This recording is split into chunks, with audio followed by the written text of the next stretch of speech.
So that didn't work. It didn't go to outage protection. I think I have to like unplug my monitor for it to do that. I don't think that works that way. That did not work. So that was a fucking lie. Let's see if... okay, well, VR works now. I'll probably get an email now telling me how well that stream did. That 34-hour-long stream, no doubt, shortly. But VR works, so that's good. Oh shit, you guys can hear me twice. Hold up.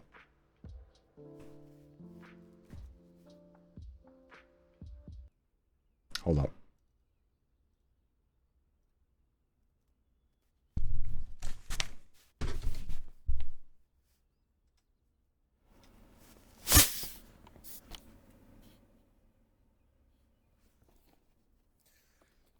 Oh, how does this sound, guys?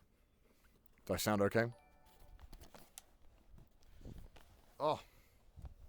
I gotta move my fucking thing as well. Hold on.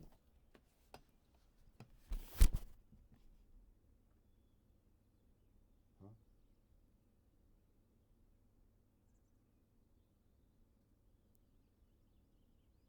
What the fuck?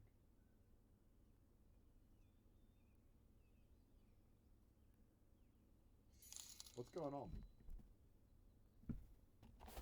Can you guys hear me? Hello? You guys can't hear me? Sounds very low. What about now? Does it sound better now?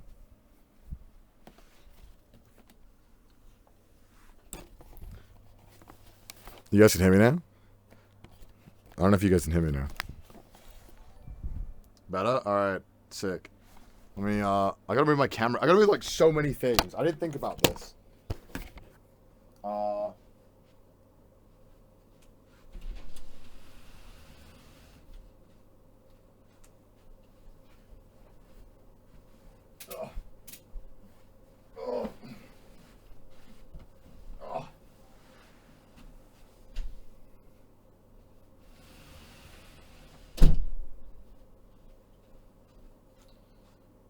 Alright.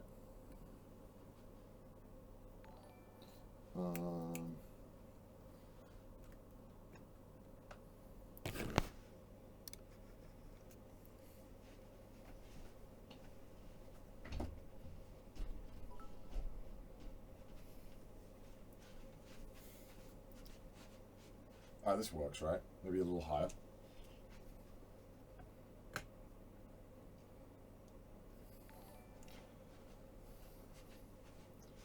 Alright, this works.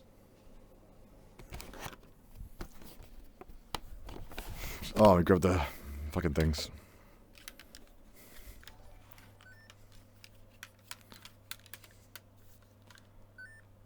Alright.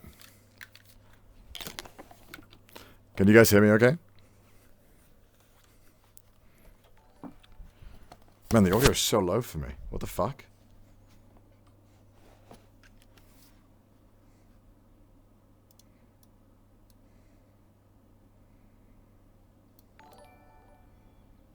Alright, is it okay for you guys now? I hope this game's not too loud. Let's play the monkey game. Where's my Twitch chat? I gotta open Twitch chat, hold on. I keep forgetting things. Pop out.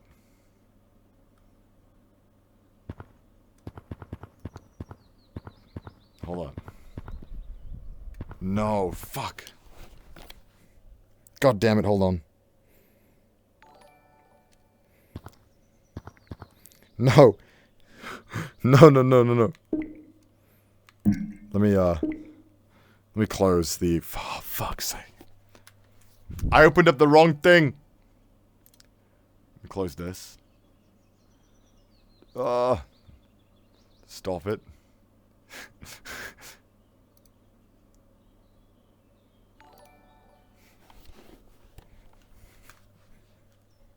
Come on my wrist.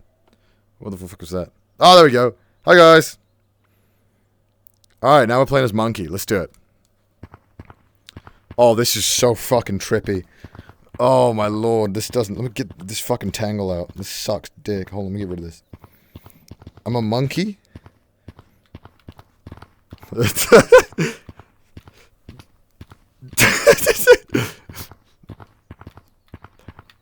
Can I climb up here? Oh shit, no way! No way, you can do that? Oh, this is so... Okay, this is motion sickness, bro.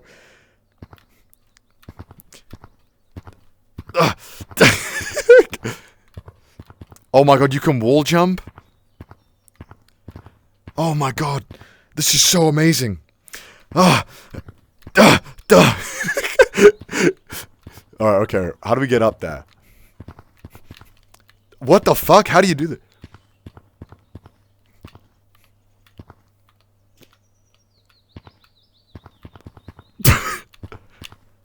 What the fuck? Get me out of here.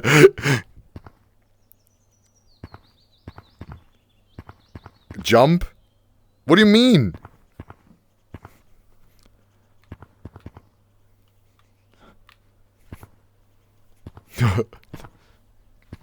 Fuck. Fuck, how do you do this? Let me go around. What the fuck? Punch the floor. You don't get that high, though.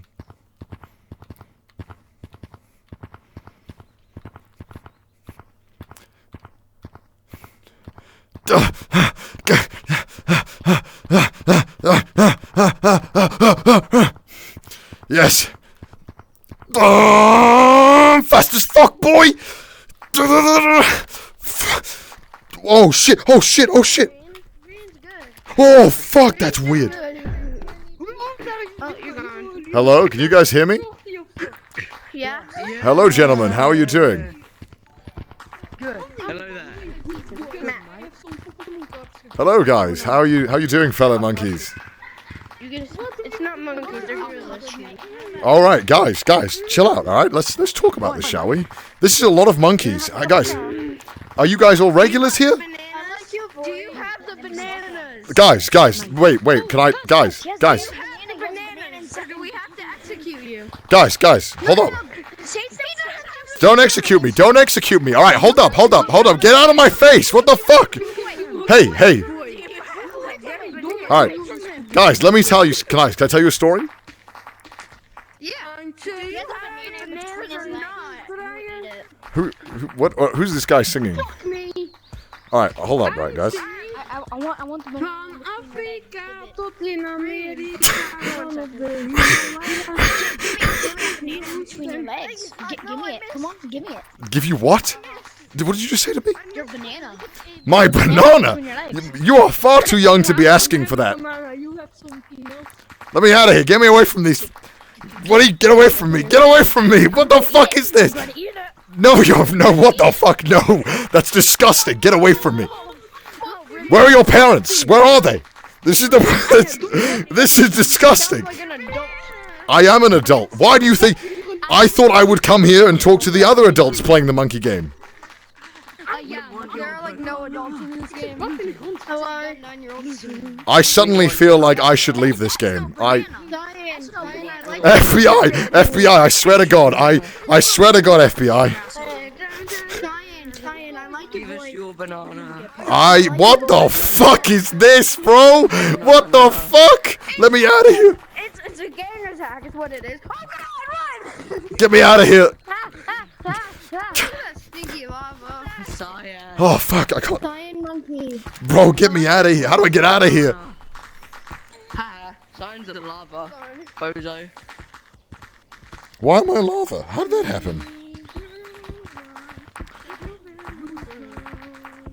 Bozo Cyan monkey. Yo Cyan, give me your banana, bro. What the fuck? I'm getting bullied by 9-year-olds. What the fuck? Give me your banana. Give me your banana. Get me out of here. Give me your banana. Who said that? Give me your banana. Give us your banana. Give me your banana. What the fuck? What the fuck is Give this? us your banana. What the fuck is wrong with you? Banana. Guys, please. Guys, I'm gonna cry. Please leave me alone. Monkey. Gorilla, we want your banana. Monkey's assaulting That's lava the point. monkey. That's What the heck is this? Give me it. We want your banana. Give us your banana. Oh shit, fuck. Get me out of here, man. I don't want to be. What is wrong with you? Stop chasing me. Leave me alone. I want your banana. No, no. Need some help? How'd you get both? Yes. Need some help with this thing? Okay. You need some help? We want your banana. Are they both? Stop chasing me. No. What is this? Help? Go away! I'm blind. Get me out of here, man. I still want it. Give me your banana. Give me your banana, bro. I want your banana. You need some help? Bro. Step monkey, I'm Bro, look. stuck. What the fuck is wrong with you kids? Who taught you? Guys, go away. You're nasty. Monkey, I'm stuck. Banana. Get me out. How do I leave? I'm stuck. You Okay, can't follow have me, yourself follow here me, for the follow rest of me. eternity. Gorilla, follow me. Gorilla, who's getting assaulted? How do I leave? There we go. Jesus Christ. I think I'm on a watch list or something now. What the fuck was that? I thought I was going to have a great time hanging out. What the fuck was that? What the fuck was that? Where's my Twitch chat? Close the dashboard. Oh. That was intense. Is that like one server, or did I just get unlucky? I don't know how that game works. Let me go back. I hope it's not the same server. I want a different server. I can't... Why is that... Why was I getting bullied by these children monkey? What the fuck? Okay. Oh, okay. Welcome to Gorilla Tag. Head down the tunnel to automatically join a public game or use terminal to join a specific room. Oh, I just got unlucky. Okay, that's cool.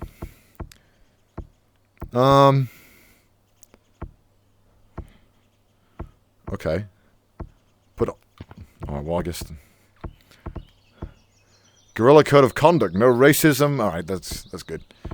Just don't be a dickhead. Alright, got it. The new cosmetic update. Alright. 4,000 players online. 500 banned yesterday. Devs, if you're watching this, can you ban all those kids for harassing me? I was bullied and I did not feel safe in the Gorilla environment as I was promised. What's down here? Welcome to Gorilla Tag. Head down this hallway to automatically join a public game. Join a specific... Okay, well, let's go this way. Fan animation material. That was intense. What the fuck is that? What?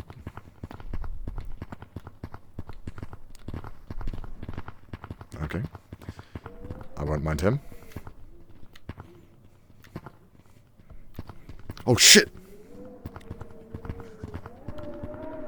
Well, this is creepy, isn't it?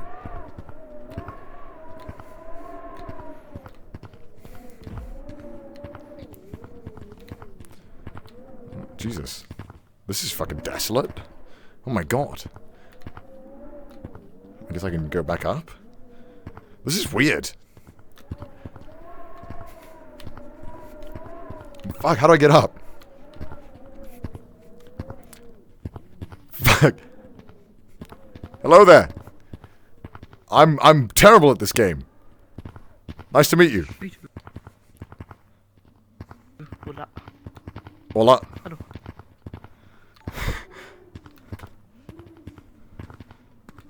How did you do that? That was amazing. Oh, you're me now. What the fuck? You have to just tag the other. Oh, it's monkey tag. That would gorilla tag. Sorry, that's of course. That would make sense. Man, this guy's going for it. Look at him. How do they do that? No, no, no. What was that? How do I get out of here? Ugh. Oh. Come up. Fuck. Come on, man. How do I do it? You do like this. Follow me. You. Okay. Teach me, French kid. You are on the Connor, get over here. Oh no, who's that? Fuck. Tippy tippy. Boop. Boop. Oh, Who you are? oh my god. Don't get me out of here. Just like my favorite game, dude. Really? This is actually pretty fun. Oh, I just left. Fuck, I thought he was gonna say shit. Fuck. I felt bad. I thought you were about to say weird shit. How do people join my game? How do they do that? This is fun. God. How do you climb? It's so difficult, though. Right, let's go into public world. Oh my fucking... What is that?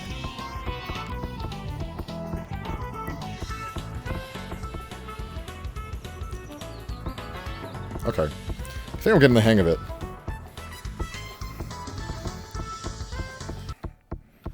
Okay, I think I just joined the world now. This is so weird. Bro, this is freaky. Hello? Yeah. Hello there. Hello there. I'm leaving. This is fucking strange. Yo, this is badass. Hi. Where's the last person? Who is the last person? It's always that. Oh, get me in. Finally. Guys, I found the real fish legs. What the fuck? Run for your life. How do I tag people in this game? Isn't that the point? Yeah, you're supposed to tag me. How do I tag? How do I tag you? Oh shit, I tagged you. Thank you. Thank you for teaching me. I just broke something again. Oh, this is kind of fun. Guys, I found the real fish legs. No, this game literally I'm playing with fucking kids. Do you guys like hang out here or like what do you do? You just I'm not a kid. How old are you? You sound like a kid. I'm 17. Yeah, that's a kid. I know, help me. I'm 12. Shit. Thank you. Stand behind you. I'll watch your back. What the fuck? This is weird, bro. Oh wait, I saw one. Oh shit. Direction. Oh fuck. So I just dipped in the mine. I've been trying to get out of this cave for like 300 hours, and I can't even get out. High five. Dude, this feels like I'm in a domestic situation, bro. I can hear someone being... I just heard someone being divorced over there. Get me out of here, man. I'm gonna join my other monkey friends over here. Wait, did I finally make it out? Yes, I made it out. Well, goodbye, everybody. FBI, open up. Oh, what the fuck is this? Damn it! Good job. Let me get a different server. How do I just change server? Does anyone know? Yeah, Oh, it doesn't matter. I found out. Is it just all fucking 10-year-olds? What the fuck is this game? I'm old enough to be like all of their dads collectively. Like, what the fuck? I just want to talk to someone who's cool, you know? Not a fucking 10-year-old. I don't want to hear a knock on my door in 5 minutes. I don't want to go down there. That place sucks. No. Let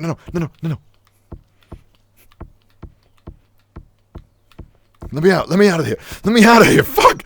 Okay.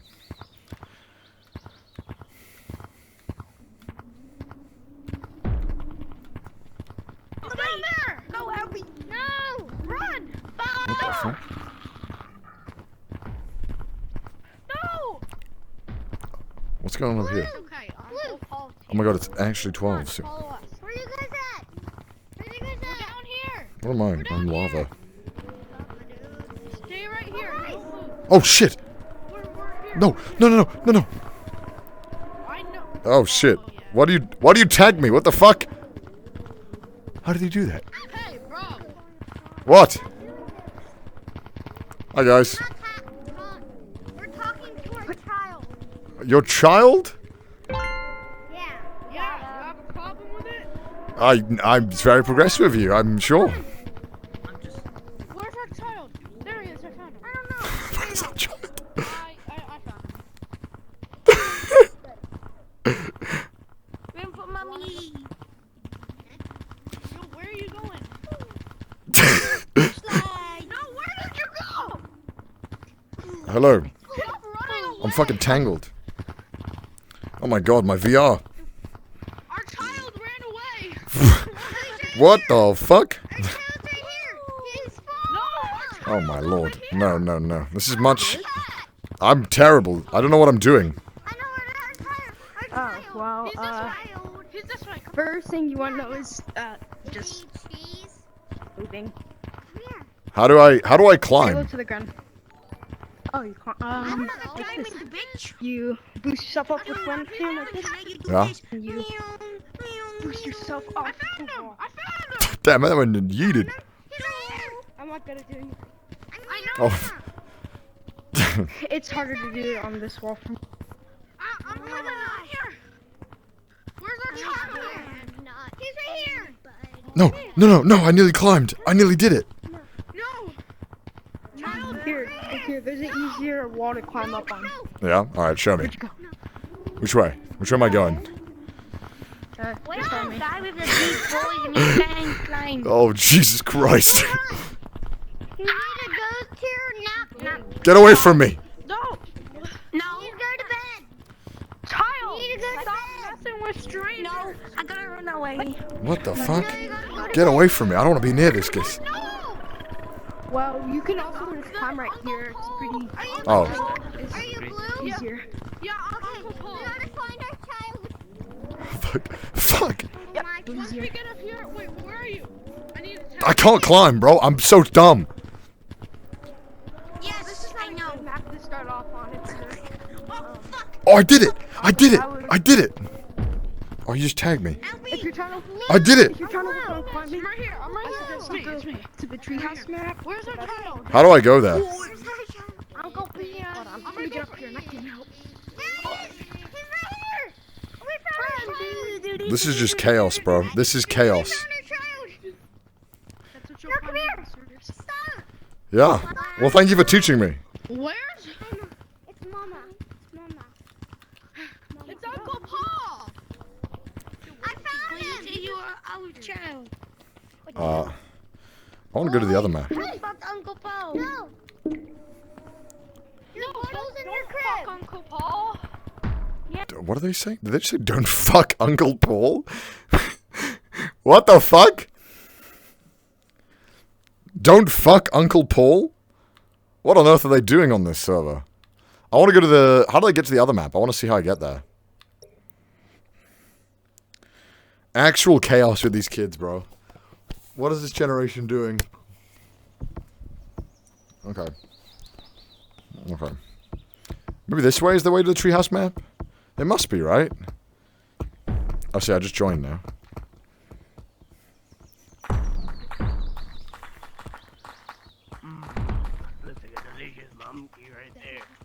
You are a blue monkey. Connor, why'd you run away from me? What? What can I do for you? What kind of... Have There you was a screaming guy. What's up? have you been trying to hunt me down? 1v1 me, bro. How do you 1v1? I've been watching the stream for like... You're literally my study stream, except I'm taking a break right now. Oh, okay. Well, I hope you're enjoying the stream. Hello there. You're a challenge. Yeah, man. That's all I wanted to do. Latest.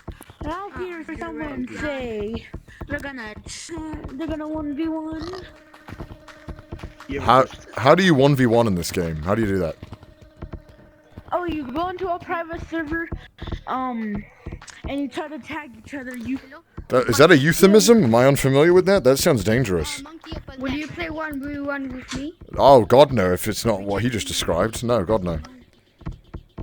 It's just this game. It's the same thing, just two people instead.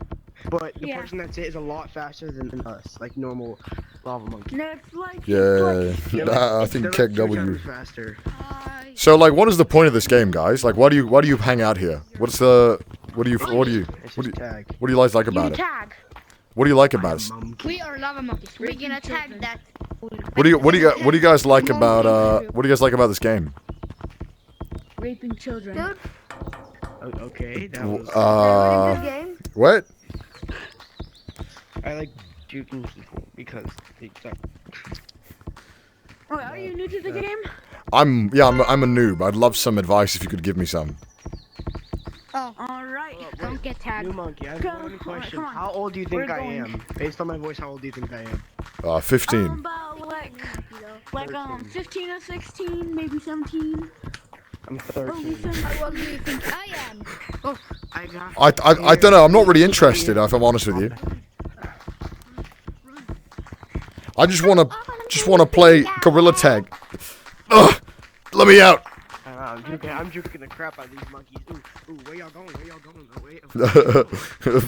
This is fucking. Where you going? Where you going? Where you Fuck. going, dog? No. God.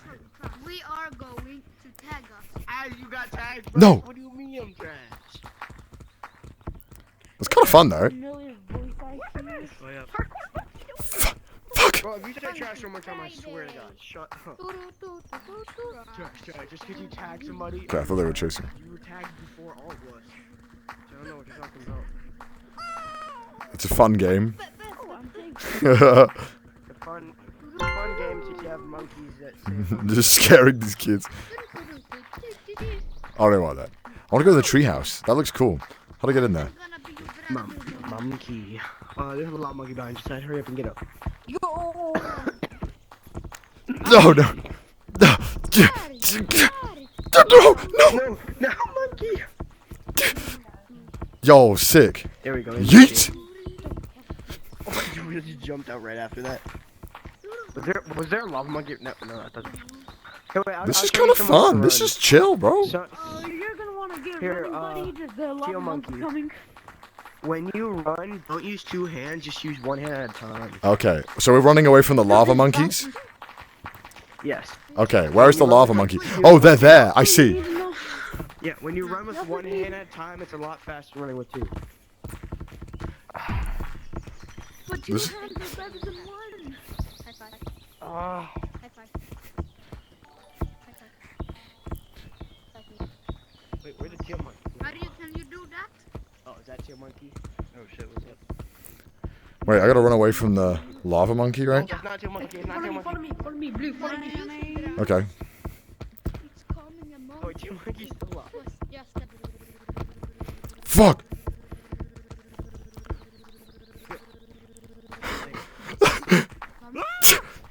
Oh, no. No, no, no, no, no, no, no. Get away from me, get away from me.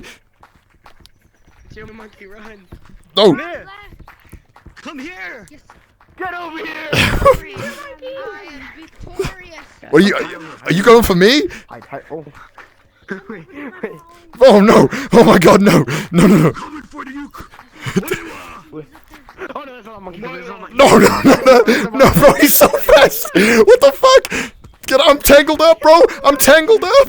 Tail monkey, shot above you. No, no, no, no! I'm juking him, I'm juking him! I'm juking him! No! No! Tail monkey. I'm so sorry, tail monkey. But This- you may watch as I little. Ooh. Oh, yeah. By the way, careful not to like hit shit, cause like I've broken my controllers before.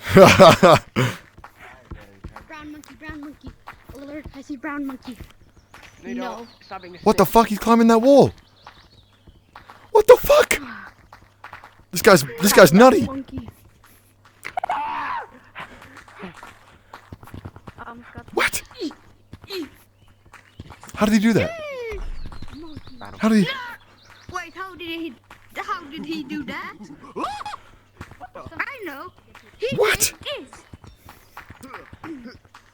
this. He did like this. Monkey! He's nuts. And it wasn't even the meaning to tell you what you know. Folks, the good thing about this is that no one even Fuck, I'm coming for knows that you. I'm here. I'm coming. This is a workout. I'm coming. Monkey I'm mode. coming Come on. right I can't now. even. I'm coming for you. I'm coming for you. Drop, little monkey. Little monkey. Bro, I can't see it.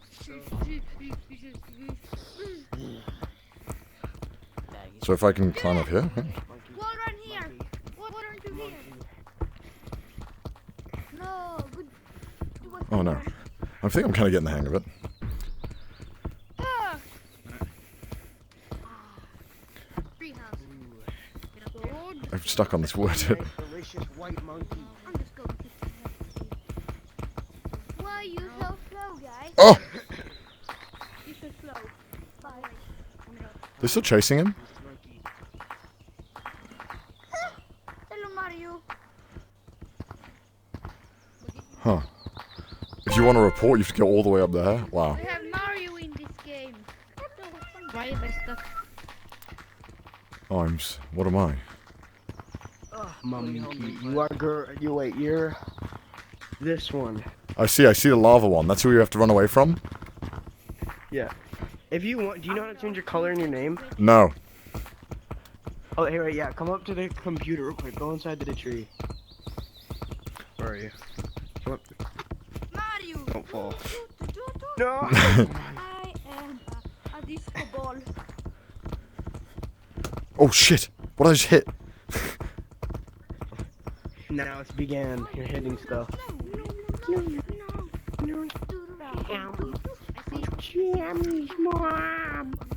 Alright, so yeah, first, so it's easier to press these buttons. Alright. You can click the triggers on your fingers, Mhm. like on your thing to move your fingers, and press your buttons on your controllers to move your thumbs. Let's see.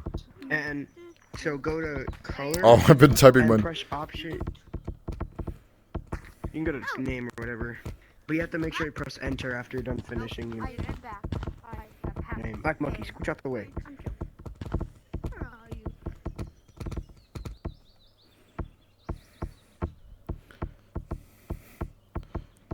What's this?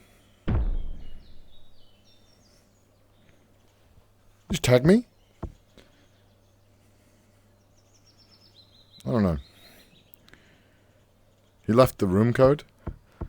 Oh! Well, I mean...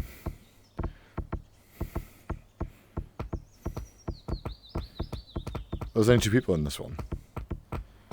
Oh. Well. I'm sorry.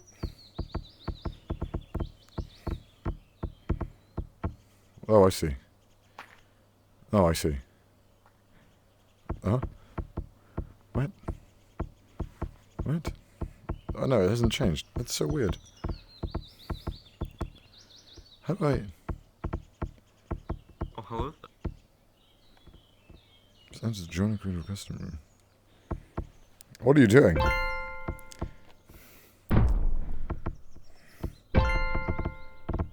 Hi guys.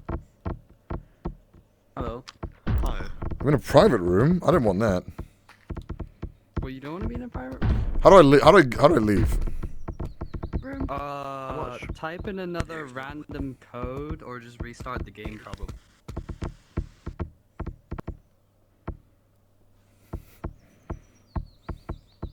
Oh, that worked.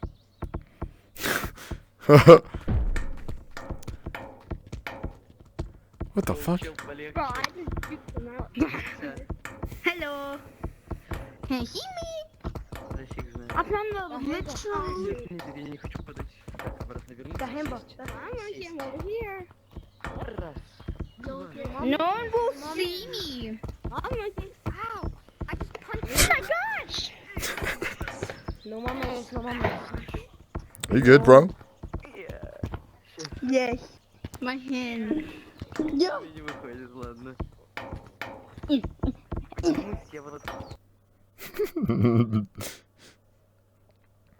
Why did I join a new room? I don't know, I just thought I would... I just wanted to see what other rooms would be like. I wanted to see if there'd be like a normal room with like not weird people. Let's have a look. Into the poor monkey. Which room should you go to? The grass room or the other one?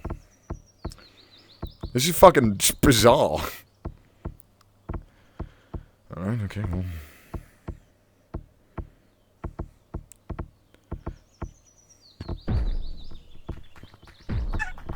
Gotcha, Black. No. Come here, monkeys. I'm racist. Alright, well, I think it's enough of this room. I think that's... How did you join a different room? Oh, yeah, alright, that was a good room.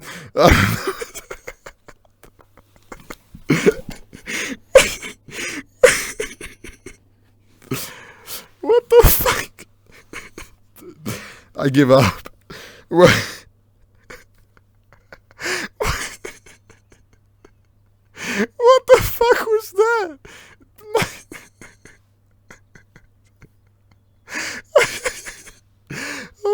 god, alright, let's go.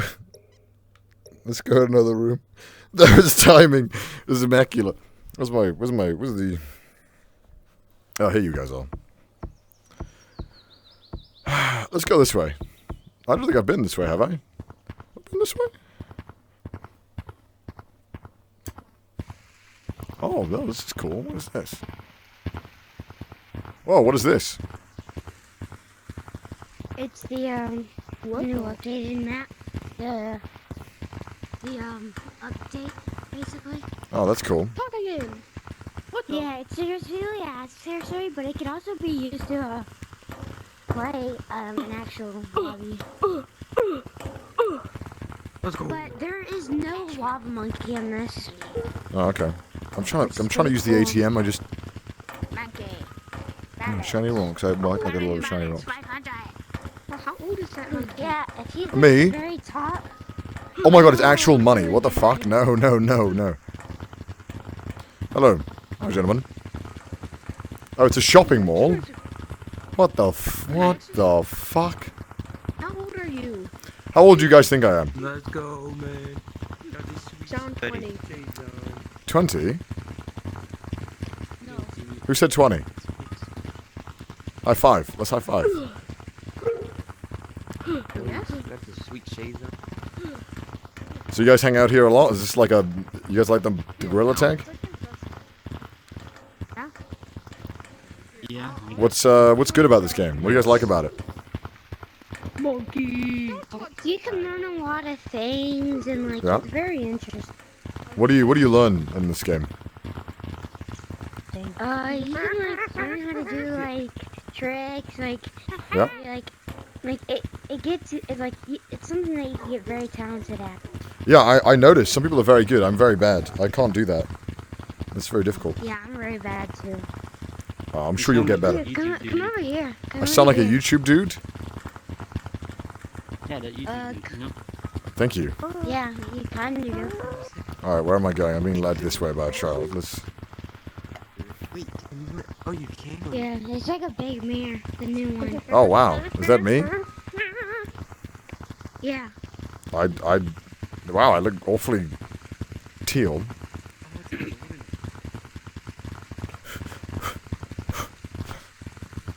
What is the I point choose of this? red because it's kind of like the bright monkey. Monkey. That's it. Monkey. What's the mirror for? I don't... We just look at ourselves? It's to look at yourself when you buy hats. Oh! You can see it Like when this. You put them on. What's the most expensive hat here? Oh, The golden monkey. The golden monkey. Show me the golden monkey. Well, okay, come. Well, it's kind of hard to get to it because you have to glitch in to get to it. What? Come here. You don't have to go. Well, you don't really have to glitch in. Just come over here. Just Alright. jump. Just jump. You gotta go through here. Oh, wow. That is... This is the second floor. Go to the What the floor. fuck? Oh yeah, how do you get to that? Yes. Oh, I did it. How do I get in here? Am I stupid? Come on. Come through. Put your hand over this edge. I'm trying. I'm trying to... Pull yourself through. Just pull. Oh. There Oh, we that go. worked. wait. Let me get in. Come on. I'll pull you through. Come through. Look at those monkeys working together. That's amazing. Let's go. It's over here. Everyone through. How's my It's on third Alright. floor. Go. Show me where the most expensive item is. Oh, Joe's gone. Come here. It's over here. Alright. It's up here. Good luck, I'm Joe. back. Oh, shit. Right here. Fuck, what the fuck? Right here. Right here. Come over here. Oh, wow. Oh my god, that really is a golden monkey. I got in. It costs There's 5,000. It costs 5,000. Really? How do you Do you have 5,000? get 5,000? That's a lot of money. You could buy it. No, you can't buy it. You could save up. You could save up all your monkey. Wait, but how do you get money though? You just wait. For, Tagging you people just or wait because wait. Go to that big thing. It'll show you when you're getting it. Let's show you. Joe made it. Time. Guys, For minutes. I agree with that guy. Hours and minutes. So you guys big fans of monkeys? Yes. Oh yeah. I made a I don't want to talk to you. I made a great YouTube video about all the different types of monkeys that I enjoy.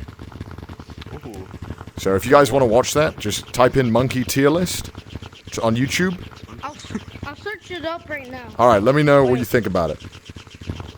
I would appreciate more viewers. You know you can search it up on here. I didn't know that. You could, because there's YouTube on here. All right. There is? Oh yeah, there is. But you have to leave the game, no? Yeah, you You have don't to leave. buy YouTube. Yeah, you have to leave. No, you can get it. It's for free. Unless you're PC, I think. No, I'm on What is my what? channel. It's CDawgVA. CDawg. Oh, yo, trash this. He makes videos Yeah. about anime sometimes. You guys should watch the monkeys. Let me know. Yeah. Like 5. I have like almost 1,000, but No way. I It's don't the man post that costs anymore. his hand tied to the TV. Yo, he's famous. Let me out. If you want to play hide May I and ask seek, how There's no you hole cost in your this hand wall. tied to the TV? you gotta go to the second There's floor. children here, man. Oh, This is true. I am a child. You got 2 million subscribers? hey, YouTube No, guys. no, this is the wrong guy. No. Oh, my thing's glitching. Oh no. How do you spell it? How do you spell it? YouTube guys. That's not me. If you wanna Oh, it's glitching. Oh no. You can. Oh shit. You're supposed to go over here. How do Why you is it spell glitching? What's glitching? What's glitching? When I look around, okay, it's fixed now. Oh. I don't know. Let me I out. know how to get through it easy now. Really easy. How do you get out? Gotta go. You just. Just Yeah. do this. Easy. I'm You stuck. gotta like have to bend down in real Oh. life. No, you don't have to bend down. I just do this. I just grab the thingy. I just grab the floor. Then do this. And that's how I get out. No. That's what I No, I can't get out. How do you spell it? I'm gonna play Into the rain. Oh. If you like playing hide and seek, turquoise. this would be a great map to hide in. How do you spell it? I played hide and seek yesterday, I don't know. and they did not find me for like an hour. You spell it I was with in your. a spot here. I want Oh. 10 rounds. And then it popped up with a guy with. I want 10 Yeah, rounds. they couldn't find me for a whole hour, and I How much won is that golden monkey? Let me all have a look. around. The good hiding spots are in the 3rd floor, 2nd floor, Purchasing in Steam? No. and in the better. Here. Check balance. Hey, come down real quick. Come down, Black. Where the eyebrows is. 5. It's $20. That thing. Wow. Here. This is where I hid, and they didn't find me for a whole hour.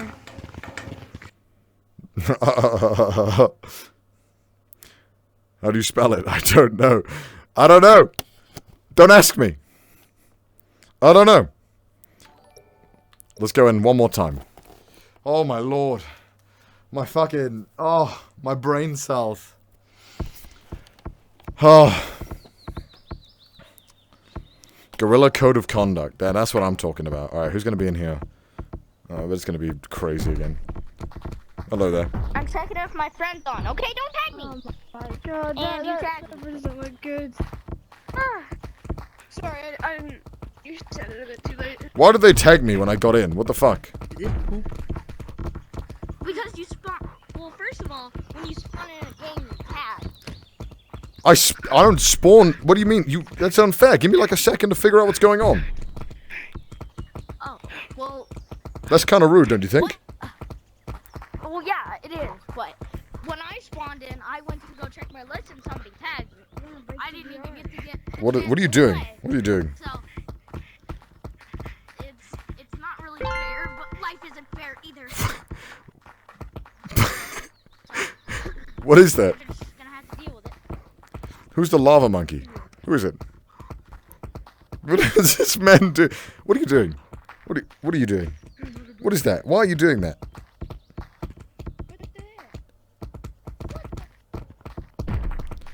Why are you all doing that? What's wrong with you guys?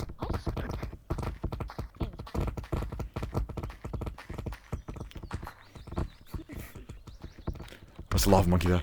Oh. Oh, oh.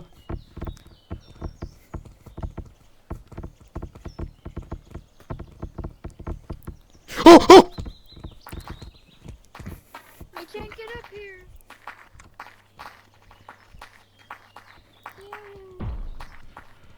Gay. What? Shh, they won't see me. They won't find me. You're being boozled. Huh. You have no balls. You have to get all of this out. You have teal and red. Gay people. Yeah, teal and red. You have no balls. You suck at the game.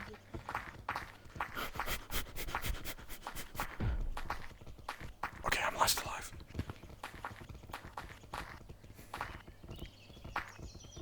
Hey guys, can you hear me? Yeah? You all suck. I'm last alive. Try and get me, bitches. You wish you could get me. I'm so fast. You can't touch me, man. I'm juking. You can't touch me. You can't touch me. Yeah, you want to touch me? Huh? No! Fuck! Who did that? Who did that? Me. Who? You? Fair enough. Well played. Okay. Fair enough. All right, guys. Well played. All right. Good game. Good game. Shake hands. Good game. Good game.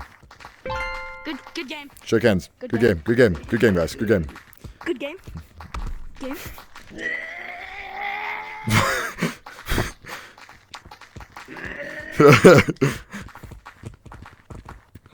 Oh. Oh. Oh. Oh. Oh.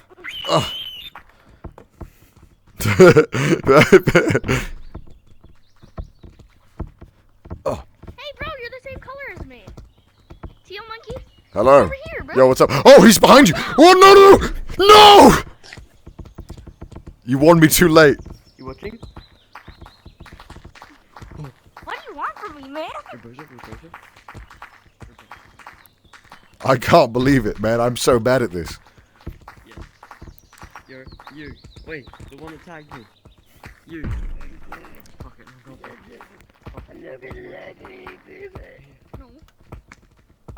Oh, shit.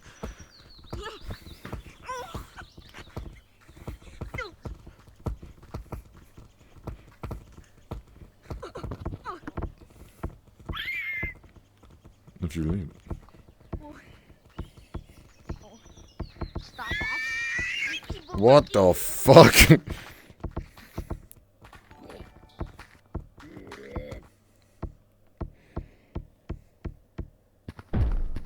What? I'm a lucky man. Yeah. Just make sure Hello. you pay your taxes on time and you have a job and a car, okay? Where's And you can get a girlfriend too. Yeah. Well, I'm not old enough yet. You'll be old now. Okay. Alright, just make Oh, imagine hiding over your also make sure whatever money you get from the job that you get in the future, save at least 20% of it, okay guys? Bro, you shut the fuck up. You know I'll be shitting on rent. Bro, for real. I'ma turn How up much broke did I when save? the What'd you say? landlord What'd you say? goes, "Well, I'm gonna be 20%. homeless." 20% of your paychecks. What do you... Why don't I make a savings account? Watching me fail. Yeah, my boss just followed I'm not smart with money, I'm smart with monkey. Please, can you help me? I won't tag you. Exactly. Yes, live with your parents as long as you can. I got tagged, monkey. Financial monkey advice. I love to see it. Run, green monkey. Run. No. No. Welcome to my world. What's going on down there? Where did you go? Oh, I see. I just ran past the Was it like? It on by Does that count as a monkey cursing? Gentlemen, as somebody just informed me, make sure you save 20% of your bananas, so the IRS don't take it all. All right. Good one. Good one. Good one. Good one. I love you, monkey. I escaped the lava monkey. Shut your bitch ass up. Oh, nigga. Come on, Mike, you got this. Come on. What? Hey, English your name a little bit more. Nigga. Alright. Nigga. Sticky monkey. Wait, is that? Why is this? What the fuck? Alright, well, that was fun. That was good monkey stuff. I wish I could show you more, but I probably can't on Switch. Unless I get banned. Oh, my tea. I forgot I had tea. Oh. It's alright. Oh.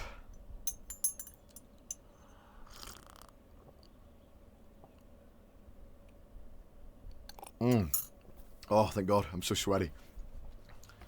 That's fun, though. I'll play another VR game. Oh. My mods are probably bricking it. Or maybe I kind of want to keep going. It was kind of fun. Maybe I should try one more room. One more room.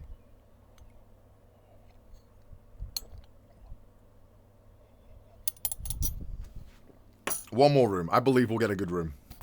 Dear God. Don't worry, guys. We'll be alright. Let me crank my AC to like 1,000,000. I know, Cam. Yo, hey, what's up, man? How you doing? Thank you for the 5. Oh. Alright.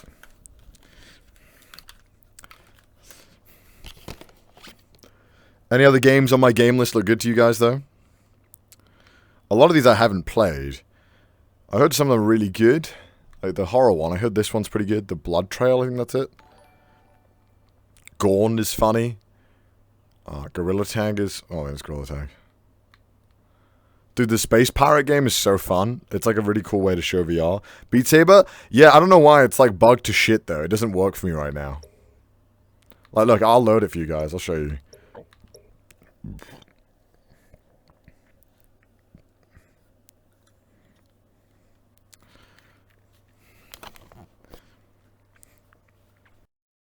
I'll show you guys. It doesn't work.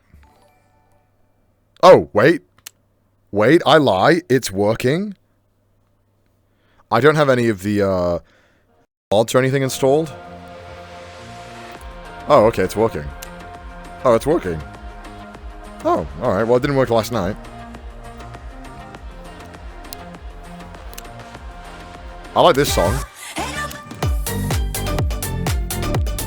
I think hard is really fucking hard, though. Oh shit, yeah, this is really fucking... Okay. Okay, this is hard. No cap, they weren't lying.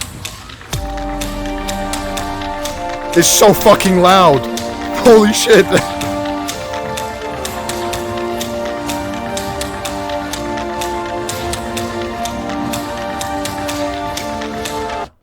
Is it loud for you guys? Is it loud for you guys? Sorry to interrupt. Yes? Alright. Also, if you have epilepsy or anything, please be careful. I don't know where it's going to continue it. Is it going to do like a countdown? Okay. Oh shit! Oh shit, it's so loud!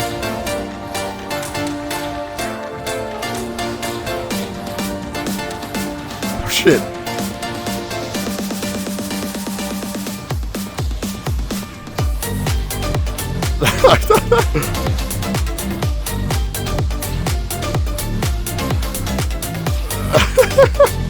Oh shit, fuck!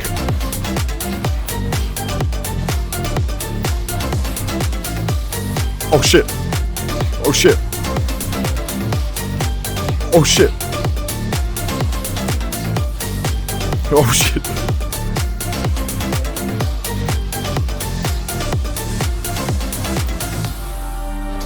Alright, okay, I'm not doing too bad, eh? Twitch chat. Yeah, Cat Jam. Copyright free, I think, as well, I hope. Oh god, I hope. I'm pretty sure it is.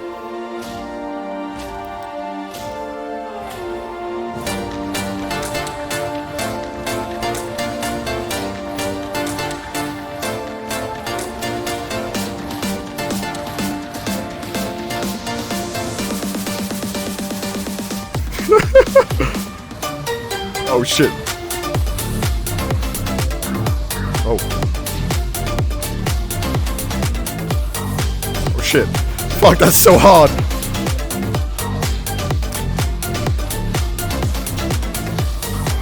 Oh fuck. I just want to beat the song, please. Oh fuck. Oh shit. Oh shit. No, no, no, no, no, come on. Oh.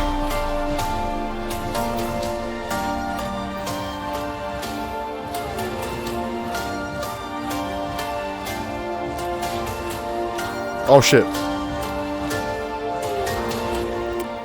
Yeah, I did it on hard. I've never done that before. How are you not dizzy? I don't know. VR doesn't make me dizzy. B! Yeah! Alright. Whoa. Oh, I see. Modifiers. Oh, that's cool. That's cool. Override default colors. Oh, that's so cool. B for beta. Yo, fuck off. KDA? Have I done this? What does that mean? I don't know. I don't think I've ever done this before. No, no, no, no, no, no. What's 360? What is that? It's longer. Let's try expert. Let's see how it go.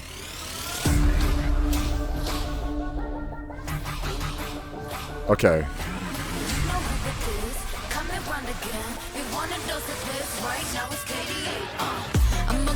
Okay. This is kind of fast. This is a little fast. Oh shit, fuck.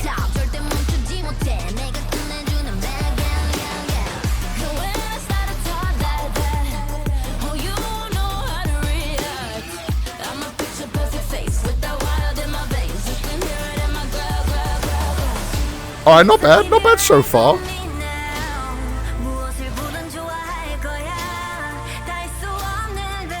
Man, the sound effect is so fun.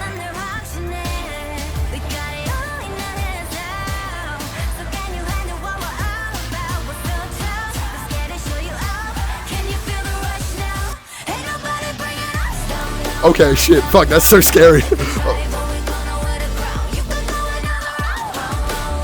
Okay, hit, please, please, please, please. Oh shit! Oh shit, fuck.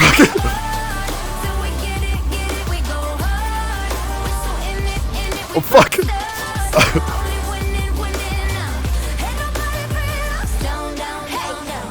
You ready for this? Let's go. See, 언제든지 내 모습 magic 단 한 번에 내가 잡아. Shit. Oh fuck! Oh fuck! Shit! Oh fuck! No! No! I was doing so well. Fuck! That's so difficult. That's so difficult. Fuck. Everyone step to the left. I don't know what this is. What is this? Man, this is so... all these are just cat jam songs.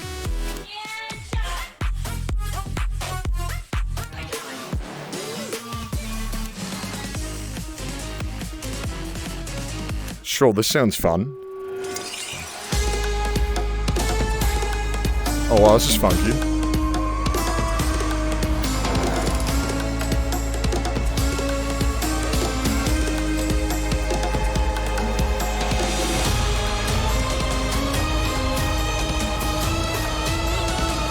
Damn, this is like a desert level. Holy shit.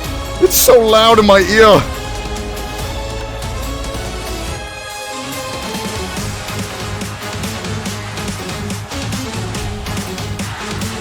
Oh shit.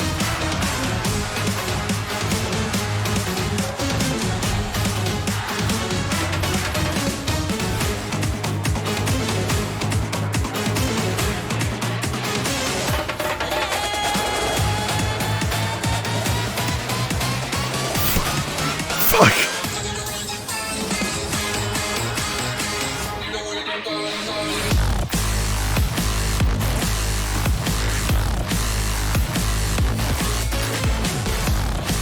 Oh shit. This is fucking... I don't like moving. Don't make me move anymore.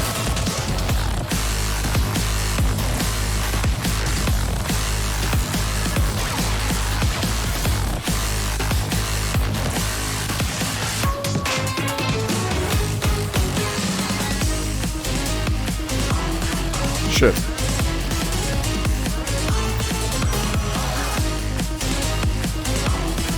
Shit.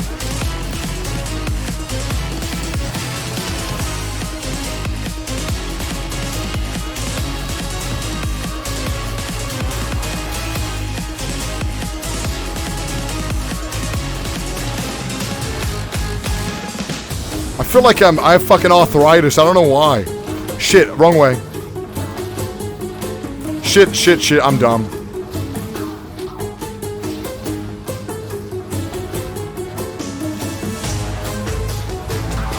Oh shit. Oh shit.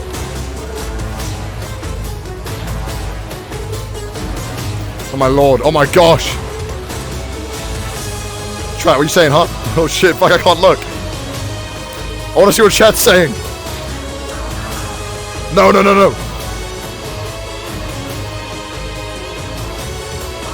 Oh shit. No, I actually failed it. I'm so bad.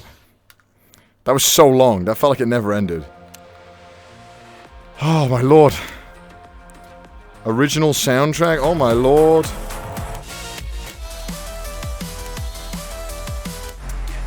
I wish I had the other song for you guys.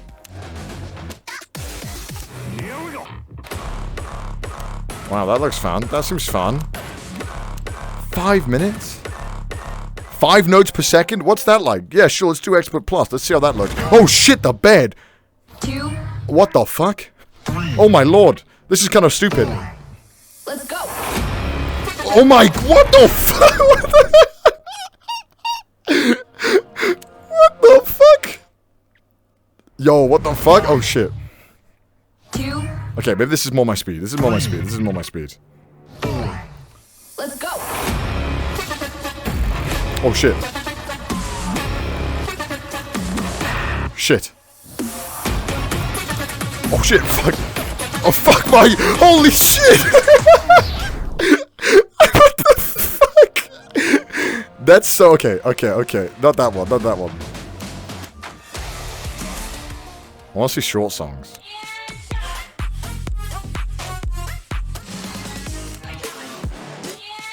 I've done this one. Let's try this one. That's fun.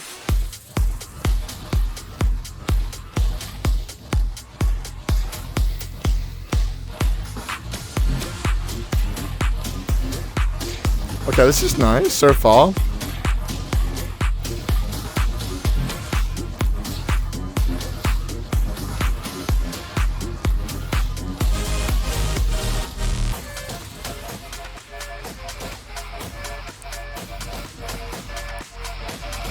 Okay, I'm doing okay so far. Don't want to jinx it, but alright, we're going good.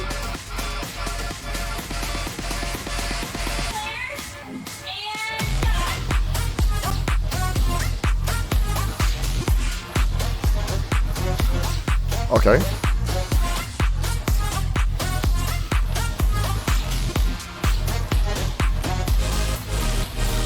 Oh shit. No, I hit one!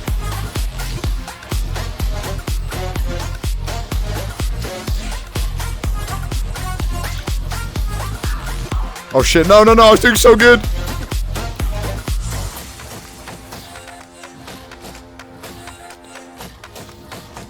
Oh! Don't hit the bomb! Oh!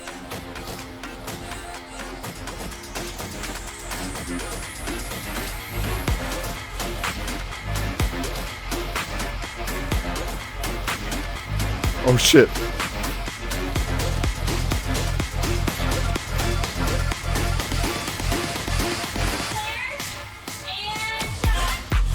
Oh shit, wrong way. Oh, this is too fast. Yeah, this is good speed. Fuck. I was doing so well.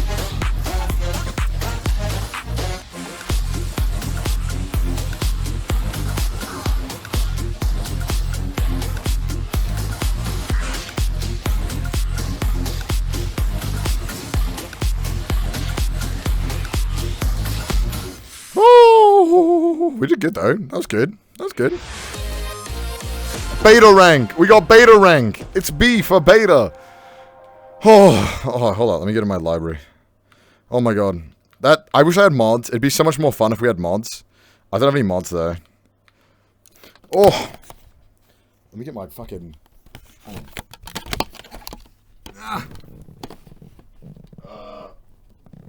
Fuck me. My face is so sweaty. Face was sweaty, man, chat. I got to Beat Saber. Problem is that because there was just like a new patch like 3 days ago, it like doesn't the mod doesn't work right now.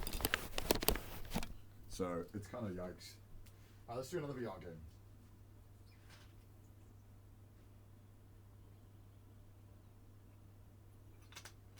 You look hot. In which sense? Temperature wise, yes. Extremely so. Oh my lord. Okay.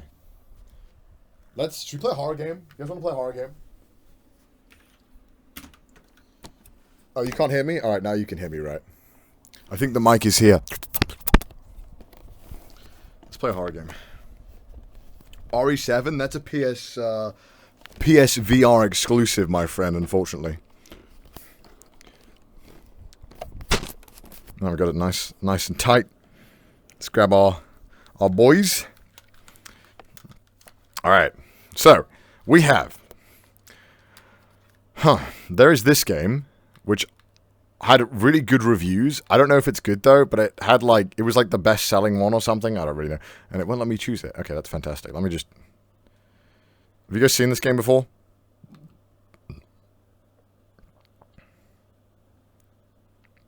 You are the reason I haven't studied this weekend. I'm sorry, alright. Tetris Effect, is that on Steam? Because a lot of the games, I thought every single VR game would be on PC. Turns out there's so many on PS4. Duck Season? Oh, you guys want Duck Season? Do you guys want that instead? Or this one? I don't know. I don't know what this is, I'll be honest with you. I think this is like going through the forest. I don't know. Duck Season? Alright, Duck Season. Alright, fine. Let me install it. FNAF, we did FNAF yesterday, and that was fucking horrifying. I've never shit myself so much in 1 hour. That game was meant to be... It was meant to be played on VR. That game is fucking horrific. It's downloading, but very slowly. It should be done soon. Someone said, I'll donate $100 if you can beat Camilla's song on hard. What is that? What the fuck is that? What is that? Let me check that out. For $100, I'm not one to go away from a wager. While this Duck Season game is installing. What is that game? What is that song? I don't know what that song is. Is it like one of those meme songs where it's like impossible and no one can beat it? I'm gonna get my fucking hair out. Fuck, get my fucking sweaty ass hair out. Let it breathe. Alright, whatever. Okay, I'm gonna like a meme song. Also, I noticed there's like multiplayer. How does that work in Beat Saber? Online? Oh, party? Oh, okay. What is this?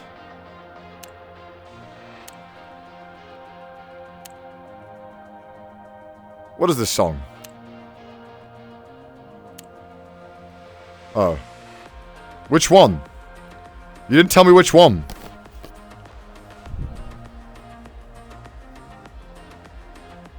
If you can beat one Camilla song on hard. Alright. Bet. Why are they so long? Let's pick a short one.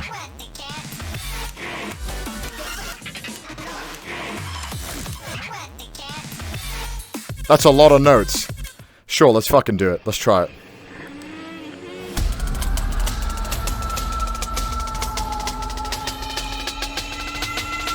Easiest $100 of my life.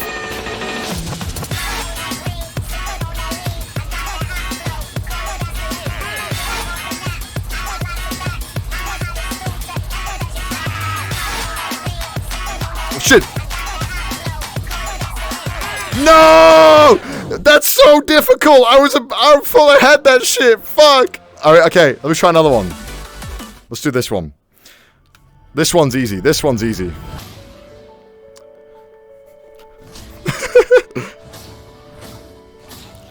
You get more points if you swing?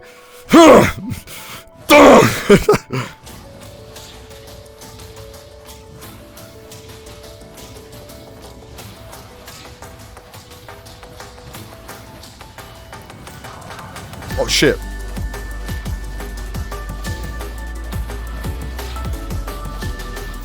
Alright, so far so good, so far so good. Don't choke, Connor.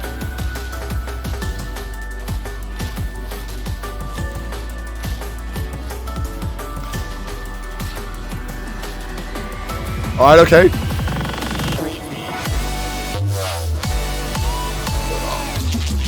Oh shit. Fuck. Oh fuck.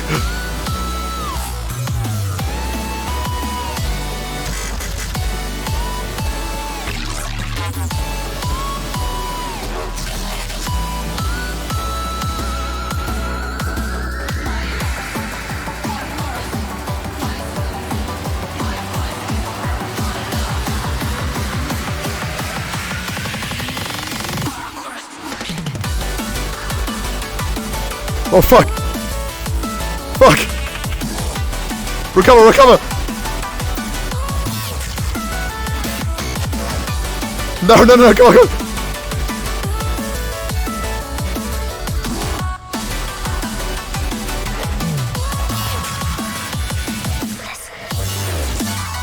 No! It's so close! Fuck! God damn it, they're all so long! Oh my god. Sure, one more. I'll try one more time.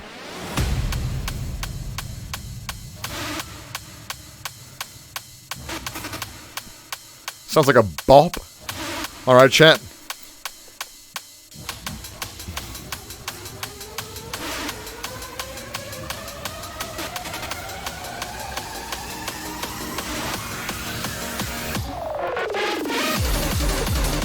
Oh shit.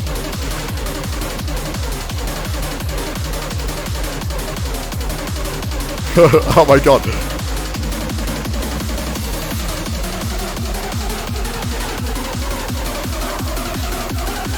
Fuck.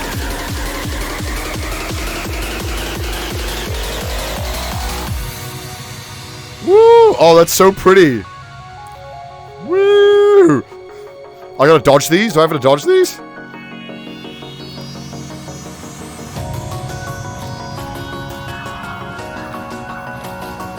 Fuck, fuck, fuck, fuck! Fuck, that's so difficult! No, no, no! I didn't know which way it was going! I lied, one more time. This is super fun, so I can't help myself.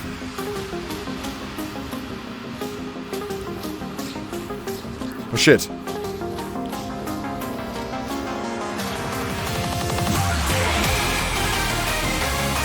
Oh shit!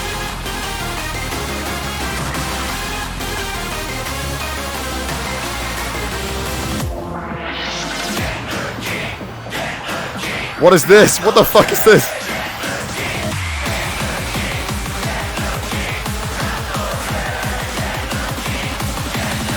Fuck!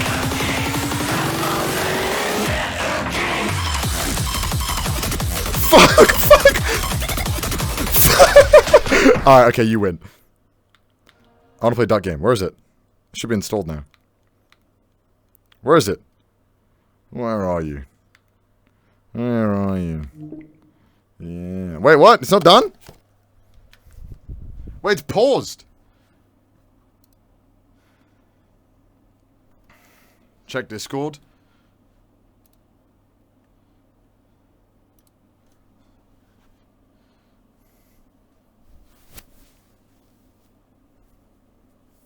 What the fuck?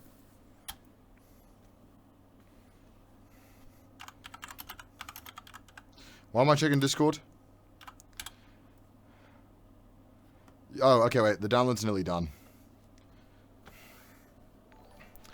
You tired, son? What the fuck is this, Brudan? What's the video?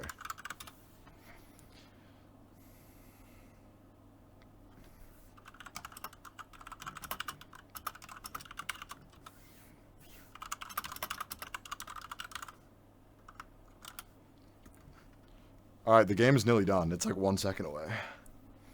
Oh. Oh. Oh. Oh. Sheesh.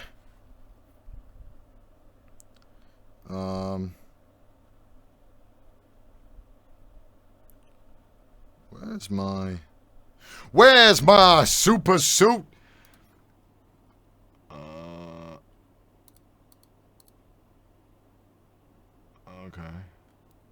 What does it tell me?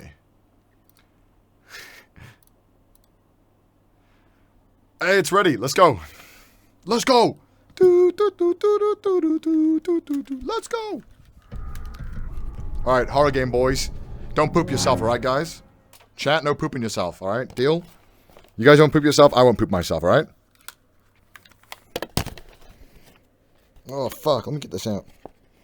Get my hair out so I don't fucking sweat on my hair. Oh my god, this is so sweaty. Yeah. Alright. Yeah. Hey. Medium, sure. We don't do easy, chat, am I right?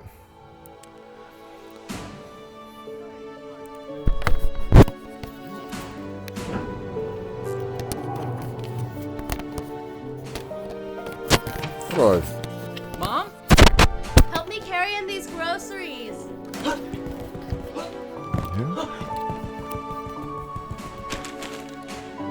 Oh, you got duck season! 1 day rental, so make the most of it. Oh, I will! Oh, I will, Mom. Oh, you know me. I'm a little rascal. Epic, yeah. How do I change the fucking focal lens of this thing again? I forgot. I'm trying to look for it. I just think I'm fucking stupid. I feel like the focal lens is a little off for me. I don't know. But you guys, it's fine, because you guys don't have it in your fucking eye. Oh, whatever. We'll deal with it. Alright. Alright, let's go. Alright. Woohoo! An instructional VHS tape one. Hey hunters, it's duck season, so that means we got a lot of first-time hunters out there. I'm gonna teach you how to use your shotgun today. All our shotguns come preloaded, so to start shooting, all you gotta do is aim it and pull the trigger. Now, This is the last time you make me beans on toast, Mum. now you got another round in the chamber, and you're ready to shoot. Oh. Just like that. Now, I don't want this. shotgun is easy. All you gotta do is put your hand out, summon a shell from your box, and put that baby into the chamber underneath the shotgun. Oh, I should be listening to this. Pump it one more time, and you're ready to go again. Now, professional hunters, they like to keep their shotgun topped off. So each time you fire off a round and you have a second, you know, put a baby in there. Keep yourself prepared for the amount of ducks that'll be flying at you. They'll be coming from everywhere. From the left, The nose from of the this. right. They're everywhere, man. So I hope you guys learned something. And remember, the first rule of gun safety is have fun. Because remember, What the fuck? How did I get that?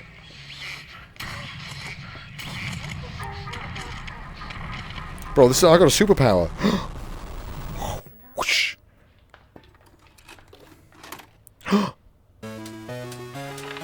Get the shot. Get the shot, Mom.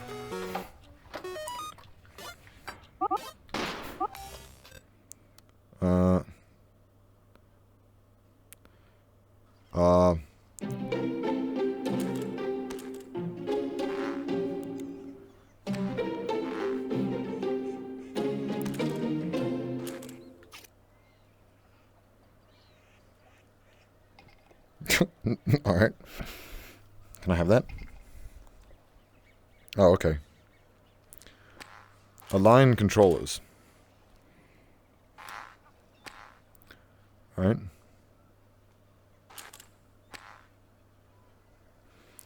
Alright.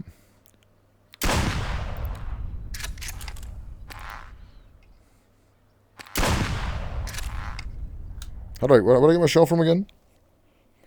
Oh. Oh, shit. How do I get my shell again? Did I drop it?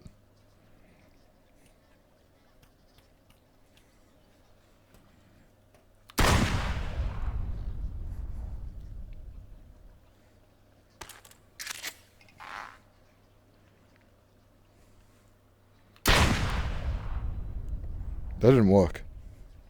I dropped it. I can't see it. Where is it? Oh. Oh, that's cool. Oh, that's fun. I'm full.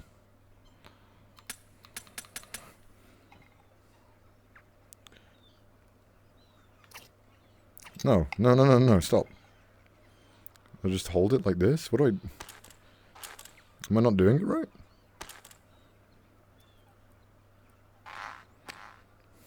Alright, I guess... Let's shoot the things. What's this fucking dog doing?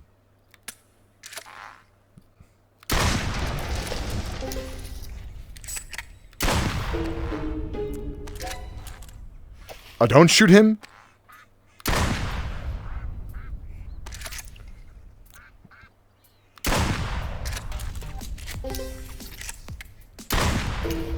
I don't give a fuck. Oh, I don't shoot him? What? Cock this shit back.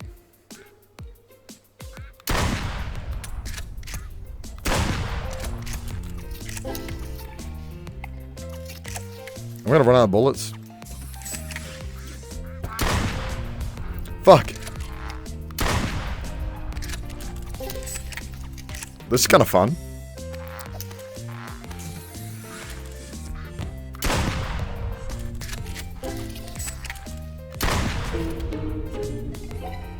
I already got one, okay.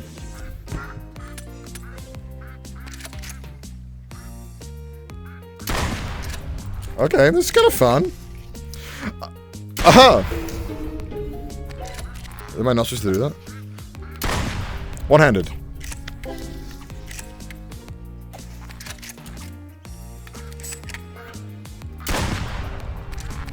One-handed. Fuck it. No! Are you serious? Oh my god.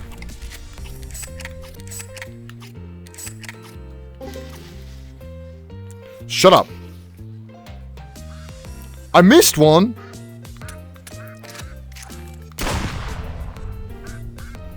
Yo.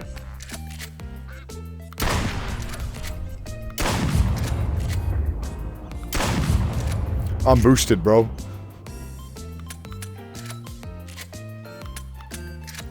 Oh, I'm out of bullets. No!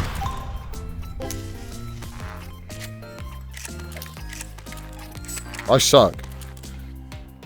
Pepe aim. Clearly not American. Fuck off, chat.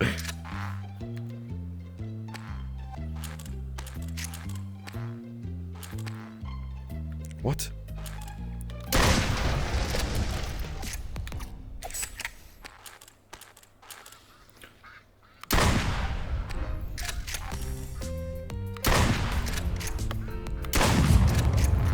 Alright, I'm American now, guys. Am I American enough for you?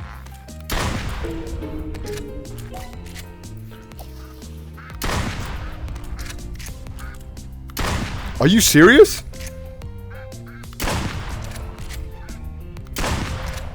Oh, I'm American now. Cold-blooded American. Oh my god, I'm so American right now.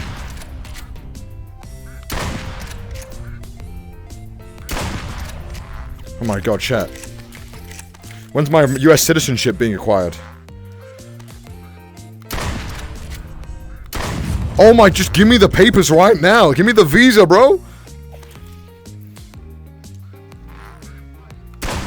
I literally have a pickup truck right next to me. Hand me my shotgun shells, honey. Put the steak on when I get home, won't you? Got a big catch today. Oh.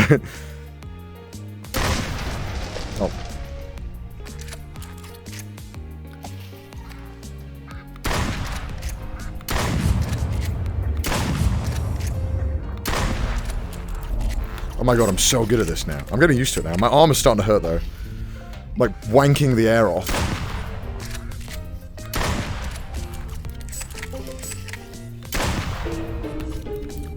No.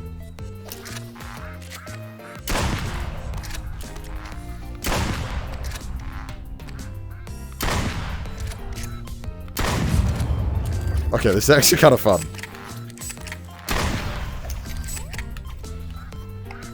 Oh, fuck.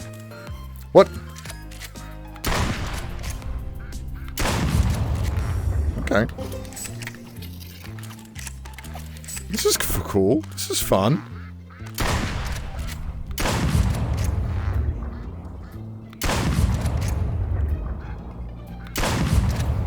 Got every single one. Damn, look at me go. Look at me. Look at me go. Kinda do as your southern accent.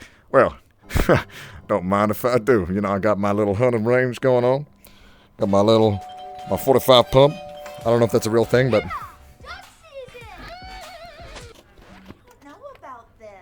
Nah. Bro, that's hot, dude. Do a 360. Get tangled. Now you got yourself a little critter there. Now look, a little gun can't take care of it. Am I right, honey? I'm 12. I'm literally 12. Why am I saying honey? That's my mom. Where's my beef? Honey, where's my Bud Light? You got a Bud Light over there? Get my 10-gallon hat while you're at it. I'm South. It's okay. You can call your mom honey, right? That's... Oh, God. That joke was not intentional. That's not what I meant. But that's also a good joke. Yeah, take all my ducks. Nasty. That was not intentional, guys, alright? What are the options? Oh, this arm, not gonna lie, like holding it in the air like that actually... Damn, that kind of hurts. Is it like that with a real gun? Alright, and it's another day of hunting. Nothing I love more than being out here with these little fellas. Little ducks out here. My pickup truck, my 45 pump, and a packet of Bud Light. You know, my preacher once told me, if you can't shoot, you ain't a man. That's a terrible accent. Oh my God.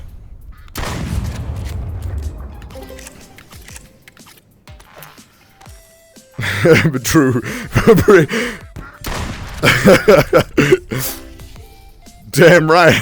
I don't know what a 45... I'm just trotting out of my ass. 45 millimeter shotgun shells, right? That's the caliber they are, right?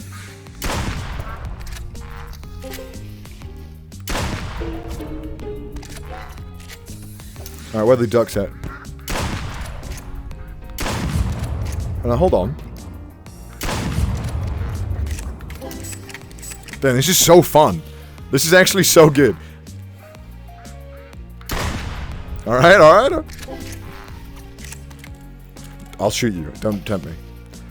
Alright, line them up. Line them up. Boom, 2 for 1. Oh, it's just too easy. Watch this. I'm going to do no-handed this time, right? One-handed. Alright, never mind. I'm shit. What?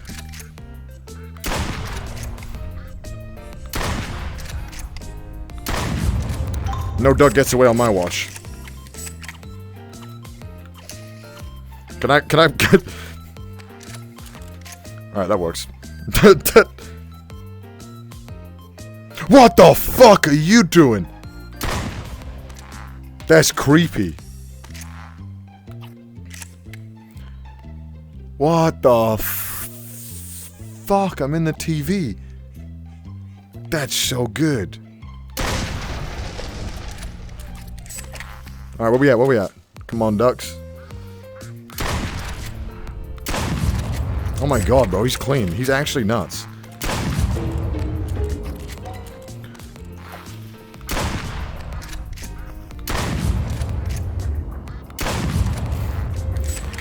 Well, just another day's work. Look at all them little critters in there. Oh, shit. I mean, oh, gosh darn it. I wasn't ready for that one. Oh, jeepers. That scared me. Jeepers. Yeah, I can get used to this. Ha, am I right? Oh, shit, I wasted ammo.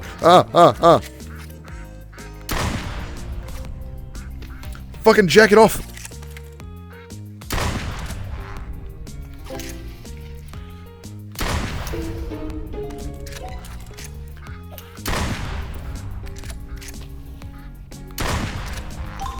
I'm a mean shot today. Great. Look at this wobbly gun. Look at this. Woo-wee. Alright, where we at? Where we at? Where the booties at? Where the booties at, huh? Oh my god, this is so fun.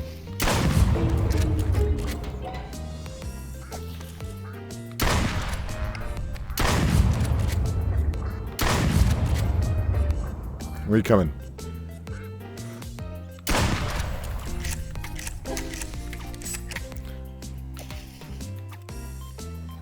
Oh!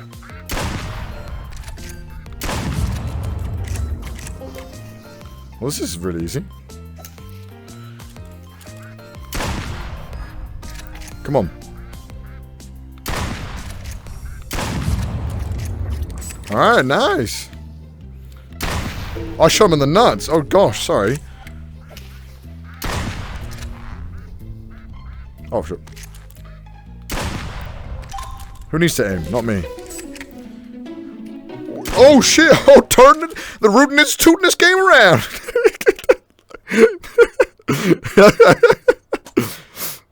Alright, never mind.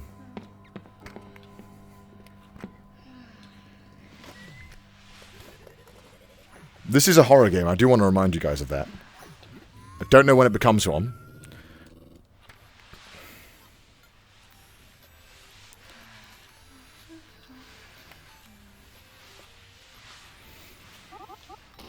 I guess I'll keep playing. This is a horror game. I just want you guys to know that. The tag says horror.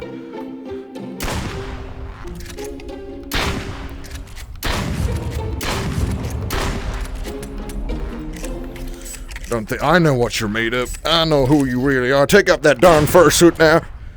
This ain't no Furby convention, don't you know that? Don't let the ducks get past you. Duck sanity. Don't let 10 ducks get past you. What the?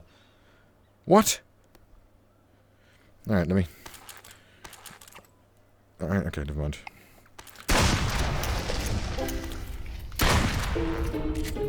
I got time to always shoot you.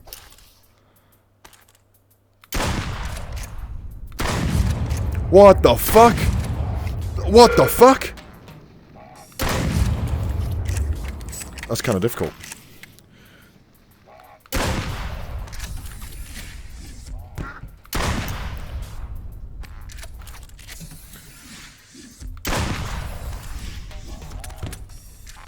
What the fuck?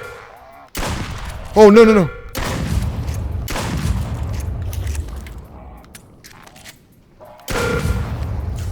Oh, oh, oh. What the fuck? Oh no, oh no, oh no, oh no, oh no. Oh no, oh no, oh no. No, no, no. I'm dead. But you loved that, didn't you? That's difficult. It's kind of difficult, alright? It's kind of difficult, alright, guys? Alright, what do you mean to say, alright? I'm not American after all.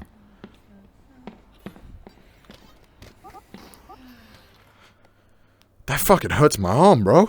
You failed America. I failed everyone.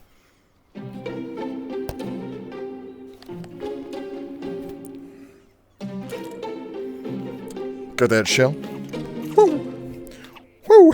Woo! Oh yeah? Oh, they spawned back.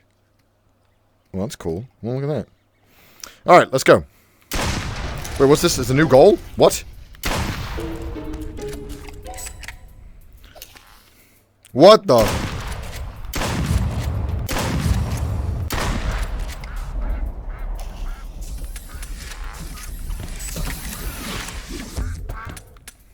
What?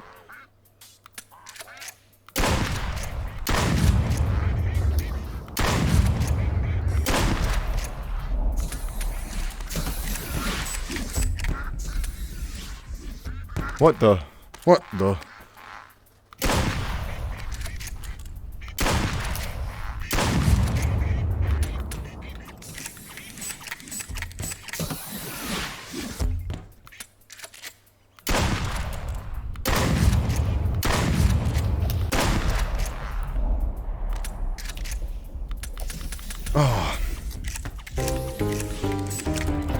That's a fail? I didn't know what I was doing, I'm gonna be honest with you guys.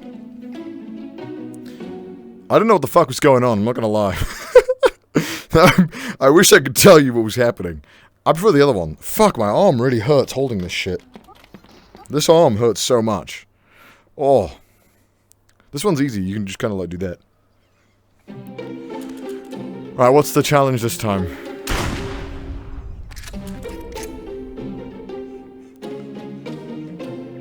Shoot 14 fat ducks before they escape. Alright, well.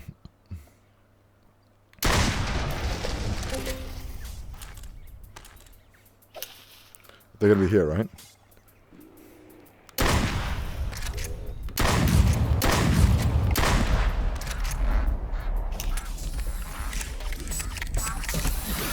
How are they escaping?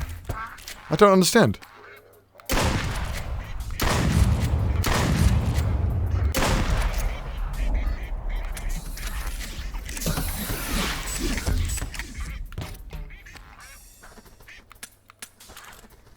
What?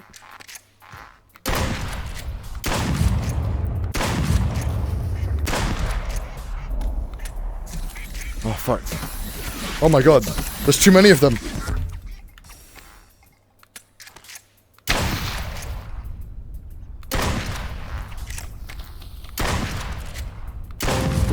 What? I was so close. Duck's behind me? What behind me?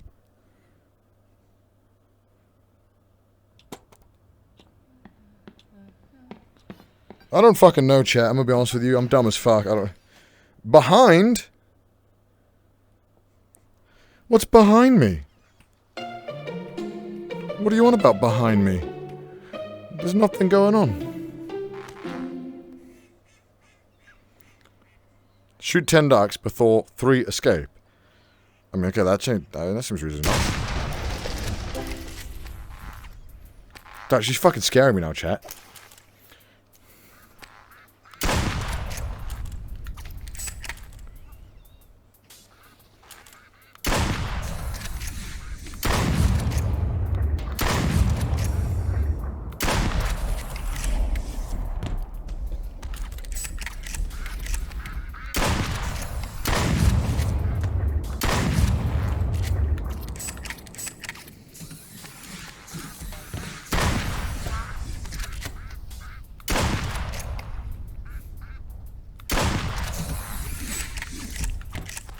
Alright, nice, we're gonna do it.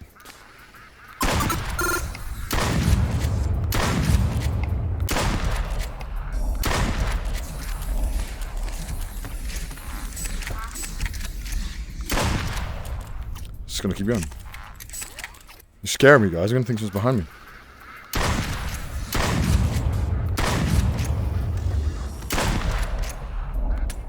Oh, fuck.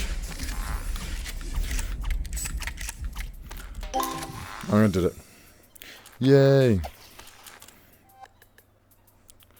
Oh. Time attack. Fuck. Shoot 5 ducks in less than 15 seconds. Alright. Am I reloaded? Alright, I'm good. Don't spoil anything in the chat, guys. I don't know what's going to happen either, so don't worry. Get your guns ready.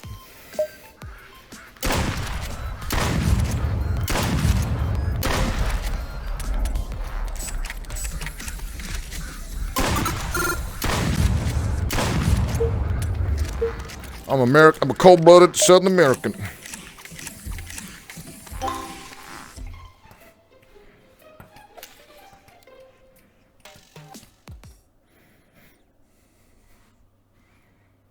All right, good. What is it?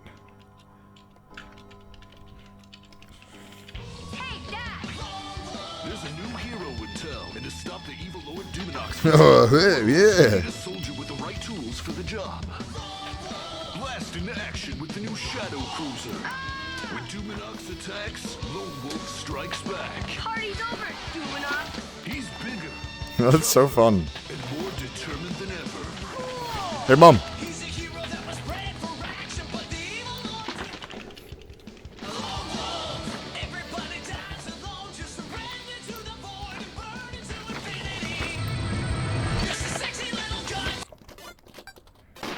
Wait, what? No, no, no. I'm okay, I don't want the gun. Take it away. Alright, well.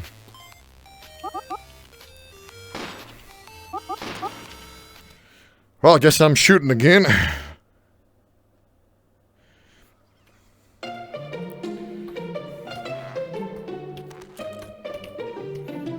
Guess I'm just getting kind of lonely. Shooting down here all alone.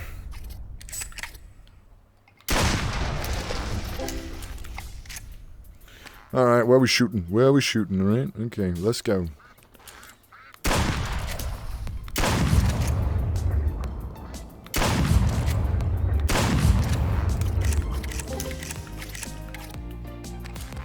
Alright, let's do it.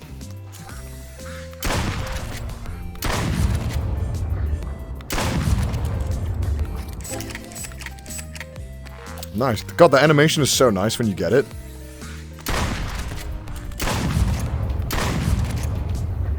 Oh, did you disappear? Well, I passed the level at least.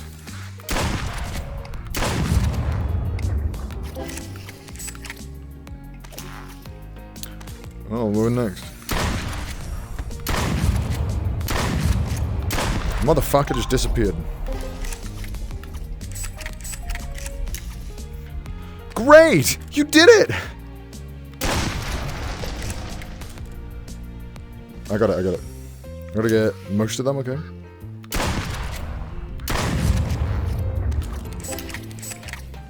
Right.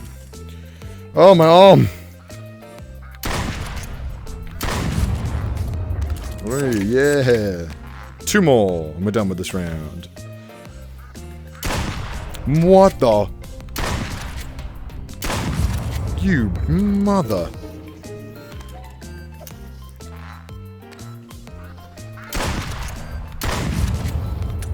What? Oh my god, I have to get one of these ducks.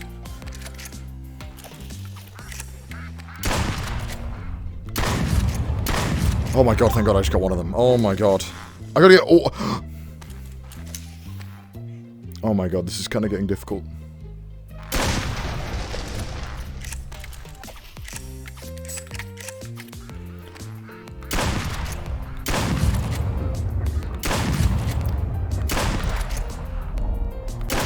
Did I get it? Oh.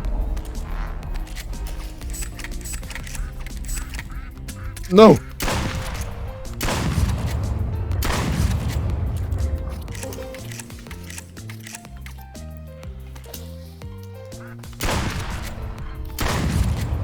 No! Why does it go away so fast?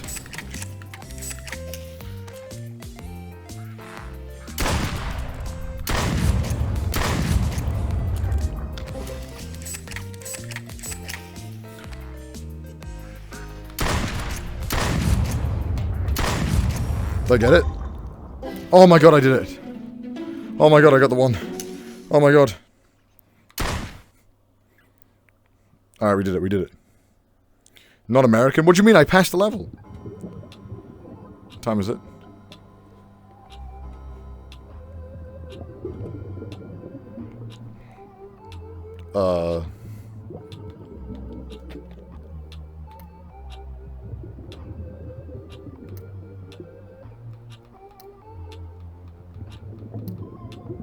Okay, I'm guessing that's not it.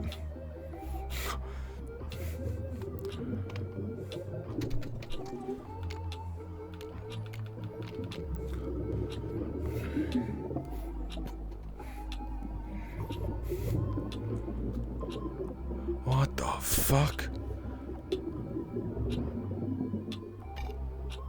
Christ, repels you! Okay, well that's not helpful, is it?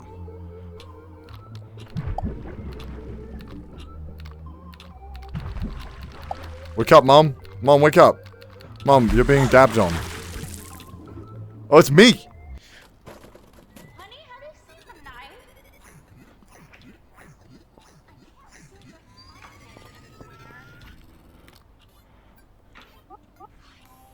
Have I seen the knife?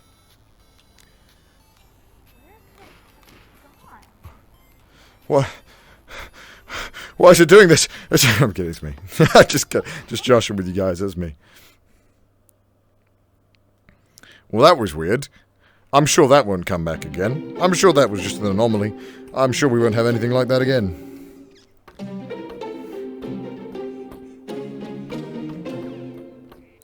Shoot 14 fat... Oh, fuck this one. This one sucks. Get my little arm, buddy. My American little arms. Little arms. Alright. Maybe I should just shoot the big ducks. Like, keep shooting them. Don't worry about the small ones.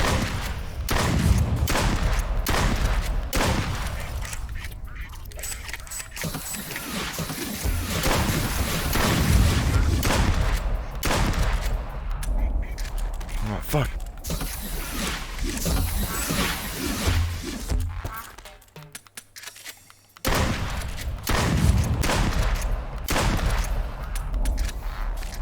Oh, fuck. So, go in.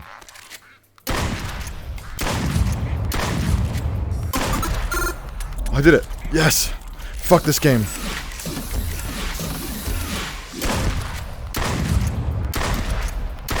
What? I don't give a shit. I'm done. I'm lazy. This fucking reloading thing sucks. Don't worry about the smaller ones. Don't worry about the small ones. Worries about the small ones. What are we get out of here. Oh no, not this one. Alright, cock up, boys.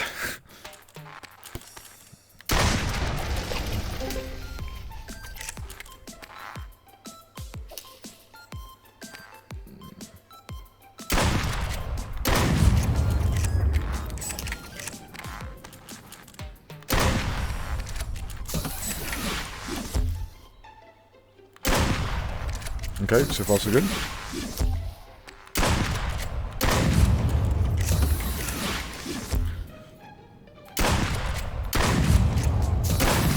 Oh!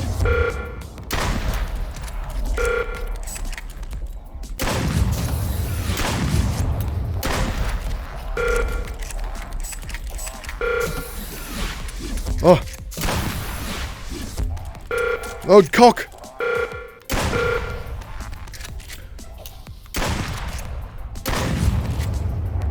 Oh, fuck. I did it. Oh my god, my arm. Ah, fuck my arm. Oh no, oh no, oh no. What's gonna be fucking happening now?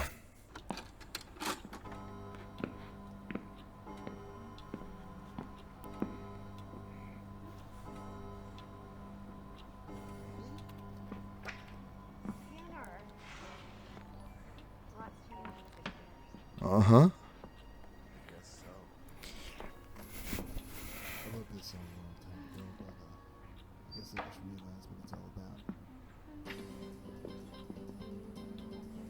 Mm-hmm. Yeah, the son of the richest guy ever. What happened to that girl that used to do all those things we used to do? She grew up. Remember the night we danced? Remember the way that it was so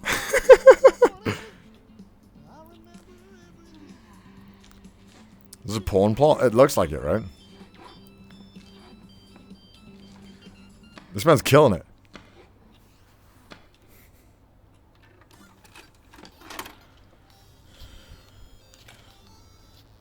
There's no eye in Iowa.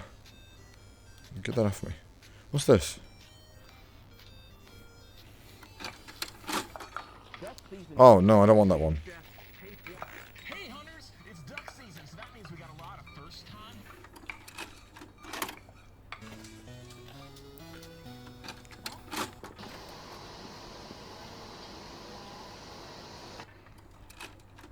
Okay, well.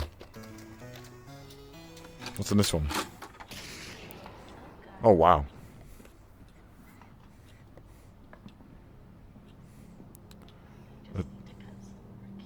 What the fuck? A dude just got shot.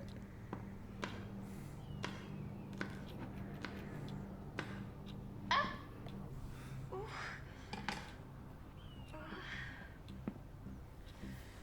don't like this.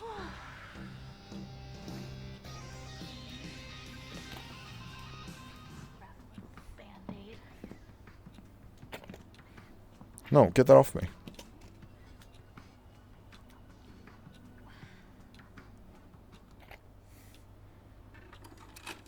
Footloose.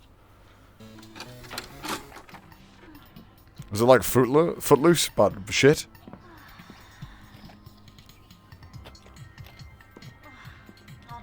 Kazoo Kid?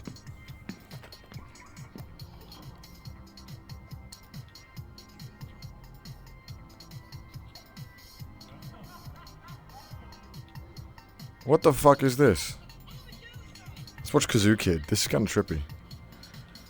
Hey, take this one. Sorry.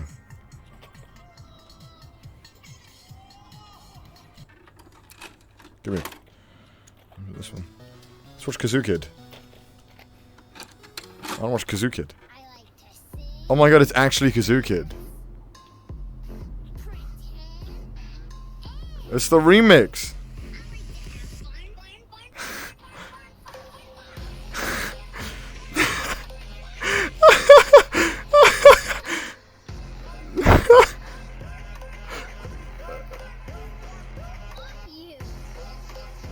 They actually put this in. Oh, they got the watermark there. How did they get the rights for young PewDiePie in this game? How did they do that?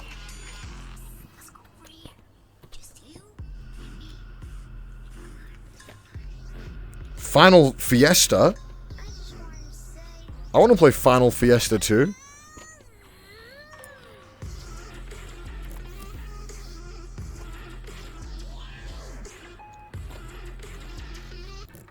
I can play another game?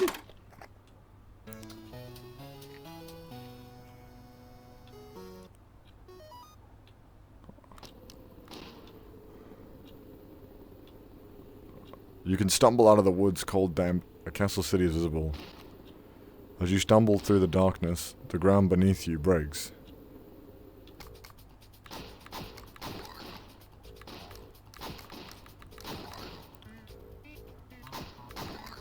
Oh, okay, that's pretty cool.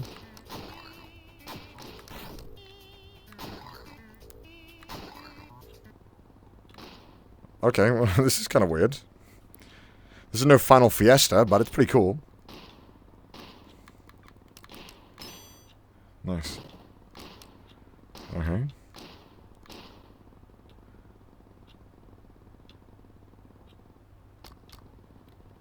Alright.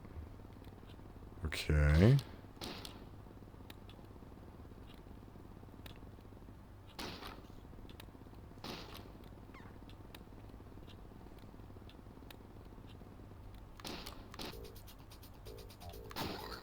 Easy enough.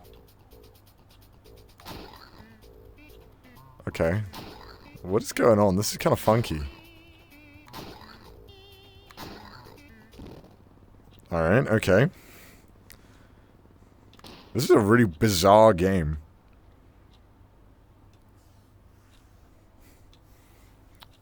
What? Someone just said in chat, who's that standing by the bookshelf? What do you mean? That's the bookshelf. I'm scared to stand up, I'm not gonna lie now.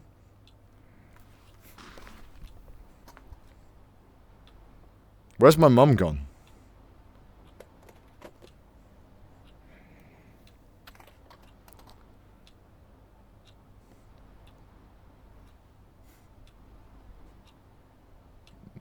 I don't like this, guys.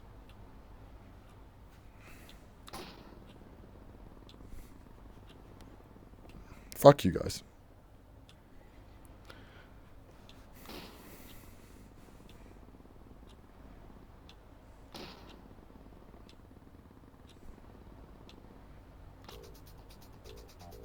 Okay, I'm gonna beat the dungeon. Then I'll deal with whatever I have.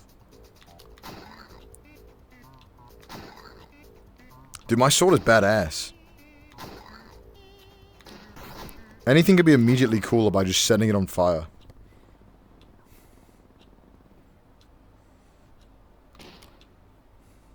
Can I move around? No, I can't.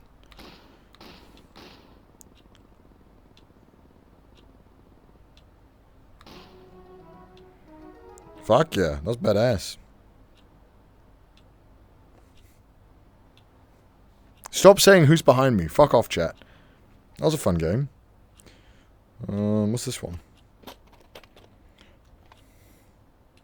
Desert Bros. Oh my lord, yeah.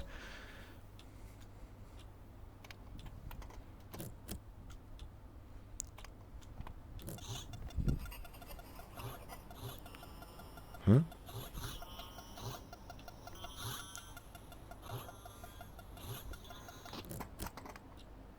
Huh? Just shoot it out.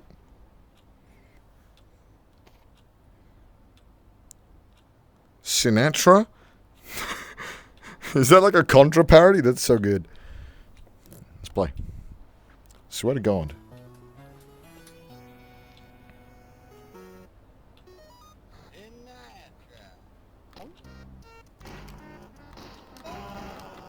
What the fuck?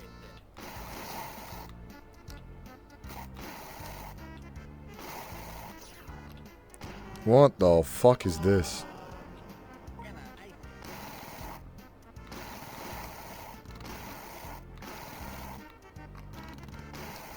What the fuck? I'm Sinatra.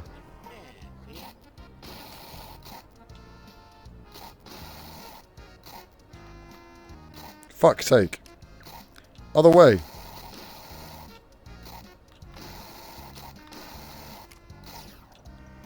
Got him. Got him. Oh shit.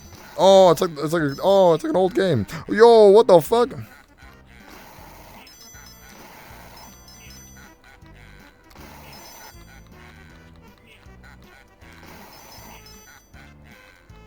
Is the money hurting me?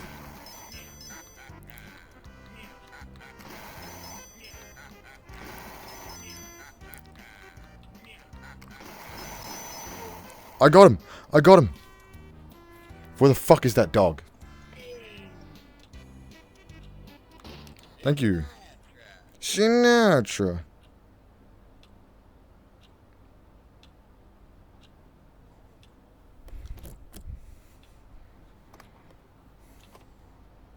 Why is this broken?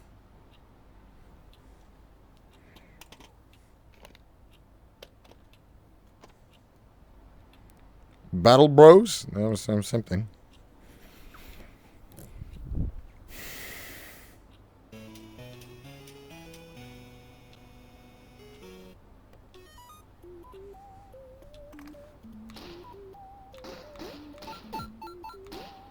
What? I died? Boosted game. That's my duck season. I should play that, right?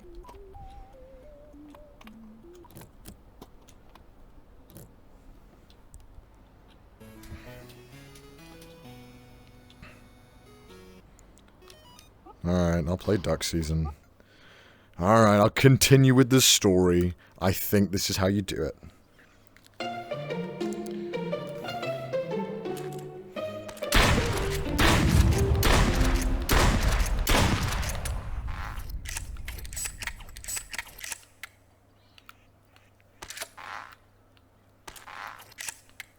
Alright.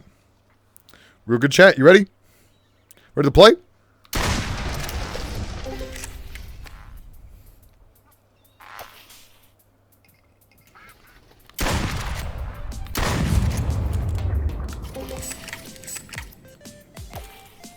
Where are they? Where are all these little critters? Fuck you.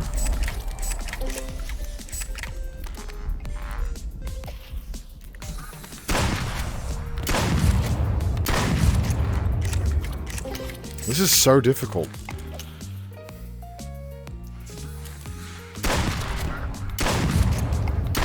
These ones are so annoying to get.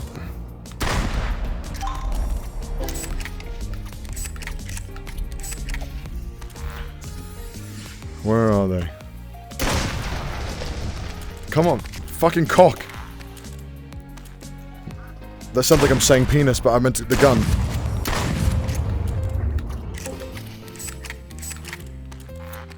Oh, my arm's getting tired.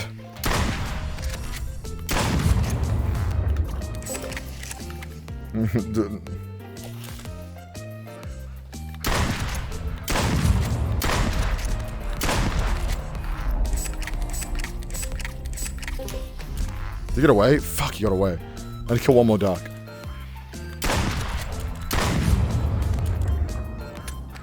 That fucking duck just flies away every time.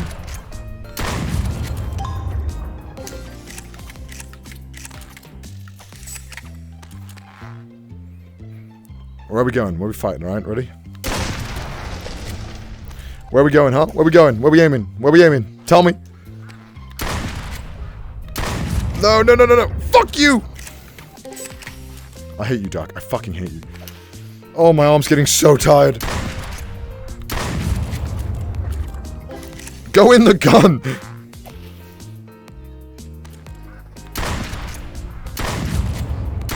Fuck!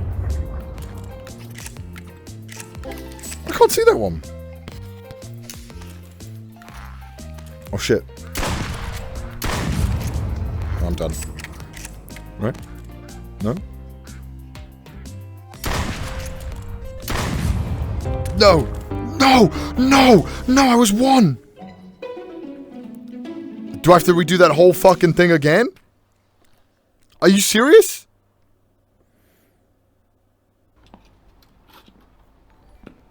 God fucking... Ugh! Fuck this game. You! Just start my suffering. Just fucking... Start my suffering. Alright. Where are they?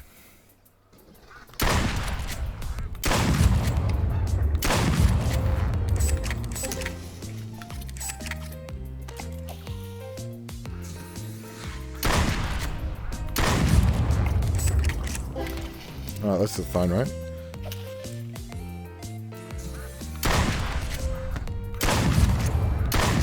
I hate that duck. That duck sucks. I can never get that one.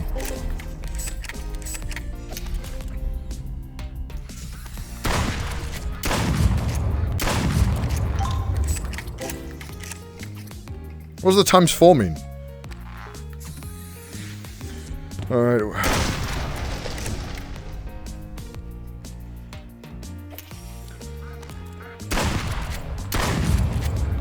I hate you, duck.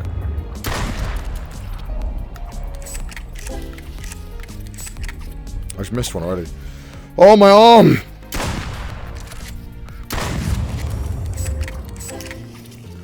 Ah!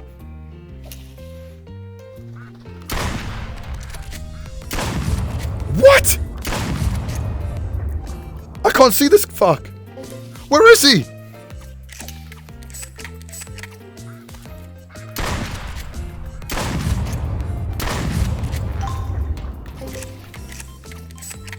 Oh my lord. British aim? What do you want about? I can only miss 3 ducks. But what does this times 3 mean? What does this mean? Anyone know what this means? Good workout playing this. 3 streak? That's shit. I need to get 1, 2, 3, 4, 5, 6, 7. 7 out of 10. Shotgun? Alright. You, don't fuck this up. I'm just kidding, you're me. Alright.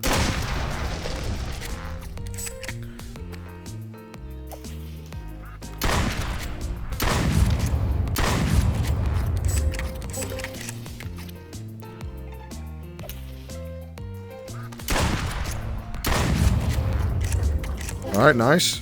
Let's keep it up. 3 more.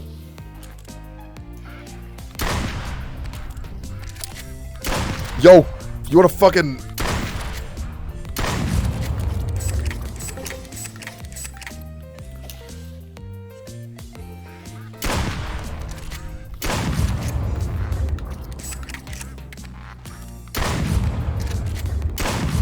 I got everything.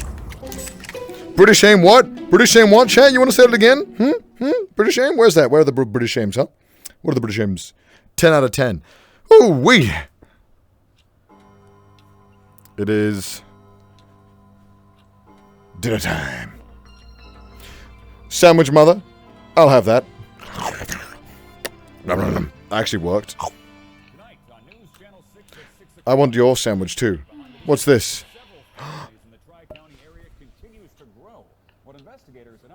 What? Plus your 5-day weather forecast and sports. All that at 6. Go back to the other pot, please. It is 6. It is 6, right?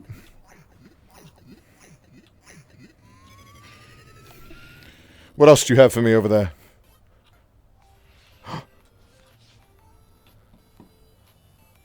Oh. Boring. Wait, when's stuff gonna happen? Alright, well I guess I'm playing more duck, I guess. Oh, my goddamn shoulder. How many levels of this shit is there?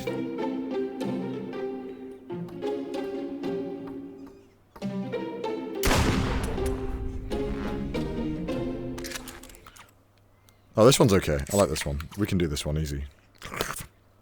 Why am I eating it? 5 ducks in 15 seconds? I was born in the right state for this.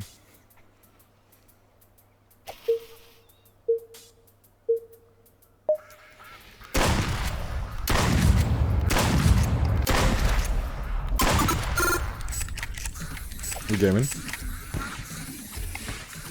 Oh, hello. Oh, it doesn't matter.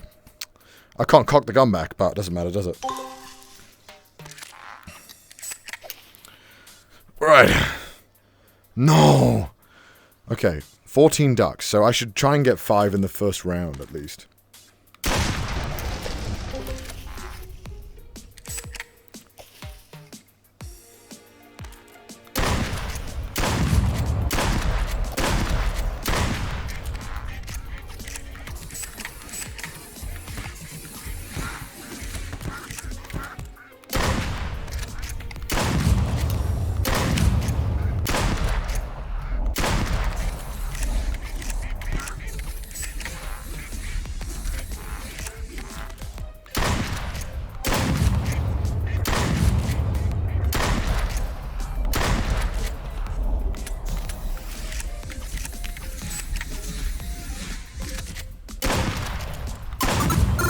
I'm done. I'm not shooting anymore. Oh my god, these fucking quacks.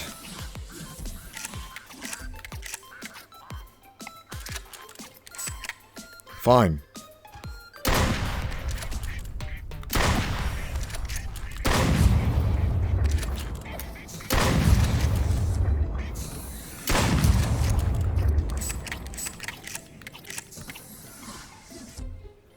Are you still going?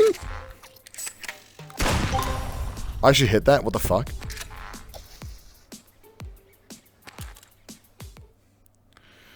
Alright, what's gonna happen now? I don't like this.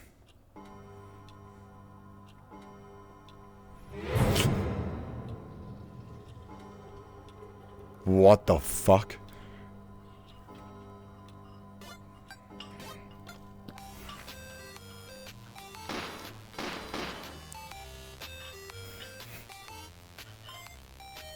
Give me this.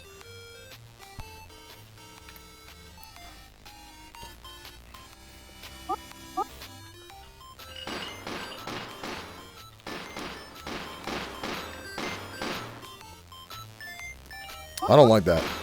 I do not like that. I do not. He was there with a video camera. Did you see that? Did you see that? He had a video camera, chat.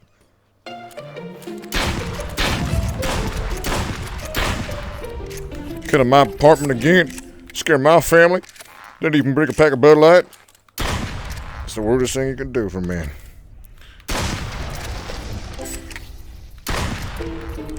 Yeah, yeah.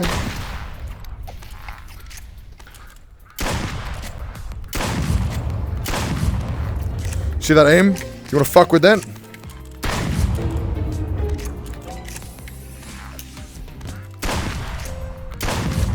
Oh my lord.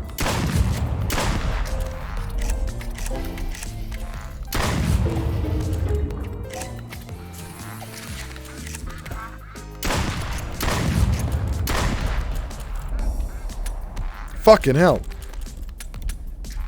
I have enough. Who cares? What the fuck is this thing broken for? Where's that guy? I want to shoot him again.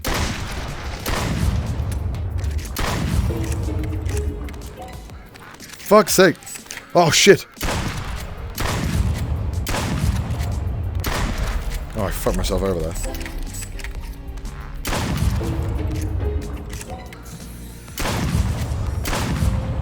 Fuck. Fuck! Did I actually hit that bird? 2 more birds I need.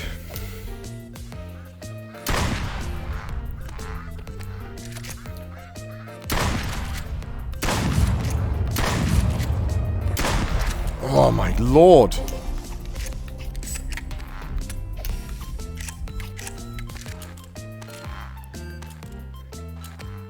Is it done? There's something in there. Those ducks be flying. Don't look behind. Why? There's nothing here, chat. Where'd the dog go? I need 7 again. Okay. Gotta practice mime.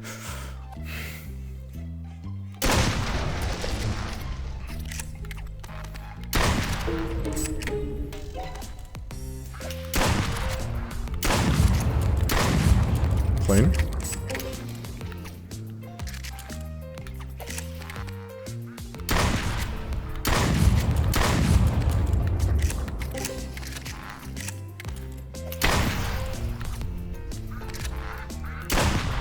Fuck! Fuck! I actually... Oh my god! I'm so fucking stupid. How? I just wasted 10 more minutes of my goddamn life.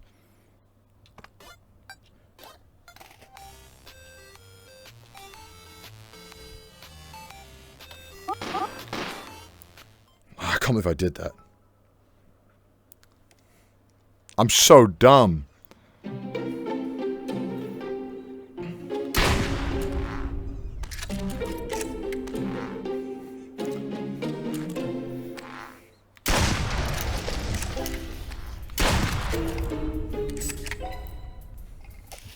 All right.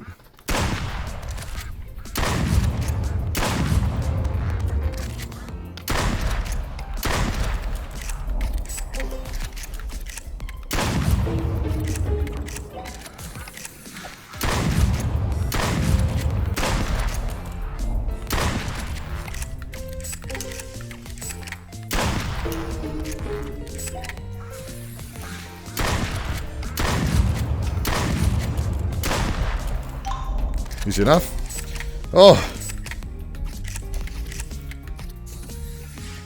Alright, where's the next ones?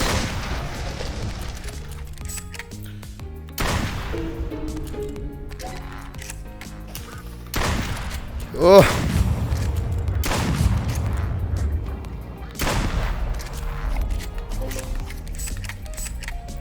Oh. Oh, what the fuck? Oh my lord, please.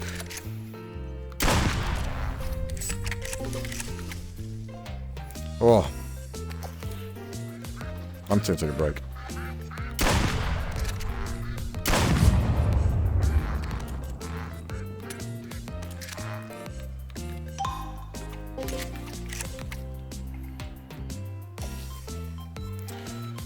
Alright, now we gotta get 7. I gotta try now. Okay, let's... Okay.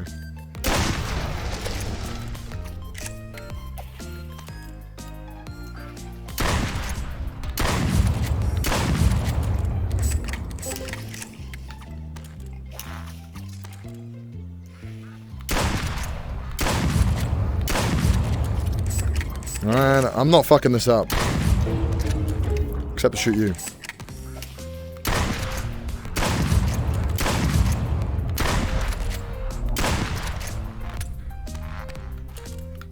Last bullet. Fuck. Oh, we did it though. Yay, we did it. We did it. We did it. What?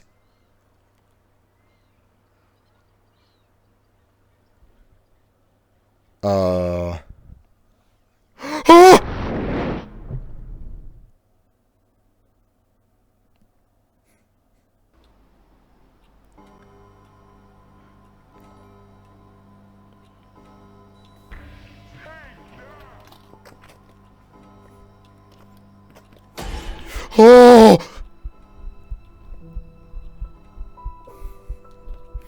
Get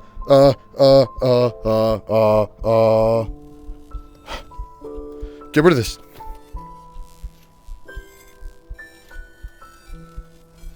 Give me this thing. Get rid of this thing. I don't want this thing.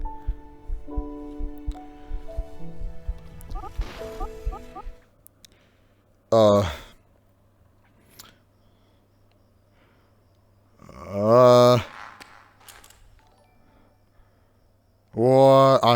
I'm asleep? What the? Okay, well. Now, chat, you're probably wondering, unless a man would be scared here. Let me tell you something.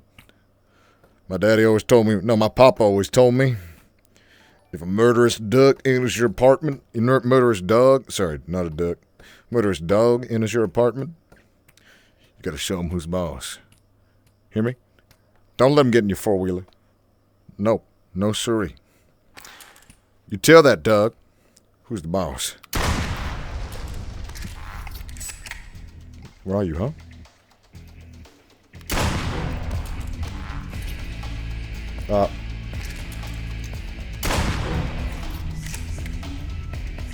You want a fucking cock? Hello? Whoa, fuck. Yo, I'm trying to fucking do this, bro. Yo, truce, hold up. Am I fucking stupid? Is this just not working?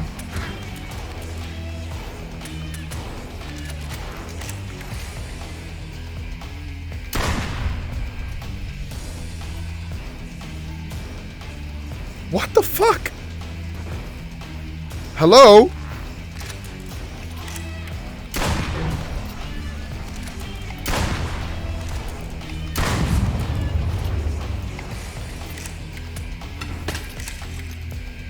Yo, what the fuck?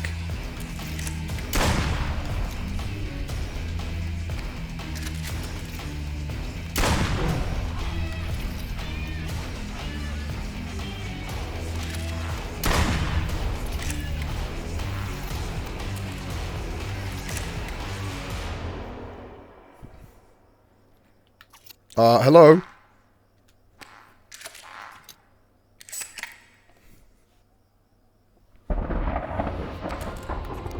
Second phase.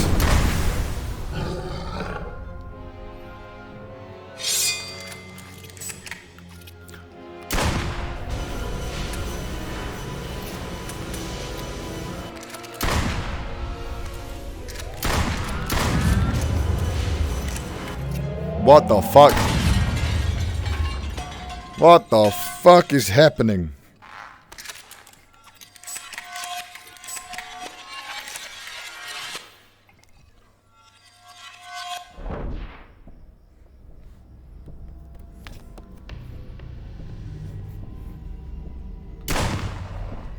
What the fuck?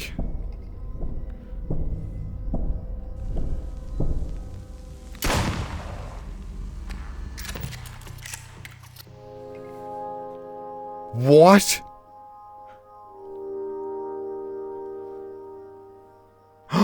What is that? It's DLC. Paid $10.99. We get to go free. That's it? That's the game? I guess there's only one thing for it.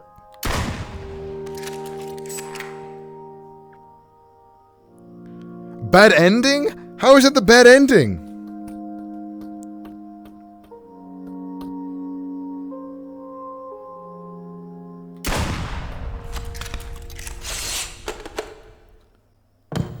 Huh? Who are you? Huh?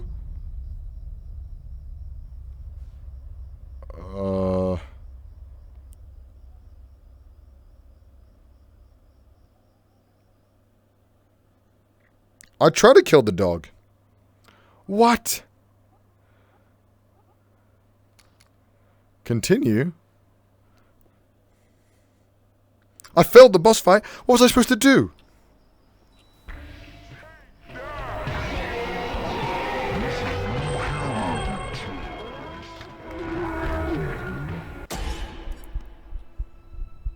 I don't like this, man.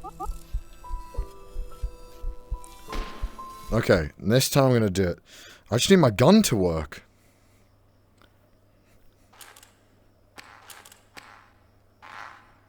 Okay.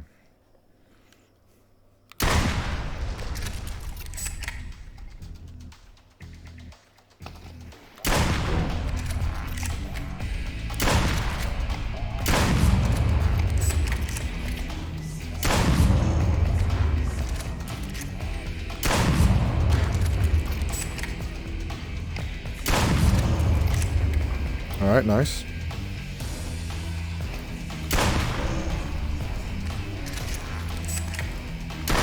Fuck's sake, that's so scary.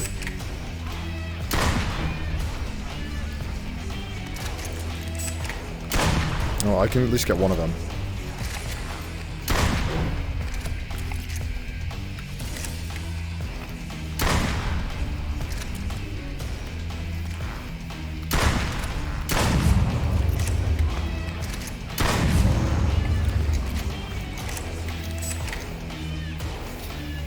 Golden shotgun. Okay, gotta get him in the eyes, I guess. Duh!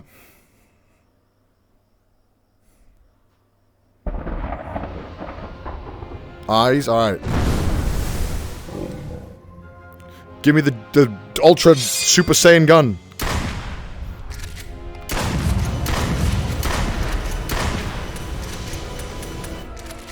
What?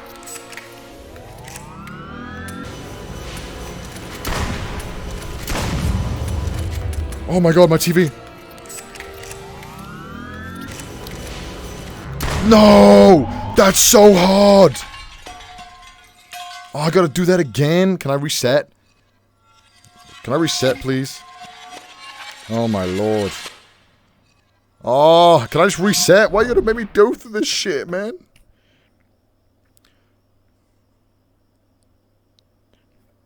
Non-American name. Alright. We will try again. You damn diddly dog. It's so hard getting the cocking thing right. It just doesn't work.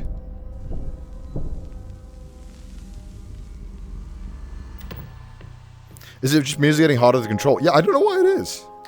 Seems like it's getting harder than before. Yeah, I'm dead. Oh, I can skip. Fantastic. Oh, that's a good button. Alright, let me try again.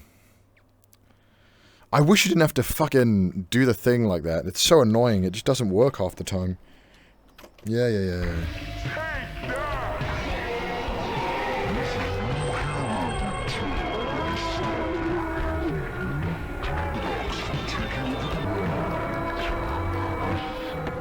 Dude, just show me my mum's dad. Yeah. This time, I'm gonna make it work.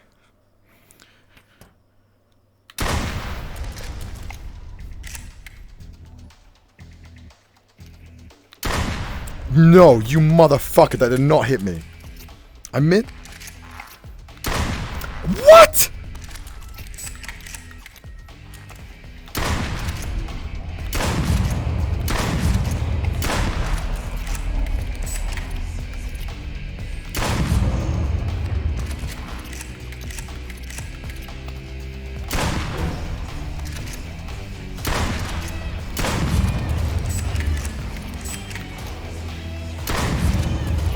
Alright.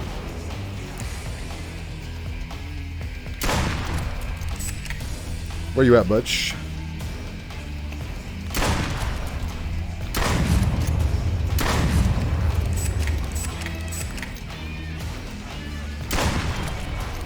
Where are you? Come out again. I'm gonna murder you. Now I got it. Now I'm gonna do this. I'm gonna do this, guys. Oh, Blood Moon! The Zelda Blood Moon! Give me the shotgun shells. Throw them at his eyeballs. It's the only way. Oh! Okay.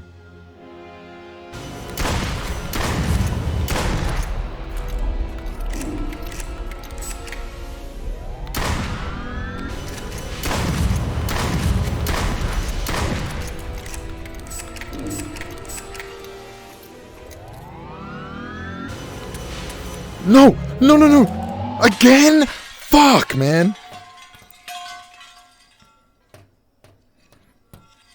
It's... You have, like, no health. Let me skip this shit.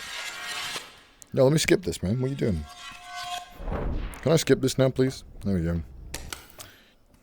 Alright, this time. This time we're gonna... I'm on medium, for fuck's sake. Shall I put it down to easy? What do you say in chat? We'll try one more time. If we fail, we're putting it on easy. Show me that she's dead. Come on.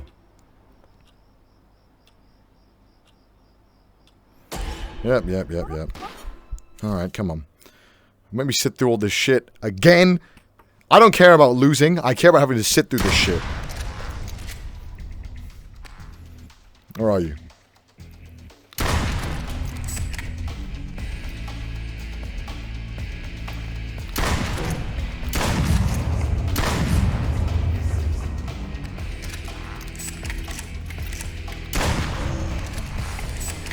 Oh, this time I got it.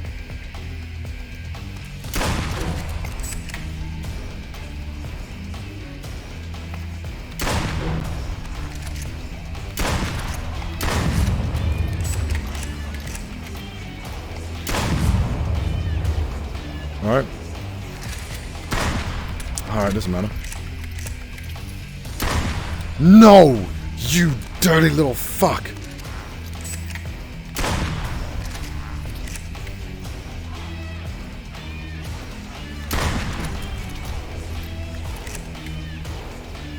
Oh. Oh, my arm. It's so heavy. This time. This time. This is for chat. Chat, this one's for you. We are not gonna fail this time.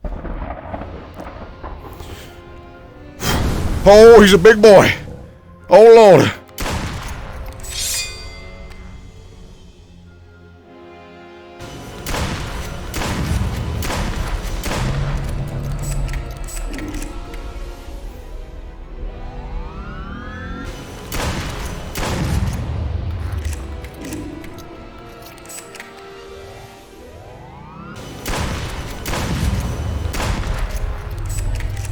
Eat shit, bro. Eat shit.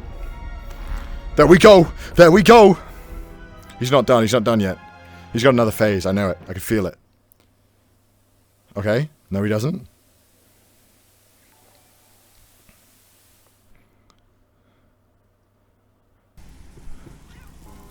No.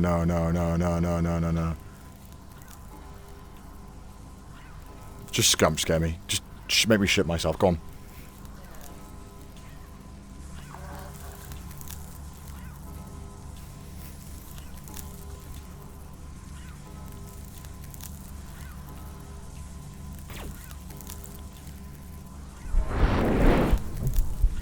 What the fuck? Where is he?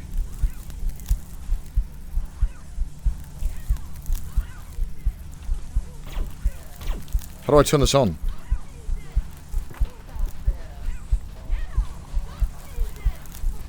What the fuck? What the fuck? I can't open my hand. Why is my hand tossing something off?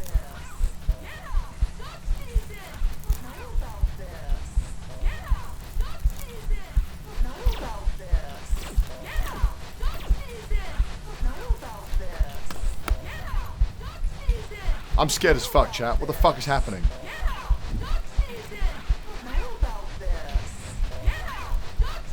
Yeah, duck season. What the fuck is going on?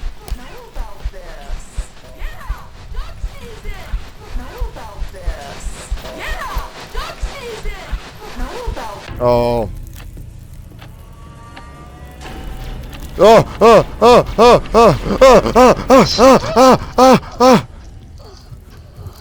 Why did he kill me? Why did he kill me? Why did he kill me? Am I dead? Is that it? What? Oh, it's the same ending. Oh my god. What the fuck?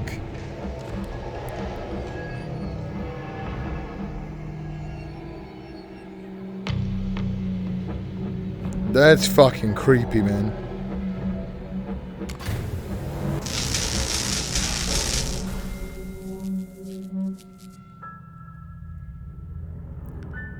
Oh. So, do I just... How do I stop that from happening next time? Do I have to, like, shoot the TV instead of him?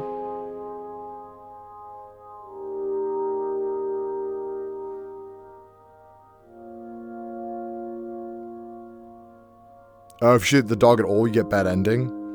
Oh, shit. Oh, I see.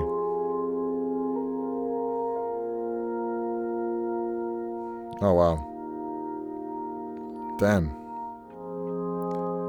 Bruh.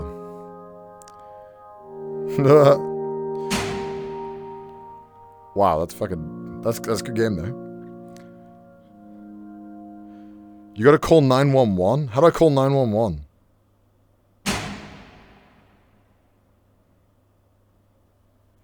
Holy shit. Well, that was fucking terrifying. Oh, there's no continue. Does New Game Plus just... Casual Hunter?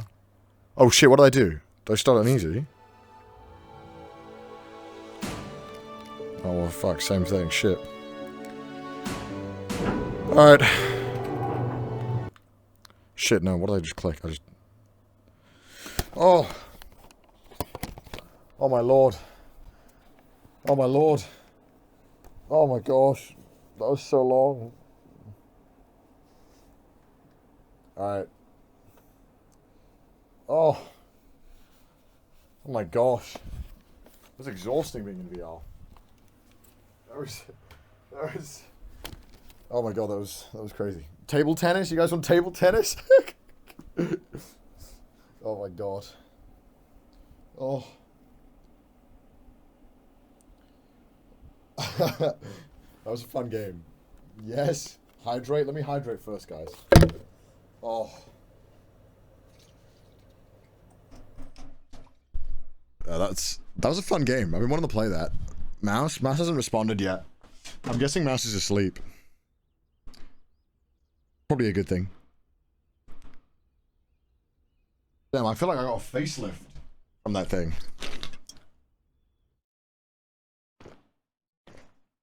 Oh, we gonna get some more water.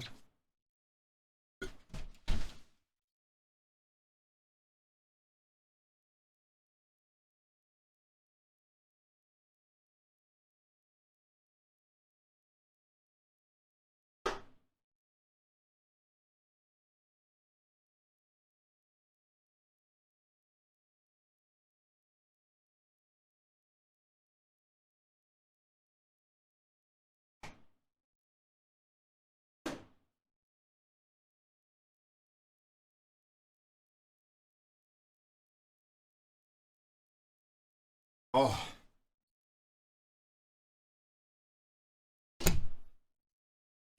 Man, there is just something about VR horror that, like, is so much scarier than normal VR horror. The normal horror, sorry. It's fucking terrifying. Oh. Oh. Wait, let me see what other VR games I have real quick. The Forest is VR? What is Doom VR like? I can't imagine that's good.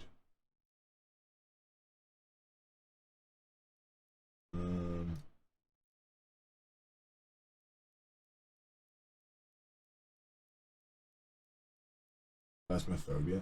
This is a Sega Mega Genesis in VR. How does that work?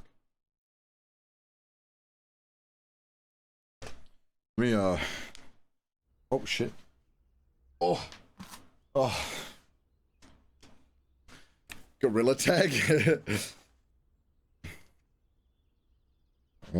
Oh, shit. Oh, I gotta...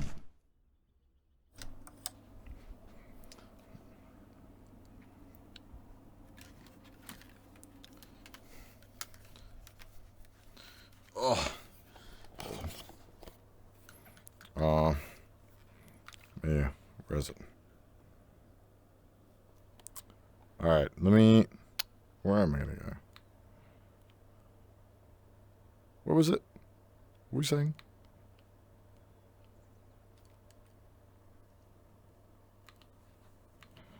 Library.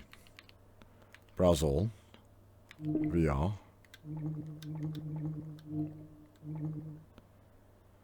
Gone. What was I gonna say? Oh, I can't do it well like this.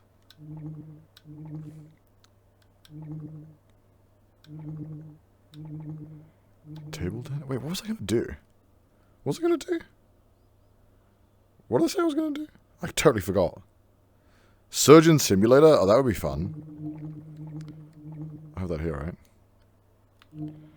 I don't think I've ever played this before. Oh, I gotta install it? Oh, okay. Oh. Well, that's fast. Oh. Fair enough. Is it like a full game?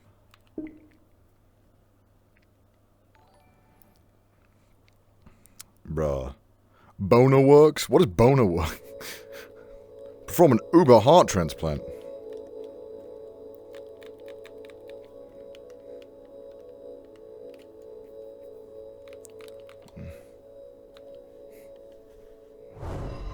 Oh.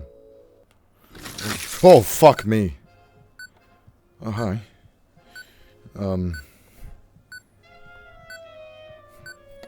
What, is that going to tell me what to do?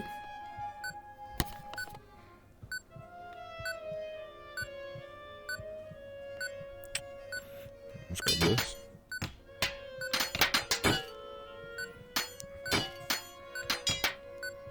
Well, that's not good, is it? Let's,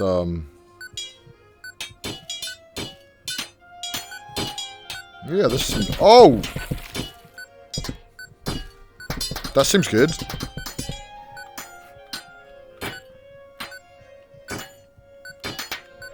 No, give me those. How much blood does he have? Can I grab that?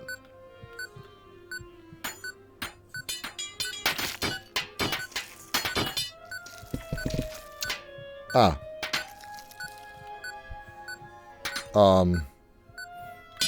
Perfect.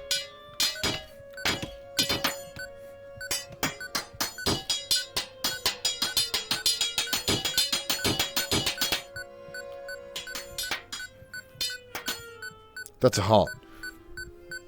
Give me that. This man needs a sandwich. Wake up. I need to take all this shit out. Oh, Jesus. Yep, that's... that's doing something.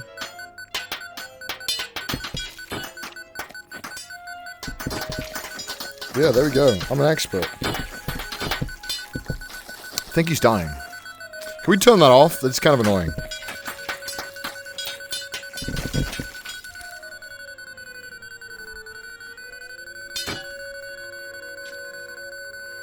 Baboon heart? Okay, human heart. Oh, shit. Oh, shit, my hand. My hand is fucked. Can I grab that? Can I grab that? Can I just get that off you? I think he's dying.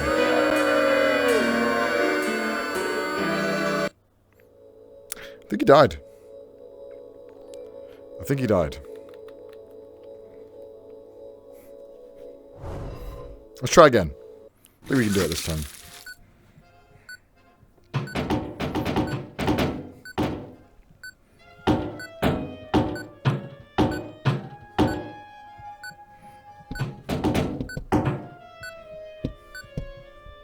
I want that.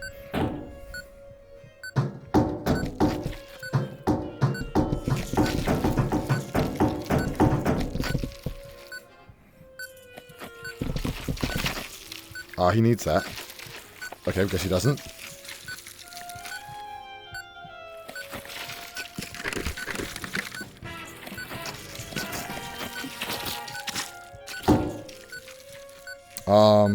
Butterfly knife? Guess not.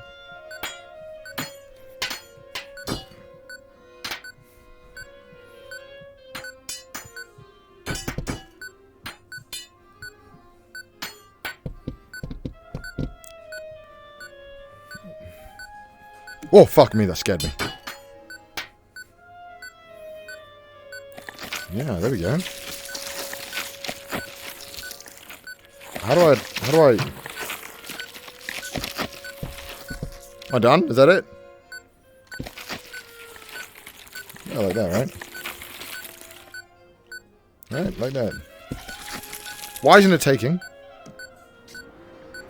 Oh.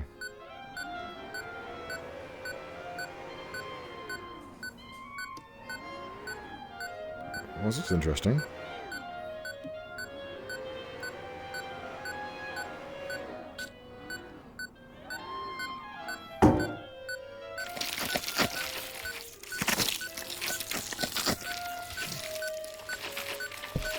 No? Cool. Alright, okay, this seems to be going not as well as I'd hoped. Maybe I should put his lung back in?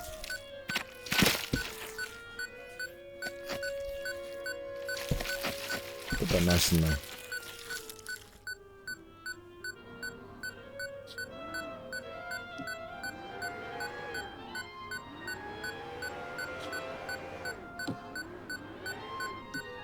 Oh shit.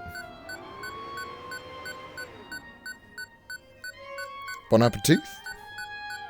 Wrong heart!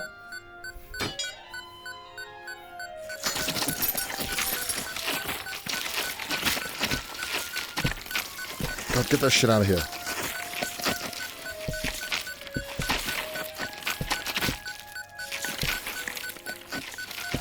That's in, bro. Come on. Why are you dying? Why are you dying? Wake up. Wake up. Wake up. What is it? What, you got a little heart in you? You got a little baby heart pissing you off? Let me get that out of you. Hold on, hold on, hold on. Give me that. Give me that shit. Alright. Come on. Stop being a little bitch. Wake up. Oh my god, my tracking keeps fucking up.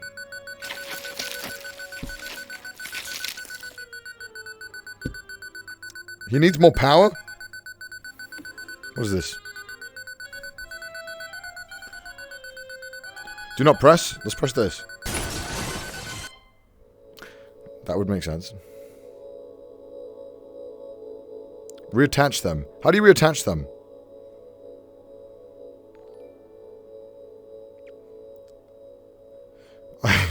I died when I pressed the do not press thing.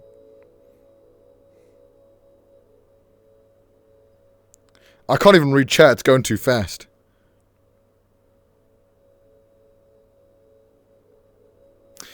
I think I did a good enough job.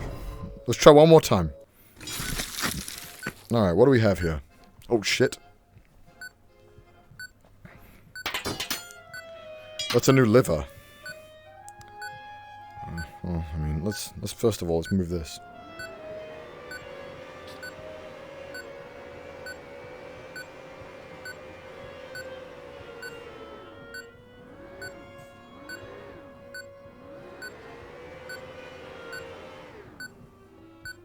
Good enough for me. What's this thing? I guess I don't. This is not important. Give me the pencil.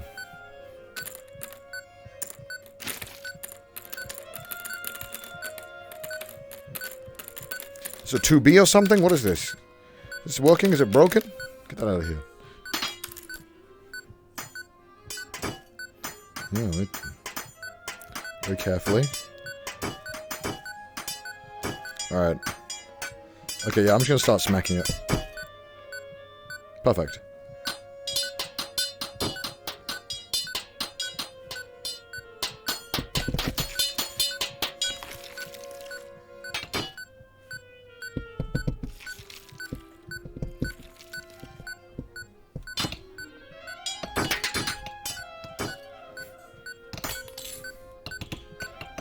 No, no, no.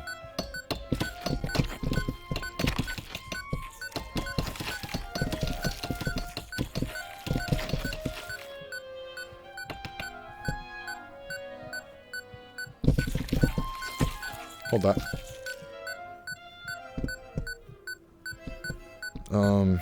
Well, let's get this.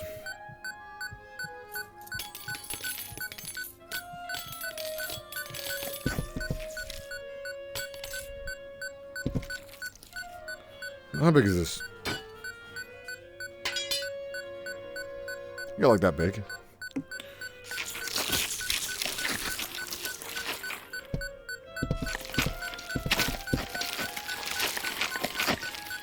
What the fuck? What the fuck? What are you sucking to? What the? Yeah, get it.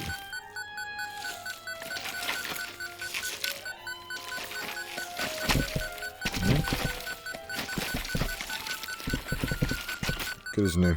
Good as new. What's this? That's probably not good. Hold on, I know what to do. I know what to do.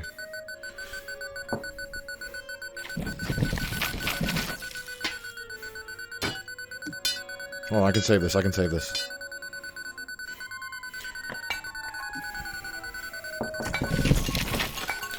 Close the wound with that. Perfect. And now... Fuck. Now... now... Get another way.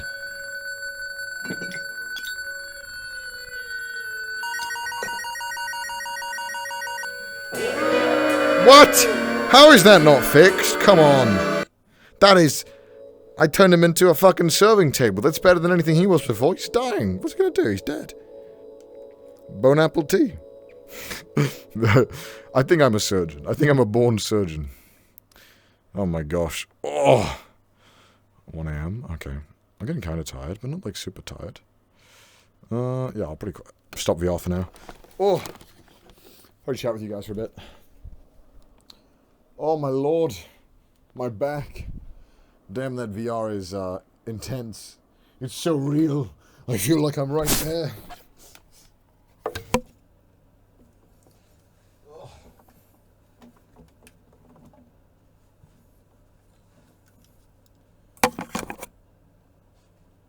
Oh, my face.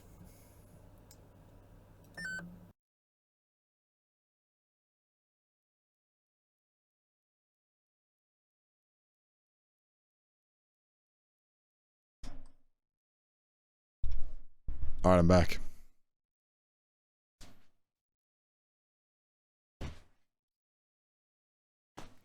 Oh.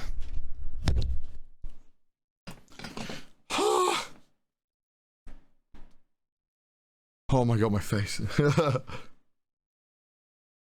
Needless to say, I'm gonna need a shower tomorrow morning. Oh. Please remember to clean the controllers when they get sweaty. The finger tracking gets fucked. Oh shit, that's probably why they're fucked. What's the best way to clean the controllers? Whoa, my eyes, bro. They be broke. Washing machine, dishwasher. Thank you guys for the great suggestions. Should Connor become an IRL doctor? Oh god. What do you mean, oh god? As in, oh god, thank god it's Connor operating on me? Dishwash, wet cloth. Alright, I'll do that. Oh. Oh shit, no. Alright.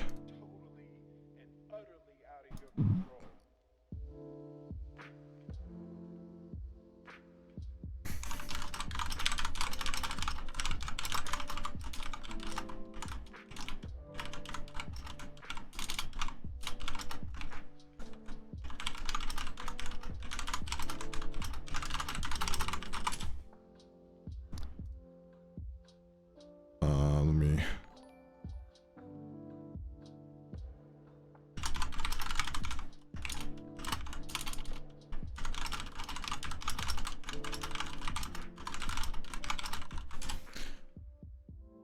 Sorry about that. Just replying to messages.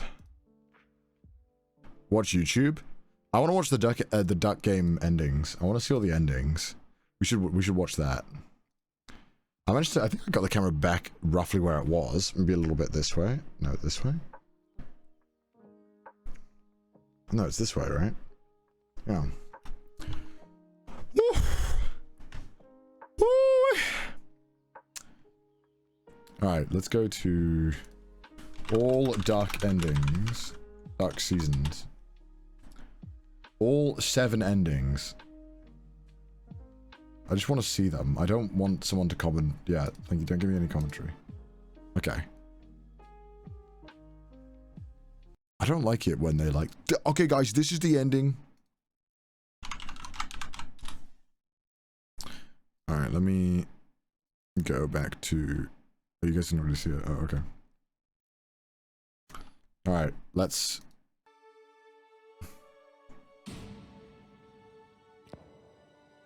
This is the normal ending?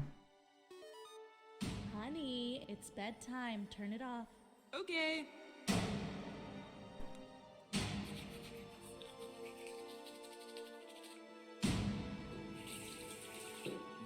We can rent it another day since you liked it so. But you know, I would have shot that annoying dog. Good night, dear. I bet. So this is when you don't shoot the dog?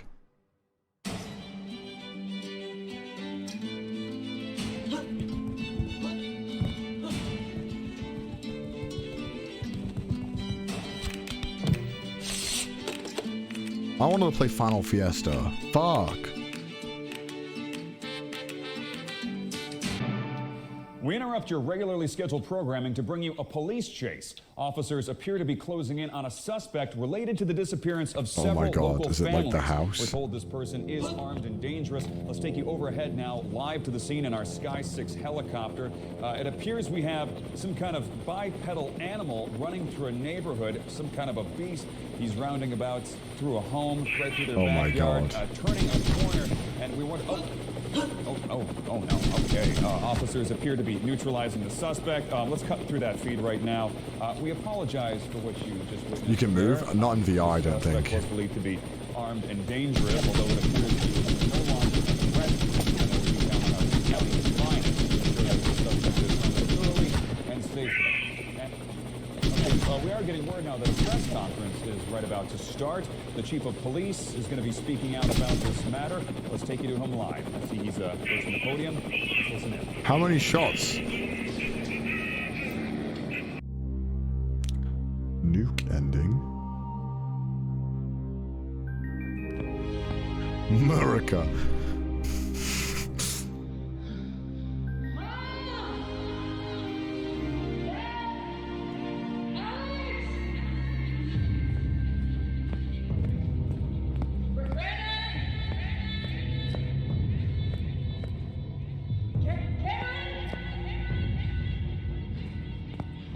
What the fuck? What the...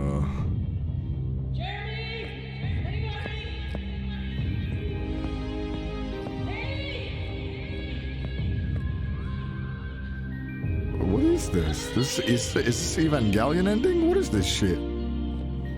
Is this the Evangelion ending?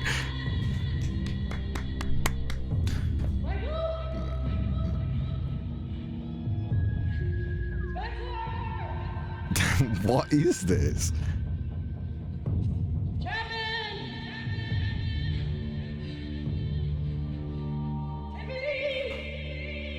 What?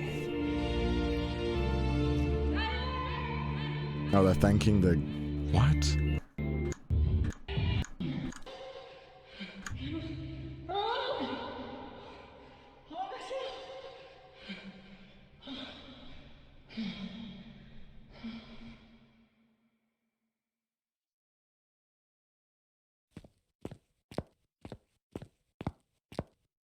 What the fuck? Canon ending.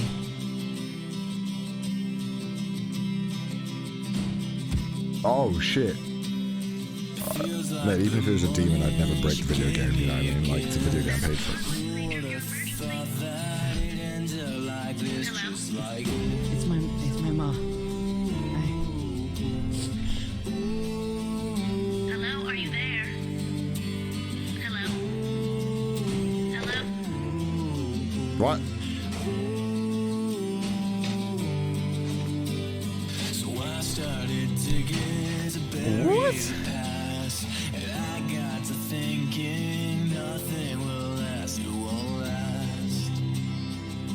Did he kill his mom? I know they're coming to take me away, so I started running to see a new day. What is my reason and when is my time? Now is the season. Did he kill his mom? The dog killed his mom? I don't know. Don't know about that one. What if the dog killed his mom? Oh, the 911 wouldn't believe him. Yeah, but a kid wouldn't know that. Of course, the kid would be terrified. Well, the kid probably wouldn't be concerned whether the police are going to kill him. DMCA, it's alright.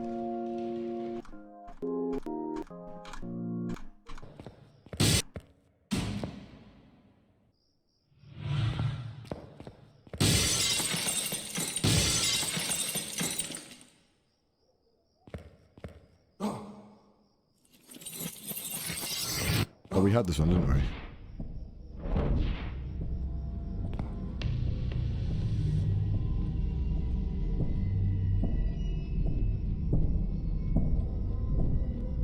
Oh, this isn't the we had, right? Oh, yeah. Dead ending. Oh, this one where we got stabbed in the head, right?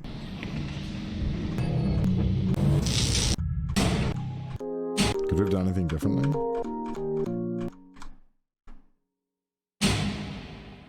Okay. This is the other ending. Dog ending.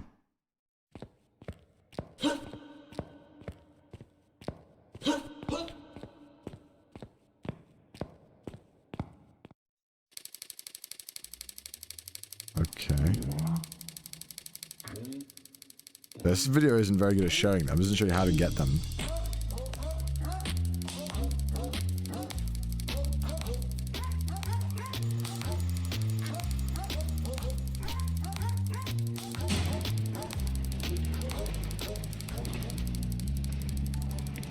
It was you the whole time? You want me to help? Okay.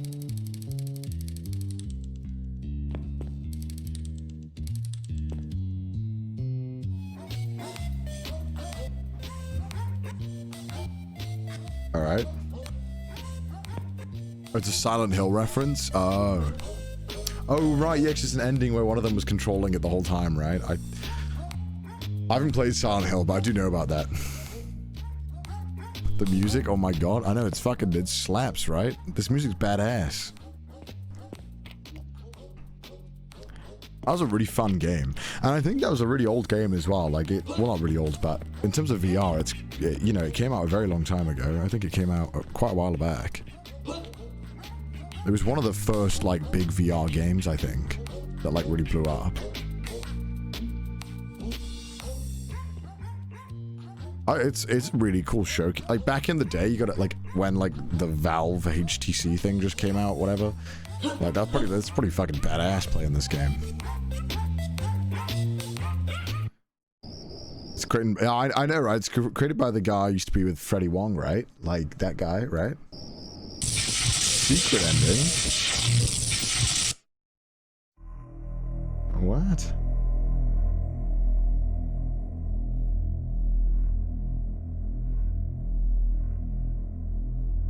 What?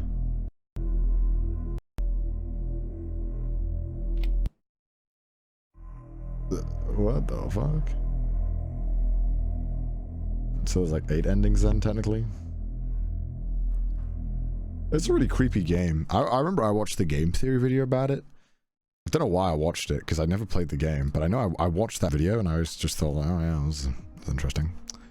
It looks like a cool game. I don't really know. Boner Works. What is that? What is Boner Works? Why do you guys keep saying that? Bone works.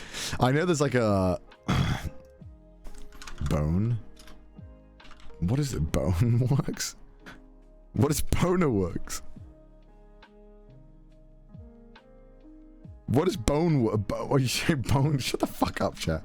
Bone works. Let's have a look at that. What's that? Is it in the store? Is it? Bone works. What the fuck is this?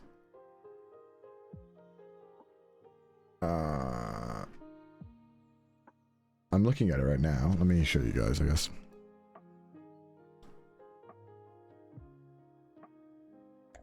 Oh, same studio. That's cool. I hate the Steam player. Look at this shit. What resolution is this? I just don't play this one. Sure.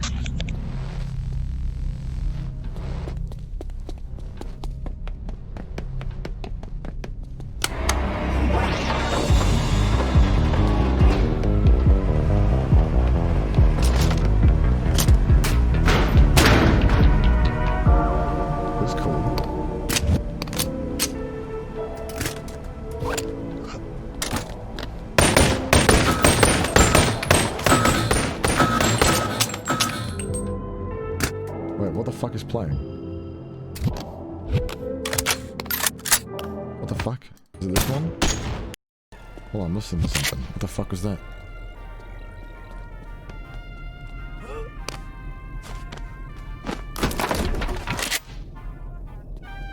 How does this work in VR? Surely you can't walk around.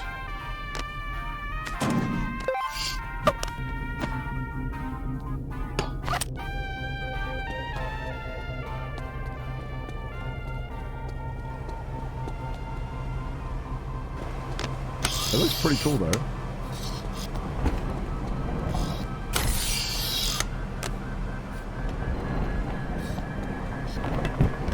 That's kind of neat.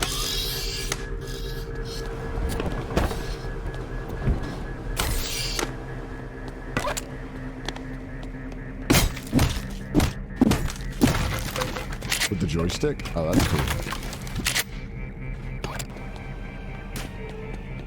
How does it work? So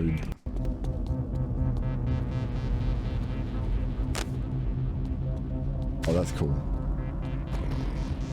Oh, okay, that's actually kind of neat.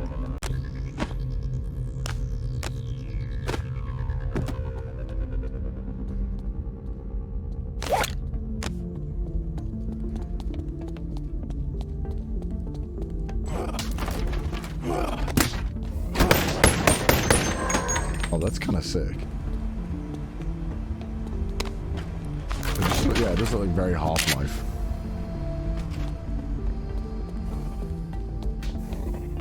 So is it like a story-focused game?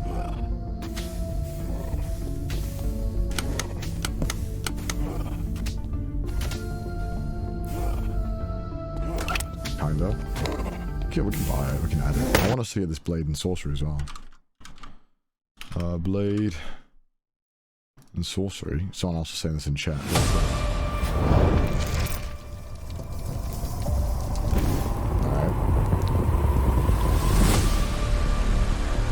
Alright, we got epic music. What the fuck? Overwhelmingly positive. It must be good then. You never see that. Well, I thought, oh, you do that.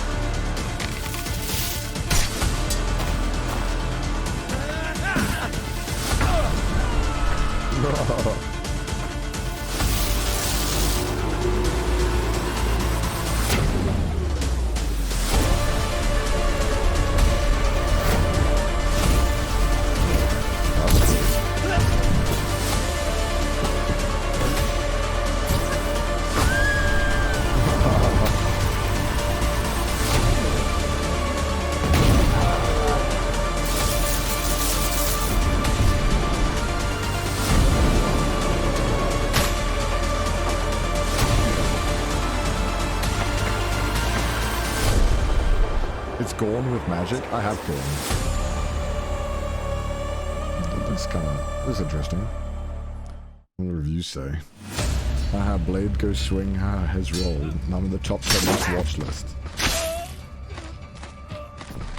It's interesting. What other VR games are there? Let's have a look. Pure Bowl VR bowling? Holy shit. Oh my god. Oh my god, look at that. I hate bowling. Maybe it's fun in VR. Maybe it doesn't suck in VR. Aim assist? Oh my god.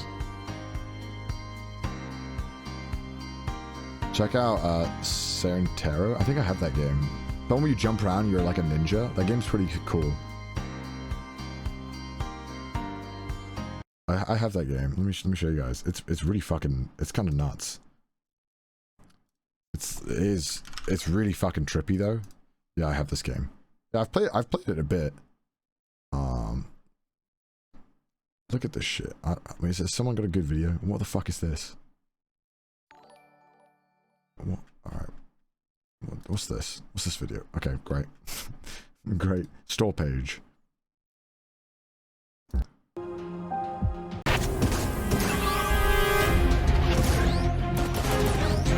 just jump around and fucking shoot ninjas and shit. But it's really fucking weird because you're jumping around all the time.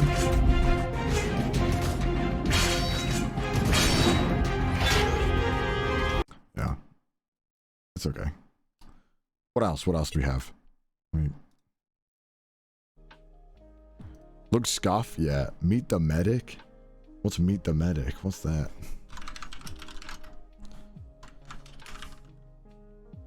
Oh, this one? That's the one I was playing, right? Half-Life Alyx? Yeah, I would like to do that. That's a pretty long game though, right? But I also have never played any Half-Life games. Mixed. Jesus, what the fuck? Emojis? Go on, sell me. Sell me on the game.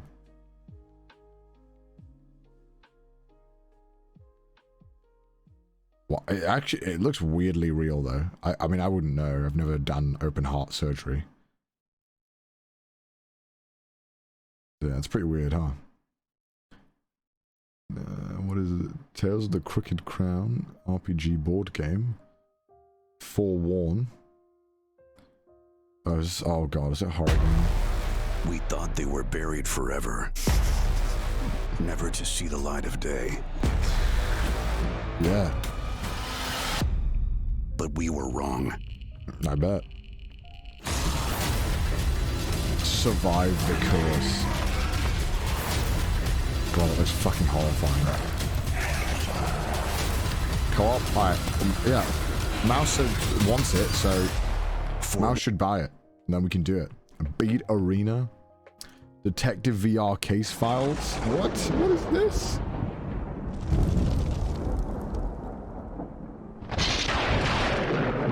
Okay.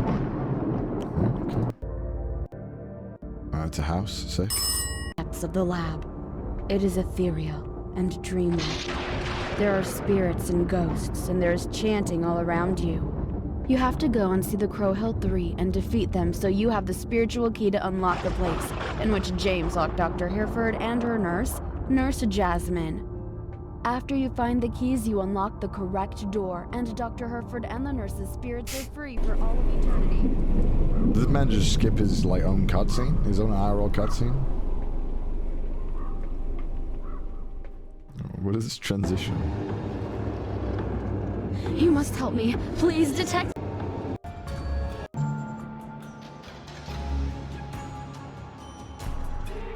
And pick a lock with his finger?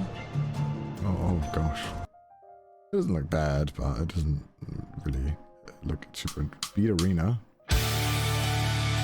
Alright.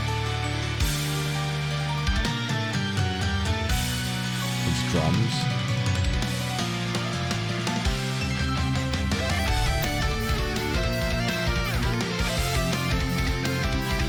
Yeah, it looks fun. It looks fun.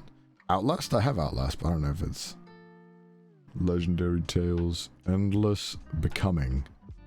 What is this? It's an interactive virtual art installation. What's that? What?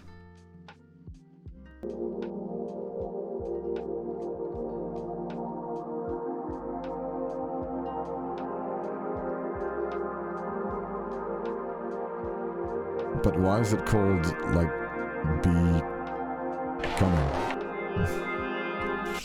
Yeah, alright, sick. Very pog. Iron Guard VR.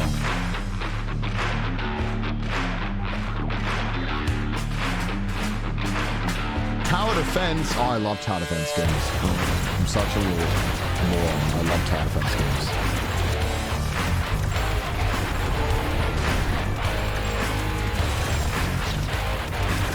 But like, why VR? Why did you need it in VR?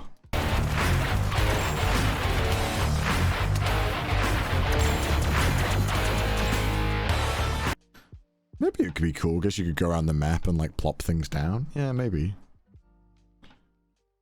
Safe Zone VR, mostly positive. Well, it's mostly positive. That seems shit. Mostly negative? What's this? When the digital art market went crazy, when Renaissance Masters shuddered at NFT digital replicas, it has come to light that a famous British collector, Hudson Moore, is missing. NFT? What? As an experienced BBD journalist, only you can shed light on the mysterious disappearance of your old friend. After all, he hinted to you about the mysterious experiments on the What is this voiceover though? Like, what? But you did not pay any attention.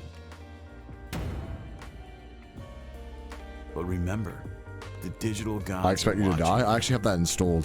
Mudan told me to download it. See you on the other side, friend. Okay, why is it bad? Can we read the reviews, please? Okay, positive. Full of us is solved and next not clear. You get clues, then it's to be request. Okay. Not fun. Controls are finicky and the game is relatively short, but the length is extended by illogical, very difficult puzzles, frustrating hints in some. Okay. No locomotion, sound quality is like WAV, no ambient transitions in the same area after teleporting. Poorly optimized, graphics are nice, teleport, okay. Immersion breaking. Marble Pop Paradise? Yo. Oh my god, it's got the YouTuber music. Oh my god, it's got the YouTuber music. Yeah. Oh, hell yeah.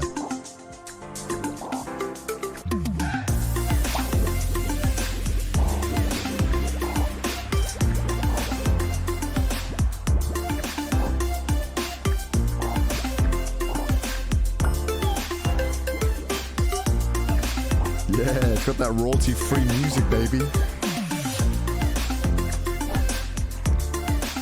Like, I don't... You just, like, shoot the bubbles? Is that it? It's just... It's it? It's the whole game? And you can play... You can watch YouTube? Is that... It's such a good game that you would rather be watching something else than playing the fucking game. Oh, my lord. Oh, geez, this is expensive. Yeah, carrier command. Okay, sell me, sell me.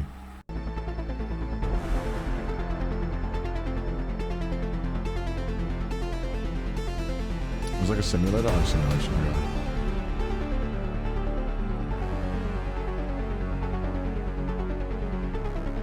It's quite hefty for a VR game.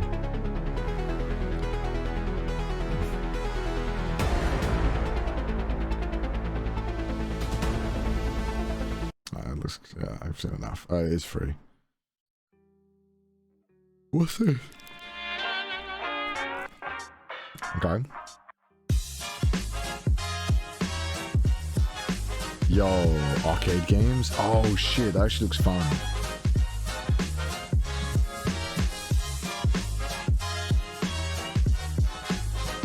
Oh, you can play with friends. That's so cool.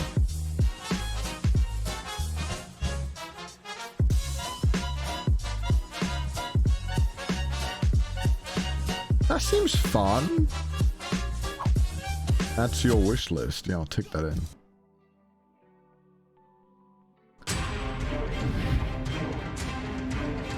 Nips app. Oh, I'm such a child.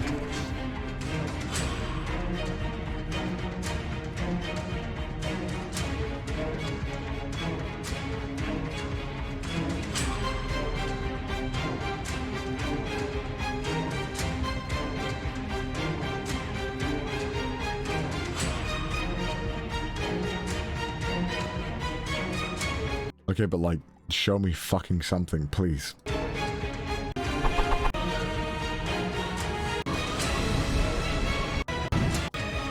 there we go.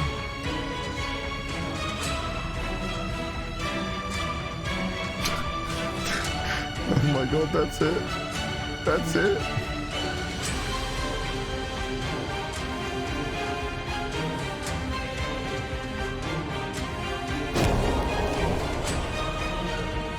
That looks so shit. Super Raft Boat VR. Okay, I'm down.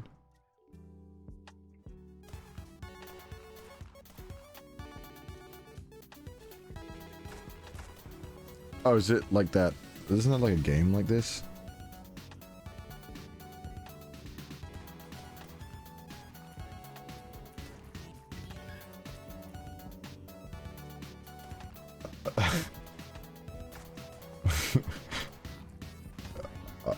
I mean, is that Pickle Rig? Was that Pickle Rig? Oh, that's a pirate. Okay. I mean, yeah, it looks alright. It just kind of looks like they don't really do anything there. I have a slot. Oh, that's Everlast. Yo.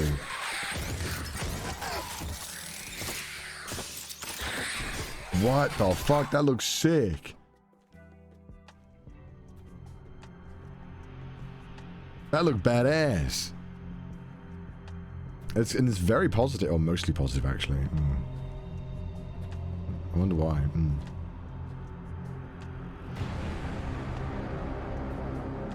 It's similar to Hades. Can we see a boss battle or something? Show me how the bosses look.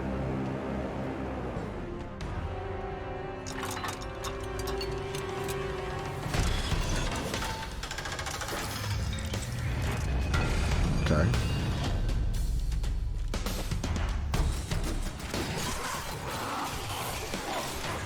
Okay, yo, that actually looks sick though.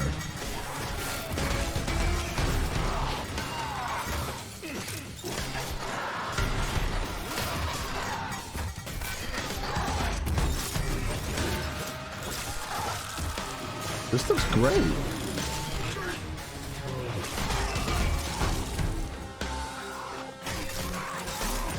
Motion sickness kind of game? True.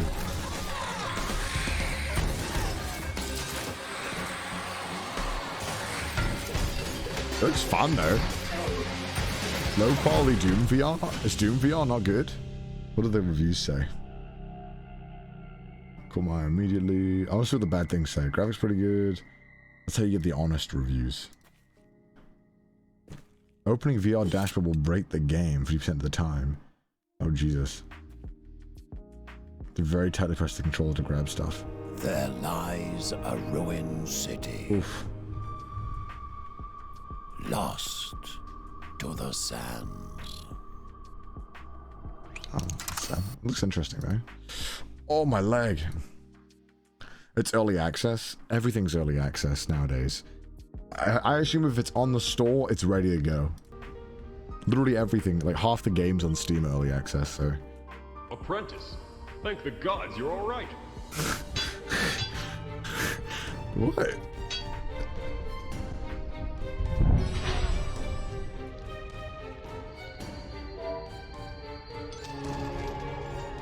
Everyone loves this game. It looks kind of jank, but I mean, maybe it's good.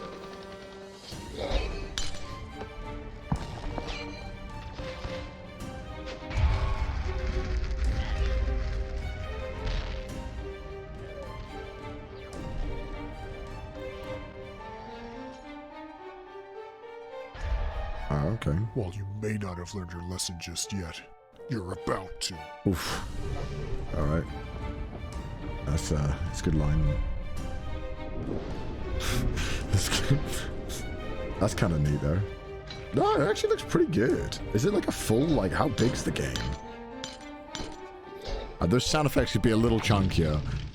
It sounds like you're slapping like a sock against a piece of wood. What was that? Didn't look bad though. What's this? Competitive shooter arena? I'm a gamer, tell me.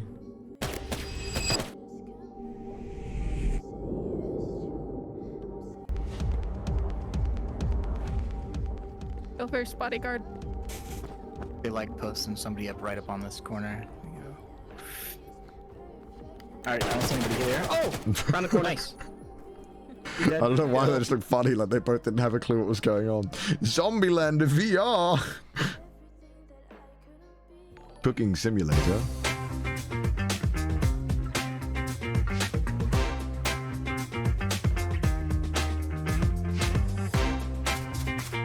Holy shit, maybe I can learn how to cook.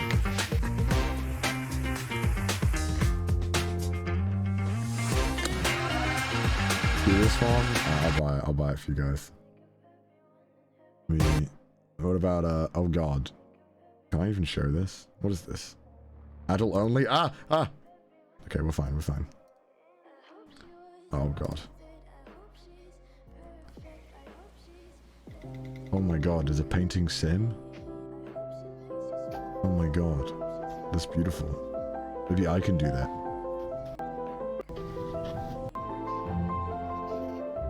Does it work good?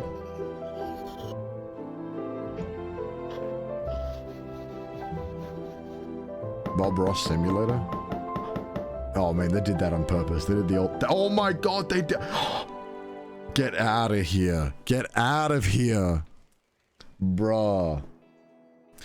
Play I Expect You to Die. I'm gonna do that. I might do it tomorrow. I'm down to do it tomorrow. Oh. Oh. Alright. I think I'm tired. I think I'm pretty tired, gamers. I think I might get ready for bed. Might get an earlier night today, I think. We're calling it? Yeah, probably gonna call it. I guess time to sleep. You ready? I'm ready for my rave while I sleep. Let me get my bed. Let me get my bed. Mouse. Yeah, man. Unfortunately, I didn't want to call Mouse because Mouse didn't reply, so Mouse is probably sleeping. So.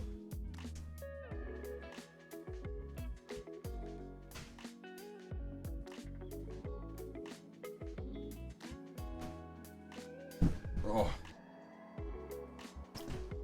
Let's get my bed ready. Amazing bed. Assembled in a matter of seconds.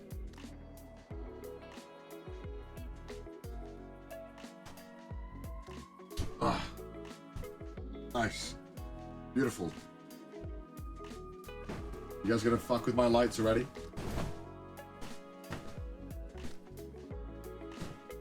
Ugh. Bed. Ready. Is it a comfy bed? It's alright. It's comfy enough. It's better than a futon. I'll take this over like sleeping on the floor any day, but like it's not like it's I don't get excited about sleeping in it. Needless to say, I'm excited to go in my bed when we're done with the subathon. Yeah, I think I decided I'll do another day, as in like the 72 hours instead of the 48. I originally was going to do 48, but I'm like, fuck it, let's just do 72. Why the fuck not, you know? So yeah, that timer is accurate. That time is the time when we do finish, so. Alright, I guess I'll leave Trash Taste on again. Which episodes did we watch last night? How far did we get? Do you guys remember? Let me have a look. How far we got. Oh... We got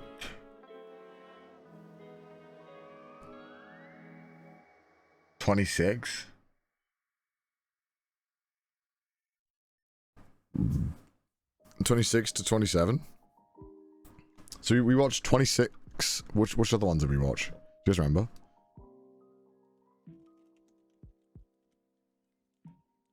Gotta turn media share on as well. Oh, it's there. Oh, we were watching the YouTuber one, right? When I stopped it. Enable.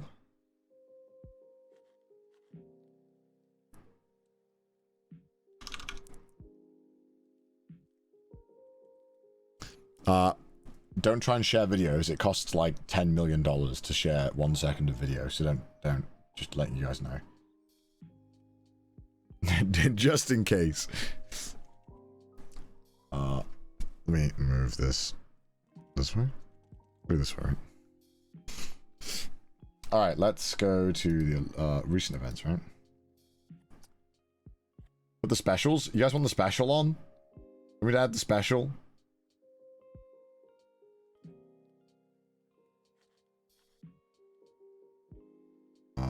Yeah, all right. What was next? So we had the Trash Station YouTubers, which we didn't finish that, did we?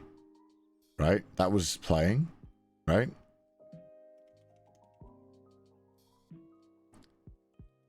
27 onwards. Oh, so the Noriara one is the next one? Alright, is that alright? I'm not sure. Bicycle one? I'll put that one on first. Put the bicycle one on first.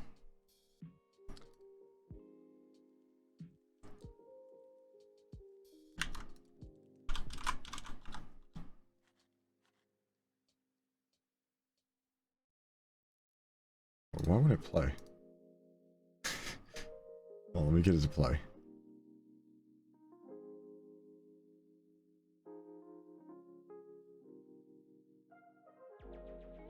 Queued media, accept all. Yeah, why is it not playing? What?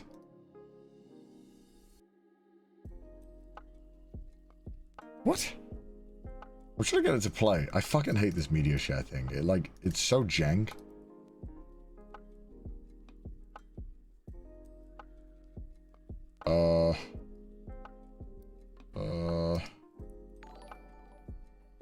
Let me go to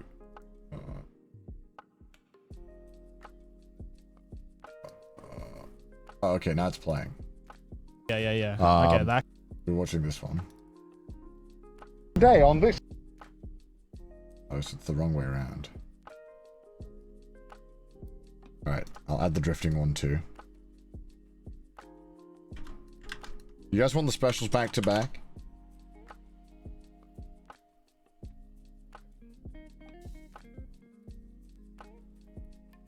Alright, okay. You guys want the chest one too? This episode of what's going on here? Yeah, alright, I'll put the chest one in too. You guys want the full works, huh?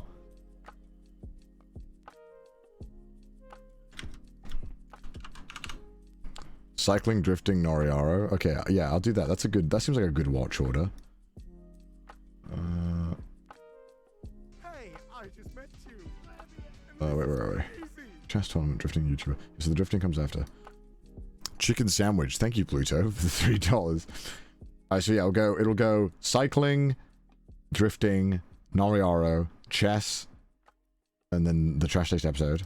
And then let me get 29. What's 29? You guys want Ladybeard? Alright, I'll put Ladybeard in. Alright? I got you guys, man. Don't worry about it. Skipping the watch order a little bit, but it's alright. I'll forgive it. I'll forgive it.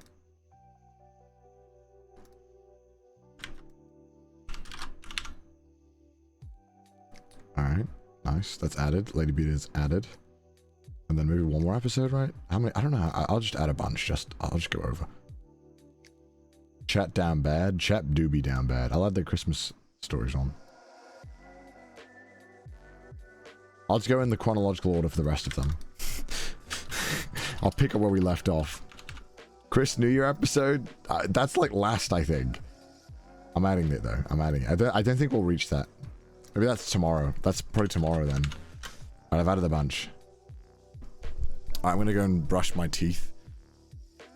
I guess I'll just play it now, and then I'll pause it, and I'll say bye, and then I'll go to bed. I'm just gonna brush my teeth and stuff here. Hello, I'm new here. I'm about to sleep. I'm sorry, this is terrible. Thank you for all the subs as well, guys. Appreciate it. Alright. Bottom gear. I'm a bit lost right now. Ow. Ow. Ow. How am I always breaking everything? Oh, shit.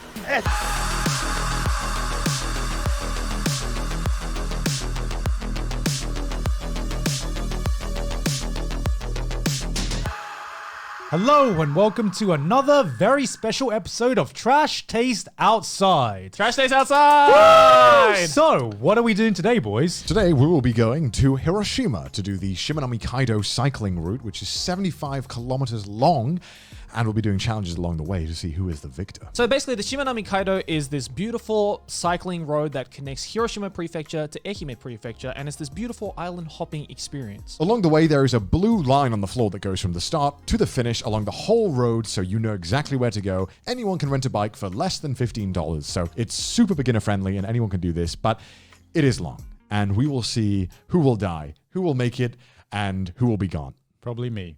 Let's get to the video. Cycling 75 kilometers in one day. I'm sure to some, this may sound like a walk in the park, but for the three of us, there were definitely some mixed feelings about it. Hello.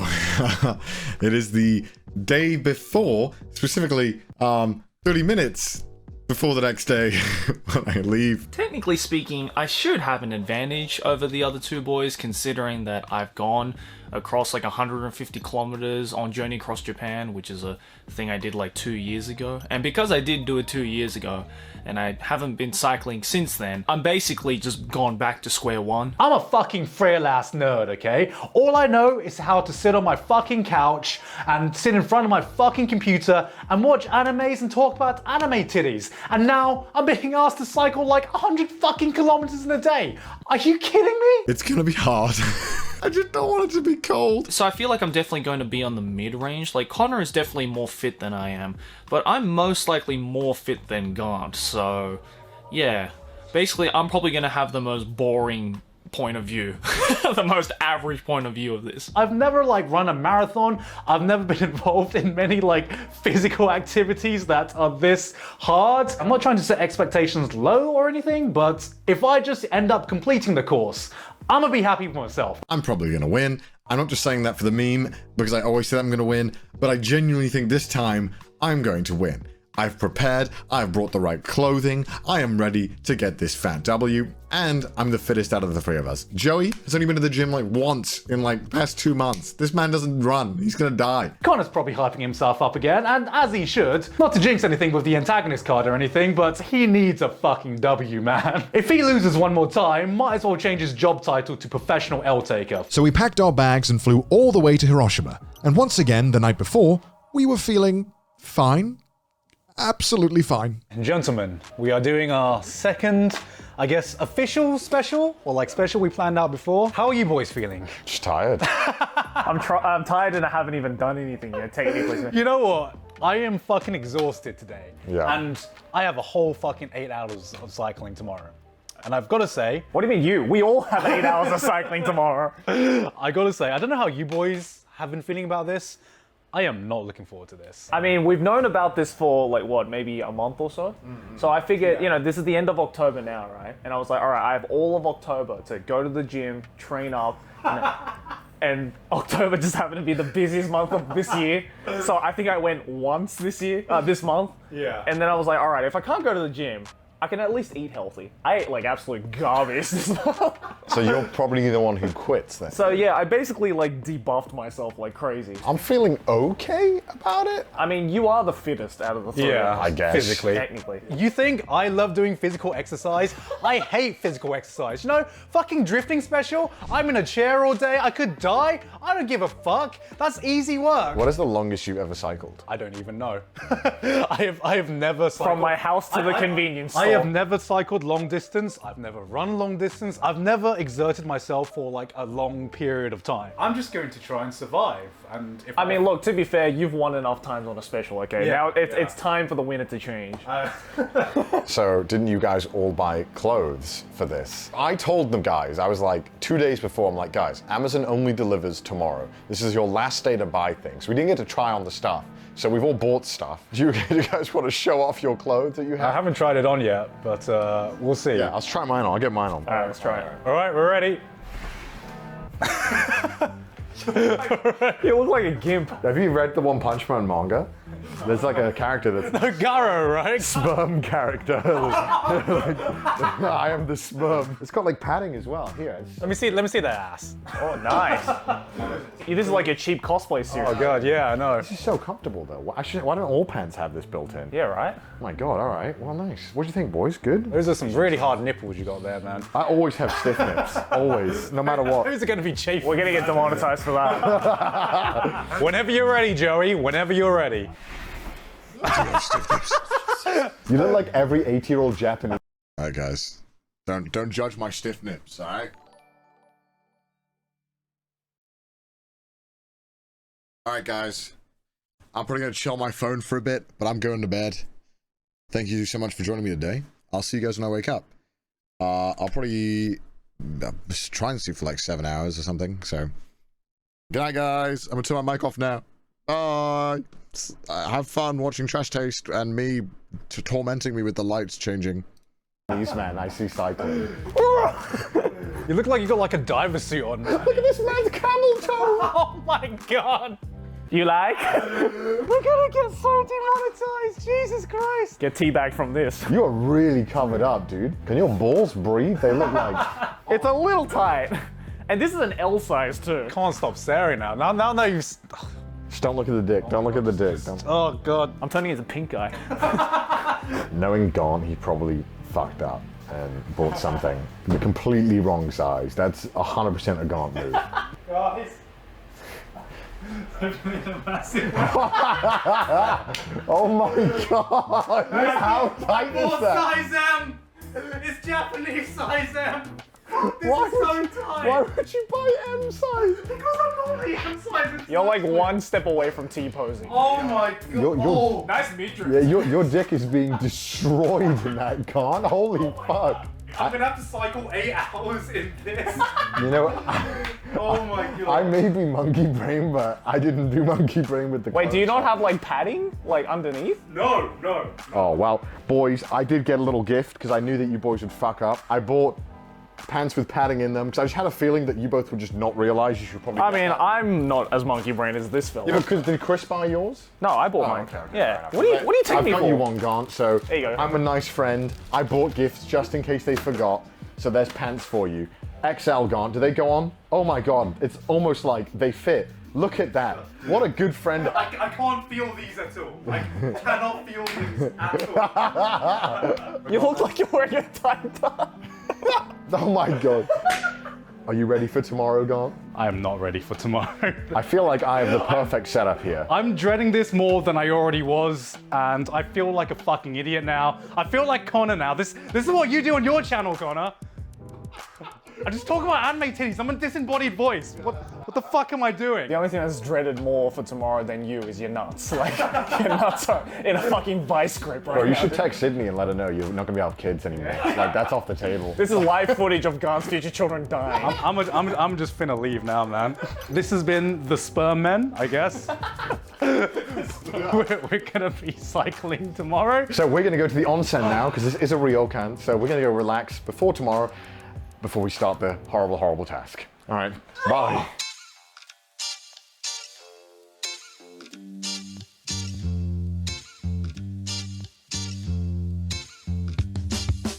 It is 8:05 in the morning, ladies and gentlemen. It's a beautiful morning in Onomichi, Hiroshima today. Wow. And we are, I sound like a weather reporter now. It's a beautiful day in Onomichi, Hiroshima. It's a beautiful day here. We wanted to start at 7. It is now 8:05. 8:05, a little late. Hoping that won't come to bite us in the ass. I just realized I was like looking at an imaginary watch. It's like, yes, it is also 8:05. I can concur with you guys. So right behind us, oh, okay, it's leaving, but that is the ferry that we're getting on that's just left. So we're getting the next ferry over to the first island to start the race, and where we're gonna begin the group cycling, which is the first part, and then we have challenges on the subsequent islands that we don't know yet. So we're gonna be figuring that out ourselves. Yeah, so the first island is just gonna be us filling things out. We're just gonna be enjoying the beautiful view. Chilling with each other, Yeah. no competition, just a nice time. Just some the banter. boys hanging out.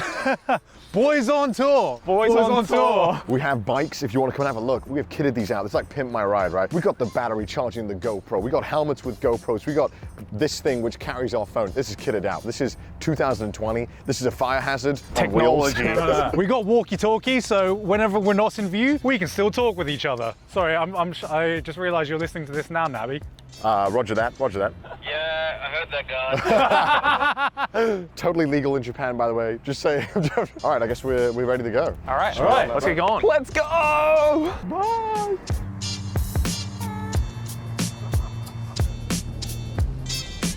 Here's how the route works. The Shimanami Kaido is made up of 7 islands connected via bridges with an easy route shown in solid blue, a hard route shown in the dotted line, and a partial ferry route shown in red. Most locals recommend that newbies split the route into 2 or 3 days, but we were gonna do it in 1 day. All right, so we're at the first Sorry, I just want part to of use your walkie-talkie, man. This is so much fun. We're You literally keep talking, 2 man. meters from each other. We just got off the ferry that's just over there, and this is the first leg of the race where we're going to be together. So we're just going to have a leisurely stroll for the first part. We're gonna test the waters, all right? We're gonna see what's ahead of us. I nearly fell. Oh my God. What a good start. What a good start. So we just follow the blue line on the road. That's all we have to do the whole Blue line right there. race. You can see it on the floor. The epic blue line. The epic blue line. That is going to be our guardian, our savior today, our shepherd. All right. All right, well, let's just go. Good luck. Let's jump right into it. Bye. 8:40, let's go. Let's go, boys. Woo!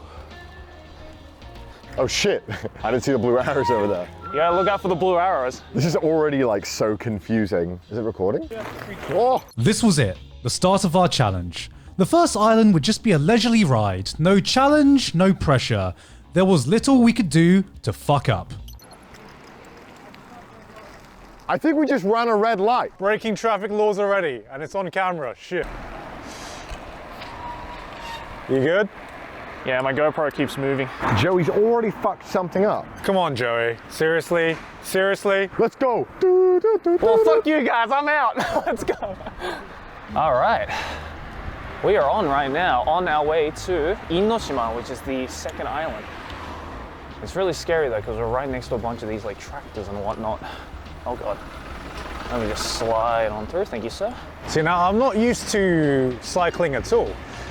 And these cycle paths are pretty narrow. We're right next to where any cars could just hit us. Luckily, this isn't Southeast Asia, where it's a free-for-all. Is it bad that my legs already hurt? I'm right there with you, Joey. I am not looking forward to today. It's nice though, I love being on a bicycle. Feels good. My dick is itchy. Don't know what that's about. Should probably fix that. This is meant to be the leisurely part. I don't know what's coming up next. So far, the blue line is just on the road, straight ahead, as you can see. My pants are falling off. Woo, nice ass there, Joey. Looking dummy thick from my angle. Look away. Don't point the GoPro at my pants. It's such a beautiful countryside in Japan. It's just so nice. It's so relaxing. We shouldn't forget that this was a marathon, not a race. We had all day, and, well, the early signs weren't great. Hey! How you doing, Luke? How's it going? I'm doing well. How's the driving going? It's nice. It's very, my legs are pretty sore. Did you hear that Jerry said he's already tired? Yeah. How are you doing? It's a little chilly. My nips are a little perky, but I think we'll be fine. There are like no cars on this road. Hang on. God, I'm regretting this already. Is it bad that my legs already like are burning a bit? And my ass hurts so much already. The padding does nothing, I swear to God. And my legs are getting a slight bit tired already, which is a little worrying. Yeah, same here. Is anyone's ass fucking rock hard right now?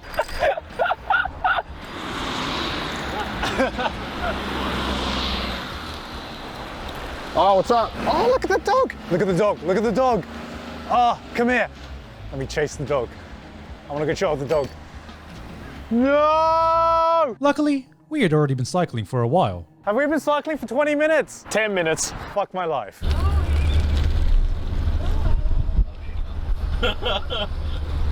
Watch out for the car. I know. Is it my ass that's rock hard, or is it this seat that's rock hard? Probably just not gonna be able to walk after this day, am I? How you doing, God? Not optimal. I do kind of prefer the drifting video so far. This is like that meme of when Gant realized he was in a club and then the sudden realization of shit, I could be watching anime right now. Damn, that water looks lovely.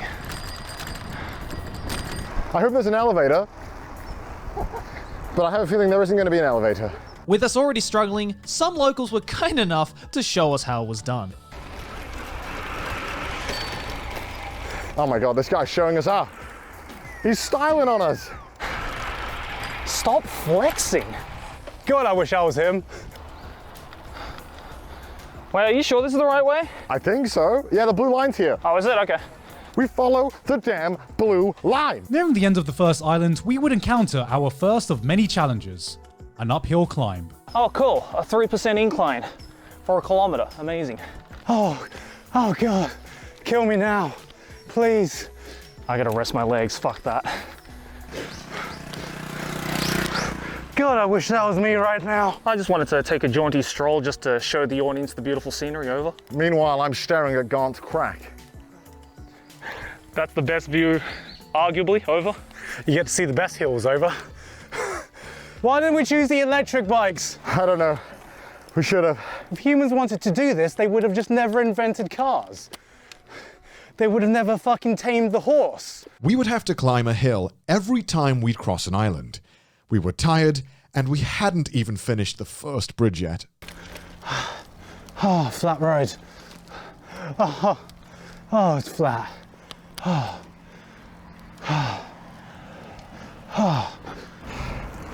Speed it up a little bit. At least I got here before Joey. Where are you guys? Can you hear me? Over? Yeah, I'm at the beginning of the bridge. Over. I'm just going onto the bridge as well. Over. I can see you. Over. Oh, you're not too far behind me. Nice. Holy fuck.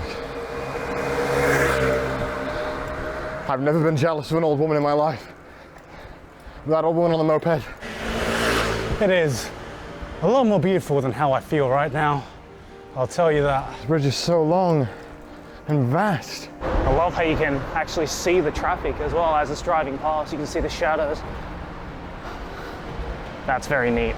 As an idea, it sounds great. Oh yeah, let's just cycle 70 to 100 kilometers. Document our efforts, make a YouTube video about it. What a brilliant idea. What a brilliant fucking idea. It is free for bicycles. Lovely. It's 50 yen. But it doesn't look like there's any way to prove that I did it.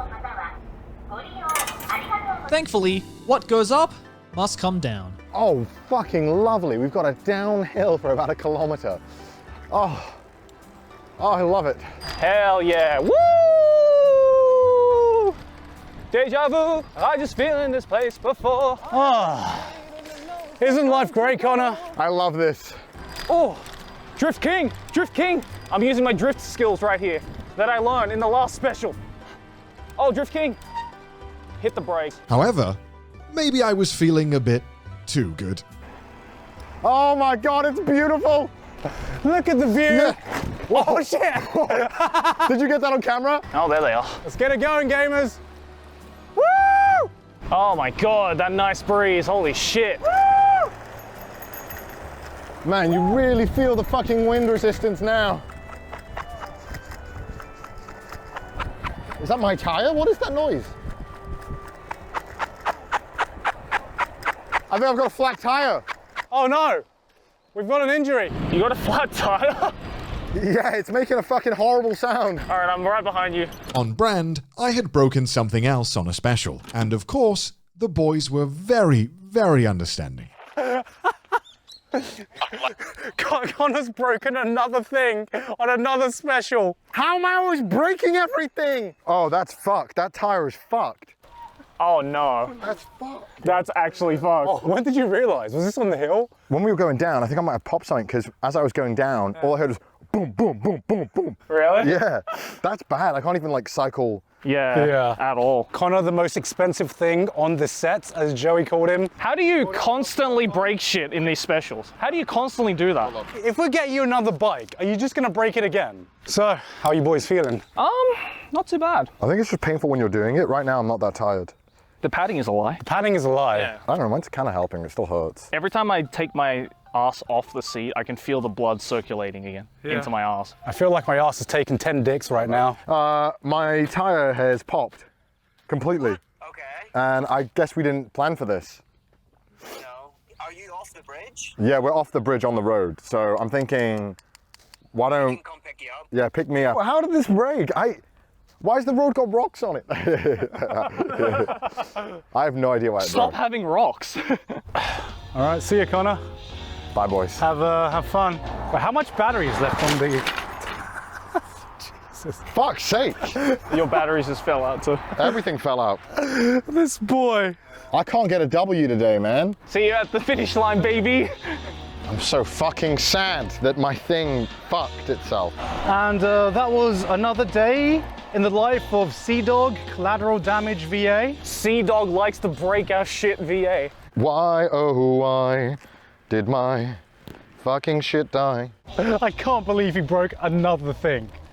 What's he gonna break next? Why is it the one dude who's always the most optimistic about the challenge ends up fucking himself over somehow? He broke 2 cars in the drifting video, and now he's just broken a bicycle. Not even 1 hour into the cycle. This man is single-handedly eating our budget alive. And you know what the worst part is? Connor had to break down during the best part of the fucking route, aka the downhill part, because of course he did. While the boys went off without me, I needed to figure out a way to fix my bike. And I don't really know how to do that. Do you want to see how fucked this tire is? Look at that. Oh my god. Look how bad that is. I actually really wanted to do that, and we were on the nice bit as well. We were on the home stretch. Tell you what, cycling up that hill was fucking pain. Someone's mask is soaking. All right, let's get in, boys. Let's go. You come out short. Very slowly. Boys, can you hear me? Over. I can hear you. Oh, we see you. We're coming towards you now. All right, there they are in front of us. Oh, hold on. You like this dummy stick? Ladies, join my OnlyFans. That wasn't very far at all, was it? Wait, so where's is this recording? So, yeah. Oh, fuck. So right now we're here on the map, right? And the bike fixing place is down here. Oh, shit. Okay. Shit. So You're going on a journey. So I need to drive down there, get my bike fixed, and then we'll come back probably up here. And then, based off, we're gonna do draws now, right? So we have alternative routes. There's the ferry boat, the hard route, and the easy route. Yeah, the normal route. Standard route, Yeah. What we were going to do is one of us was going to take the boat, one of us was going to take the hard route, and one of us was going to take the easy route. Now, because we have a clown within the group who has fucked up the entire schedule, Connor is going to be taking the boat because he has to basically get his shit fixed. Get his shit together. Yeah. So what we're going to do is we're going to have a race to see who can get to the next checkpoint first. And this will determine the points for the next challenge Yes. and how difficult that will be. It's basically just going to be between me and Joey drawing the easy and hard route, isn't it? Well, the thing is, right, so the ferry boat goes all the way here to here, right? Yeah. So whoever's going on the easy route is going to eventually go on the same route. So let's find out which one of these boys is doing the easy and hard. I'm going to mix them Give up. me the easy, please. I want the easy. Fuck you. I'm so jealous of Connor because I wanted the boat because the boat's I the least don't want to effort. go on the boat, but it makes sense that I have to go on the boat for the schedule. This is the boat that I'm going to be taking. He's getting the easiest route by default because he's a fucking clown. ConnordawgVA. I have a piece of paper in each hand. Let me mix them up again just to make it real fair. Gotcha gods, please. Who wants to gacha pull? Who wants to do it? I'll fucking do it. All right, which one do you want, Gon? I want the right one. Gotcha gods, please. Give me the easy route. Come on, gamers. Come on. No. No! Yes! Joey's got the hard route. I almost couldn't jump there because my legs are already jelly. But we know who the real loser is. That boy. I want to cycle, man. I want to go. I was saying, like, along the route, I love how Connor is always the most enthusiastic about these Trash Taste specials, and yet he's always the one that fucks himself over.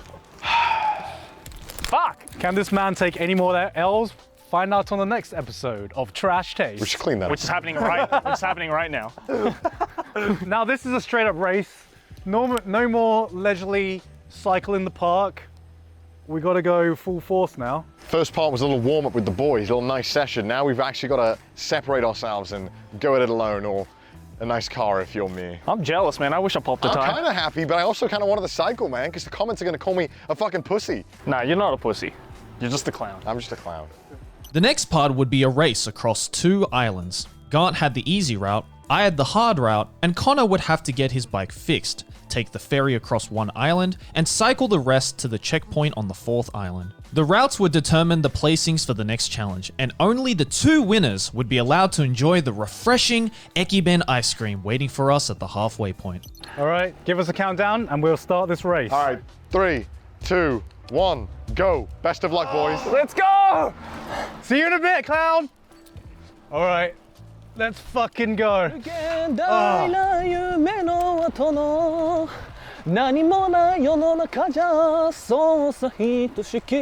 While my route was advertised as the easy route, I quickly realised that might have been false advertising. Oh no, and we're starting off with a fucking hill. Of course we are. Did we get this mixed up? Was this the hard route? I think this might have been the hard route. This is such a quiet town. God damn. Guys, are we sure we got the right thing with the easy and hard route? Why do you say that, Over? This is not an easy route. I don't know, man. I'm having a jaunty stroll over here, Over. It's been nothing but hills for me. Oh my fucking God. The gotcha gods are on my side, baby. Gant, is there any hills for you? He sounds like he's fucking dying. You okay, Gant? How bad are the hills? Are they really steep? I immediately hit a super steep hill. So I'm going downhill now, thank God. I'm glad you're having a good time, right? Hopefully the rest of it's easy for you. Oh, it looks like I lucked out, boys. It's a little stuffy in this car, you know. I really wish I had the breeze and the hills blowing on me. Over. You may win this race, Connor, but you still took the biggest L. Over. You having a nice drive, Connor? God, I'm telling you, man, honestly, it's a little too comfortable. I really wish I was breaking a sweat here. Well, I'm glad you're having a good time, motherfucker. Fuck you. Get out of my face. Get out of my face. I don't want to see your face anymore, man. It's a beautiful day, Gant. It's a beautiful day. While the boys were busy cycling their routes, I was having a nice, relaxing time while my bike was getting fixed. By the way, if we stop for sandwiches at some point, Lawson's have a tuna and egg sandwich. It is my favorite. It is the best sandwich at Lawson's. There's no better combination of egg and tuna. So we're gonna get it changed over there. And we've got about, I'd argue about 10 minutes to get this done. So we need to be pretty fast. Konnichiwa! That's so sweet of them. I don't know why that warms my heart. Normally either people like scurry away when they see a camera, but they were pretty pleasant about it. I needed that. That's my power for the day. What's that? Is that fish in a can? That's actually fish in a can. Hi, so here's my lunch today. I have the ham sandwich from Family Mart. Honestly, I think the Family Mart sandwiches are mid, but that's fine. Went for a Pocari Sweat. And I have a melon pan as well for extra sugar. We, however, were having a less than pleasant time. Oh, hills. Oh, God damn it. He's dying. I'm having a great lunch. I'm having a ham sandwich with a melon pan. Fuck you, fuck you, fuck you, fuck you, fuck you. Unfortunately, my nice lunch may have come back to bite me. So we just arrived at the dock and we just checked the time. And we're looking at the schedule, so it says Inoshima, which is where we are now. There's 2 different boats. There's one that comes at 11, which goes to a different place, which is Sunoe and Sawa. And yeah, it says here, Sawa 11:25. See down there, right? Which one? Sawa 11:25. Sawa 11:25. Yeah. I think that's. Yeah, but we're not on Sawa. We're in Inoshima. This is the one going backwards, and this is the one going forward. And the one going forward we just missed by 20 minutes. Fuck, so that would mean if the next one would be at 1 p.m. Yeah. There's no way we can do that. So I had to improvise. But the important thing is, the boys wouldn't know. I'll turn my location sharing off so they can't see where I am. So the boys don't know this, and we don't need to tell them. He's gonna drop me off at the port. I'm gonna cycle like I went on the boat. They're gonna think that I went on the boat. When this video goes live and they see the first draft, they'll be like, what the fuck, Connor, you drove? Yes, I drove, because we missed the damn boat by 20 minutes. We could have made that as well if we knew. Because we spent like 20 minutes fucking around in Family Mart. Fuck, I'm so dumb. All right, let's drive. Fuck, I've skipped so much now. While Connor was off on his bizarre adventure, I had pulled way further ahead than Gaunt. So far, in fact, that I was just enjoying my ride. Surprisingly not sweating, maybe because it's cold or it's chilly. It's a chilly morning here in Hiroshima. Mind you, it's 11 a.m. on a Thursday. People should be out and about doing stuff. What the fuck is that? What the fuck is that? Did you see that? Oh, I wonder if Connor got the ferry on time. Be interesting to see. I did make it. At least as far as the boys would know. So, we're gonna pulling over real quickly now to get this bike out of the boot. I'm trying to be quick because I want to catch up because I don't want them waiting for like 10 hours. So what's our story? Your story is you dropped me off with the boat and I'm on my way and my location services are disabled because they broke. You got the 11:30? I got the 11:30 and I'm coming down at I'm blasting it down. I said I was gonna go ham, that I'm holding back. So they'll be like, wow, he got here fast, didn't he? I'll be like, yeah, of course, I just wanted to capture for my boys, didn't I? Come on. Come off it, I didn't drive. Nah, get off it. Right there. Fuck me, dude. I'm not looking forward to this. See ya, gamers. I'm going very fast. I am the speed right now. I do not currently see the bridge, which is a little worrying. I just hope the boys don't figure out I fucking cheated. My bike is making a funny noise, which, I won't lie, is a little bit concerning. The Shimanami Kaido is one of the most scenic cycle routes you can find in all of Japan, and in between our suffering and Connor's improvisation, we just had to find time to appreciate the view.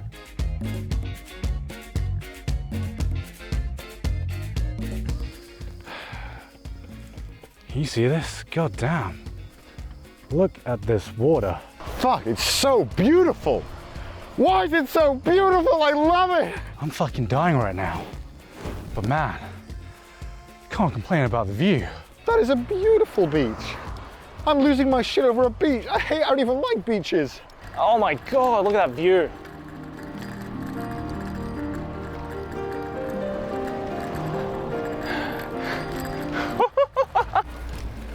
Oh, what is this place? I'm just cycling past the temple here. Look at that.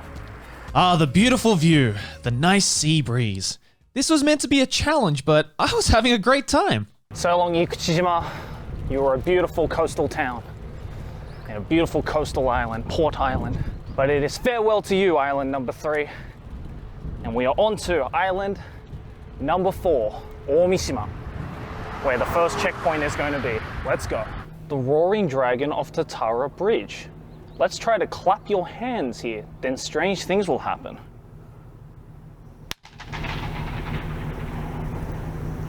Holy shit! That's so cool! I promise that after this, I will be going to the gym regularly. Woo! You know what's a weird flex? I could honestly walk the rest of this way to the checkpoint, and I'd probably still get there first. Maybe I am fitter than I thought I was. Having accidentally been given the hard route, though, I wasn't having a great time.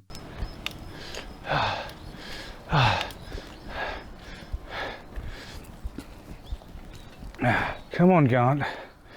Imabari, 40 kilometers. Let's go. No problem. I'm gonna name off all the things I like. Anime titties. Sydney, my fiance. Orange juice. Anime. Manga. Ice cream. God, I love ice cream. You know what would be great right now? A McFlurry. The hill leading up to the third bridge would almost break me, and it would get even worse when I found out where Joey was. Anyone there? I can hear you, over. I'm broken, man. I'm a broken man right now. Well, you probably wouldn't like to hear then that I've just arrived at the checkpoint. Fuck you. I'll be waiting at the checkpoint for you, boy. Oh, fuck him. Fuck Joey. You know what? Fuck listing off things I like. How about listing off things I hate? Joey, for being an Australian dickhead who's fucking ahead of me right now. Probably enjoying a nice fucking lunch. Oh, I've got a second wind now. Oh, let's keep going. Other things I hate. Connor, for being so fucking smug. I'm thinking that this would be something that we'd all want to do. You know what happened today? Someone destroyed the fucking toilet in the onsen. So I couldn't even enjoy a nice shit in the morning. Now I'm complaining that I can't even shit correctly. Fuck nature, fuck beauty, fuck this ocean, fuck these mountains, fuck Newton and your fucking conservation laws of the conservation of energy or whatever that fucking thing is. Why can't energy just be created? Why can't I just not create the energy out of thin air right now to put me across the fucking bridge? Gaunt wasn't the only one having a hard time, though. Well, fuck, I've gone the wrong fucking way. I guess that serves me right for cheating, right? That's my punishment for being a fucking dirty little cheater. I've gone so far out, unnecessarily. You know what we realized? On the road, it says the place where we started that I was cycling towards. And I'm cycling away. So I've probably just cycled an extra 34 kilometers the wrong fucking way. Like a fucking monkey. Could be at home, chilling, watching some anime, playing some video games, but no! We had to go on a fucking boys trip and go cycling. Because I've done that in my life so far. I love exercise. Gone feels like watching you suffer, right? What a great fucking idea. Chess, I can do that, easy. Easy win against Connor, no fucking problem. Drifting, what's the worst that can happen in drifting? Fucking roll over, crash and die? Who the fuck gives a shit? That'll make great content. Well, there's the bridge again from a nicer angle. And like every fucking vlogger is looking at this right now being like, ugh, look at this amazing view. Oh my God, look at that view. Fuck this view. Fuck these islands. Fuck the water. Just give me some fucking anime titties, man. Well, I'm looking at the map right now. Gaunt is on the bridge. He's halfway, so he should be coming around soon. I'm enjoying a very nice ice cream right now. It's apparently a type of mandarin that is only really grown in Ehime. Ehime is known for its mandarins. So this mandarin ice cream I'm having, fucking nice. But somehow, my little tantrum would get me through. I apologize for that. Had a bit of a breakdown there. That wasn't very monkly of me. Here he comes. Gaunt's made it, everybody. Round of applause. Gaunt's made it. All that was left now was to wait for the last boy. All right, it's 1.2 kilometers, average 3%. Let's do it, boys. If these boys struggled, I'm sure as hell not going to. I won't allow it. I'm too prideful. Well, it looks like we've gotten a message from Connor. Looks like he's about to join us and he's about to hit that hill. That hill. That hill. I don't know what you mean. I mean, it was just a regular hill to us, wasn't it? It's a nice perspective for me. Man, that's a money shot, eh? What a beautiful fucking view. God, I want to swim in it so bad. I can't wait to have a fucking beer and some ramen, man. Ah, I see the drone. I see the drone. I've never seen a person take so many L's in one day, man. I wish I was in front so I could stop at all these beautiful landmarks for you and just take it all in, but unfortunately the boys are waiting for me. So while I'm waiting for Connor, I finally got my ice cream, guys. This has all made it worth it. All this suffering for this one ice cream. It's a pretty damn good ice cream. Cheers. It's been roughly 2 hours since I saw him last. Oh, there he is. There he is. There he is. There's our boy. Yes. We've done it. We've made it the first part. I would like to now do my victory speech. I'd like to thank my legs and my ass for not giving up. I would like to thank Pocari Sweat for making a great energy drink. I am tumbling towards the end, so I will hold onto the bars and brake now. But at long last, we would finally be reunited. Oh, is that a brand spanking new bike I see? They said that you couldn't change tires, you had to get a new bike. That's not fair. You just upgraded your bike, basically. Don't you think it looks the same? No, it looks way better. Yeah, it's like sleek and black. What do you mean? Like that has anything to do with it? Boys are back together.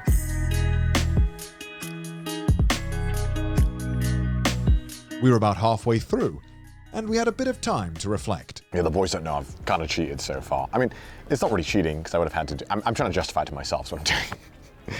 But, hi Joe, you listening? Good, good. Can't hear me. Fantastic. But I think we have a few more challenges up next, and we don't really know what they are. Pretty confident that I can get a dub in the next few challenges. So I took a pretty big L being the last to arrive here, which sucks. But next one, we'll get the next one. I'm feeling straight. I'm feeling good. I'm ready. All the other boys look dead. I'm pretty sure I'm gonna be fine. What up, squad? It's the king. It's been good. It's been having fun. I've just been enjoying the scenery more than anything. Like, yeah, of course, it's fucking tiring because we've been, doing it for the past 3.5 hours now. We've cycled about 35, 36 kilometers, I think. We're about halfway. Yeah, just, oh my God. Every time I go onto that bridge, like this one as well, but the other two included, it's just, man, the view from there just never gets old. It's so fucking nice. And there's all these like little weird quirky things along the way that I just happen to catch an eye on. I'm like, what the hell is that? So yeah, it's been good. Second half, it's gonna struggle a bit, but yeah, I'm gonna murder them. I want to die. The fourth island was simple. It would be a drag race across a straight road, playing a game of cat and mouse. We would start from the person who went on the hardest route, Gant, to the least hardest route, Connor, in 1-minute intervals. If anyone was able to overtake someone, they would have to do 20 squats on our already dead thighs. So whatever you do, don't look back. All right, Gant goes first. 1.5 minutes. 3, 2, 1, go. All right, that's begun. Oh, fuck! Fuck me, man. Oh, this burns so much already. Do you reckon you can catch him? It's gonna be hard. I mean, it's 1.5 minutes, right? I don't care if Joey passes me. I just really hope Connor doesn't pass me. 3, 2, 1, go. You got this, Joey. Catch up to that scum. All right, now it's just me. Oh, my ass hurts. You know what I don't want to see? Connor's smug face as he passes me. 4, 3, 2, 1, and go. Wish me luck. I'm gonna get it. We're gonna get low for aerodynamics. Can we all just agree, just to get along? We're friends, right? Well, I'm already getting tired. What the fuck? I think I can see you, Gant. Joey can see me. Oh, God. Ah! I'm fucking dying. We're going, you're almost there. Oh my God. See you at the finish line. Oh, God. I can see Jerry. He's so close. No matter what Mother Nature wants, he can't stop me. Oh my God, I fucking see him. He's right there. Come on, catch up. Oh, God. No. I can see them both. Hey, Ganty Poo. Oh.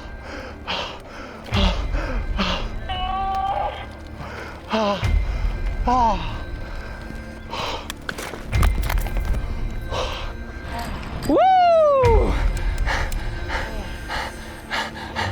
Damn it, I was so close. Oh wow, we're all really close. Oh God. I would have killed you if I had any more time. I think you can tell the sheer difference in tiredness right now. I was like fucking making hentai moans, and like all like the Japanese people like that were cycling were just looking at me being like, what the fuck's going on with that guy? So we're gonna take about a 3-hour break. I'm just gonna take a break for the rest of my life and just never do this again. I'm so sad. I had 3 minutes and I basically caught up to Gant with a 3-minute head start. Yeah, mind you though, you've cycled what, like a quarter of what we've cycled? Hey man, you had an hour break. I don't want to hear it, man. You've had a plenty of break, Joey. Right, now that we did the cat and mouse race, which I fucking lost. Which was the worst idea we could have had. Fucking lost. Gant almost died. I just want to get through this day now. The producers have our final challenge for us today, for the final stretch of the competition. We need to figure out what it is. Time trial. That's just a race with extra steps.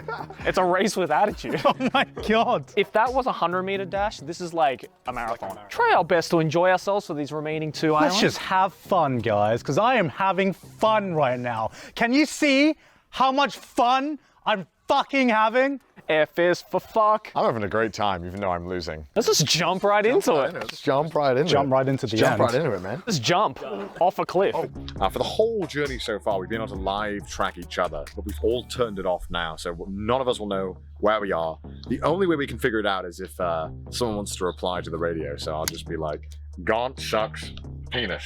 There's a radio over there. And if he wants to reply, he can. Or if I'm right behind Gaunt, I can just pretend that I am and be like, I see you, Gaunt. Over the final and longest island, we would be doing a time trial. We would be going at 5-minute intervals, meeting up at the viewpoint before the final bridge. The winner would have the fastest time, and the losers would have to do 1 squat for every minute they arrived after that. We needed to make the last checkpoint before 4 p.m. to see the final bridge before sunset. Failure was not an option. Okay, starting now. Oh god, I'm already knackered. Woo!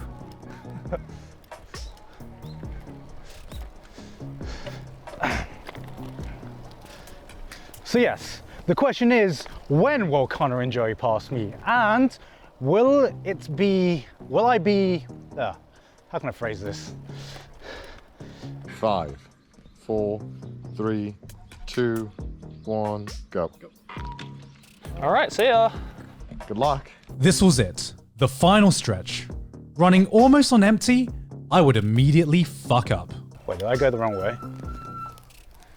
Fuck! I went the wrong way! Immediately! Oh my god! Let's go! Of course, the boys would let me take this cock up gracefully. I don't know how Gaunt missed the turn. It was pretty fucking obvious. Today on this episode of Bottom Gear, Gaunt doesn't know right to left. Connor breaks another vehicle. Don't test me, Gaunt. I'll do it. Think about it, Gaunt. If your bike breaks, you get to go in the car. Can I just break my bike right now, or? I threw my bike off the cliff. I don't know about you boys. I was tired of taking L's on all the challenges, and this time, I knew it was my time to shine. Joey! Don't talk to me.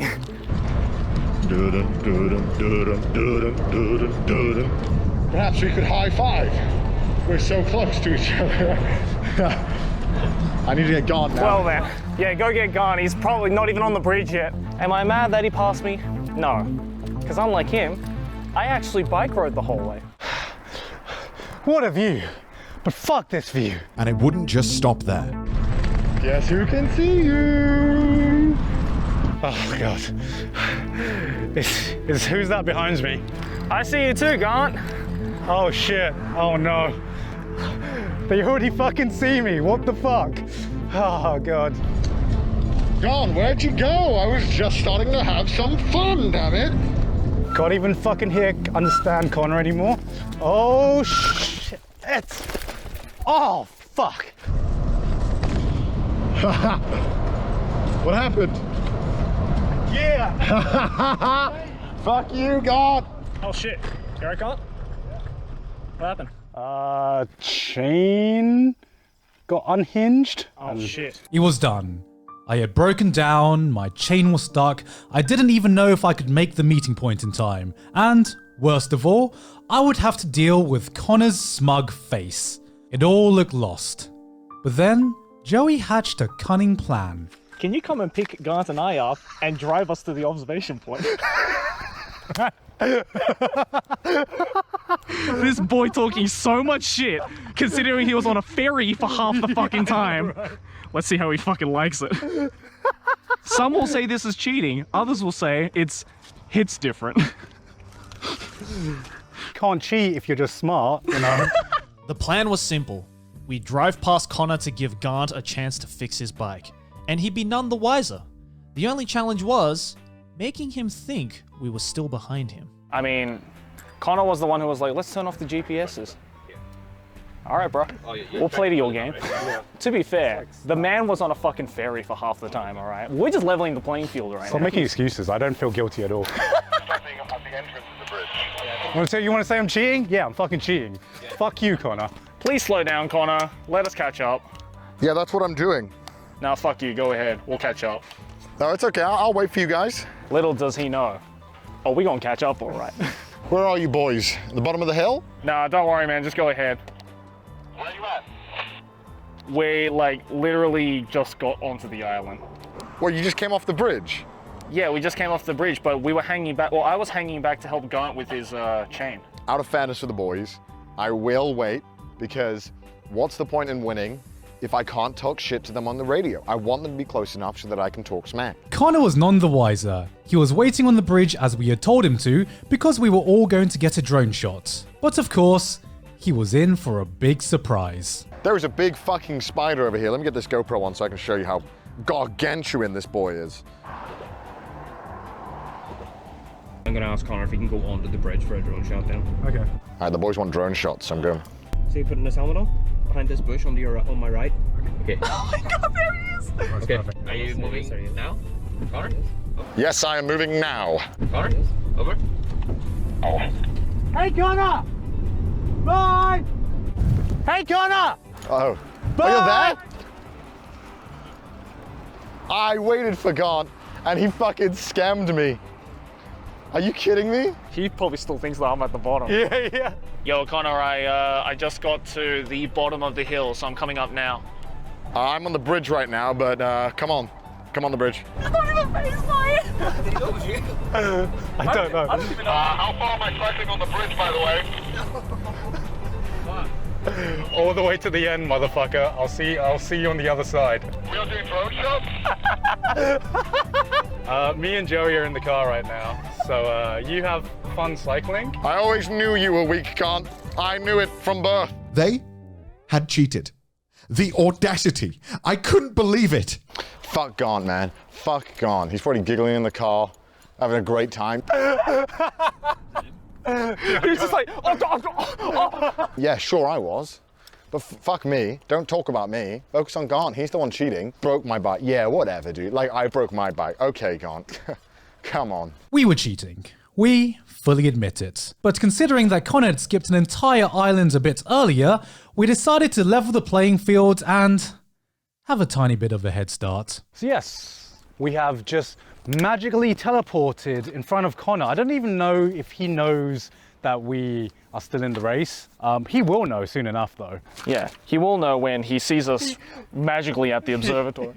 We passed him and he was still like, guys, there's still a drone shot going on, right? Guys, where's my drone shot? So we didn't want to fully cheat though. We're about, I'd say, 5 kilometers. We're still gonna complete the race. Yeah, we're about 5 kilometers from the end. All right, and we off, boys. Bye. I just turned right here, right? Even having gone ahead, we still had one final hill to climb.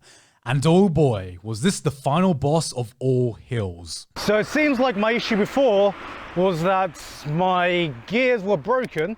So anytime I put it up to the 7th gear, which is the highest gear, the chain disconnects. This is so bullshit. It's literally been uphill for like 30 minutes. How can it do that? How do hills do that? Who made hills, man? That's fucked up. They should never be allowed to have that many consecutive hills. Oh my god, dude, look at this hill. This is actually one of the biggest hills. Like the steepest. Well, every hill must go down, I guess. That's true in life. I'm pretty far ahead. To the point where I can just chill. I can just walk this baby up. Hey. How's it going? Want an update? What's up? Joey and Gaunt are ahead of you now. What? Yes. Why? Gaunt had an accident with his bike. It's a little bit broke. What's Joey's excuse? Joey's one of the fucking go in the car. Are you kidding me? So they're about 10-15 minutes ahead of you. Are you so you've still got a chance. Are you fucking kidding me? We all know that I won legit, but... I mean, they still don't know about the whole scandal at the beginning. Don't even know about that. We'll talk about that later.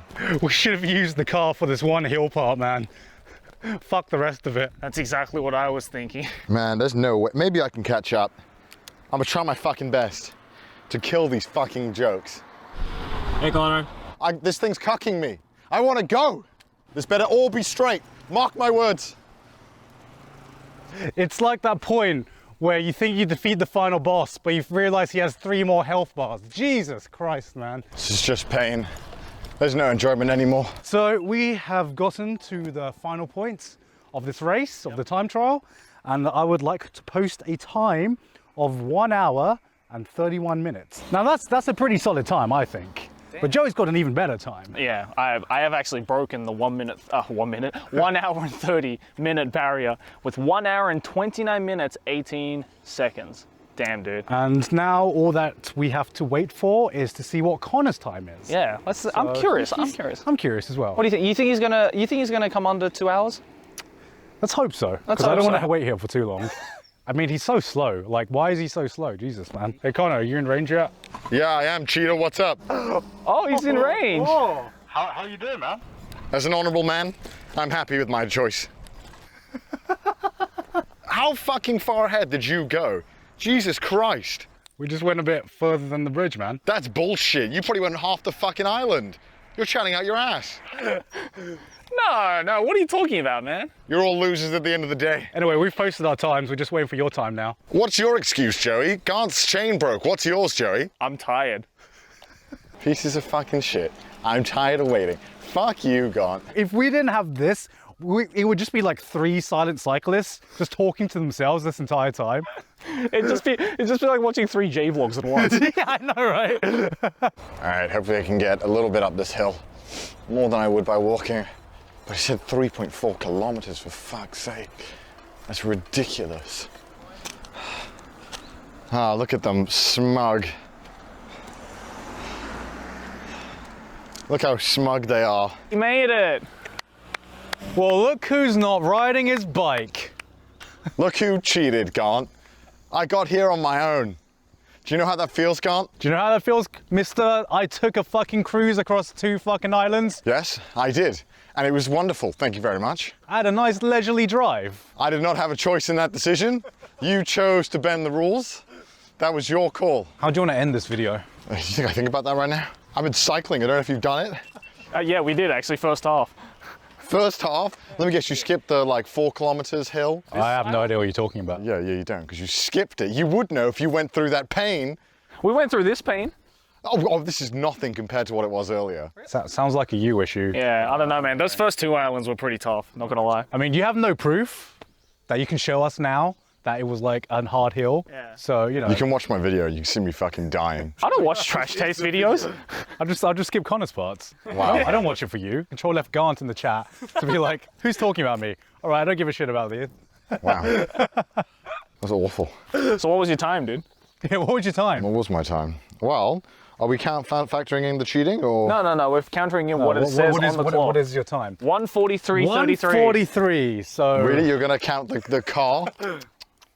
Piss. I mean, look at Joey. Joey hasn't got a sweat on him. He hasn't fucking done anything. Okay, in the rules, it said time trial, right? It said this is the time to get to the ending checkpoint. On your bike. This is a bike challenge. Let me get the paper. Yeah, it didn't say on the bike. It said to get to the checkpoint. It's okay. I'll take solace in the fact that I got a forfeit win. It's not the way I wanted to win. You know, I crushed you easily. You know, overtook you in 5 minutes when you had 4 minutes ahead of me, Gaunt. That must have been humiliating. Even when he thinks he's got the W, just ultimately he got the L. What do you think, chat? What do you think? Yeah, what do you think? Because I will say, at least we completed on the bikes that we started with.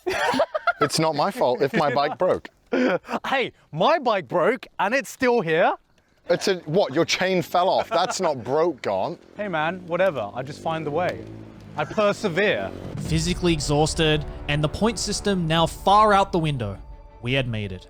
3 unfit weebs on their bikes with a little bit of assistance. And we were rewarded with the stunning view of the final bridge to the final island. I'm gonna just say it. Even these stairs are like... Yeah, they hurt. They hurt to go up. look at these piddly little stairs.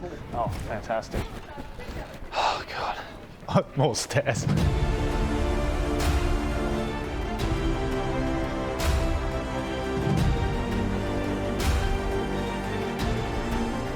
So, guys, we made it. We did indeed make it. I'm gonna throw up. Is that the last bridge? That's the last bridge. That is the last bridge. Oh shit. And it's also the longest. And then that is the mainland Ehime right over there. Final thoughts? Well, I mean, we still got to cycle, so I'm kind of not too excited, really, if I'm honest. I think though, we should do this last stretch together. Yeah.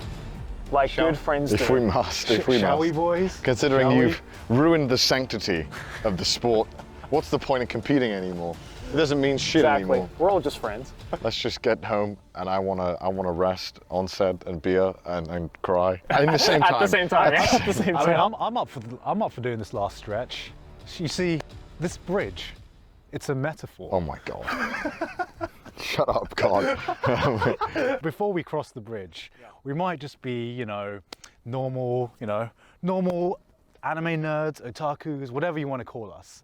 But after we cross the bridge, we will be invigorated. We would have achieved something that I'm just talking It's like a Raid Shadow Legends sponsorship script. What is this shit?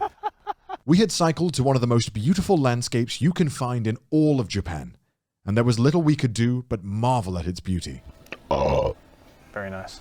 Tired, battered, and broken, we had one final hurdle to overcome. The Kurushima Kaikyo Bridge. Not just the longest bridge on the route, but one of the longest bridges in all of Japan. 4 kilometers of pure bridge, and yet another hill to climb. The only solace we had was we were suffering as much as each other. Here we go. All right, let's go. Oh, my ass hurts. My ass hurts so much. Can't sit down. Is this what hemorrhoids feels like? I genuinely think I have AIDS. Or hemorrhoids. I feel like my legs are just making battery acid now. Ow, ow, ow. What are we doing here? Just a suffragant. Oh my wow. I want to cry. Why do cyclists do this? I don't know. Why do they think this is fun? People legit do this for fun. People do this off camera, unironically. Imagine doing this not for content. I hate my life so much right now. I can't, guys. I can't. Oh, I need a break. Can't fucking do this anymore. Oh. Ow, my ass. We're waiting for you. Come on. You can do it. Oh. Go, take the lead. You okay? Yeah. Oh no. I'm gonna wait at the top. Okay. I'll walk with you, Grant. Like, how many more things can you break? I thought my spirit was broken 5 hours ago. My mind, my mental, and soon enough, my ligaments are gonna break. Now I truly understand the hentai tag mind break.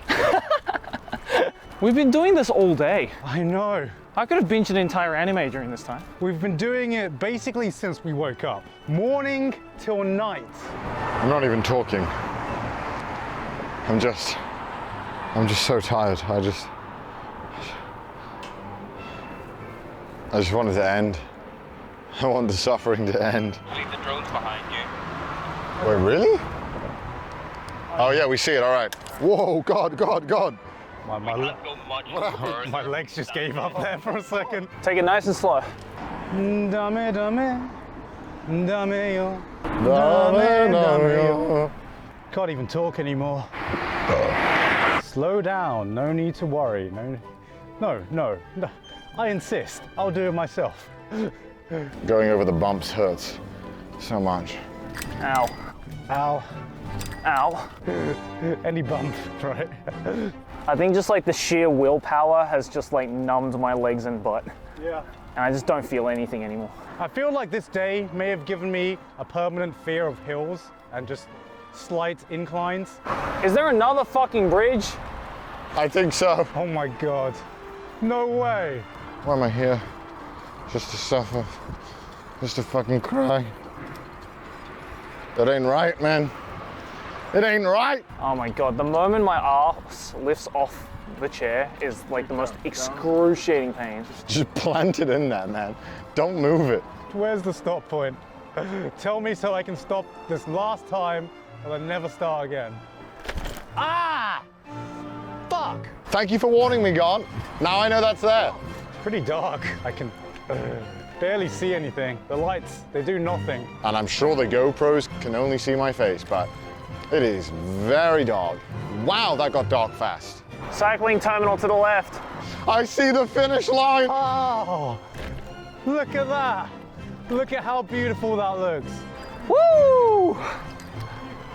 Let's go. Oh my God, I'm in such pain.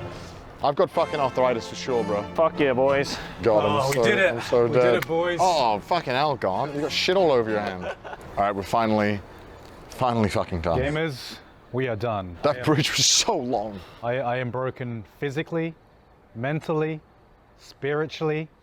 My ligaments are probably broken as well. You know, like every anime, when they get punched hard enough, they fucking cough up blood. I feel like I just want to just keep coughing up, just cough up blood every second. I'm on the fucking hill, like, but I gotta keep fighting for the Leaf Village. But this is the cycling terminal, which means that we, Trash Taste Boys, have officially completed the Shimanami Kaido Trail. I like attempted to muster up some happy feelings there. I was like, Yeah, I mean, I wouldn't be happy too if I didn't do it all, you know. I mean, I'm just saying, I mean, if I cheated, I would, you know. Someone went on a ferry.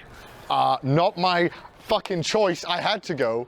You fucking said Well, it. then you must blame the gacha gods I mean, for that one. you can't. It was kind of your fault that you had to go on the ferry. Yeah. You're the one that popped the tire. We're never going to hear the end of this. I mean, we'll cut back to the studio now anyway. Yeah. All right. So we'll cut to when we're not dead. Yeah. All right. Bye. Boys, I have to ask one question. How does it feel to be a cheater? A dirty little cheater! I feel good. I feel great. Actually, I feel shit. That was the hardest challenge I've done in my life, probably. Can we please make the next one not physically, like, suffering? I want to suffer for the videos. No, I really don't. I thought it was okay suffering as a thought, but then I did it, and halfway through, I wanted to end my life. I wanted it to be over. I was fine cheating, and you know what? I was going back looking through, and I think we kind of cycled around the same distance, so that makes me feel alright. Yeah, we leveled the playing field. I had no choice. You guys chose to ruin the sanctity of our race. Couldn't believe it. I actually ran the numbers, boys, because I was that determined that I went through all the footage to check. Turns out, even if I didn't break for 30 minutes and you still cheated, I actually still would have beat you on the time. You were that desperate for a W. That's how desperate I was for a W, that I was willing to All ruin of you my to body. assume there was any sanctity in the first place. This is Trash Taste. I won't forget this on the next special, boys. Don't. Look, maybe don't break a bike next time, and you can play by the rules. But when you play fast and loose like I do, God, sometimes things get broken. But yeah, how do you boys feel about completing the challenge? I mean, I feel like, you know, I skipped a fair bit, but I still feel happy that I actually did it. Yeah. It feels good being the real winner, you know? That's what I want to say. All right. I've finally become Keep the talking winner your of talk, a Trash mate. Taste special. Keep talking your talk. So yeah, any final thoughts on the challenge itself? I would actually really like to do that again without cameras and be able to do it at my own pace. Yeah. I want to do that in more than a single day. I want to spread it out over like multiple days. Bro, no, it's fine. Come on. No, it's not fine. It's not. It's fine. You can do that in You know one what I day. want to do, actually? I want to go on the ferry. You know, we never figured out what it was like to be on the ferry. This was the perfect time for us to have a beach episode, and we were just suffering the entire time. I'm salty. Where's our beach episode? That's our next special. That's our next special, the beach. There's no challenge. It's just the beach episode. Just the beach episodes. But yes, I bet Chris would come to that one. Yeah, definitely. But yeah, I want to give a quick shout out to our patrons for allowing us to make a challenge like this. This was, as you can probably tell, a very expensive challenge to do, a lot of logistics, and was way harder to film than the drifting episode, wasn't it? Yeah, well, when you're spanning over 100 kilometers, there's cars involved, cameramen. It is a bit of a It mess. was literally double the cameras, double the staff, like just double everything.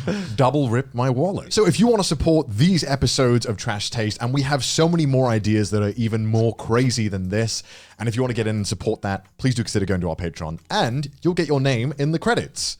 Cue the credits. Like all these lovely people, Yay! lovely patrons who watched us suffer for their money. So thank you very much. Fuck you, but thank you.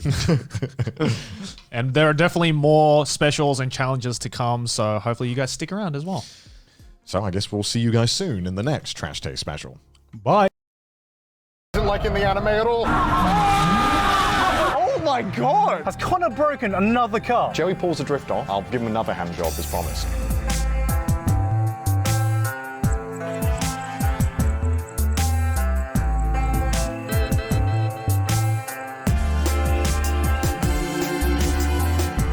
Welcome, everybody, to a special episode of Trash Taste, a non-podcast episode. Yes, welcome to Trash Taste Outside. Trash Taste Outside, is that what we're going to call it? I guess so. Trash Taste Outside. So today in this special episode of Trash Taste, we went all the way to northern Japan to do a drifting Trash Taste special where we learn to drift and, if you're Joey, learn to drive a car. But it's not a Trash Taste episode without some kind of drifting challenge, and of course the loser has to have some kind of forfeit. And like every good forfeit, it involves food, and the loser will be paying for the dinner.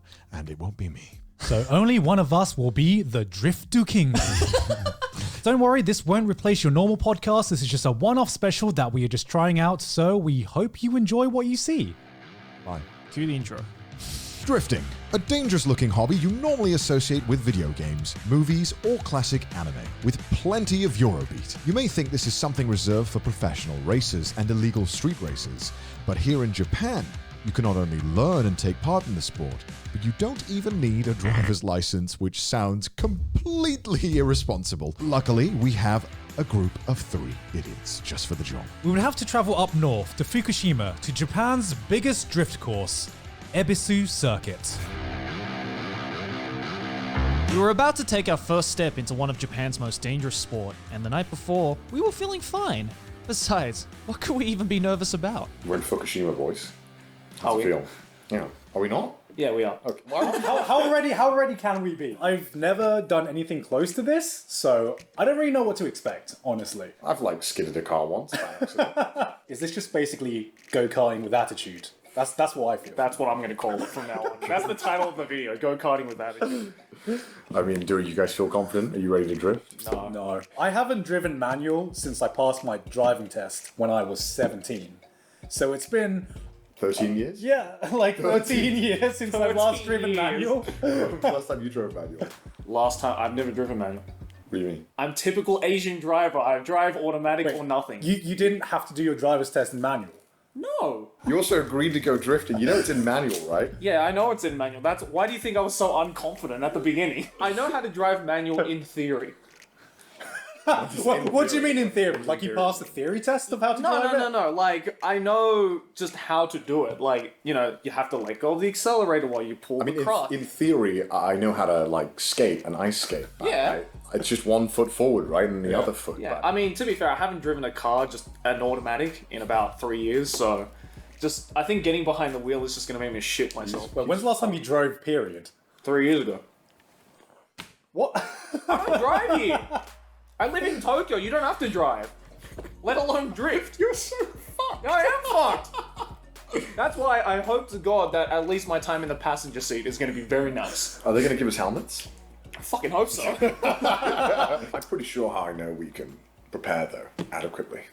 How? You know what DK stands for? Donkey Kong.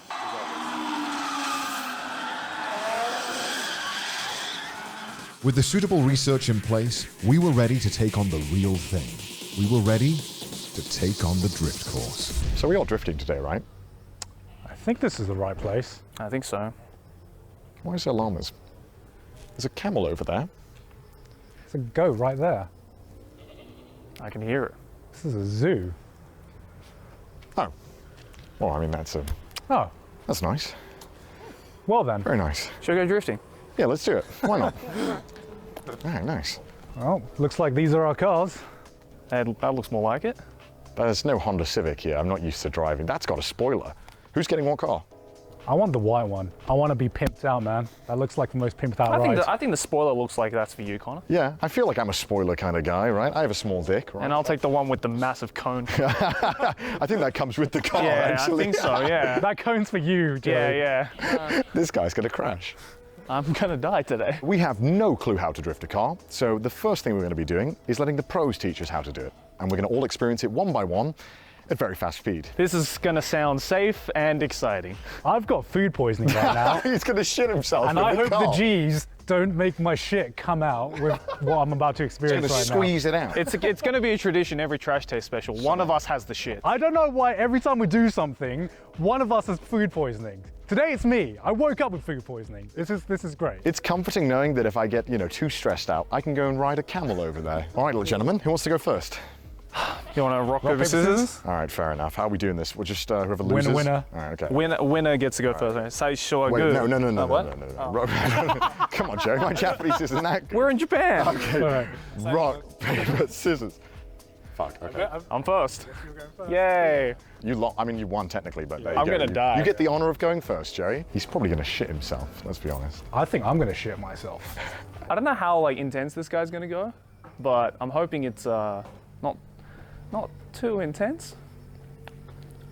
Let's go. You know, when we had an idea for a trash taste special, we definitely went like for the most dangerous options straight away, didn't we? We could have gone ice cream making or sushi making experience, maybe. No, let's go drifting. We just went from like 0 to 100 straight away. How did we go from buying figures? No, chess tournament. A chess tournament to drifting. Buying figures, chess tournament, drifting.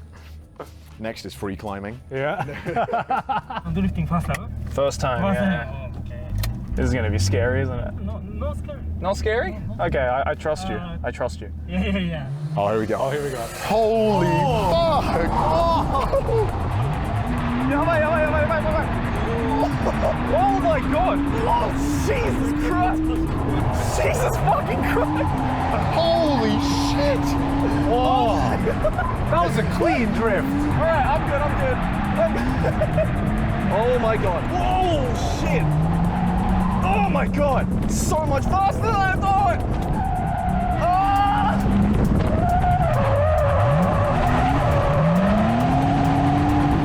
I'm sweating so hard. And it's not just the helmet. How was that? How was that, Joey? That was, dude, your shit's gonna come flying out. I guarantee. That was so fun. But oh my god, your body just gets thrown around. How was the G's? The G, dude, there's too many G's.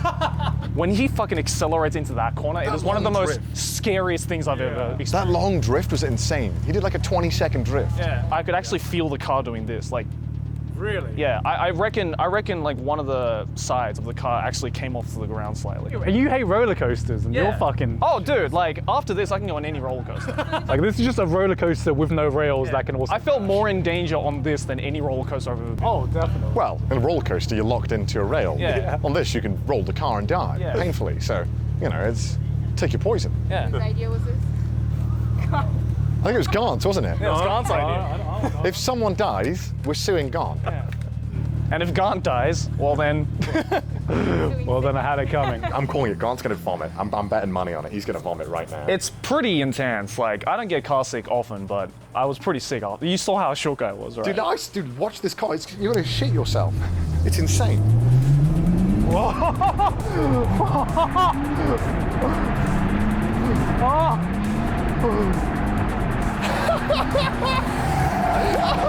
He's like gonna have his head back.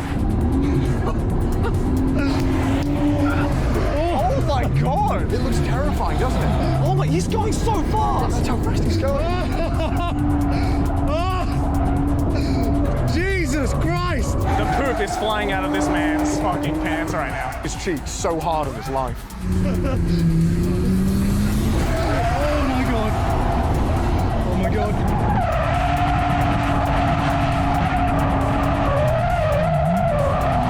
Oh my god, there's smoke coming out of that. Oh, dude, yeah, the whole track is smoke when you're done. There's chunks of tires flying off. I just heard, did you hear that? Did you see his face? I think I actually heard one of the tire, like bits of the tire pop. Maybe we should have done like another chess tournament instead, you know, just something else for a special. I don't. Should have just had a day at the zoo, eh? My stomach feels queasy in preparation. My face. His face is so... How was it? Are you okay? So much fun. Oh, I'm like calming down right now. Like I'm like. Oh, yeah, I know, right? Oh, give me a second to let this adrenaline like wash out my body. I'm not excited for this. I think it'll be fun once I get in. It's just really anxious to like. You're a thrill seeker, right, Connor? Yeah, I do love my thrill seeks. my thrills that I seek, that is. There's something about deciding your own fate though, and not having someone else do it. You know? Right. I want to fuck it up. If I die, it's on me. All right, off you go, man. All right, gamers, wish me luck. No death. No death. No death, please. No death. No death. Maybe. I do like my life.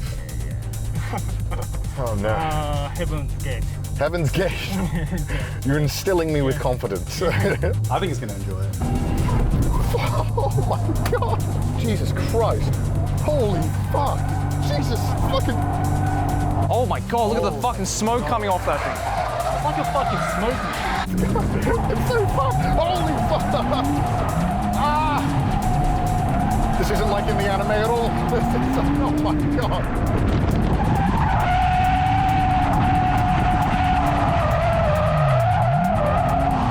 Shit, sweating on my ass. Oh, there he is. He's got a big smile on his face. That's good. Very fun, very fun. Yeah, I'd do it again. Yeah, that's pretty fun. Bro, your fucking exhaust was like, there were flames coming out. That clutch sounded like it was dying.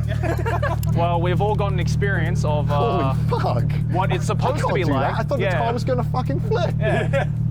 So we're gonna try to recreate what we just felt we're there. not. Yeah. We're not gonna be able to do anything. But first, we need to learn how to drive manual. Yeah, I gotta learn how to start the car first. I reckon I can make a singular drift. Okay. One crumb of a drift. My goal for this day is to make one sick drift. Yeah, one drift. If I can get one drift, I'm good. Ah yes, learning manual through a whiteboard. He's drawn a penis. Yeah, that is definitely a penis. That's a dick. That's a dick. Right? That's a red dick. Perhaps he's saying you need a giant dick to drift. High RPM, clutch up, spinning, start drifting. Yeah. So easy. Can I go toilet first? We should probably turn the mics off. Nah, dude. Mudan, I want you to hear me shitting myself. Our first task was to do a donut, which was easier said than done.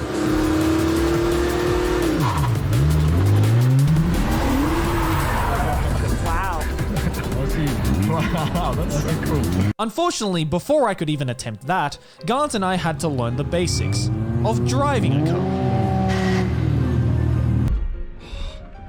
So I'm just doing some practicing just to make sure I remember how to drive manual. It's been a while, but it seems like I remember. Joey's fucking stalling the car right now. God, what the fuck?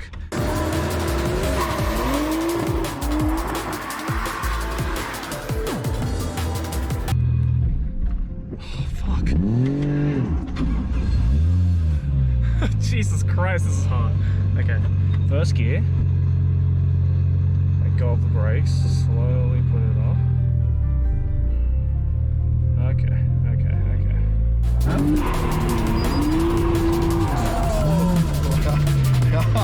That was cool.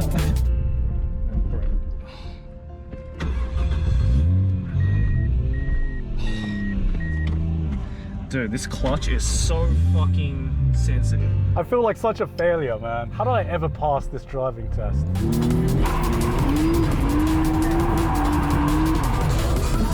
On top of that, I had other problems I was dealing with. At least I've stalled less than Joey.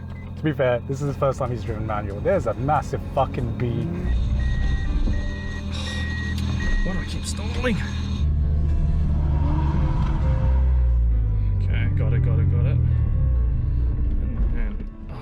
Guys, there is a fucking bee in here right now. I ain't playing around. If anything's gonna make me crash, it's this fucking bee.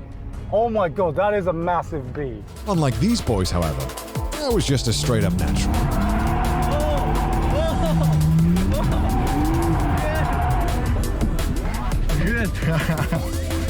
Yeah. What do I do? Jesus. Okay.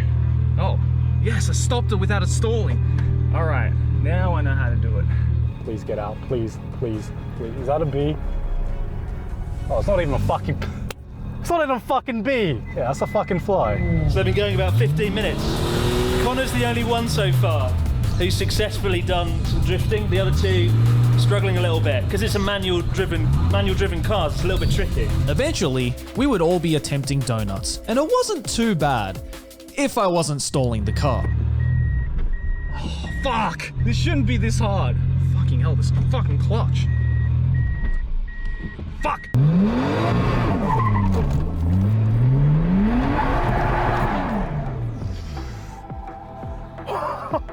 Well, I completely span out. This is a lot of fun.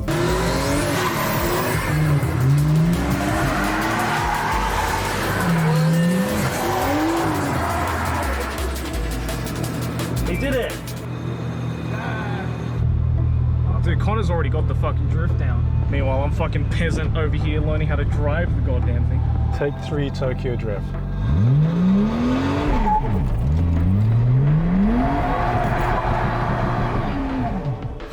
Can you see how much smoke I'm fucking making right now? Oh my god, this is so hard. Jeez.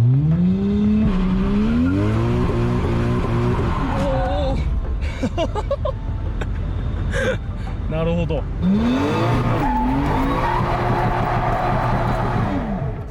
I can't remember how many takes this is. I haven't done one full rotation around the cone yet.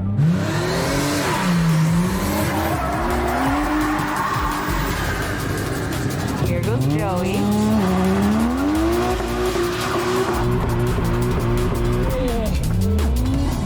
Holy shit!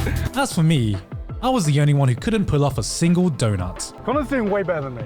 At least he's not spinning out every fucking time.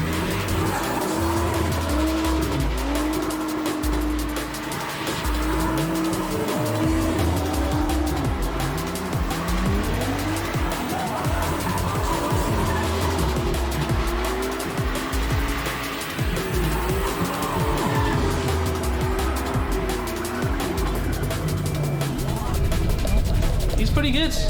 He's a natural, was that Connor? Man, that was fun. That was scary, but it was. You are absolutely sweating. Look at me. No, when you sit in that car, it's like a furnace immediately. And every time you do a drift, even if it's terrible, you have to pay the price of all the smoke and the heat coming. And all the smoke, yeah. You created an artificial cloud car.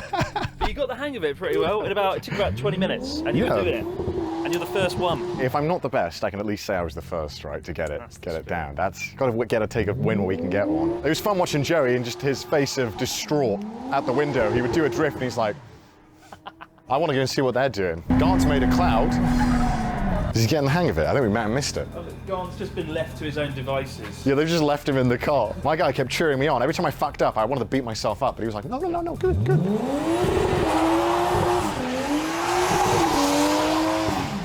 Oh, that was decent. That was decent. Look at Joey. He's just standing there like, fuck, what have I got myself into? Joey looks very defeated. I don't want to say he's going to quit, but I could definitely see Joey throwing in the towel. Oh, Joey's just got it.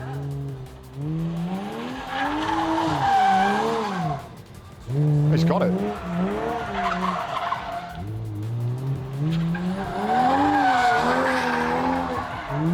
He's getting it. He just needs to link them now. We were practicing so hard that not everyone made it out in one piece. We've got an injury. We've got to get this on HD. Come on up, Joey. Come tell us about it. I'm like on the cusp of like vomiting and not vomiting right now.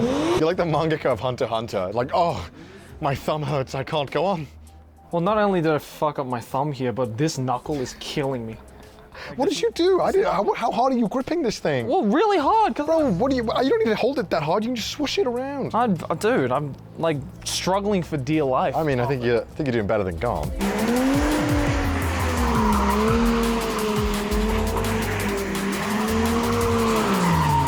We should just do a thing and be like, it's gone. It's totally gone. Garnt's doing it.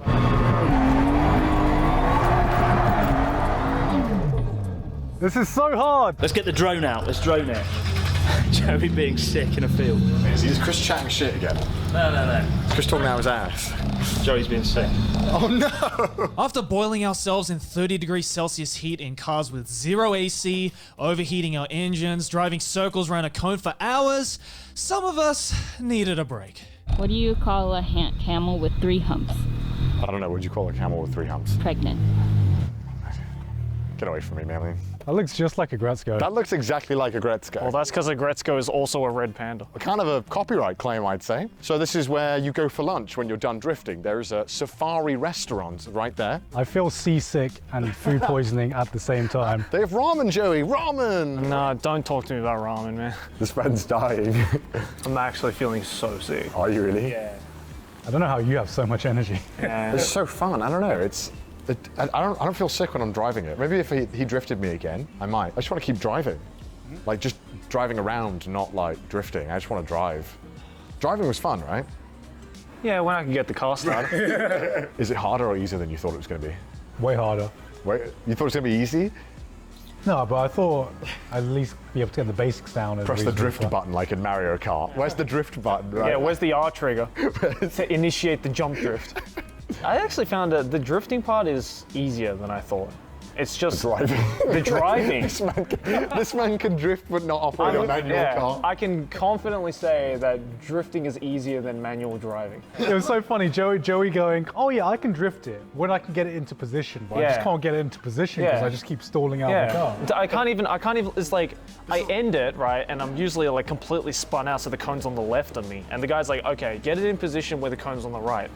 And I stall like 7 times before I can finally get it into position. Are we going on another track? I love Chris. You guys can't see Chris's expression. He's fucking giggling away behind the camera at the thought of us going on the actual track. Right, we've decided we need to spice it up a little bit. There's a stuffed animal store here. We thought we need to get a mascot each for our car to, gambare, to help us win. I want to win one of the red pandas. I want a Gretzko next to me. I want a red panda. I think we all want the red panda. Why don't we all try and get a red panda then? What are the choices? It's either red panda or depressed lion. Or depressed polar bear as well. That's 150,000 yen. Why is that's $1,500? You could have a day of drifting, or you could get that big red panda. Big red panda. Like a kawaii yatta. Oh, that's got me energy, right? Alright, go on. What are you going for? I mean, elephant's like the national Thai animal. Yeah, so exactly. I guess. There you go. Perfect. I guess they've got to represent Thailand, right? I think now, with the imbued confidence of an animal friend, I can drift. Maybe I just won't throw up. That's my plan. I got something to throw up on. So. With mixed morale on the progress we've made, we thought it would be a good idea to see how the pros actually did it on a real course. And luckily, there were some pros practicing just next door. We asked if they would let us on a course, and they just straight up said no, and we're probably going to see why now. Needless to say, I don't think we're going to be getting that good this session. Nah. Oh, here he comes. He's going to tear some ass. This red car. He's insane. That red car has giant nuts. Absolutely giant nutsack. Massive balls. I saw the exhaust on that thing too. It's fucking massive.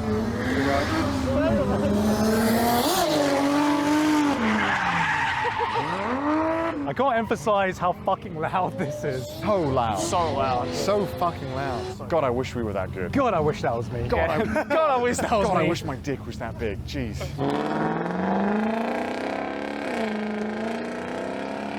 God, the sound of that exhaust.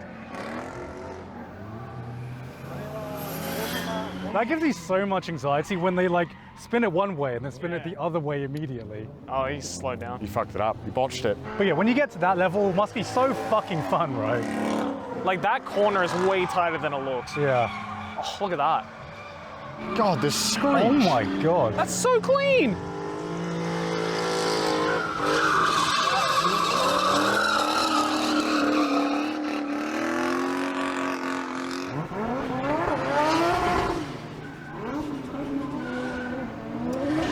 Oh, it took out the car. Oh, there goes the car.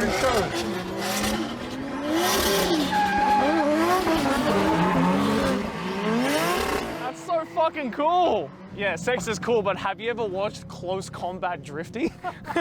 I'm just Dio now. I've seen enough. I'm satisfied. So aside from the fact that we are like 10 minutes away from getting a heat stroke because it's so fucking hot out here, I don't even know if the mic's picking up what we're saying. I know. It's so loud. Now that we've seen how fast these cars can go around these corners, we're gonna get inside one of those. I'm gonna throw up and shit my pants at the same time, man. But we didn't just want to stop there. We wanted to truly experience these courses as a pro drifter. We just needed a driver crazy enough to take us all round. And luckily, we found just that. Some say he watched all of One Piece in a day, and has listened to so much Eurobeat, he has an honorary passport to Estonia. He's not the Stig, but all we know is, he's called the Drift to King.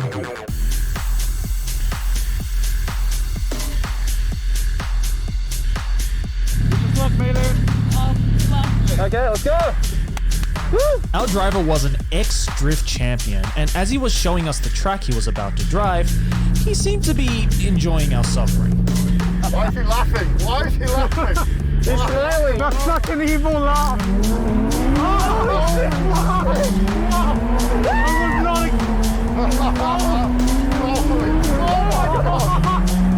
This is way worse than earlier.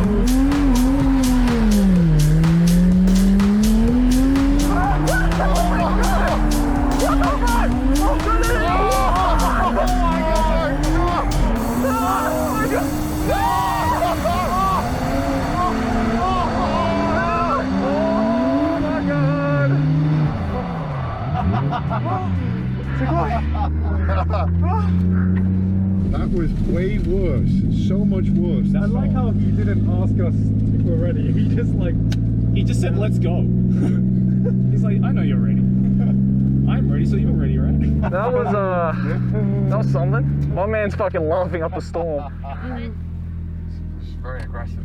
That So aggressive. I'm gonna die, man. I'm trying to like form words in my brain right now, but all I'm getting is adrenaline. I'm sorry if I can't form words. Next track, let's go. 峠コース。はい。マウンテンロードですね。My favorite. Your favorite? Yes. Oh no. I have no idea what to expect. Yeah, but now that I've experienced this, is sex even all that great? I don't know anymore. While we wanted someone crazy, we were quite unprepared for how crazy this man would be. Like, I knew I was in for something when I heard the laugh. If this is where we die and this is found footage, you have my permission to clickbait the fuck out of this. He keeps looking at it now, it's just terrifying. Oh my god! This is like an executioner showing like the murder weapon before the executioners. I think I know why it's your favorite. Yes. Okay. Yes. Start. Hold on for dear life! Oh god! This is far too... In case we die! I love you guys!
That's fucking terrifying. That guy's a fucking madman. He's insane. Imagine like being a psychopath and getting paid for it. He was laughing the whole time. Every time he went over a turn where you can't even see the road, he's like, ha ha ha. The worst part is, right, is that half the time he wasn't looking at the road, he was looking at us. Yeah, he was looking over at us It was like a predator, just like preying on his prey. Like he was savoring every moment. It was like a psychopath that hijacked the car. I was saying earlier, I'm never gonna be able to get an erection normally ever again after that. How can you do that? Like on roller coasters, I scream, but it's more like a woo. Yeah. This is like the first time. This is like the first time I've had like a guttural, oh shit, I am going to die scream. Like I'm pretty sure I Wilhelm screamed like 3 times. My throat's fucking dead, so that gives you an indication. How can I go back to my shitty little car, drifted around in my little pond? It's like wee. Oh yeah, I can do a spin. I guess I can do a donut. I spin out immediately, while this guy's like going down a fucking mountain at 50 miles an hour. Fully stop and then reinitiate the drift. It was insane.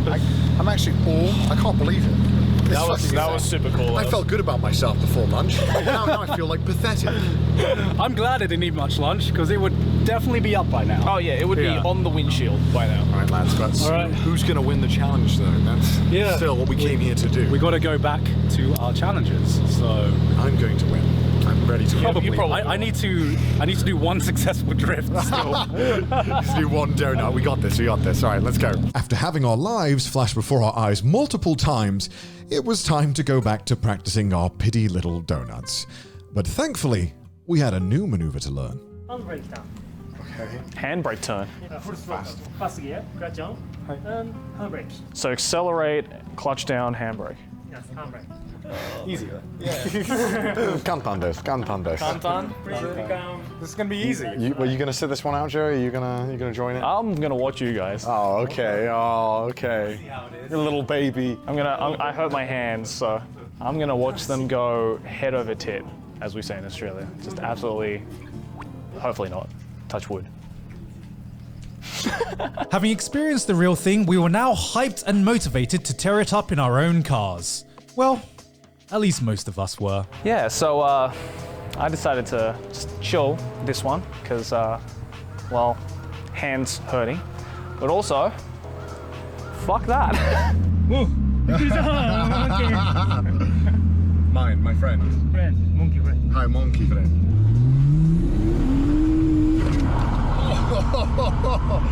Oh my god, cool. Well, fuck me, it's just me now. Being the natural that I was confident that I could continue my performance with the handbrake turn. That's hard, that's so hard. I've got my lucky charm with me now. My elephant. I shall call you Drifty. You got this, God, come on. You got this. Can't fucking go if I stole the car.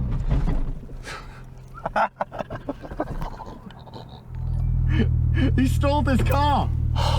This is the exact reason why I wanted to sit this one out, because I'd be stalling there on the start line for like 10 minutes before I can finally do it. I was hyping myself up so much.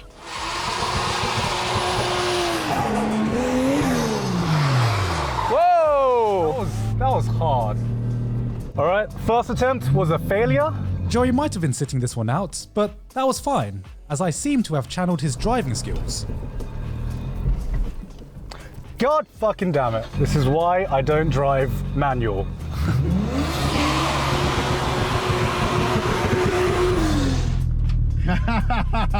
He just knocked the cones over. That's so funny. And I just stalled again. Brilliant. Gas 100%. Hi. Yeah, hi. Waiting for Garn. Was he having a chit chat? What's he talking about? Ah, so. I reckon Garn can do it. Garn's probably gonna nail this one and just can't do normal drift. That's such a Garn move.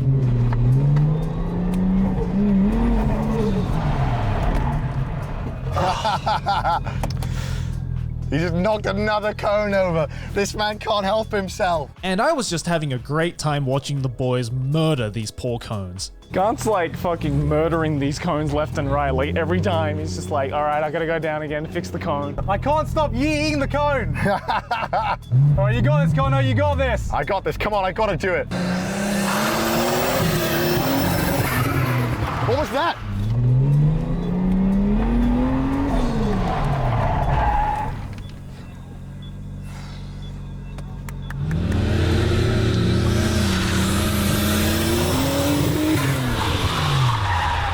Eventually, though, I might have done a small oopsie. That was the scariest sound I've ever heard.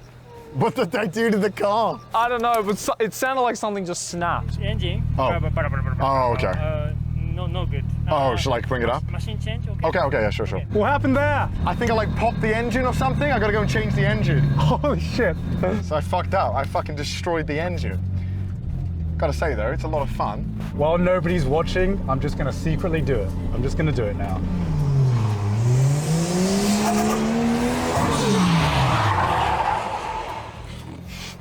Connor's taking my car because apparently he's destroyed his. But somehow, he didn't just stop there. Too early. Too early. Oh.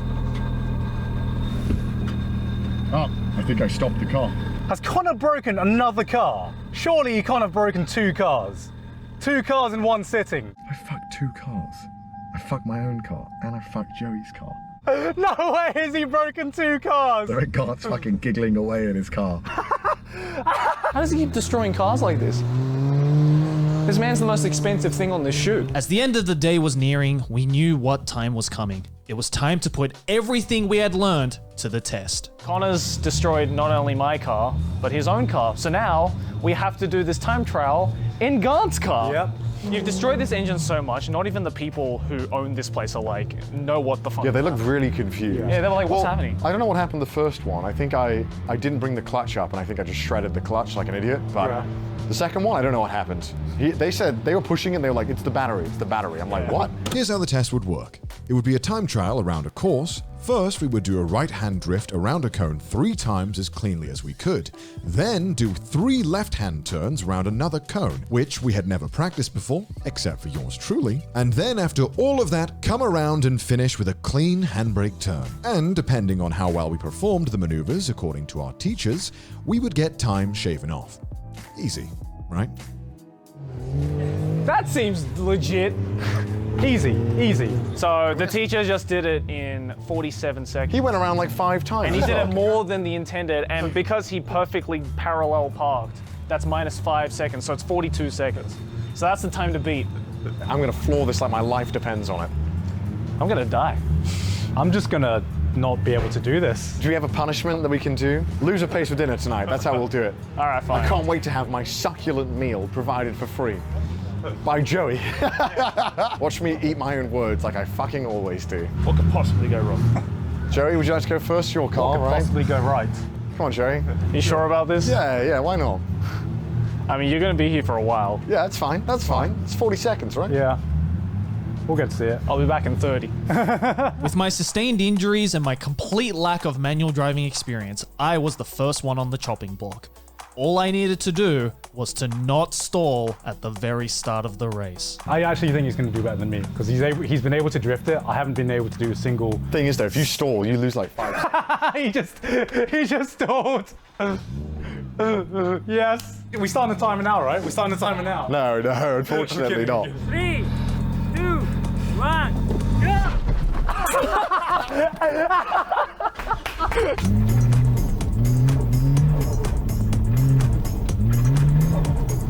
Right, he's doing it. Wait, he's doing one more. He's doing one more. He's doing one more. Oh my fucking... It's a wide drift if I've ever seen one. Let's go! He's fucking doing it! Well, let's see this handbrake turn. Ah!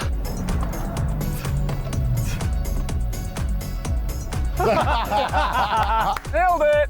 Well done, Joey. My hand is hurting so much right now. I can't believe I fucking survived that shit. Gant's going next. Fantastic. Can't wait. Seeing Joey doing a relatively clean run, the pressure is on me to not make a complete fool of myself. All right, here we go. If he stalls, I'm gonna laugh my ass off.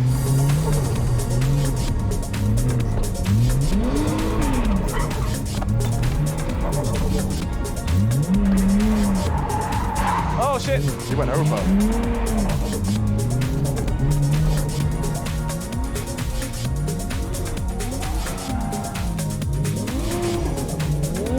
Is he got again? Just making sure, I think. Handbrake. Oh, nice. Oh, I don't know how I did that. I forgot to speak this entire time. I forgot to even do an intro. I was just running on pure adrenaline. Finally, it was my turn.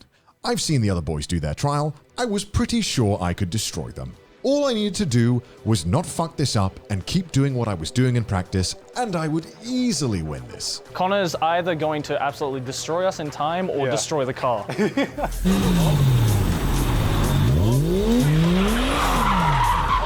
No! No! Fuck! No! No! He's not an indicator roll! He's not an indicator roll! Fuck!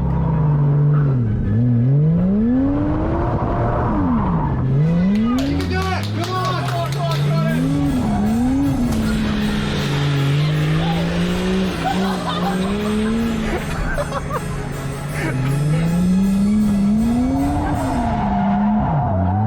I fucked it up! I fucked it up! He's right on the fucking car! Oh, you got it! Finish off! Finish off! Oh,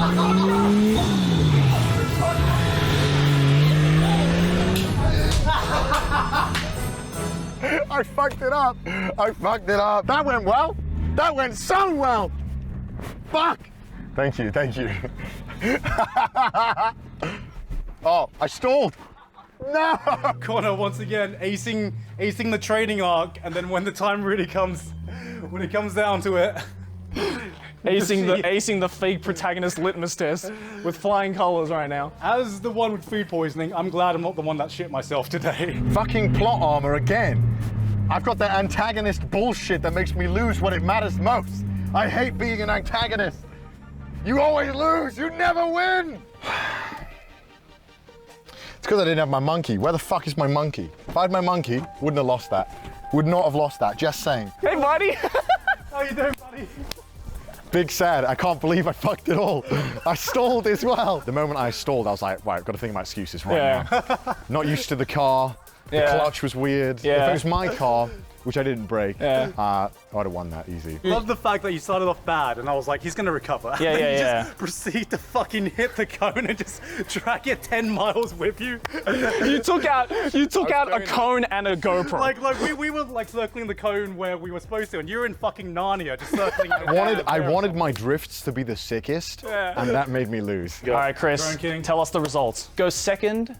And wait, why second? No. Start with. Put me out of my misery, Chris. Okay. In shit place is Connor with, is that like 1 hour 24 minutes? It felt like that long. 1 hour 24 minutes and collateral damage along the way. 1 minute 24 minutes 25. 1 minute 24 seconds. Yeah, I was going to say, Chris, come on, man. Don't embarrass me more than I already have. 1 minute 24 seconds, 25 milliseconds. In second place is Joey. Yay! With 1 minute 7 seconds. In first place is Gone. 1 minute 1 second. He's running around. The protagonist. The protagonist. This is bullshit. This is bullshit. I always lose in the right time. I was the best the whole time. So I'm thinking Family Mart for dinner. Nothing special. Don't want to go anywhere. A5 Wagyu? No, full course meal? No. I'm down for that. Well, Domino's maybe at most. Like, I don't really want to break the bank. We'll here, get the man. expensive Domino's. Fuck. If each of you could summarise the experience in one word, what would that word be? Sexy. I was gonna say erection. Orgasmic. Yeah. But big thank you to Ebisu Drifting for letting us film and letting us do all sorts of wacky shenanigans like this. And also thank you to the patrons, because if it wasn't for you guys, we wouldn't be here. We wouldn't be doing this video. Very expensive video. It was a very expensive video. This was a very expensive video, and if you're wondering where the budget for Patreon goes, this is just the beginning. We want to do all sorts of crazy projects. This is just a taster, and if you liked what you saw, then consider supporting us on Patreon. Yeah, patreon.com/trashtaste. Links in the description. I'm gonna avenge myself in the next special. Next special, I'm gonna fucking win. Dude, why do I feel like the cartoon fucking villain that never wins, dude? This is what you the whole race he's in first. All right, how much is it? Fuck, that's a lot. That's $130. For the 4 of us, though. It's pretty good. Yeah, I Good value for money. Yeah, good value for money, guys. Good value for you. Woo! So how was that, guys? How was that? Hilarious and cool because I didn't lose. You know, I will say that I actually think you deserve to win there. I think your performance on the technical... I don't think he deserves to win. I deserve to win. What do you mean? I don't know. If I didn't stall, I probably could have won. I feel Joey mildly drove around the cones. I went for a drift. That's why I lost, because I fucking went for it. You went through everything. I'm sorry. Both of you were like fucking Sunday drivers going around those cones. We still finished before you. And we still finished before you. Don't hate the player, hate the game, man. I'm the only one who went for a drift around the cones. Why didn't they drift? No, this is bullshit. I will say, on a technical level, I think, Joey, that second cone, you fucking did a clean drift. Cleaner than either of us. That's a lie. I mean, what can I say? I watched all of Initial D before you went, all right? Like, I got in the zone. Like, this is fucking slander, and I won't stand for it. I feel like I got a technical... I feel like a technical knockout with my win. Yeah. But like, I'm gonna give it to Joey. I feel like Joey's performance on the day was the best. Connor, you were just doing your own thing. You know, you were just having a mosey around on a Sunday morning, just like it don't matter how good you perform before the time that matters. Exactly. It's how you perform on the day. Exactly. It doesn't matter how hard you study in class. If you fuck up in the test, you fuck up in the test. All right. It's called the drift to Kingu, not the practice drift to Kingu. You know. I'm gonna win next time. Anyway, we hope you enjoyed that special. The reason we wanted to do this is we enjoyed the Akiba video so much that we just kind of wanted to see what what it would be like if we were doing different things outside, outside of the studio Yeah. and going above and beyond our comfort zone. Yeah, exactly. This is something that we had never challenged ourselves to at all, and honestly is probably a type of content that you probably would have never seen on any of our individual channels, Yeah. right? And, because all of you guys support us on Patreon so freaking much, like way more than what we were expecting. We wanted to give back to you guys, right? Yeah, we wanted to show you what we could achieve with all the generosity that you've given, because we did not expect Trash Taste to be this I don't know if we popular. mentioned this, but this entire episode was funded by you guys on Patreon, right? Like, a lot of you guys are like, where's this Patreon money going? It's going into stuff like this. Yeah, and this is just the first of many. This isn't going to interrupt your regular broadcast. We just wanted to show you a taste of what's to come. A trash taste of what's to come. We have so many plans for you guys, and we know that this can be so much bigger than it is. And if you want to help support that and support our craziness and all the dumb hijinks that we're going to get up to, go ahead to the Trash Taste Patreon and support us there. Please support the Patreon if you enjoyed what you saw. Yeah. This was a very expensive day. not just for like the cars and everything that we fucking broke on the day, but for all the equipment and the fucking crew that we needed. Shout out to Chris abroad in Japan, by the way. Yeah. Shout out to Chris, because like I don't know if we ever like mentioned him, but like there was never a point in the video where it was like he was organically introduced. He was kind of just there. It's just like, Chris abroad in Japan is just there. The whatever. whole shoot would have fallen apart if Chris wasn't there to drive us. Because none of us had a license at the time to be able to drive a car, so we actually needed Chris, otherwise we'd have been fucked. So please go over to the Patreon and also go subscribe to Abroad in Japan, because without him, this video wouldn't have been half as good. Thank you, But Chris. again, like if the bigger the Patreon gets, the more ambitious we can be with The these more videos. crazy ideas we can do. We have some crazy ideas that we think we can pull off, but We have it's some going to be expensive. Some crazy Goddamn. ideas that haven't been done on YouTube, yet, to say the least. But whether we get to fund it or not remains to be seen. But in the meantime, hope you enjoyed that, and hope you enjoy what we are able to make next. Yep. Hopefully it'll be bigger and better than this. Yes. Thank you so much for watching and supporting us. Have a good day. Bye. I'll see you in the next episode. Bye. Bye.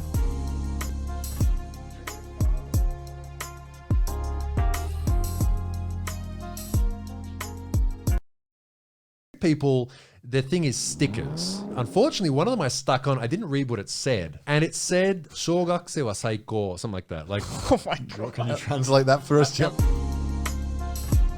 Hello and welcome to another episode of Trash Taste. I am your host for today, the host zone, because, I'll get to that, because with me today is, again, the boys, and once again, I have another guest with me. We should just like preface that, like, every time Gaunt's a host, just prepare for a guest at this point. Like, oh my God. So do you want to introduce yourself to the lovely viewers? okay. Hello, my name is Alexi Smith from the YouTube channel Noriaro. Ooh, Yay. nice. He's the drift guy. Yeah. Yeah, I'm one of the drift guys. I thought I'd reach out to you after your recent video and thank you. Yeah. It was, So for anyone who doesn't know what you do you want to introduce your channel and kind of what you do on your channel? Okay, well, it's basically about car culture and drifting in Japan. It's people know Tokyo Drift and stuff like that, but Initial D are the two main things. Right. But, the cars are popular all over the world, and Japanese cars are popular everywhere, and this is where they're from, and I enjoy them, so I came here to do it.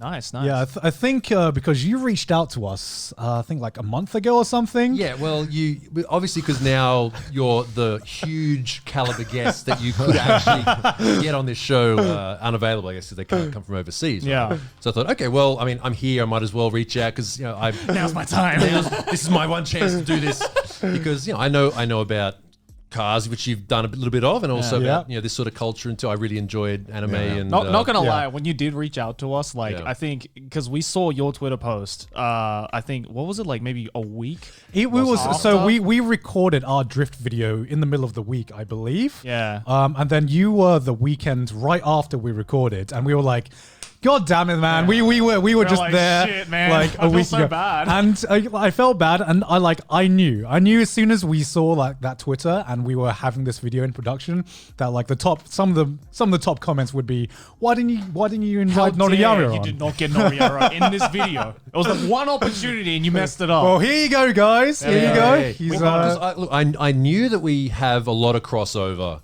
Yeah, our yeah. viewers. And I knew that at least a lot of them would enjoy that and it could add something extra to the content that you already did. So that's why I reached out. Yeah.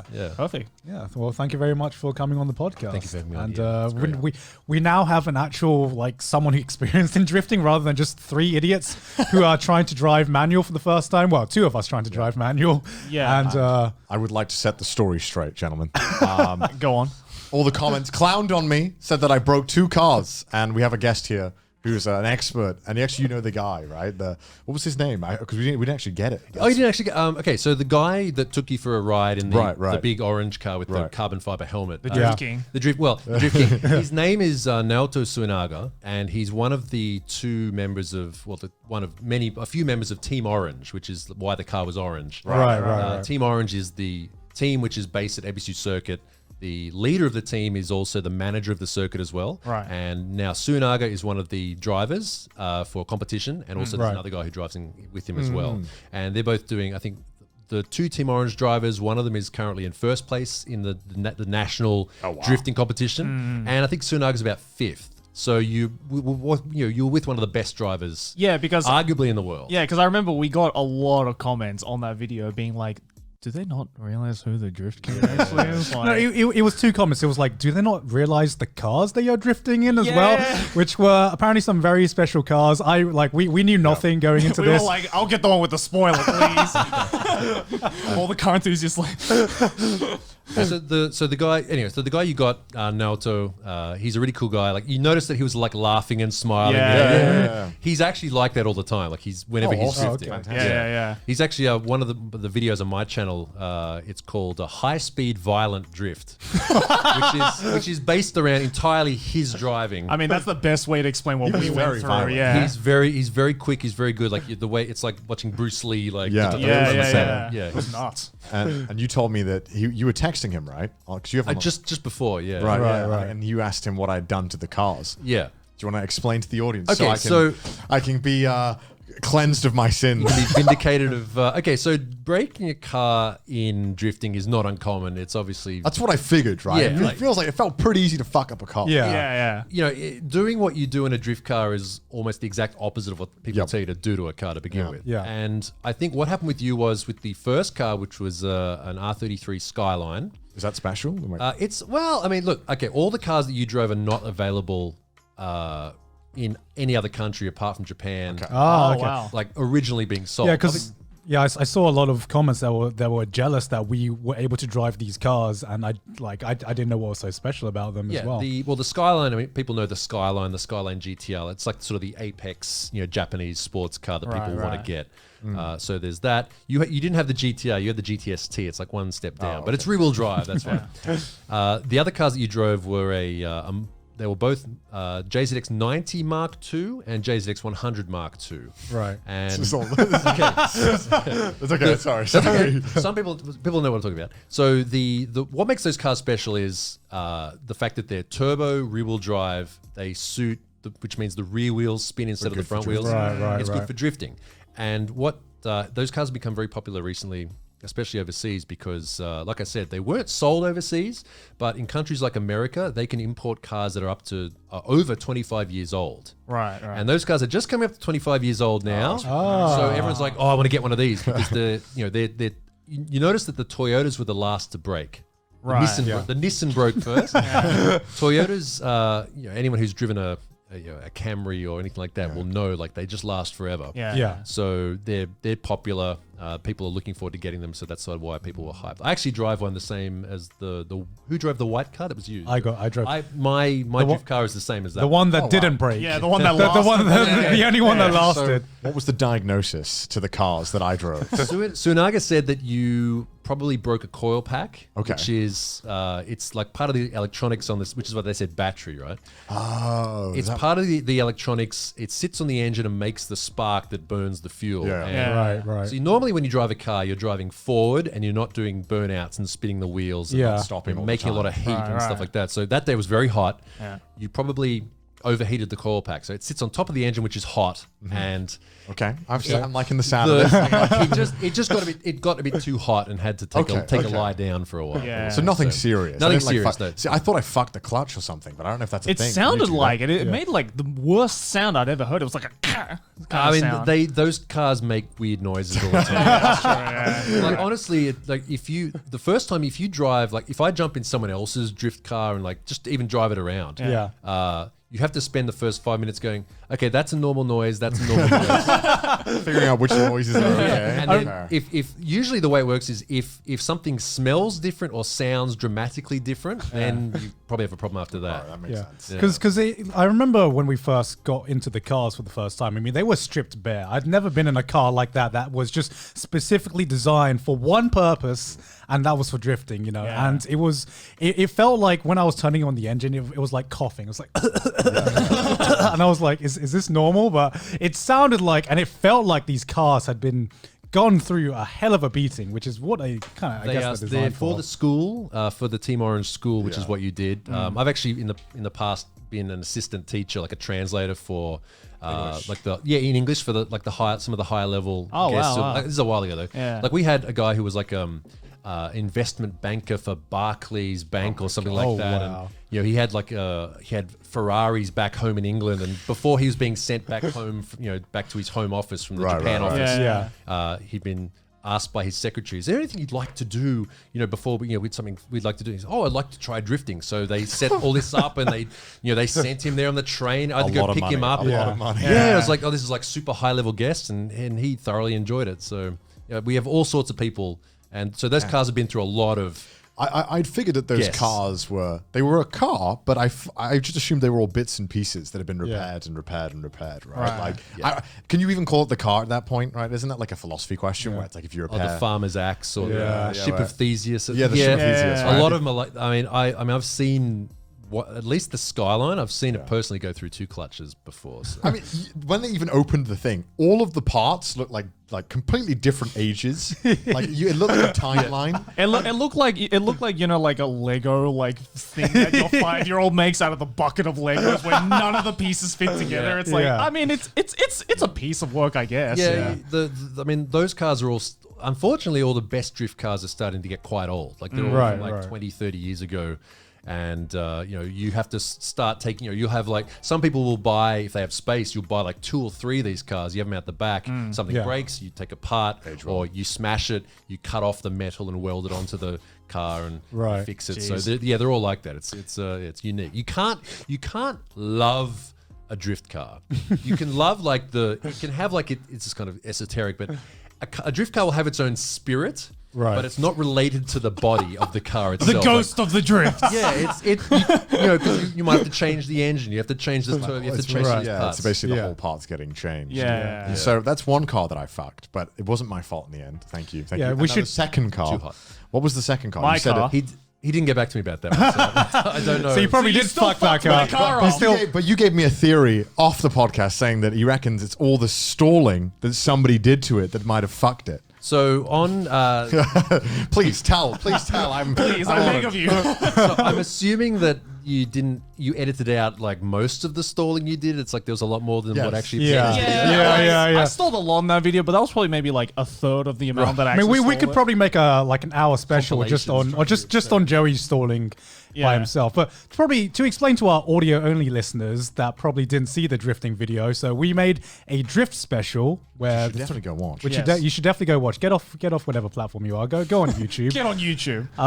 And we made a drift special where we tried to learn drifting for the first time ever. Basically, this was our first tried underline bold letters. Tried. Yeah. And I didn't break 2 cars. You absolutely broke 2 cars. But I guess for our listeners who know nothing about drifting, know nothing about car culture, do you want to explain what drift culture is, especially in Japan, from in layman's terms? Okay, well, drifting is if you've never done it before, is most people who have driven a car. Well, these days, cars have a lot of safety features on them. They have anti-lock brakes and stability control and all this sort of stuff, which sort of protects you a little bit from making too much of a mistake. Right. Yeah. But everybody who has lived somewhere where it rains a lot or it snows or something like that has had a moment where you've gone around a corner or like a roundabout or something where the car has just sort of gone like this. Yeah. Or like that. And you're like, oh. Yeah. You get that crunch in your stomach. You're like, oh, that's not right. Yeah. Right? That's the feeling we're going for the whole the feeling of like the out of, I mean, I think they said that in Tokyo Drift. It's like you got to be out of control to be in control or something. Whatever. Damn. It's that. Facts. It's that feeling of being on the edge. It's like surfing or skiing. It's like you're not gripping what you're on. You're sliding across it, and it's that being on the razor edge of that slide, which is just so much fun. Not everybody thinks it's fun. Some people do. I mean, the same thing. Like, I mean, some people love surfing. Some people love skiing or ice skating or whatever. Any of those sorts of things where it's like something to do with like that. You can enjoy it. You're like, that's not for me. But then some people just get a massive rush out of that feeling. Yeah, it was a lot of fun. I remember experiencing the drift taxi for the first time. I remember having the conversation with Joey, which we didn't record, but Joey was telling me how it felt like the afterglow after sex is what you described it as. I was metaphorically rock hard after that. Like, I was like, damn, dude, that was fucking I was like, awesome. damn, how am I ever going to get an erection again man, after experiencing that? Some of the most chill I've ever been in my life is driving back from a track day. Yeah, must be so nice. At 9 o'clock at night on the expressway, just cruising along, going back home. It's like cool breeze, and it's just like. You get every single organ in your body which can release some sort of chemical enjoyment chemical. It does that. It honestly does that. Like I've had times where, like when I first moved here, and I remember I bought the car, I did this stuff, finally got to track day, and this one particular corner I hit it. It was a big long third gear corner. And I literally yelled out, "This is why I came to Japan!" It was that feeling. It was like I was looking for that. And He found his life purpose going around a corner. Well, yeah, it's just really enjoyable. One thing I wondered when I was doing it, I was like, how the fuck do you get into this? That's what I was going to ask as well. Like you said, like skiing and stuff like that. Even that is like, I think a lot of people think skiing is kind of hard to get into, or snowboarding. It's not really. You just go to a mountain, you do the week-long. You just try it out, and you get into it, right? It's not that difficult. But with drifting, it seems like there's a lot more commitment, and also it's just way harder to get into. Like, because when we tried to do the drifting video, they initially wanted us to buy a car. We were like, well, what the fuck are we going to do with the car after we're done, right? They're like, well, you can sell it back. I'm like, I don't want to fucking go through that. That sounds like a pain. But, even you can rent skis, right? You can rent snowboards. How do you take that first leap to getting into drifting? And also, especially if you have no background, because those people at the track, like the kids who work there, I mean, they were like 17 teaching us, which is insane. But they'd obviously grown up with it. But how does someone who came from like investment banking, get into it? Obviously, he has so much money, but how does which is one of the things you'll probably need is money, which is the biggest thing I found out. I did notice like that. just one day of drifting for us, where like some of us barely learned anything. I feel still costs a lot of money. So how do you get into it? Like, how do you take that original leap, and how do you know you want to do it? I mean, the pattern most people take, when I started at least, is you start with your daily driver. You have some sort of car which can drift, and you just try and make sure it doesn't break too much. Okay. Like you could. Let's be frank. Most people start off on the street. Some quiet street somewhere. I mean, that's what most, like a parking lot or something. Like a parking lot, or in the case of Australia, like an industrial area, or like some sort of mountain road, somewhere like a windy road somewhere, where you just go. You'll sit there for a few minutes, and okay, there's no one coming up behind me. There's no traffic. Okay, let's go, and you do a little lap or something, or you go with friends and spotters and things like that. So there's that. The best way is to go to a circuit. What got me when I started to understand the feeling was I had an RX-7 back when I was like 18. I'd go to the track and drive around, and it was all very like, oh yes, grip driving and getting good times and braking points and clipping points and all this sort of stuff. I'm like, this is kind of boring. It's just kind of like doing the same thing again and again. But then I'd come in a bit too hot and brake too late in the back of the car. I'd sort of step out and I'm like, oh yes. Dude, that was sick. I want to do that again. I like try and come out of the corner and put if you come out of a corner, you press the accelerator really hard. It's the same thing. I mean, look, it's like video games do the same thing. Mario Kart, whatever. It's like you do something and the back of the car slides out. Yeah. And I do that, but then you have the flag marshals like, don't drift, that's and they get all annoyed at you. So we started a little club in Australia, in Sydney, where I'm from. And Sydney we represent. had Sydney, and we have track days, and we just go out there and you just do it. Like you just try. Like we'd watch these Japanese videos and these weird videos where they're talking. I can't understand what they're saying, but it's like, we'll try that. I can't understand what they're saying, but they're pulling some sick drifts.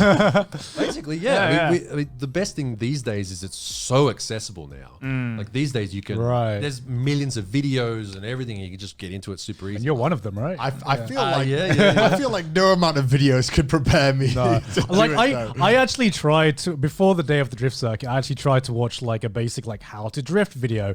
Fucking didn't help any, by the way, because there's no like you can read up about it and learn about it all you want, but there's a different feeling where you have to where you're just in this car seat and in the moment, and you just have to you kind of have to feel your way through. Yeah. It's a massive seat of the pants thing where you're trying to unlearn what you already know. Like if you're already a regular driver, you're doing everything is the exact opposite of what you should be doing. You're not supposed to rev the engine. You're not supposed to dump the clutch. You're not supposed to spin the wheels. You're not supposed to slide around. You're not supposed to do any of that stuff.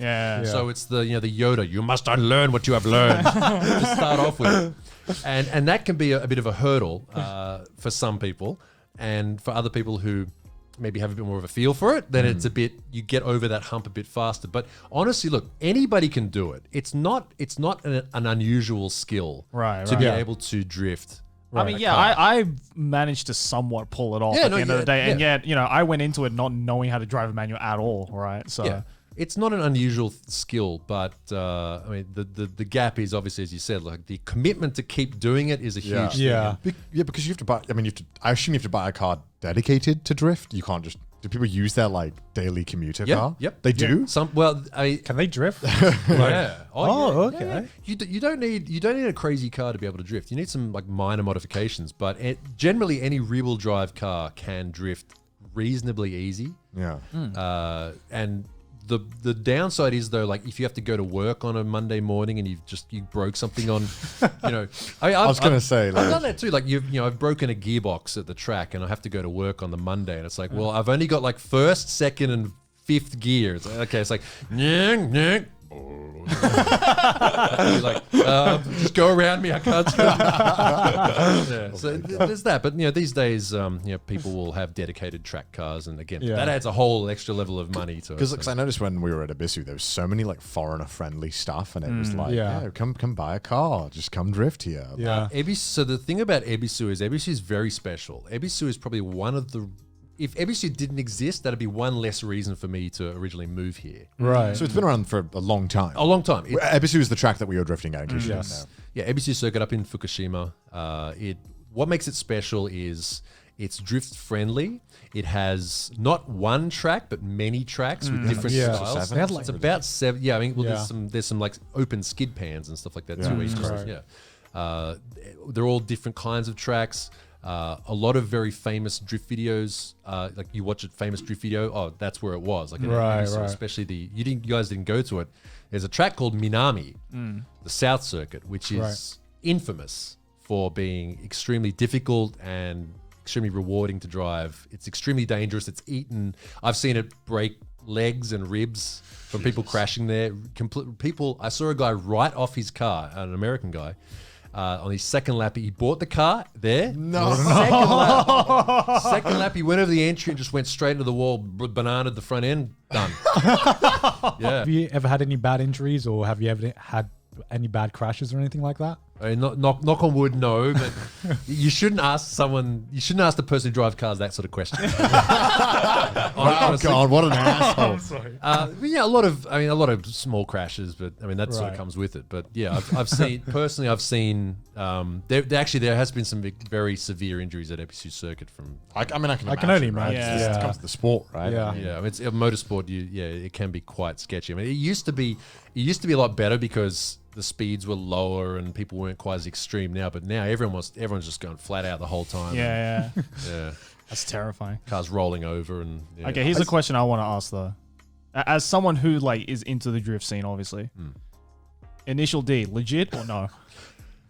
Okay. Because I've always wanted to know, like, because Initial D is like kind of put on this pedestal of like, yes, this is the drift anime. Yeah. And even though there's other ones like One Gun Midnight and like all these other great ones, it's always like Initial D is like the cream of the crop, right? Yep. So I want to know, like, as someone who's into that scene and who's probably watched a lot of Initial D. I've seen all of it. Yeah. Legit or not legit? Okay, it's that is like sort of saying like, okay, let's like saying someone who is like into computers saying, is hackers like, is that what it's actually like? or like someone who's into surfing, like, oh, is Point Break like, is that what it's actually like? Right. It's like, yes, it's based a lot on reality. Obviously, there's a lot of dramatization. Yeah. But honestly, Initial D is pretty good as far as that sort of stuff is concerned. Okay.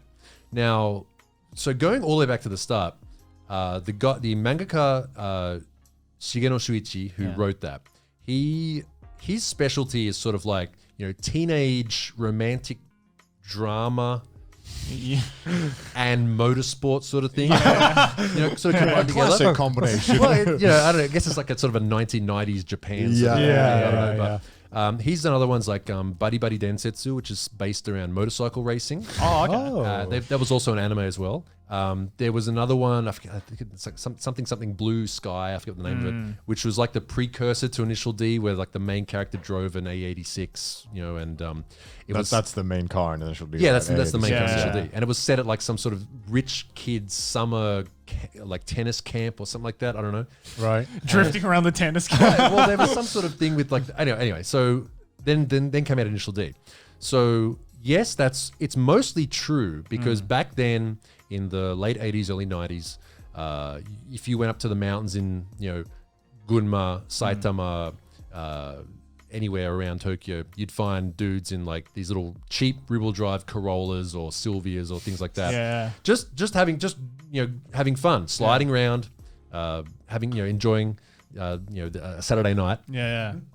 And at the same time too, yes, there were races done up there. I've spoken to... See, this is one of those things where the reality is almost better than the fiction. Right. Oh, okay. I've spoken to people... I've actually met the Takumi Fujiwara, like the real guy. The guy who inspired the character. Yeah. There's a guy, he worked at a tofu shop and he would deliver the tofu up to the top of the mountain and all sorts of stuff. Right. So it's all based on reality. Yeah. That's so cool. Like there's one guy I did a job with him once where he's a Gymkhana champion of Japan. Gymkhana is where you it's like what you did with the cones. Yeah. Where you got to drive around as fast as possible. Like an obstacle course kind of thing. You got to remember it too. It's like you got to go forward, then backwards here and around this 3 times and back. It's very complicated. It was a bit more complicated than what we did. And so he's like one of the Japanese champions. Right. And I was talking to him about, we used to go out to this certain mountain. I had a CRX out there and I was the fastest guy on the mountain. And then one day these guys showed up with a bunch of Civics and they were faster than me. And I was like, I need to beat these guys. And we had races and it's like,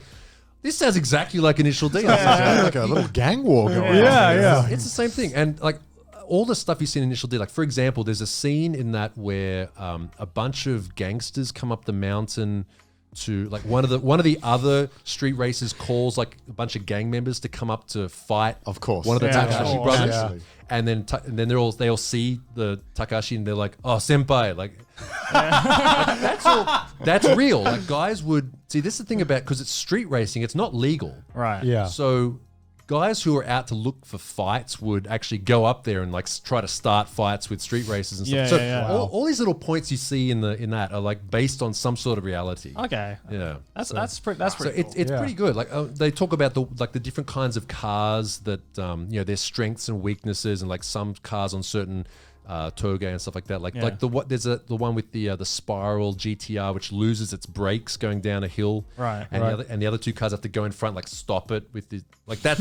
I know someone who had to do that in real life. Oh my god, that's so cool. I was watching your videos and I saw there was just like an AE86 like meetup. Like in the place where it was, and there was fucking tons of them. Yeah. That was so cool. Yeah. So I guess fortunately or unfortunately, I guess it's one of the things that made me confident to reach out to you guys was some of my most popular videos on my YouTube channel are based around Initial D. Yeah, of course. And anime culture as well. Yeah. So, it's I mean, if you think about it, it's just a very expensive cosplay. It's a car cosplay. Yeah. Car cosplay. It's like a weapon, but yeah, like I mean, all the if you at that show there was the main characters, Corolla. There was the Takashi Brothers RX-7s, even the new manga that's out now. What's it called? Ghost, MF Ghost. Yeah, made by the same like the new 86 with the number on the door. Like the people do cosplays of these like car cosplays. It's cosplay with attitude. So, That's what it is. And I noticed that even like the Japanese people like knew you and were like fans of you. Oh yeah, I mean, because you're just like because you go to these events so often, you kind of like I go to a lot of these events. Also, like a lot of my videos that I know are going to be popular with Japanese people, I have subtitles on them as well. So they watch big them. Brain move, big brain. Yeah, there's not a lot of car content being like car YouTubers in Japan. I mean, there are, but I think people often say that because I'm looking at it from a different perspective. Like, like I'm like, oh look, it's the Initial D car. It's like because if a Japanese person does it, it's kind of cringy, I guess, to them. Yeah, it's like whatever. It's a little weird how they are like that with kind of anime. Their like, own, stuff that is a reference to an anime. And it's like, oh yeah, this is Initial D thing. I get anyway, whatever. It's like, dude, it's like be proud of it. It's fucking Initial D. It's cool.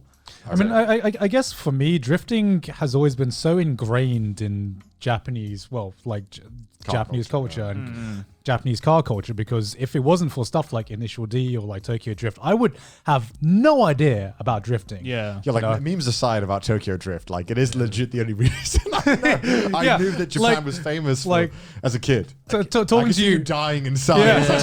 Talking to you about like the international drift scene, I'm gonna be honest, like I had no idea there was an international drift scene. I thought it was like all Japan and everyone was following that. Like it used to be like that. It's not right. I mean, nowadays. Okay, so I've sort of come to peace with Initial D and Fast and Furious and that sort of stuff. Like it's like I mean, look, it's like anything where like you're into something and there's a movie about it and people go, oh yeah, I saw that movie. You're like, it's not like that. But the fact that it makes it's a wedge to open a conversation. People sort of understand. It's like, I'm fine with it. It's the same thing with Tokyo Drift. Like the majority of that, I mean, you can probably look at the Japan side of it and go, no, that's not actually what it's like here. Yeah. But it is in certain ways. But people don't drift in car parks.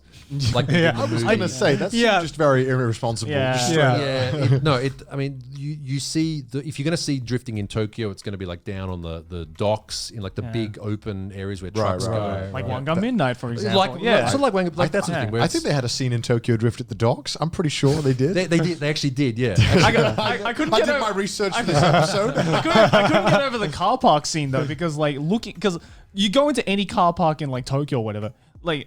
You can barely drive. It's like the fucking Daihatsu boxes that ones can barely get through, and then you're like, what the fuck? That's probably the most inaccurate thing about that. But the rest of it, like the general theme of what they talk about is. Do you like the movie? That's a loaded question. Isn't it? I honestly, I think I would genuinely like the movie for its campiness if the main actor wasn't so fucking awful. Yeah. Fucking can't stand his accent. Every time he speaks Japanese, I do cringe. Oh yeah, right. It's so bad. There's a scene that's been cut out of the movie where they steal a bunch of tires from a petrol station. Right. And it's got what's the guy's little dog Snoop. What's the character's name? The actual actor. Nate Dogg? No.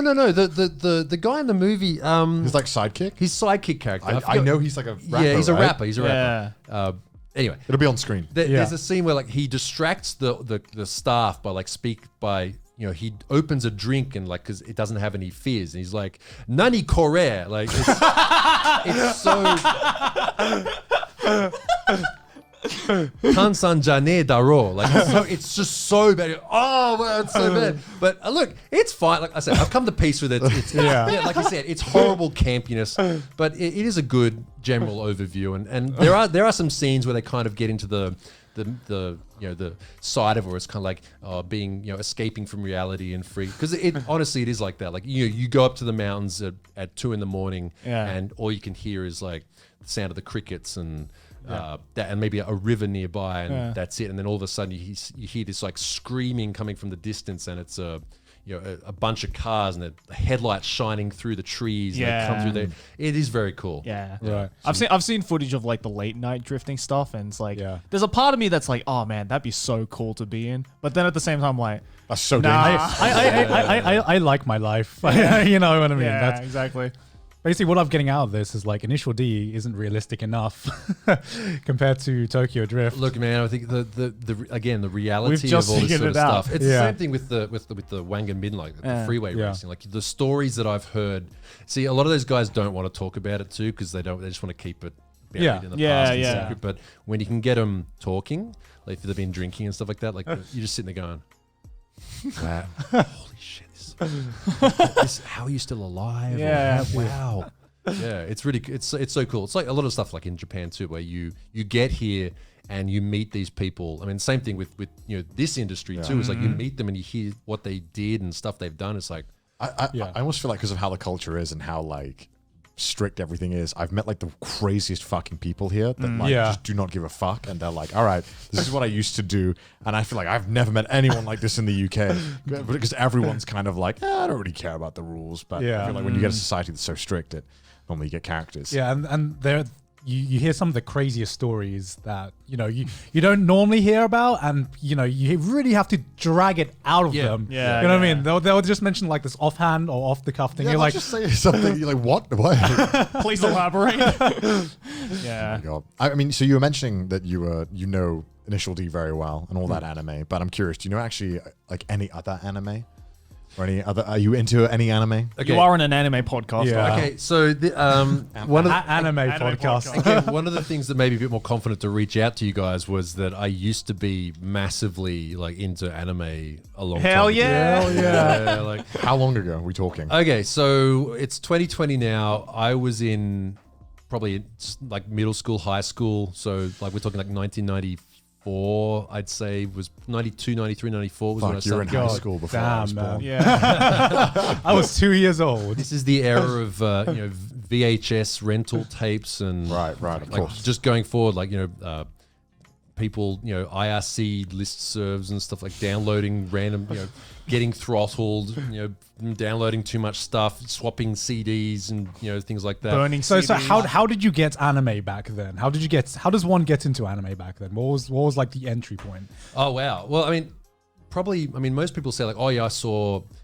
What was the actual name for Macross? Robotech, things like that. Like, okay, so every time I would see, and this sort of, I watched the podcast with Chris. Yeah. When he talked about this sort of thing, where just every time you see something from Japan, there was just something about it that just kind of resonated. Yeah. Okay, you know what I'm talking about? Yeah. Like you just see like, I this is my aesthetic. I like this. Yeah. So every time I saw, and sometimes you don't realize what it is, and you're like, oh, that was actually a Japanese anime, right? Or like even stuff like Inspector Gadget, which was, it was a French, all those French Japanese productions back then. Like there's something about it because it was animated in Japan. Yeah. And slowly it just starts to be like, you see this tape at the Civic Video, which is my local rental shop. Like, what is this crazy looking thing? This rated R18. Oh, and you take it to the counter like, because they don't care. It's like, oh, it's just some animation, whatever. Like that. It's like, Wicked City and things like that. I love Wicked City, dude.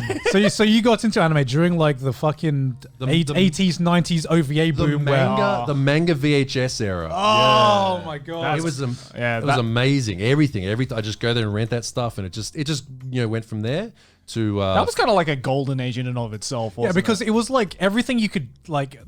Anime was so brutal back then. Everything was Devilman Crybaby. Pretty much. You know what I mean? Like Wicked City, Ninja Scroll, Vampire Hunter, D. Violence Jack, like shit like that. It was just like so fucked up, but it was so good. Cyber City Oedo 808. Yeah. Akira. So I'm actually wearing, this is my Akira shirt. That's such a sick Akira shirt too. Right? So this is about 20 something years old. I just thought I'd wear it. Just wear it here today. Again, Akira, all that sort of stuff. It's just like blows your mind. Like, oh, this is so cool, and it was just always enjoyable. Any sort of media you can just get your hands on. Back then, like the UK video game magazines were very good with that sort of thing. Like they you don't know about that? No. So there was from what I could tell, there was a huge like imports, like grey import scene back in the day for video games. So people would they'd be playing like Japanese stuff all the time. And these certain video game magazines, they'd feature a lot of Japanese content. I do remember like roughly having some memory of seeing a lot of Japanese stuff growing up, which is why I think eventually I did get into it, because I always thought like you said, every time you see it, you're like, man, that's really fucking cool. Like, and it always just happened to be Japanese stuff. That was always the thing that stuck out to me. Yeah. So was it like a Nintendo Power, but like not a legit? We had a lot of those power? in the UK. Yeah, there are a lot of like I brand ones. forget what it was called. Hyper. It was called Hyper. That sounds familiar. Yeah, it was. I'm pretty sure it was a magazine called Hyper, and I managed to find a big like download dump of it a while, like every issue scanned. I was like, oh yeah, I remember this. Gaming publications in the UK and stuff like that were huge for a very long time. CV and G or whatever it was called. I can't remember, but I remember that there was just like everyone had demo discs from the magazine. Yeah. I remember those days. The PS1 demo discs that you get with the free magazine. We did have that. We did have that. And just stuff would be, there'd be like some sort of video game where you'd see it and it's like you'd find out later like, oh, that was actually it was like a Japanese game. That particular sort of thing, right? Yeah. So I mean, look, it snowballed from there. I didn't have any friends who were into it in my school. Nobody, not even like maybe like one kid from Hong Kong who like kind of like Dragon Ball. Like that was why is it always Dragon Ball? Yeah, I know. So you have like some little cards, whatever. Anyway. Yeah, and it got to the point where it was things like going to specialty shops and like ordering. Like, say, I remember I bought the when Evangelion came out, like the movie. Yeah, I ordered the VHS tape because it first came out on VHS. Yeah, no subtitles. I wanted the highest quality, and I downloaded the script. So you're like reading my original experience of the Eva movie was sitting there going, God. You were fan subbing yourself. I was there, you were like live fan subbing Evangelion. That's crazy. Oh my God, dude! I swear, I feel that, but like this is embarrassing. When I watched fucking like Shakespeare and like the Globe Theatre, I couldn't fucking understand because they talk in like an older version. I don't know what type of English it's called. Ye old speak. Ye old English. Like, I was like fucking online, like following the story. I'm like, oh, this is that part. I couldn't understand a fucking thing, but obviously yours is a lot more understandable. No, same thing, but you get it. It's like, but unfortunately, there's that one scene where, can I spoil it or not? Is it old enough? Spoiler alert. Yeah. Also, it's fucking Ava. Yeah. Why haven't you watched Ava yet? Where Asuka gets stabbed through the head and they're ripped apart. Yeah, right? I accidentally read that too early. And she's like one of my favorite characters. Like, Ava gets violently ripped apart. I'm like, oh. And then they all die. I remember feeling it was like 2 a.m. because I remember feeling sick. I was like, oh my God. Yeah, it was a thing, man. Like, yeah, so it just that was a brutal scene too. Yeah. So anyway, so it went from there. Then how long you spoiled yourself on a script? I feel old when I talk about hard-coded fan subs. You know what I mean? Yeah, right. And now we're talking about fuck hard-coded fan subs. How about printed paper fan subs? So you printed out like 25 sheets of paper. It was about that thing. Did they have like translation notes and everything to like? No, it was Keiko Bean's plan. It was pretty good. Like it was designed for people to read and watch. Like, they typeset it pretty well. Yeah, it was. That's crazy. I downloaded it off like something like some weird website. Yeah. So you're like more of an OG anime fan than any of us. Dude, we'd do things like where we'd swap VHS tapes. Like what you do is watch. Yeah, I've heard about that. You'd have like your list of all your content. You'd have that like somewhere, and then people you're friends with, like they'd say, "Hey, I want that. What do you want from mine?" And you'd make a copy of the tape and send it to each other. That's so fun. I want to ask, like, because we, like, growing up, we had the problem of, like, our anime was, for example, on YouTube, and sometimes there would be, like, an episode or a part of an episode that wasn't uploaded. Right. What was it like for you, where you had to actually get physical VHS tapes? Did you have to, like, watch anime episodes out of order, or like if some episodes were available, you just get them anyway? I think I mean, because the thing about that is it's much easier to delete things than, so that's why like something would get copyrighted or whatever. I don't know, whatever, someone's channel would go down. Yeah. But back then, like everybody had like physical media. So it all like exists. Like it's not going to disappear. So as long as you didn't lose the physical tape. Yeah. As long as you had it, it's like it's there and you know that someone else has it. Like they can just make a copy and send it to you. So physically. Yeah. And people would be very, because back then people were like hardcore into it, so they'd have a complete collection. That wasn't really an issue, no. Right. Okay. Wow. If you wanted to see something, it was. Was it you could get expensive? Oh man, I don't even know how much I've spent. Like, Yeah, right. Because I people out here complaining about a $6 monthly subscription. If I could pay that $6 a month back then for almost unlimited, content, wow, that's How much? How much did you have? So how much did you have to pay for like a single VHS tape then, or like like if you wanted to watch an anime, a series, what would that cost? Okay, so the best thing was when the Australian distributors like Madman and stuff started to make, because the Japanese discs would have like 2 or 3 episodes a disc, and it'd be like $60. Yeah, it's like it's like that to this day as well. It is, right. I just don't get it. Whereas overseas, that's the best thing. Like America and other countries where they make, it's Whole like season. the whole season on one thing. It's like that's how it should be. Right. And it's still good quality and it's subtitled and everything. So, yeah, I mean, but I didn't really spend money on anything else. Like it was just. I didn't go. That was just like. Are you all into your money. drugs? Son? No, anime. Didn't go drinking. Didn't do any of that sort of stuff. Anime. And You went from one expensive hobby to another, man. So that makes me curious. Then, how did you? Because obviously, I've seen in your videos as well. You can speak Japanese, like, I mean, much better than me and Gone, like 100%. How did you? Were you learning Japanese before you moved to Japan? And also, when did you move to Japan? And like, what made you do that? So I used to work at a car magazine in Australia. Okay. But originally, what I did was went to university, didn't like that, studied. Is that quick? You're like 2 lessons in, I'm done. Look, It'd be like that. Well, It do be like like I that. took a smoke break. Yeah, just never came back. I was just like, it's like whatever. It's just something to do. I don't know what I want to do. And so I in the meantime, while I was doing that, I was studying animation.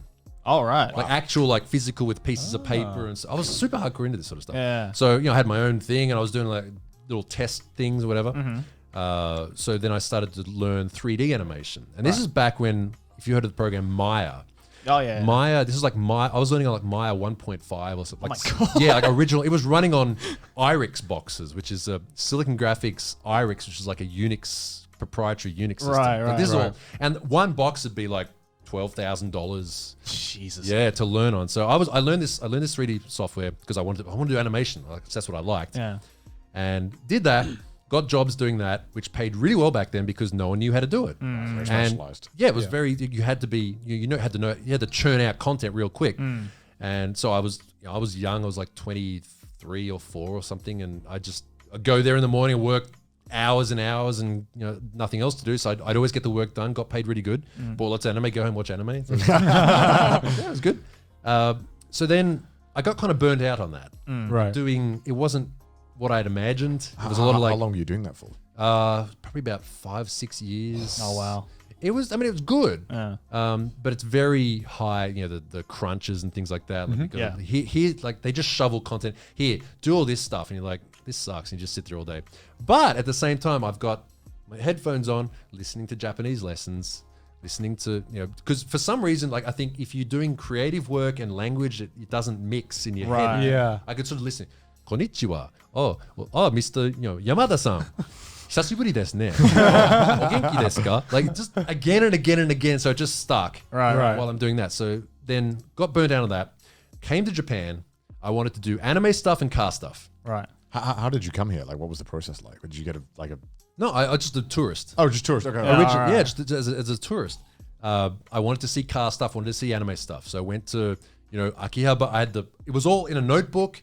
All written out, no Google Maps, none of this. I didn't know what I was looking for. So what year was this? This is like 2005. Oh fuck! Oh my god! Yeah. It was like I was blind. Yeah. I had 2 friends who'd been to Japan. One who'd done car stuff. One he'd sort of gone to Akihabara. Yeah. So he's like drawing me hand-drawn maps of like, okay, so this is the Laox building, and if you turn this way, there's the bridge, and you walk that way because that's where all the stuff is. Like, okay. Because I didn't have any friends who wanted to do car stuff and anime stuff, so I was by myself. So you've done the same thing, I'm sure. You burn yourself out. You get up in the morning, you go do stuff all day. You don't eat, you don't drink. You just do more of this sort of stuff. You go back to the hotel, fall asleep, wake up, let's do it again. So I go out again and went up to Ebisu Circuit by myself. And you went all the way to Fukushima By yourself? Drove there, or no? I took the train. Okay. I was blind. A friend of mine who worked at a magazine. Actually, he's a friend of a friend. He worked at a magazine, and I just said he sort of knew who I was, so I messaged him I emailed him, said, "Hey, can you tell me how to get to Ebisu Circuit?" He said, "Just go to Nihonmatsu Station and just get in a taxi and just say Ebisu Circuit." I'm like, okay. He said, "Oh, are you going there?" I'm like, "Yeah." "Oh, can you write an article about the event for the magazine?" Yeah. So I've got my mum's little Panasonic digital camera, 32 megabyte memory card, not gigabyte, megabyte. Right. So I go up there, I see the event, just blows my mind. All this cool stuff. It was a big competition, which I now do the commentary for, which is kind of cool. Yeah. Full circle. Yeah. Go back, I write this article, and I was like, "Oh, that was really good." And then a few weeks, about a month later, they're like, "Do you want a job?" Yes, I'm sick of doing 3D. I hate it. Yeah. So I started working the magazine, and every chance I could, I come to Japan. And this is how we did it. This is how people have to remember this sort of stuff. You somehow make money when you come here. Right. If you can. Like people do that by making YouTube videos and stuff like that. Right. Yeah. So what I did was I would come here, I'd go do car stuff, I'd take photos of it, write articles, go back, and I'd get paid for going on holiday. Right. It's a double win. Yeah, right. It's like this is perfect. I have gamed the system. Right. So I thought, okay, I've got this figured out, and it got to the point where literally everyone I knew was like, "Lexi, just shut the fuck up and go live there." That's all you talk about. Oh, my car friends, everyone's like, "Alexi's Japan this, Japan." Well, in Japan they do this, in Japan they do that. So just go. I was like, okay, fine, I will.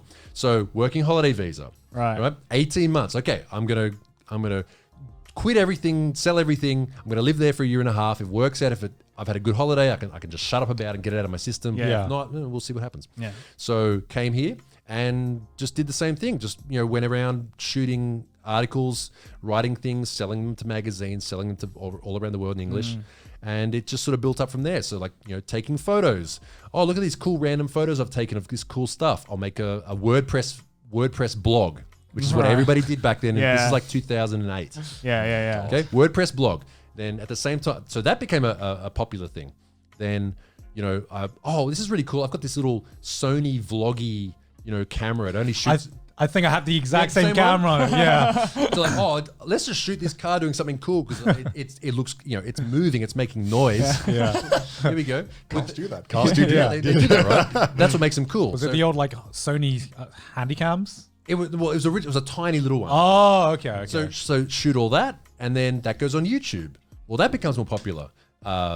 Magazines aren't popular. They don't make any money anymore. They don't want to pay $800,000 for a big article these days anymore. Right. Okay, YouTube pays money. Let's do YouTube, and it's just sort of snowballed from there. So then, how did you transition from doing all the online stuff into then actually living here permanently? Because I assume you had to figure out a way, right? Yeah, this is one of the biggest questions. Everyone wants to know, how do you live in Japan? Because we get it all the time as well. Sure. Yeah. It's a difficult thing because there's so many people. I'm sure you've had the same experience. Like people who are living here, it's like, how are you living here? Like you think do you have to do something to like, be? What do you do?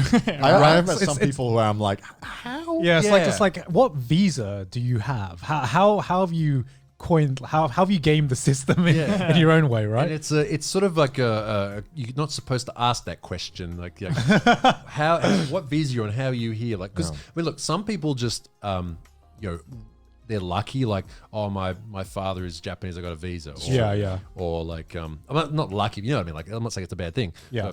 Or like for some reason they're here. So the way I did it was. So originally working holiday visa, and then when that started to run out, I thought, okay, I need to do something. And I had a friend who lived up in Sendai, who was a French guy, and he was actually running a French magazine. He was running the magazine as the editor from Japan. Oh, okay. So he was just getting all this content from Japan, just editing it. Yeah, and he was on a journalist visa. Oh, okay. Right. So I thought, he said, you should do the journalist visa. It's very easy. So sorry, JC, that's a bad representation of you. But so I thought, okay, maybe I can do this. So I applied for everything. Now, remember when the earthquake happened? Oh, you weren't here when the earthquake happened. The earthquake. 2011. Yeah. The earthquake happened. Right. and I'd already sort of renewed once, and it worked. And I thought, okay, I don't know if I can do this again. It was kind of easy the first time because I managed to get like a contract from a magazine. Right. And I don't know if it would work these days or not, but I had proof that I'd been doing that job for a long time. And the best thing about being a journalist is you don't need any sort of like qualification. Yeah, you don't. All you need is like, I've done this for a long time. I'm gonna keep doing it. Yeah, I'm gonna keep doing it. These guys are gonna pay me to do it. Okay, so I sort of convinced a magazine to give me a contract. Like, look, you want this content? Give me a contract. Yeah. Right. Okay. So I got that. I showed it to them. Then again, that whole earthquake thing happened. And this was like literally at the same time I was meant to renew. I thought, oh no, what if they cancel me or... Right. So I mean, look, everyone. I don't know about you guys. It's in like a panic state, right? Yeah. Dude, it's all. What was that like? Okay, when it wasn't bad for me because all I did was just sort of sit at home for like a month and just do nothing. I just thought, look, I'm just going to stay the hell out of it. Until I need to do something. Actually, I did go and help a friend who was at Ebisu, who had a lot of trouble with stuff falling down the hill, like it collapsed. And anyway. Yeah. Right. So I thought, okay, I don't want to leave. If I leave now, probably not going to come back. Yeah. Because a lot of, the whole, you ever heard fly-gin? You heard that term? Like, No. Yeah, it was like, so foreigners who left Japan when the earthquake happened, it was like, I'm out. Let me. Is that a real thing? A lot of foreigners left. Yeah. Well, okay. It was kind of a derogatory thing. It's like, yeah, you left. It's like, I honestly don't blame people who did that because it was that bad. Understandable. Have a nice I day. see footage of it, but it's so hard to like actually get a sense of it because even the small earthquakes here kind of like throw me off sometimes. Yeah. So I can only imagine what an earthquake of that magnitude would do. I don't know if I don't think people can quote me on this, but wasn't it like one of the most like financially it was one of the most like devastating earthquakes / tsunamis of like all time or something? Well, probably the deadliest. Yeah, not the deadliest. Not the deadliest. The one that but did the most damage. It was I think it like caused the most damage like financially. It did really cause a lot of problems. Like really fucked up the Japanese economy.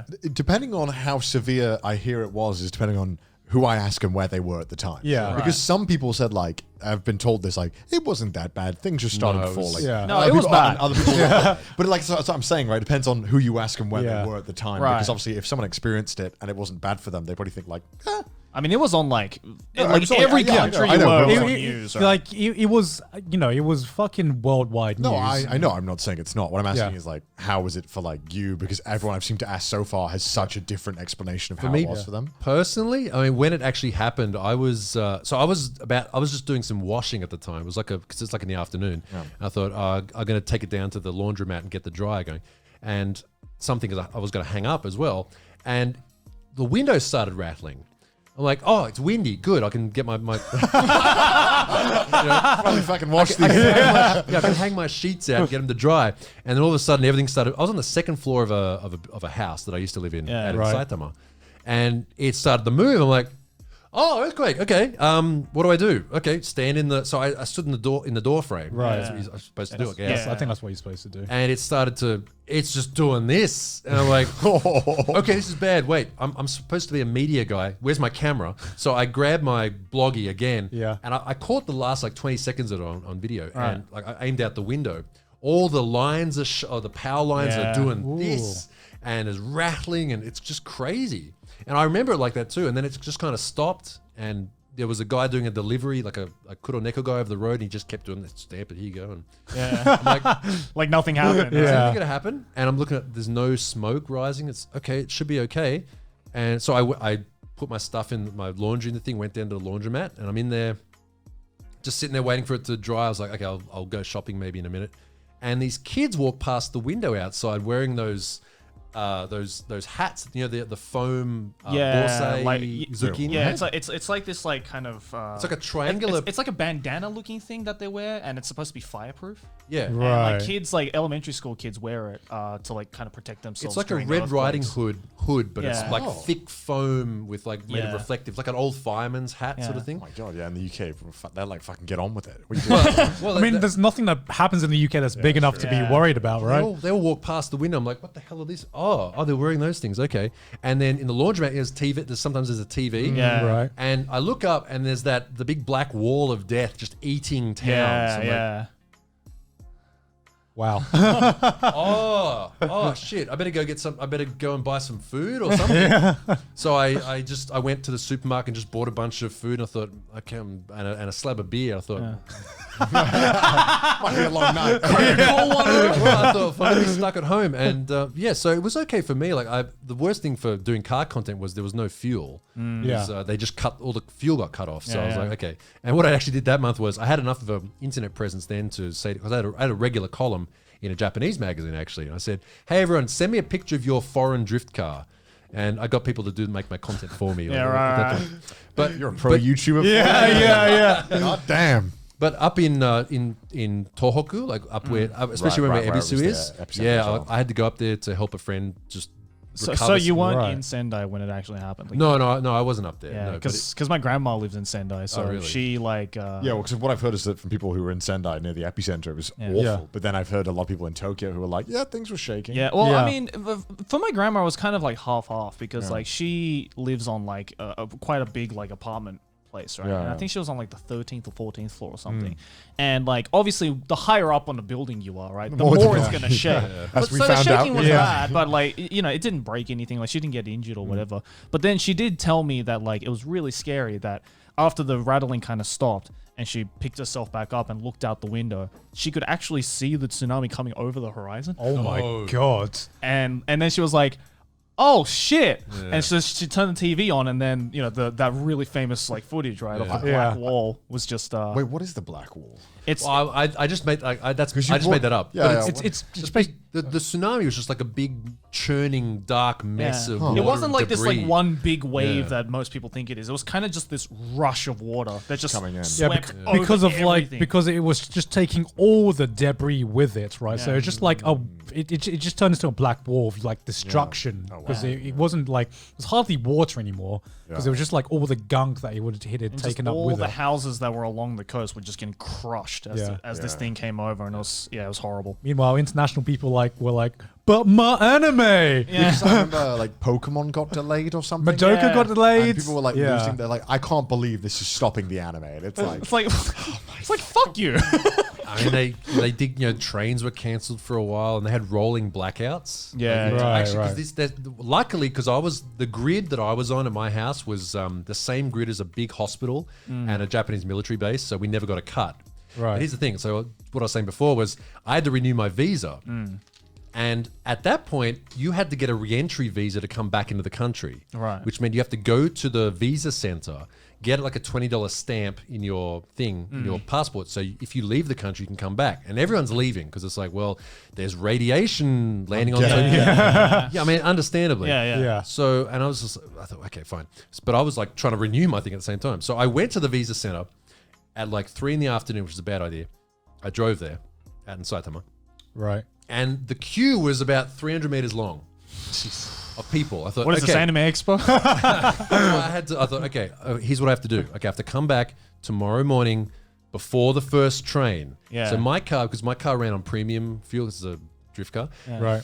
No fuel. I like it to mention premium fuel. Yeah. Just reminding you, I'm a drift car. It was a drift car. Okay, so I begged my friend, like, please lend me your little K car, your little small compact car, so I can drive it there before the first train, so I can get in line. Get there. There's already about maybe 50 meters of people lined up. Oh my god! I didn't get in the front door until I lined up at like maybe 4:30 in the morning. Didn't get there in the front door until 2 PM, and then as soon as I got in the front door, everyone's going to the left.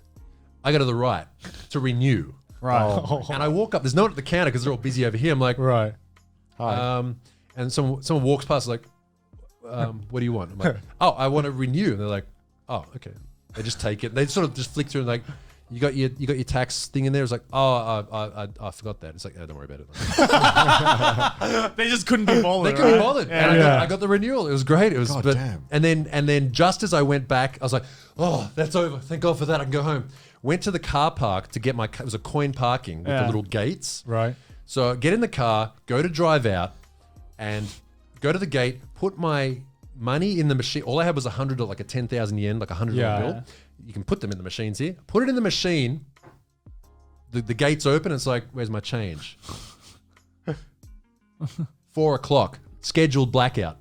Oh, no. So the machine ate my $100 bill. I'm like, oh, what do I do? Yeah, like I looked around, like all the lights are blanked out. And people are coming out of the bank because it just got blacked out. I'm like, oh no. So anyway, I called up, and this being Japan, there was a very lovely girl, and she's like, you know, answering the phone. Like, I'm sorry, the machine ate my $100. She's like, oh, don't worry, okyakusama, we'll make sure it's okay, and we'll send you the money. We'll get you information of your bank. Sure enough, like a week later, they did it. So I mean, Japan's the one country where you probably wouldn't mind a machine eating your money. Yeah, you know you're getting that back. You get it back. You're getting it back. Yeah, exactly. So yeah, that was a thing. So since then, but now I'm married with kids, and I'm an adult now. So gosh, terrifying. A proper adult. What's that like? Yeah. I got to ask though, because you came to Japan like obviously much earlier than us. Because for us coming to Japan, you know, there's plenty of resources for us to like learn about what Japan life is like. You know, we have like way more vloggers and more YouTube videos and more resources that we can look at. But what was it like for you? Was it almost like coming in blind? Like what was it like coming to Japan back then compared to how it is now? I mean, the first time I came, the time I moved here, I'd already been here about 6 or 7 times. Goddamn. Either doing, mostly doing work, or like what I said before, like I go on holiday and, you know, so I had a lot of friends, you know, make friends with people who speak English and stuff. You know, I'd have floors to sleep on and contacts and things like that, which, you know, with Japanese people, they're very friendly. Like if, you know, you can impose on a Japanese person terribly for like 2 or 3 days, and they're kind of they don't mind. It's like, yeah, you're only gonna be here a couple of days. That's fine. Yeah. Right. So I had a pretty good idea of what I was getting into at that point, and I knew I'd have I sort of set myself up with people. Okay, I want to buy a car. I want somewhere to stay. I need all this sort of stuff, and I kind of worked out how to do it. So it wasn't really that bad, and I knew, like, you know, I bought a kick-ass laptop. We've got internet. When I first arrived and I was staying at my friend's house, you know, they had internet there. I'm like, oh, is there like a download limit? I don't want to, I don't want to get throttled. And they're like, what's a download limit? I love this country. Every Australian coming to Japan. Does Australia still have download limits? Oh, not now. I don't know. Probably. America does that. No, it does, yeah. America does too, and I couldn't believe it. I was like, what do you mean you only get 3 gigabytes a month? You can't do shit with That's that. ridiculous. I use like 20 gigabytes a day minimum. Somehow. Yeah, for like YouTube and Netflix nowadays. How'd you do that? It's criminal, man. It's criminal. Man, I wonder, like, how is... Because I feel like when I've asked Japanese people who've been, you know, who are like 30, 40 plus, you know, how Japan was back then, they're like, oh, not much has changed. But I think because they've been living here, they don't see it that way. I wonder, like, as someone who came here in 2005, how is Japan, like, different then from now, like, majorly? Is there anything that's changed, like...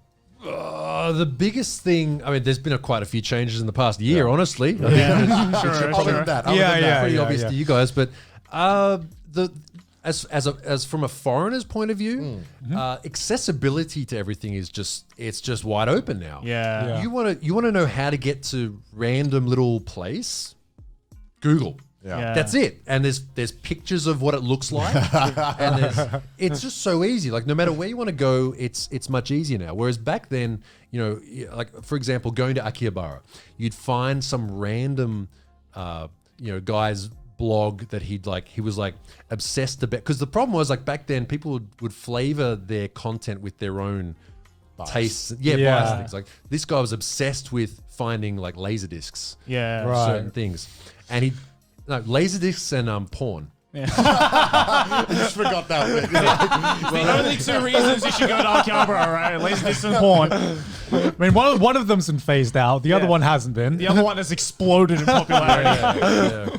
You know, it would tell you all these places to go, and he had, like, you know, where all the anime studios are. Like, here's Gainax, here's whatever. And it's like, if you want to go, they had a map of where they were. It wasn't a map. It was just like explanation. Like, it was like a literally. Directions from the closest station, like walk to this corner and turn left. That's creepy. Yeah, it was weird, but I mean, it's you just how it is. You just find things. Like, I've still got the first notebook of, like, my first trip. There's a lot of, like, printed out maps and handwritten notes and things like that. How do you navigate a handwritten map of Akihabara? Like, looking through Google Maps is already confusing. You just walk down the street and just hope for the best. Let's go ahead, guys. Well, I mean, it's so, no matter where you turn, it's like there's something. Yeah. And even if you want to look, I've sort of found about Japan is you focus on one thing, and then see what you find along the way. That's Because true, you'd always that's find true. these random, like, I mean, all the best stuff is like, oh, what's this random floor? Oh, it's like some dojinshi shop, and you find, oh wow, there's all this cool stuff here. Like that's True. So you didn't really need it back then. Was there many foreigners back then, like in Japan? Because there isn't that many now, but I imagine it was even less back then. So for Akihabara, the biggest difference between then and now is there's less video games and more the claw machines. Ah, okay. The billboards are more blatantly. How do I put it? Like, just say it what it is. Say it. Well, like a lot of titties and ass. Yeah, a lot of lewd stuff. Yeah, a lot of lewd. Lot more waifus the nowadays. concept of lewd is definitely the boundary has gotten further. It's more like bam. Although on the other hand though, the eroge shops are not like right out in front anymore. Like they're all underground now. Yeah, they're they? like 'cause back then like on the front of the eroge shop they'd have like the big wall with like each of the games and a little ticket. Yeah. So you on the street you're like, I love this, something sister something. You go inside and buy it. Whereas now it's more sort of all shut up inside. It's more like tourist friendly. Like they still have like the maids and stuff. Also, the maid stuff like that was none of that back then. Oh really? Was it not? Yeah, like originally. I mean, there were, but now it's like every corner it's like the new made one. And there was the big ones, but there's not all like the little niche ones, like the ninja ones, the ninja like one, the army the ones, tsundere one, like the Imoto one, the whatever. I think I watched a documentary yesterday of Akihabara. That was like 2005. It was this horribly edited documentary. Right. It was edited like a horror show.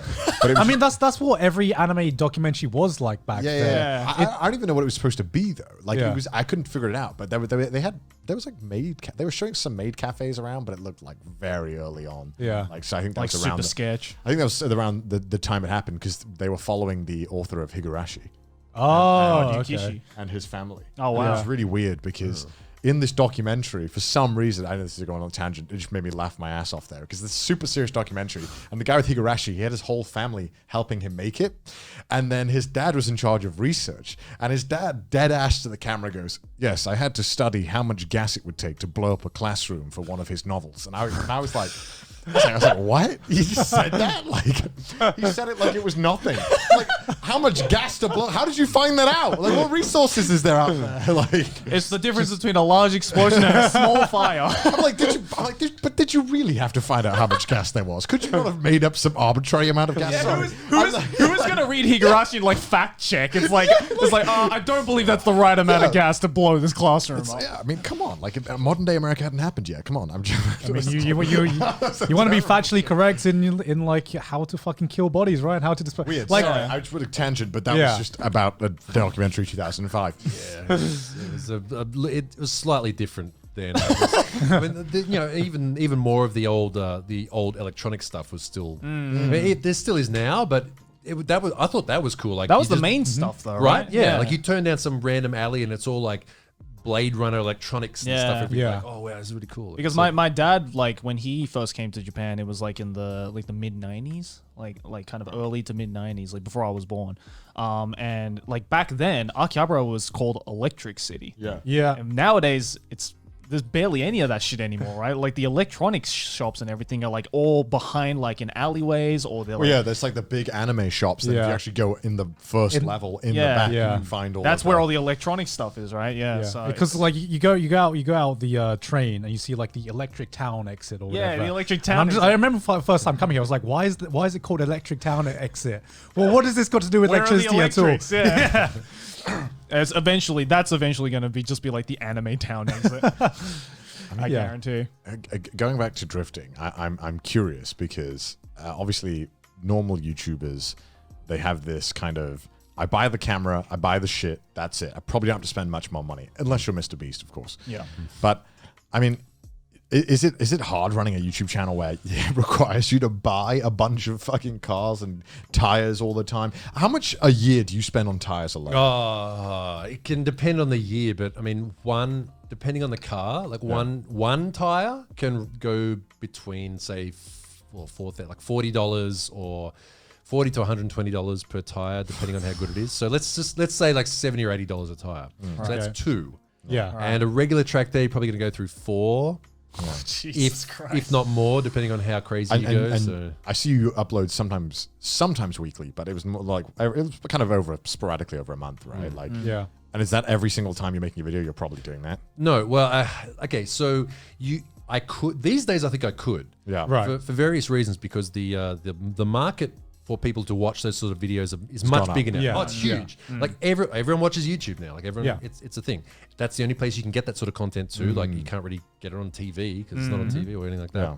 So right now is there's a good lane for automotive content right now.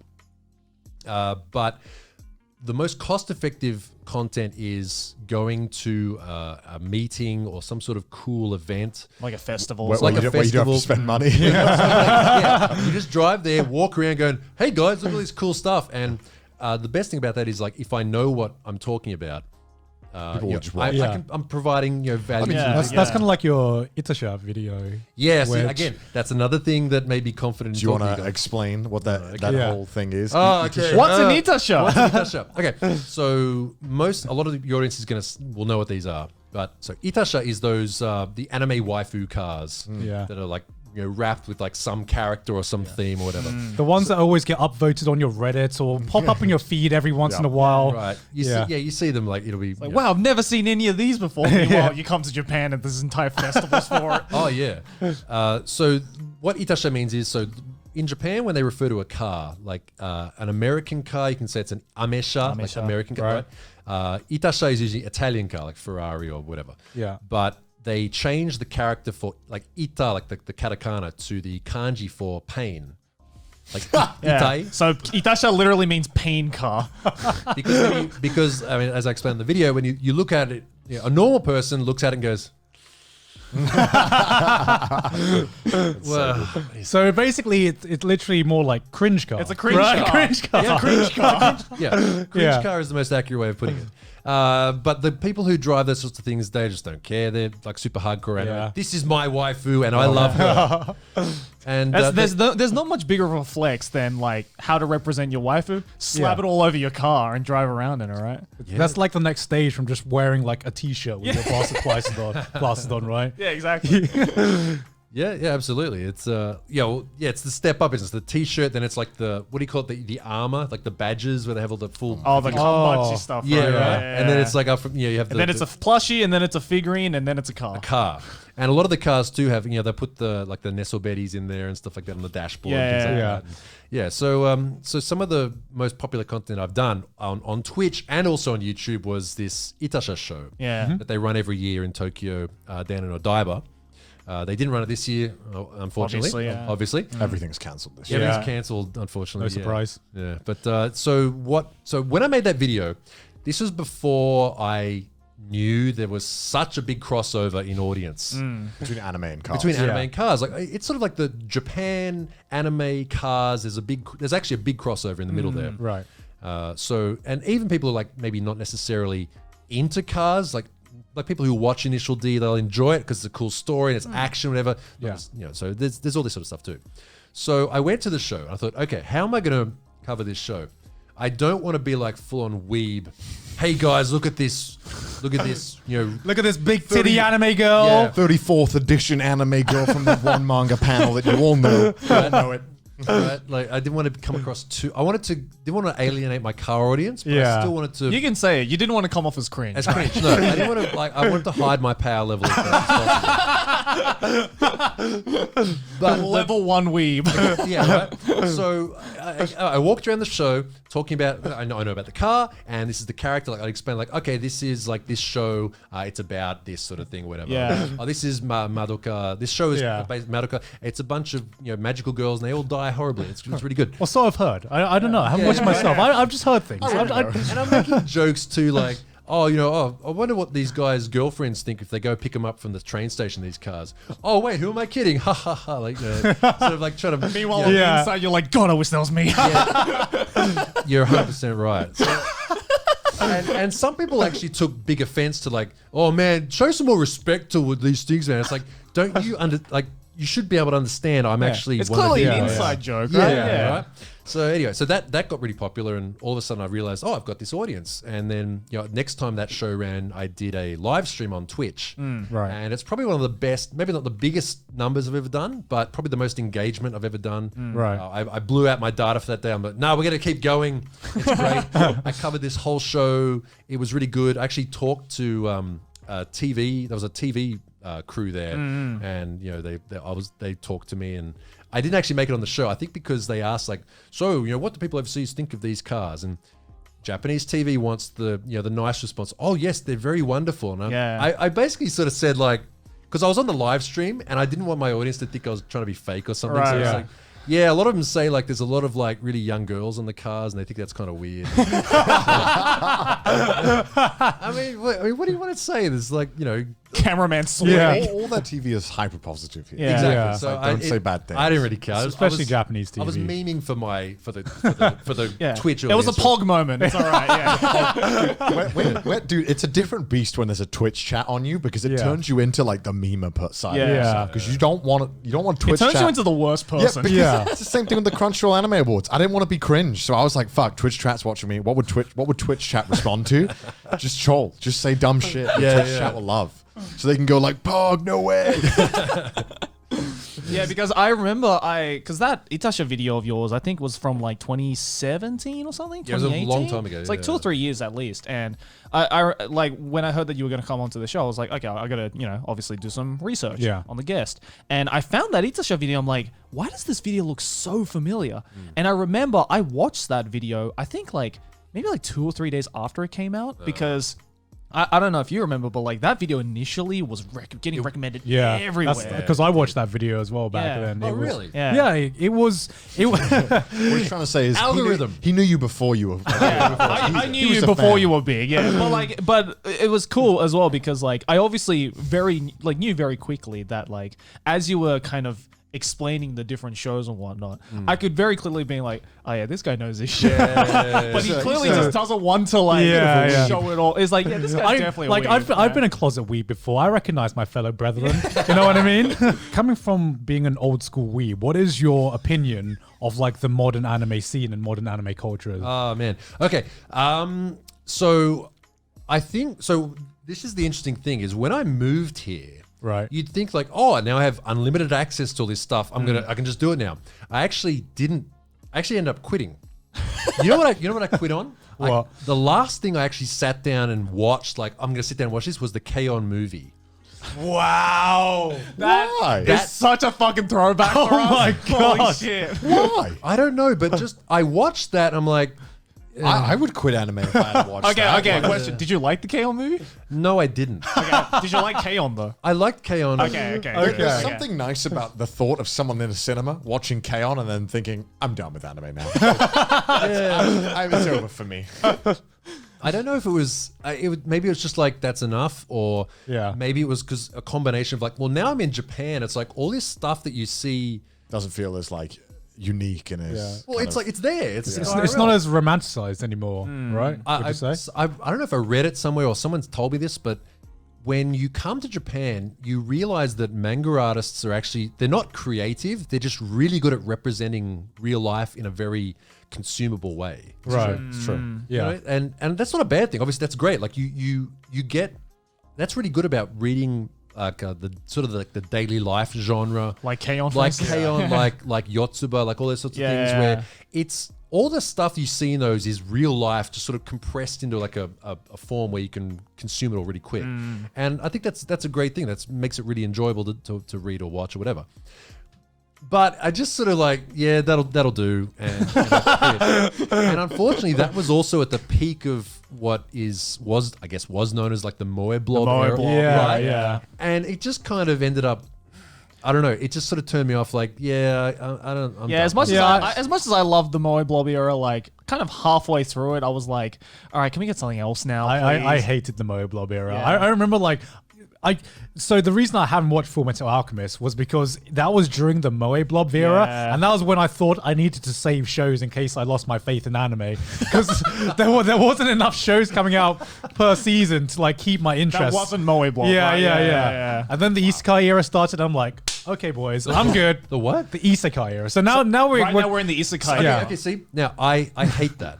I like that. I'm sorry. I like that you hate that. I'm sorry, everyone. I just can't stand isekai. Like, No, it's boring. No. I don't want to see a bunch of normal teenagers in like some fantasy.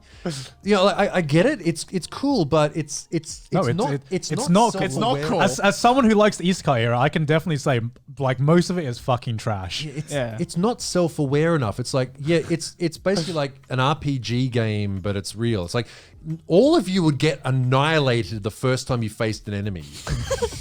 All these characters and stuff. That's true. Like, what's the original? There's a one called Escaflowne. Do you know that one? Yeah, I know that. I guess that's like an original sort of isekai. That was an isekai before the modern isekai formula really started. That was good, I think, because it was like you were dragged into this world and it was all this crazy shit. Yeah. Whereas now it's more like, yeah, this is us, yay, and it's just like, I don't know, that just turned me off even more. Yeah, I'd say like Gun and I covered this when we did an isekai anime tier list, but Escaflowne and Now and Then Here and Now are probably the two shows from like the 90s that like really kind of built the foundations. I'd say there's Inuyasha as well. Inuyasha as well, and then Dot Hack came along and kind of like put in the whole like video game aspect into the isekai thing, and now we're here, and it's just kind because I feel like isekai back then, it was all about you get transported to this world, but it was always about finding your way back home. You know what I mean? Because it was always a desolate kind of rough world to be in, but now it's all about, man, I love this place. I want to get hit by a truck, so I get transported to another world. And there's so many fucking shows where it's a teenage boy who's a fucking incel, and then he turns up and 8 girls want to fuck him, and then it's never mentioned that he came from another world ever again, unless it's kind of convenient for why other people want to fuck him. Yeah, and it's like, I'm so bored of this shit, man. Can I get something else, please? Yeah. Needless to say it, I'm kind of bored with isekai. The other one too, I don't know if this is kind of controversial or not, but the genre of where, okay, how do I explain this? Where you have, it's like a harem anime, but the main character is not male, they're a female, but it's like they're basically a male, but for the convenience of the story, they're female. Like what's the dragon one? Dragon one.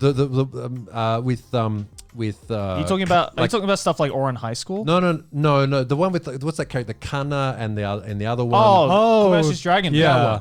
Like the main character is a female, but it's actually male. If you think about it, like it's like in the position of a male, right? Right. Right? Yeah. It's like no, she's female. It's okay. The Vsauce music. She's a female, or is she? Am I missing something? No. And there's other ones like that too, where it's kind of like, yeah, the main character is female, but it's an analog of a male, but it's female, so it's okay. And it's just like, it's just even worse. I don't know. Yeah, I get the genre you're talking about. I'm just trying to think of like other ones that kind of fit into that genre. I can't remember the name of them, but it's just other ones too where it's kind of like that. And it's like, it's kind of. So you didn't like Dragon Maid? No, I didn't like. Really? That. It's just kind of too on the edge of like, it's not actually lewd, guys. Yeah. But it is.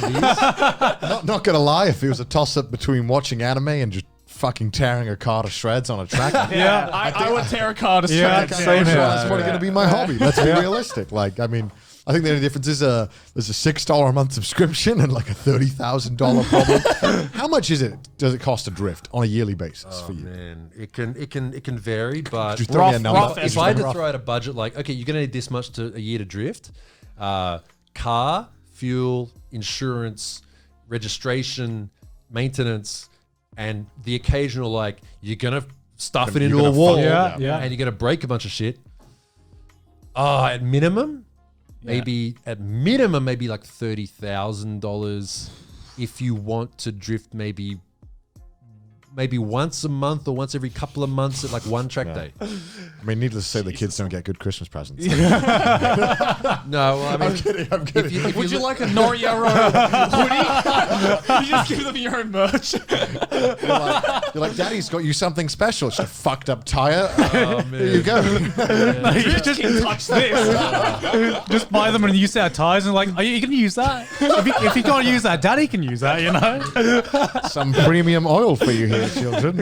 Have you ever thought about getting an itasha yourself? Yes. Oh, really? What would you get? What would you get? What would you I get? love the zero hesitation in that. He was like, of course. Okay. I turned 40 years old this year, so I don't know how. I really don't know. See, there's two ways you can do this. There's the one way where you can just be shameless and like, this is my waifu, but there's the other way, like, because a lot of Western people are very like timid when it comes to their itasha. Like, it'll be like Dragon Ball or something where it's not like normie as hell. No. It's not. Whereas here, it's like some Studio Leaf, like visual novel. Yeah, and it's like this is what I fap to. Like, it's not, like that's it. So I guess if I was gonna do it, I'd have to go hard in and go like. Okay, who's your waifu? Who is it? I just don't know. I don't have any these days. I mean, I thought. Who's the OG waifu for you? Like the one that you first was like, yes, this is my waifu. A long time ago, I really liked Lam from Urusei Yatsuda. Urusei Yatsuda. Holy shit. That's the OG waifu. Dude, You can't get more OG than Lam. I'm pretty sure she was like one of the first waifus. She was one of the to first ever waifus, exist. yeah. Dude, like the eyeshadow and the bikini. And I have no idea what this character is. Oh, really? Like. You've probably seen her. She's the one with like the green hair and like the tiger, bikini. I've seen that. There's like those horns. Yeah, I've seen that.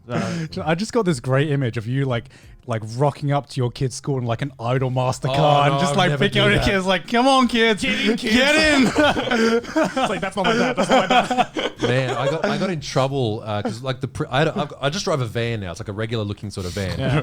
But the van I had free candy. The van I had before was I'm probably gonna do this with my current one because so drift people, their thing is stickers. Right. Like I guess it's sort of, I mean, a lot of things do that too. But like you meet someone, here's my sticker, here's your sticker. I got a huge collection. I've done like sticker sorting streams on Twitch, and so I'm like 3 of them. Wow. So it took like 6 hours, I guess, to do them all. So I put them on the rear door of the gate of the car, on the back window, whatever. I'm sorry. And I did that with my previous van, which I sold a while ago. And unfortunately, one of them I stuck on. I didn't read what it said. It was written in Japanese. It was an Australian drift team because they put like random shit on there. Yeah. And it said, what did it say? It said, 小学生は最高, something like that. Like, oh my god! Can you translate that for us, Joe? Elementary school kids are awesome. Yeah. What? Why did they have that? I don't know. I guess it was like they were trying to be edgy or something because it was like one of those sort of so a lot of this is the one country where you shouldn't have a sticker like that. Yeah.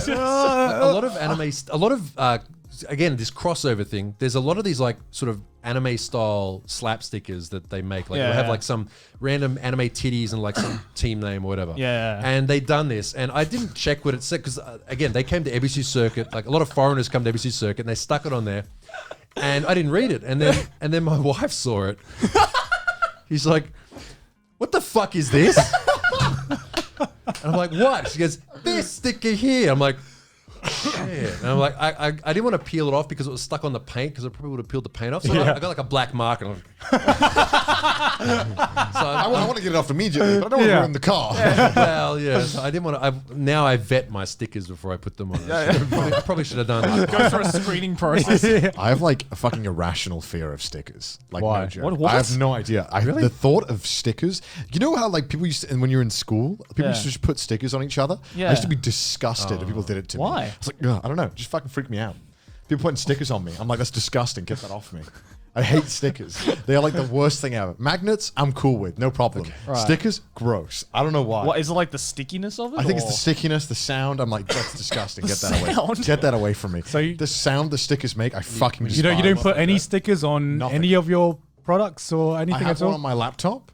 Yeah, I was gonna say. It was a gift. And I felt bad not to, but a part of me, it pained me so fucking much. Well, all Connor fans, next time you're Don't at a con, fucking bring give me him stickers. stickers. give him stickers. Don't Give him fucking- lots of I know what I'm stickers. getting for your Christmas present now, Connor. I'm getting you a sticker book for I your... shouldn't have said that. I should have kept my irrational fears to myself. That's like going in front of an audience and being like, this is my weakness. Well, I also have a weakness of money. I can't stand people putting money in my pockets. So if you want to, sorry, It's called Patreon. I can't stand it. Connor, you're like the one guy who was like most into cars. There now, you can't be a drifter now because you don't like stickers. Do they put that would piss me off. Stickers is the main thing. If someone came up and put a sticker on my car, I'm like, what have you done? You've ruined my car. People do that. Okay, so I have at Ebisu Circuit, I have a Skyline that I leave it there. Like it's my car that I drive when I go there, and I've told people like hey, if you come to Ebisu, put a sticker on my car. Fuck, that would drive me up the wall. Well, don't fucking touch my car. That's just how you make friends. That's how you bond. It is. Like stickers is not consent. I'll stick your car if you stick my car. I'll bring a plastic sheet, right, and I'll drape it over my car. Right. Put the sticker on that. The moment I leave, fucking rip that off. I didn't know that. Wow. Yeah, no, it's. Go on. I have people like it's a tourist attraction. Like they send me selfies like drift car. Like because it's sort of like I guess sort of semi-internet famous. I've never been so horrified in my life. Oh, you can't be a drift driver then if you don't. Fuck, you're gonna have to give up on that dream. After I did the drifting, I was like telling the boys, I was like, you know what? I actually think I'd get into this. It was pretty fun. But first, you have to get over your irrational fear of stickers. I'm willing to put that aside. You know what the worst thing is? Like, so when you buy tires, and because drifters usually they fit their own tires, so they save money. Tires have a big sticker on them. It's so like the brand. You have to peel it off, peel it off, and I can do that. I can get rid of them. I don't get rid of it. You don't want to put it on. Hate people who put stickers on things. Okay. It looks so tacky as well. It does. No, I agree. Fucking hate it. I agree, but it's like it's sort of like a who you know, like if it's a badge. It's like convenient. Joey's almost like a fucking badge. laptop disgusts me when I see it. Where is Why? it? This man has so many fucking stickers on it. It drives me insane. It's not even that many. Oh Jesus Christ! That's pretty normal. It's like someone spreading their ass cheeks in front of me. I'm like, get it out of here, man. It gives me all the memories. Like Jesus I remember when Christ. I got all of these stickers. That's it. Yeah, you know, like on my Just take van, a it's photo. like Just- I go to a workshop and they'll like, oh, can we put one on? And Yeah. it's like I've been here, I know these people, like. Yeah. And I'm just a guy who's just I've never been given stickers or anything like that. I don't know. Do you have to add a memory by Wait, destroying my items? do you buy stickers? Sometimes, yeah. Because I've never been a guy to be like, I see a sticker. This is what I need. This is my memorabilia. Because it's always the budget item. It's always the pity item and whatever. It's always the t-shirts or anything else. And it's like, I guess we have stickers. Because there's a sticker shop actually in Harajuku called B-Side Label that I go to quite often, where it's like it's these like really like some of those stickers on there are from there, and it's just I don't know, it's like really cool designs. Like, but then again, I was always like huge into stickers when I was a kid. Like I was that one kid who had like books and books. I can tell. Joey has this off-camera obsession with what he calls peelies. Right? Like, so whenever... Don't expose my fetish like that, please. It's so every time we get some new kind of furniture or contraption that have like the plastic peelies. Right? You understand it, right? It's like you have to go... No. You have to go as slowly as possible. There's people who like it. And then there's Joey who like, I swear to God, he fucking has a tenth of an orgasm every time he does a single peelie. He's just like, can I do it? And he just does it slowly. I'm just like, yo, Joey, do you want me to leave you alone for like 5 minutes, man? Like, dude, I fucking love it. Like, you understand, right? Like, especially when it's like the clear stuff, not that. It's like when it's that dark blue one. New phones, I like it because you can. Whoosh. All right. No, you can't go fast with it. You gotta go slow. Slow. You gotta tease it. You know. It's gonna make like that. Look at that glossy surface underneath. Yeah, exactly. See, Alexi gets me. I get it. Yeah. Man, You guys are the ones that are weird. Is this some Australian things that we just don't wasn't a get? lot to do in Australia, right? I'm too rich to understand. And also, when you're a kid, right? People would always like when you went to the hospital or the dentist, they'd always give you a fucking sticker. And when I was like, I love that shit. When I was like 6, I was like, bold of you to assume I want this fucking thing on me. Don't you fucking dare give me I think I have the exact same fear of like irrational fear, but not with stickers, but with like buttons and badges. I don't like those. I don't like badges. Wait, what do you mean? Oh, the people. Yeah, like I fucking hate the pin badges, right? Yeah, the pin badges. Because I didn't get stickers. I would get like those pin badges, and I'm like, don't you fucking put that on me. Don't you fucking touch me. Yes. Yeah, I was never into the pin badges because like if you collect a lot of them, they just make way too much fucking noise. Like I never understand people who go to like anime conventions and they like buy the pin badges of like if you're gonna buy any anime memorability, why the pin badges? Anything else but pin badges. Dude, Japan fucking loves pin badges. I don't know what it is. Like every single like you'll find like a new anime series, right? And you're like, okay, I'm looking forward to when they release merch of this. And then they're like, all right, we've released merch of it. have a pin badge, bro. It's like, I don't fucking want it, man. It's like detergent of like, it'll be like a fucking Ava slash detergent cross fucking promotion, and it'll have like it's got a sticker of Eva in it, and it's like people go fucking nuts for it. What's wrong with you?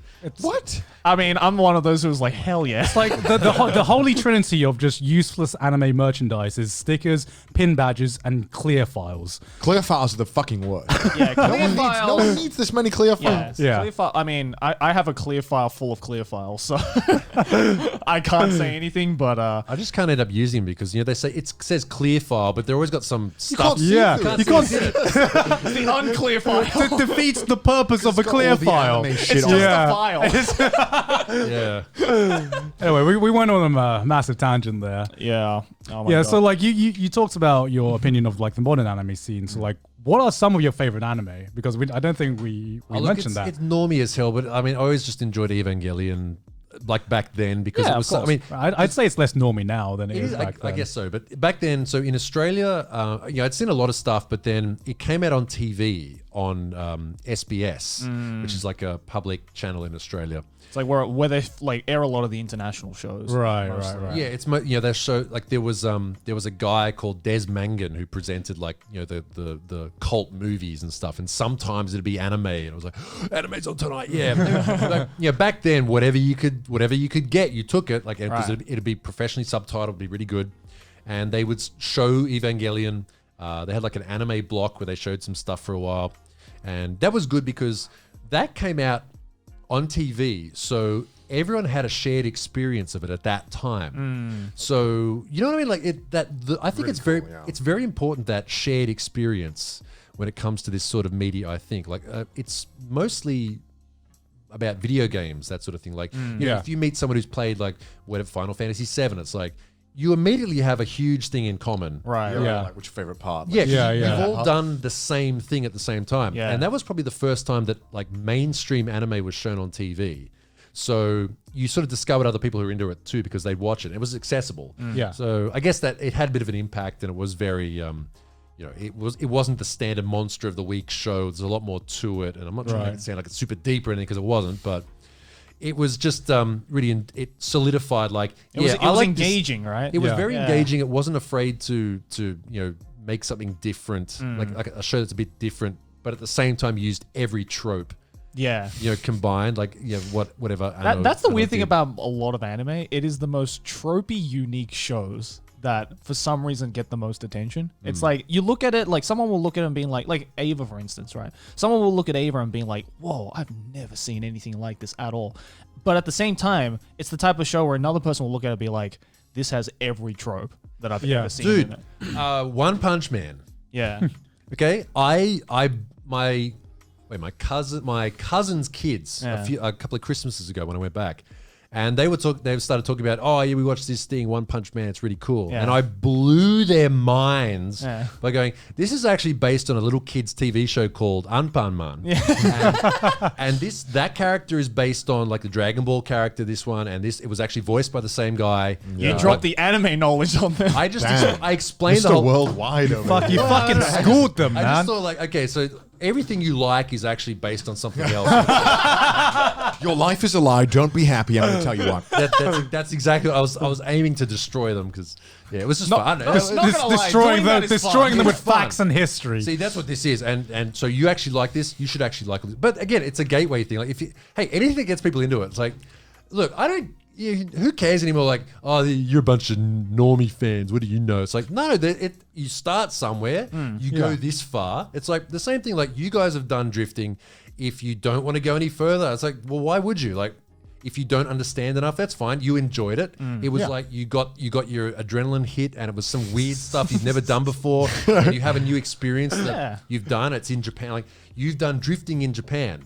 Yeah. Like that was, I guess this is the thing that I have to offer to other people. And I always try and not force it on them, but if I can at some opportunity, like for example, when Wreckful and Soda Poppin came to Japan for their legendary stream on Twitch, their IRL stream. Like I hunted them down and said, you have to come and go drifting. Because Team Orange had those two of their drift cars at Odaiba, which is only about Very close. And less than an hour from anywhere in Tokyo to go drifting. So because I know them, I hooked it up. I said, yeah, come here, we'll meet here, we'll take them in, send them drifting. They went out that night and did Rem and Ram cosplay on the streets. So I guess they had a good day, you know. I've done other guys like the IRL streamer Jake and Bake, the Japanese IRL streamer. Like I got him a ride in a D1 Grand Prix car. It was about maybe 1,200 horsepower GTR.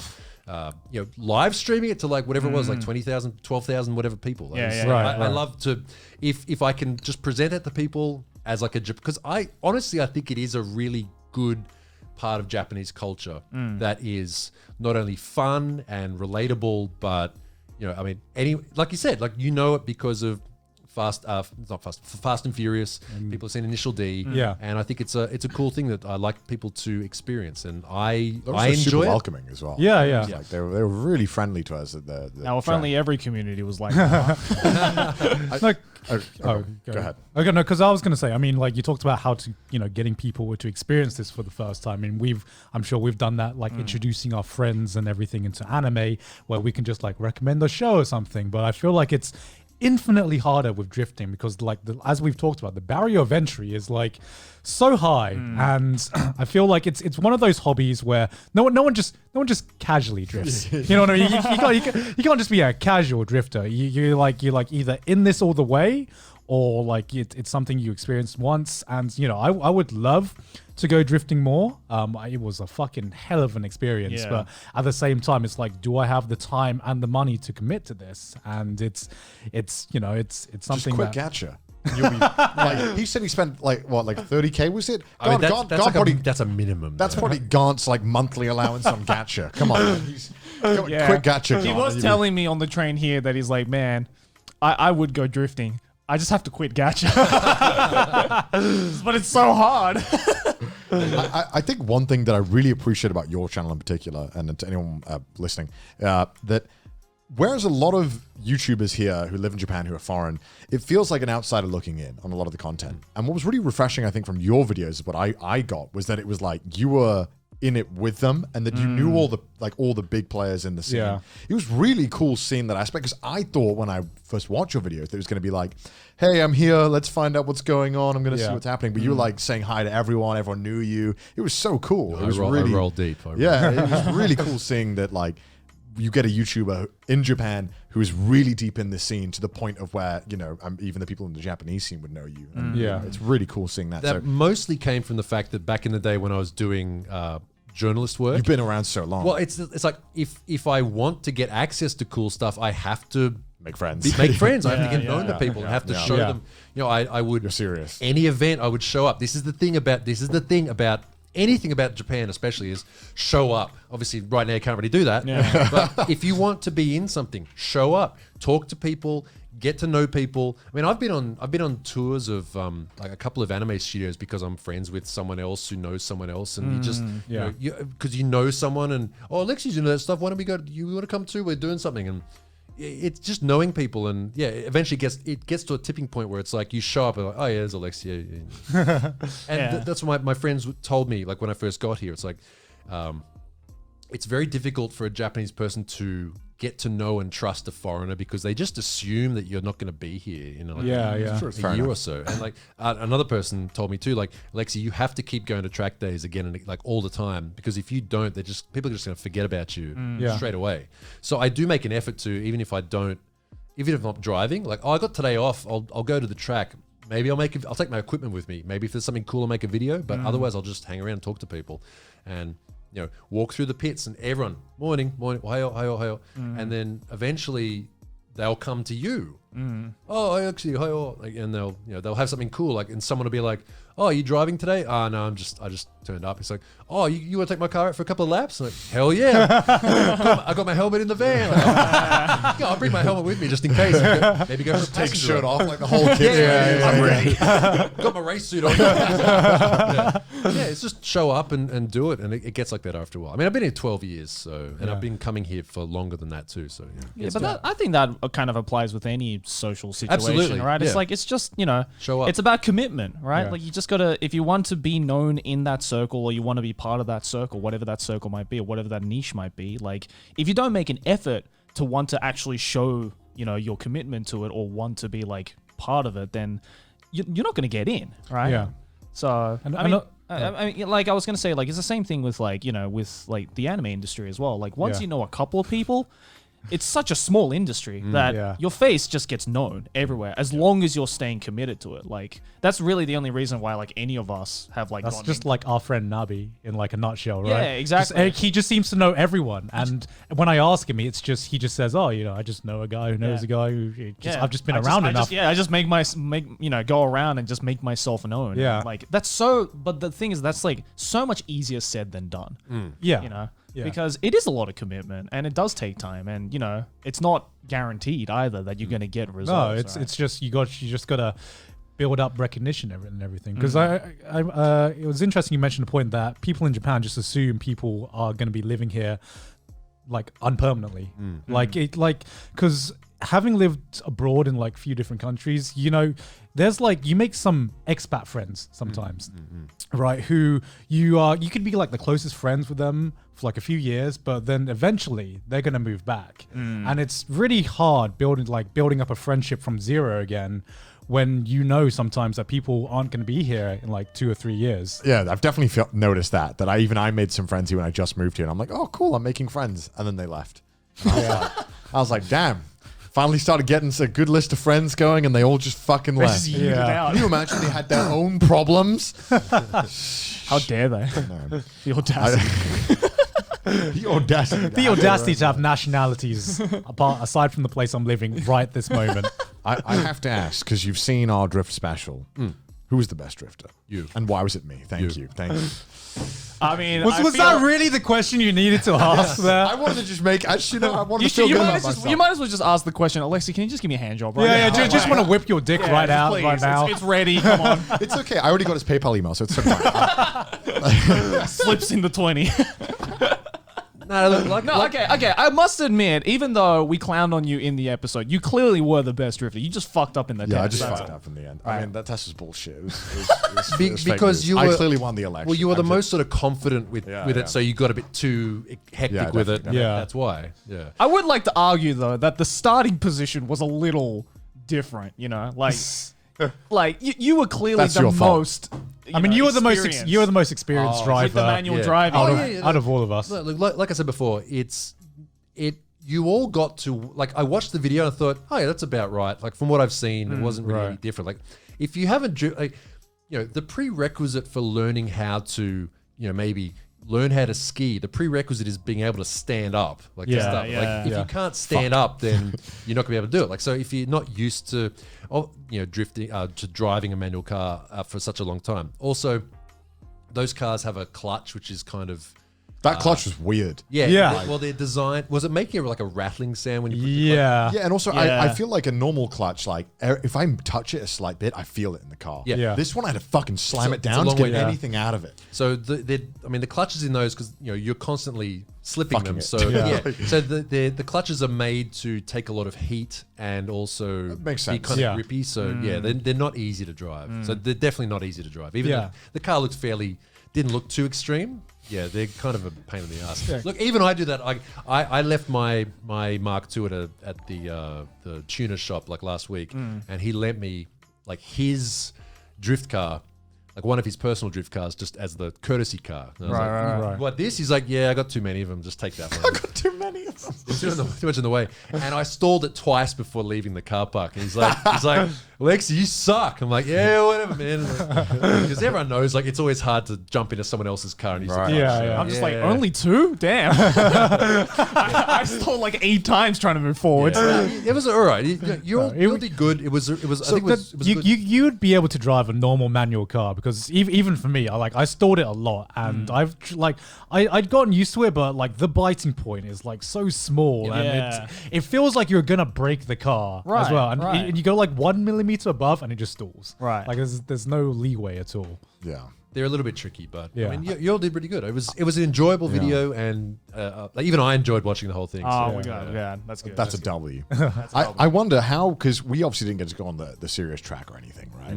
How do you transition from just doing your little fucking donuts to like actually going on a track? Like, because there has to be some like, how do you? Is there like a test? How do you in between that? Because how do you learn? Because it seems like there wasn't really a way. Like it was. It's just a slow progression of like there is a little bit of a sort of a wax on, wax off approach to it, where it's like you do the donuts, Right. Then you do those. You did the handbrake turn, like the parking. Yeah. Thing. But then what you do is you do the handbrake turn, but then you transition to doing a donut. Then that's a drift. Right. You didn't get to that point. That's okay. Yeah. Okay. Normally it takes people a bit longer if you haven't done any sort of car stuff before, like that. So it's just a slow progression. Like you start off going slower, then you build a bit of speed, then you get a bit too overconfident, and you spin out a lot. Then you start to, okay, let's dial it back a bit. And it's just slowly building up. It's kind of like, what I've noticed is, so I used to play video games like Quake Arena and stuff like that, back Boomer stuff sort of thing back in the day. And, you know, but then I gave it up for a long time, never played shooters, and then all this the whole BR thing started up again. And I thought, oh, this is actually cool. Like a lot of people, you're paying real people, whatever. It wasn't like CS, I didn't really get into that. And I noticed that, like, you know, watching people, you know, pros playing again, is that they just sort of jump in. It's like first game's a dub. It's like, yeah. Because they've just been doing it for so long. Yeah. Whereas I noticed that, like, if I get in, it's like the first 2 or 3 games, it's like, yeah, my aim's off, I'm terrible. Yeah. Same thing with drifting. You start off, it's like, you got to like recalibrate everything, and it just gets better and better. And the better you get, the faster you can hit corners really well compared to when you're a beginner. Like it might take you until the end of the day, you finally get that corner right. I entered at a good speed. The car didn't go too sideways. I kept my speed up. Yeah, and you get that huge rush, and then you get that again and again and again and again. Yeah. And honestly, the rush doesn't get any worse. Like it doesn't get any lower. You just end up going faster, more angle, you know, more speed, Power. more power. The orgasm just gets more intense. Damn, It does. I'm sold. You're really does. selling me on this. So Yeah. like, okay, how long would you say it takes to from like coming from nothing to going on like one of the tracks that isn't like the practice track? I mean, you can do it straight away. Like they have other tracks which are kind of smaller, Right. But I mean, I'd say I've been drifting. Let's see, for like 20 years. God damn. And I'm pretty confident. Like I could probably, I've never actually driven like a top level car before. I'm pretty confident that if you give me a few laps, I'd be okay at it. Like I'm not a top level driver. I've got I hold the second highest. I've got like a diamond license sort of for like I'm like a diamond rank driver. Not challenger yet. Just grinding to get master and challenger. Yeah, right. I'm not at that level yet. I haven't done comps for a long time, but I can confidently drive pretty much any track. That's been 20 years. It depends on you, but if you drifted if you drifted 2 or 3 times a week, like say you go to Ebisu, you went there 2 or 3 times a week, it would maybe take you 2 weeks or so to be pretty confident in most of the tracks, depending if you crashed or not. Right. Okay. Yeah. Like Yeah, the crash is definitely. crashes are It must fuck people's heads, right? When they like, as in like they're mental towards like drifting if they crash. Some people. Some people. I've seen people quit drifting. Yeah. Well, I mean, I've seen people quit. Yeah. It's like they'll blow their engine or they'll crash and they're It's like, I'm done. Yeah, I'm done. Yeah. And like I've seen one guy actually sell his car at the track to another guy, like a guy who had a truck there with an empty truck. He's like, you wanna what do you want to do with this? Do you want me to tow you back to where? He's like, man, I just want to sell it. so the guy was a dealer. It was a car deal. He's like, yeah, I'll buy it. He's cash. I'll buy it from you. Okay. The ultimate rage quit. Yeah, like literal rage quits. So yeah, people just give up because it's a huge, like, once you crash a car, then it's a big like decision point. Yeah, it's like it can cost like several $1,000s even to get it back to, and it's a crashed car now. It's not perfect anymore. Yeah. It's not good. You might from that crash you might have all sorts of things happen. So it can be really expensive. Some crashes you can be lucky, it's just a bumper. Other ones it's like you bend the whole frame and the whole car is a write-off and it's just parts now. Jesus. Yeah. Yeah, so it sounds like a double-edged sword, right? Like you Can't guys, wait. It's a gamble. It is a gamble. Like I have, I recently set up a simulator rig, which I'm hoping to use more on my Twitch streams. just to get more sort of virtual seat time. Like it's not as good as the real thing, Right. But it's still pretty good. Like it can Do you have like the steering wheel? Like yeah, I got the steering wheel, Oh, and really? the pedals, Oh, and everything, that's cool. and the little seat and the rack and everything Yeah, that yeah, all goes on. yeah. Yeah, it's good. It's at a stage now where you can use it as a fairly good facsimile of the real thing. Not so much as the feeling, but just the concentration mindset. And like a combination of like the movements. Maybe? Yeah, like you can practice your because you know that like there's tracks IRL and there's tracks in game, so I can watch the video of me at the track and then go in the simulator and go, okay, I keep doing this here. What am I doing? I got to unlearn that because then you just hit the reset button, back to start. Screw it up. Okay, back to start. Let's try it again. Okay, got it. And you just get that muscle memory. God, that's in your the hands. future, isn't it? Yeah. I mean, it's kind of like if you think it's like a speed run. If you think about it, like all drifting in future will be done virtually. 80% drifting speed run. Dude, there are entire virtual drifting. I've seen. Yeah, drifting competitions, and they're serious, man. There's Really? Yeah, I went in a comp once. I just went in sort of as a joke, and I just made a huge ass out of myself. I crashed off the start line. And it was, but yeah, it's serious. And How do the virtual ones compare to actually doing the real thing, though? in the sense of what they do in there, it's like almost the same. Oh wow! Like the way they drive. Yeah. I mean, even like there's things like iRacing and stuff where it's like it's a full-on NASCAR race, and it's run at like the same sort of schedule as the real thing. Right. But it's just not real. See, here's the thing. Here's the thing, though. Some drivers who are really good in the game have tried doing it IRL, and they're just like, I can't do it. It's just too scary. Oh yeah. There's a lot more forces at play. Yeah. Like Well, it's there's not. the G forces. Right. Also, the fact that if you could die. Yeah. Scary for a lot of you people. can crash and get hurt. Like Yeah. at ABC, like I said before, like I saw a guy come off the track, hit the wall like at an oblique angle. Was he okay? Huh? Was he okay? No, he broke his leg and his ribs. Yikes.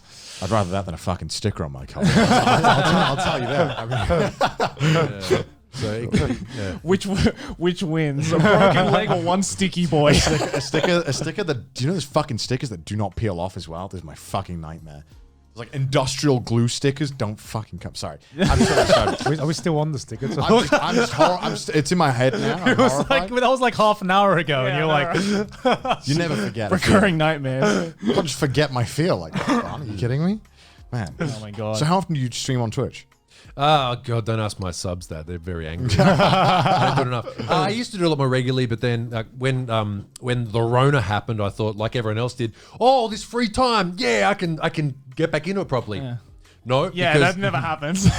it just made it even worse. My aim is like twice a week. I want to do some more like sim stuff, also IRL. My next goal is to do a full track day as an IRL stream. Now, What is your Twitch? I've sort of, what's that? What is your Twitch? It is, unfortunately, it's Noriyaro Japan. Noriyaro Japan. I couldn't get Noriyaro. Check him out. Check him out. Add that on the end there, but yeah, it's mostly car related stuff, like either car games like My Summer Car or other sort of indie games and stuff like that. But I also want to do more IRL stuff now that all this sort of stuff has started calming down. Yeah. Track days are running again. I want to get like the backpack and all that sort of stuff and do a full track day. I think that would do really well. Yeah, that'd be sick. Well, all of my, if you sort my highlights, like all the biggest highlights are all like IRL stuff, in the car, so drifting. So the best thing about that is like you don't know what's going to happen. Yeah. I can crash in every corner. It's like something, They're all waiting. yeah, they're all waiting. They're like, Crash. oh. But then sometimes something really cool happens. Like I think I was in a car actually with Sunaga, the guy you rode with, right, at Ebisu.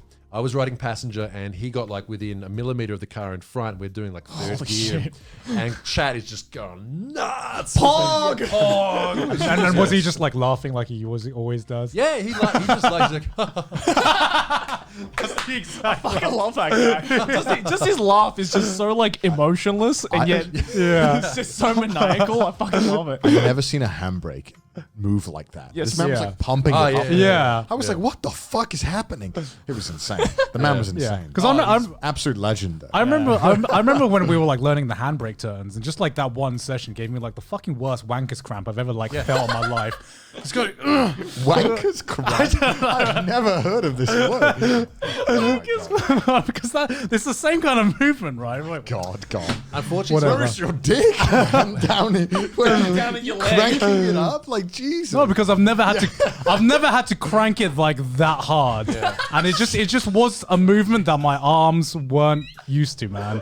What can I say? Oh my God. But it was fun as hell. That's a normal thing though. You do get. Also, you hurt your hand, right? Yeah. Let me tell you. Okay, never put your thumbs inside the steering wheel.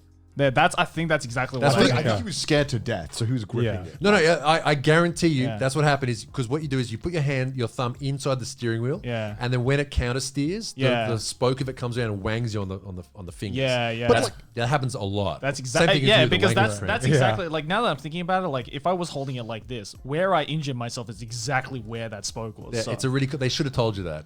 It's come on, Ebisu. What the fuck? I mean, I didn't think we were going fast enough for it to fucking matter to grip onto the thing. I was like, woo, like. Yeah. Well, sorry that you're a fucking natural. We were going man. slow. You didn't have to hold on. I've never driven a manual. Give me a fucking break, where do you man. think the car was gonna go, Joey? I don't fucking know. I was scared.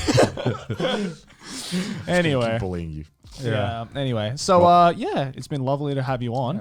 Thank you very much. Would you like to shout out anything on your end? Well, I have a YouTube channel, Nori Arrow. It's car stuff. I do want to do more. If there's more Itasha shows, and I eventually want to do an Itasha show as well. We got to come out. Yeah, we got to check that out. Yeah.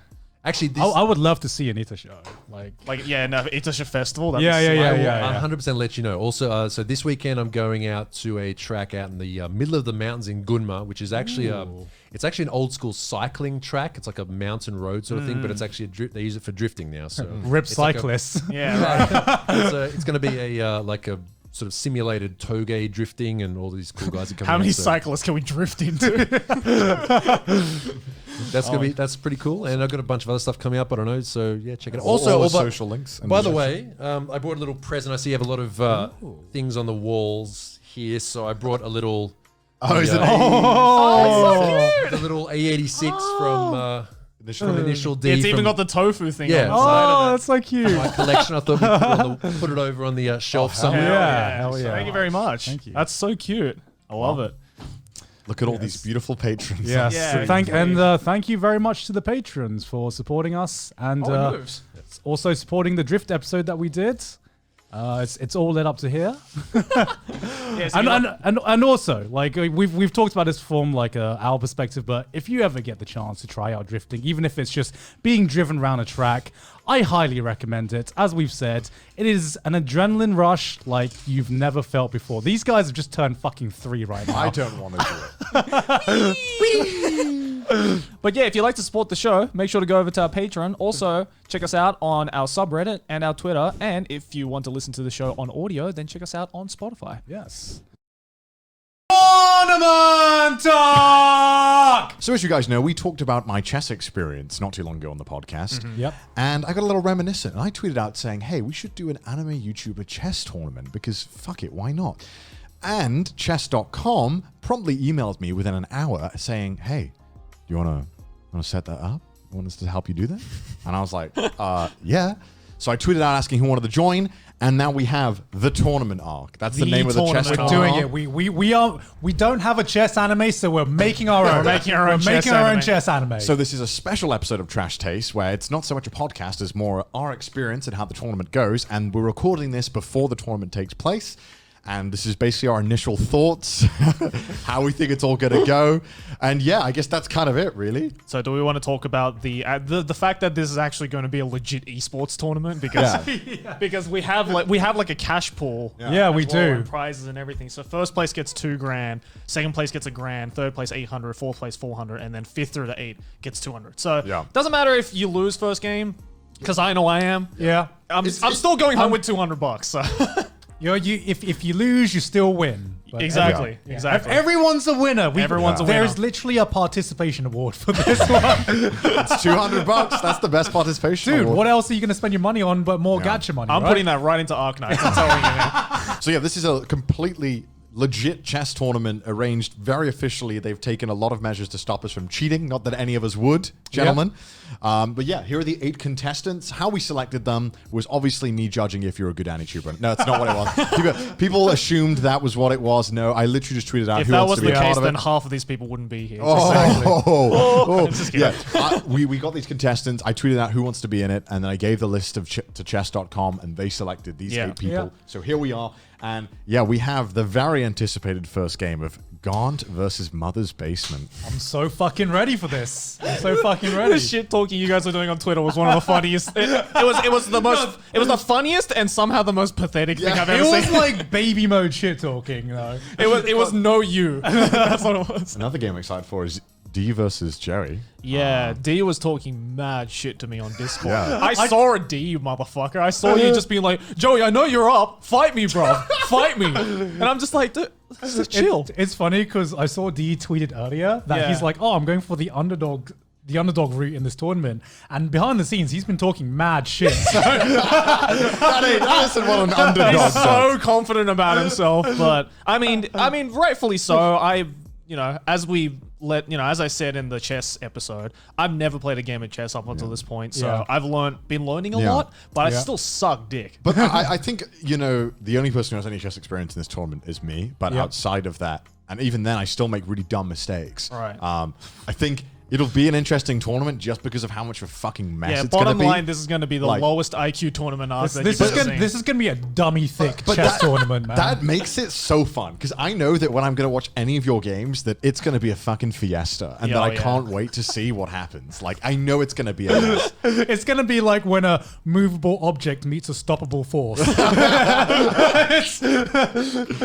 I'm also excited to see Sydney play chess. Just in general. That's going to be interesting. I taught Sydney how to play chess like last week, and it was... Did she know how to play? No. At all? No. Okay. Not even remotely. Any clue of what any piece did. So... And Rustage, I've seen Rustage, man. He's been playing a shit ton. So I think Rustage is actually going through his training arc. Rustage is actually going to go through like the underdog route. So I'm excited to see, if maybe that's going to be a stomp. I think it might be. And then obviously me versus John. I have no idea how good John is. I'm guessing he's just okay. Well, unless he's a hidden chess prodigy. He's secret. He could be. The best game is in the first round. Me and John, Battle of the Wits. You got to get the shit talking out though, because John loves wrestling, so he's going to be on board. I need to see John's into it first, right? When he's into it, I'm like, all right, let's go hard. Like, so who's the protagonist of this? Because I think I have to be the antagonist, right? Because everyone's like, I'm the guy who's probably going to be cocky. I've already won a bunch. I know you're like the final boss. Yeah, I guess. Is how I say you're the final boss. I don't know who the protagonist is. Okay, someone on this side, right? Because the protagonist never goes on the same side of the bracket as the antagonist. That's just not how it works. Everyone knows this. I think it's going to be more like just like a slice of life where you're the protagonist and everybody else is the side character. Like there's no antagonist in this story. I'm going to make sure I'm the antagonist. I'm going to be an asshole on stream. Connor's out here playing Code Geass and we're just out here playing K-On. Yeah, exactly. We're just like, yay! Fun times with friends. I just want to be against one of you two in the final. No, I want the all trash taste semi-final and then final. It has to be. Yeah. That's all I want. Yeah, if we got that, we're all winners. Yeah. Because we get content. Because we've got to go through a whole training arc. So in this video, you're going to see us, our initial thoughts. We're going to go home. We're going to record what we're going to do for training, our game plan. And then you're going to see our training sessions with the grandmasters of chess. Yeah. And then you'll see the final so we get a 1 hour session, all of us, with the grandmaster. Basically just to get like a last minute tutoring from the very best. So hopefully we'll be able to input enough information from him. And these are the best of the best, man. Yeah. Like, I think normally if you want to try and hire the guys for some chess practice, it's not cheap. It's, right. So, and we I'm get excited. paid? Yeah, and we get paid to do it. All right, gentlemen. So good luck with your training arcs. Thank you. I Thank you very wish much. any of you stand a chance of beating me. No, we won't. They might as well just give you the $2,000 now. As you guys know from the podcast, I have experience as a kid, which, let's be honest, I'm nowhere near as good as I used to be, and I've forgotten a lot of things, and I make a shit ton of mistakes, but I think I still have that hardwired awareness of the board and how the pieces move and where they are and stuff at the time and all the options you can do. I'm pretty sure I'm gonna win. Is if I don't fuck up and I just play good, I will win.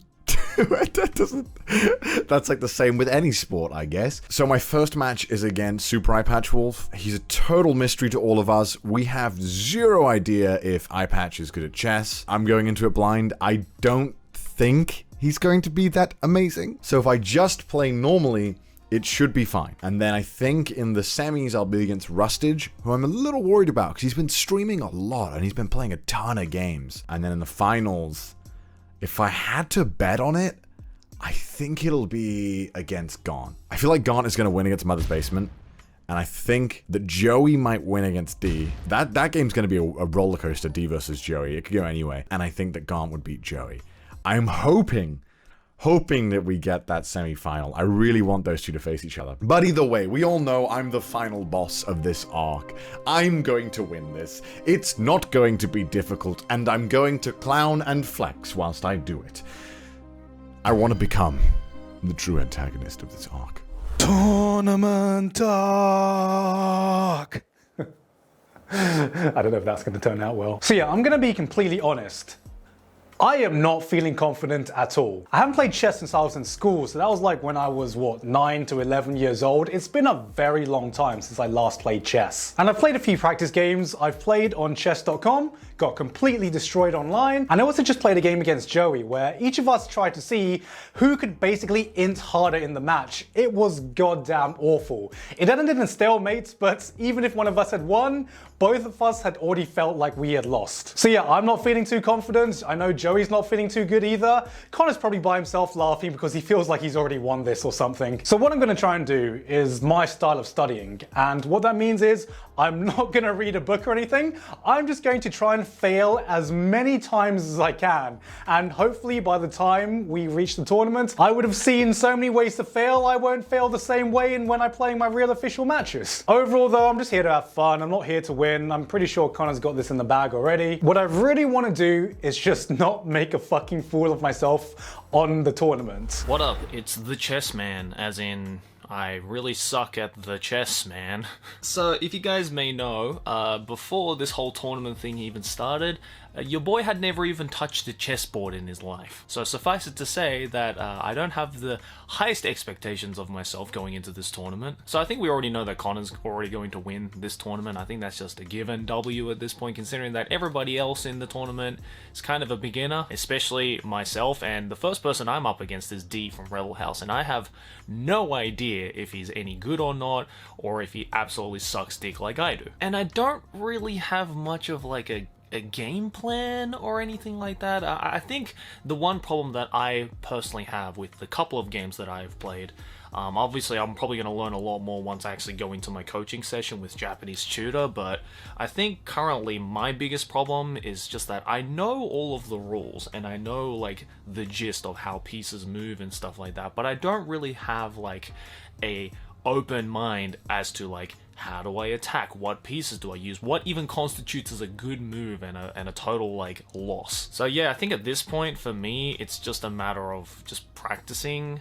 a lot and just hopefully with more practice just getting used to the patterns and actually seeing the patterns, because again, like all the games are going to be timed, right? We only have like 10 minutes per game, so I don't have a whole lot of time to kind of sit there and contemplate every single move in detail. Although I will say that if I manage to just nail a game, if I just manage to get one W with the cleanest checkmate ever, like I don't even want to like win from like running out of a time limit, right, or even drawing. Like I want to get that W. If I can just get one checkmate, then I'll be satisfied, honestly, because God forbid I'm not gonna get past the first round.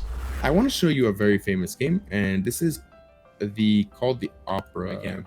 So when you're climbing a ladder, right, you don't climb a ladder like this and then this. I'm gonna teach you a phrase. It's called PP on the PP. Put pressure on the pinned piece. Okay. Right. You play e4 and you're gonna either take or you're gonna push, and that is going to change the whole dynamic of the game. Oh man, well, I went from a 4-head to a 5-head. Yeah, is it bishop to f4? Are you a fan of JRPGs by any chance? Because this is very indicative of your playing style. You're playing a one-player game. C4. That was quick. Queen g6. king to h1, and nothing can take it. This is actually called the fool's move. I'm just one of those guys who, if I see an opportunity to castle, I'm just like, yeah, let's just castle. I don't know. Whenever you see that they move f6, there should be an alarm in your head. The name of the game, at least in the opening, is the center. This is like thinking 5 moves ahead, and I'm just thinking 2 or 3 moves ahead. So what happens when queen captures bishop on e4? Then the king is going to take it and move to e4. A lot of people are saying it's you versus Connor in the final. Oh, really? Oh. That should be interesting. That's what a lot of people are saying. I mean, Connor's trying to build himself up as the main antagonist, so I don't know what that makes me right now. I'm still trying to figure out what my role is in all this. So, JT, they're going to be playing rapid chess, which is the actual time control is going to be 10 minutes on the clock with a 5 seconds added every move they make. We call that an increment. All right, everybody, we're back. I hope you enjoyed that. And now we are with the guys from Trash Taste. We got the Anime Man, CDawgVA, and Giga. What's up, guys? Yo. Hello. All 3 of you have trained with Japanese tutor, and the other 4 competitors got an hour of training with National Master James Canty. So how did your coaching sessions go? And like, what did your fans think? Was it too much for them? Yeah, I mean, I really enjoyed it just because I think out of the 3 of us here, like before the talks of this tournament even started, I had never even touched a chess piece in my life. It was like actually completely new experience for me. I tried to teach myself beforehand before I got in the coaching session with JT, but obviously JT schooled me really hard. I'm probably going to lose. I'll do my best, but you know, at least I can say that I got some good coaching. What about you, Gig? How's your 1.5 player chess strategy going? Yeah, I actually went into the coaching chess session thinking I was pretty bad at chess. I was surprised where we were just reviewing this very high level game. I was surprised that was the route that JT thought was best for me, but it was very, very helpful actually. It gave me a different perspective of how to think of the game, and I think my audience very much enjoyed it as well. Compared to like my previous streams, people seem very, very engaged and very interested in chess as a whole. It's also something that I've like found a new interest in as well, because I hadn't played since school before this tournament, so it's been very fun getting back into it. And Connor, JT came prepared with some historic chess games as well for you guys to look at, right? One of them was a Gary Kasparov game, right? And there's another one with some dudes who had an opera or something. I can't remember. Yeah, that's great. Yeah. That's all I remember. Yeah, they were good games. I feel that I'm much smarter in like a puzzle sense, right? When I can see and I know there is a solution, but when it's my own games, I'm like, I don't know. I'm just moving things. But overall, I mean, I really enjoyed our lesson. I think my viewers did too. I mean, they loved the PP on the PP. Great teaching method. I'm pretty sure I've got the W anyway, you know? It was nice having a lesson to secure it. Wow. Well, Connor, I've got a next question for you. So, you know, I've been watching all the activity on Twitter, and it seems like the Twitter sphere has decided that you're the villain in this storyline? I don't want to be modest. I mean, that's no fun. The tournament needs a villain, so why not, you know? I mean, it sounds like you're at peace with that, or I don't know. I'm fine with that. It's fun. The villain never gets to win, but we'll change that. We'll change that with this tournament. I feel like every time I play, you know, we've played with a physical board. We've had like our own training arcs together, and it's, I don't know, it's different playing with a physical board. I feel like I play with like 10% less brain power when I'm playing with a physical board, just because I'm so used to the chess.com UI. That's seeing find yourself standing like way above it so you get that direct down view. It's because the chess.com UI is so clean that I sometimes look at the board and it's just like a mess of information that I just don't know what's going on anymore. Yeah, it's like, why can't I draw arrows in real life and like pre-move? What's up with that? Why can't I do that? When we played in real life, you know what I missed the most? I'm like, damn, I want to know if that was a good move. I wish there was analysis on for this. Like, I want to know if that was like a big brain move or a dumb. I don't know. What a beautiful event, right? Like 8 of your favorite YouTubers battling it out. Yes. Over the 64 squares. And we're gonna start out with Rustage versus Sid Snap. I'm super stoked for this. Like, what do you think is gonna happen in this first match? I think there are going to be a lot of blunders and a lot of exciting chess. Yeah, I mean, I've watched them practice, and they're both attackers, right? So this is going to be, these games are going to be nuts, I think. And you know, you mentioned the engine, so I want to point out for anyone watching who is not sure what that bar is on the left-hand side there of the chessboard, that is going to be sort of like a living engine analysis of what the advantage is in the current position as the game goes. So if the white bar gets larger, that means the engine believes that white is doing better in a sort of pure evaluation. If everyone were to play perfect moves from that position on, then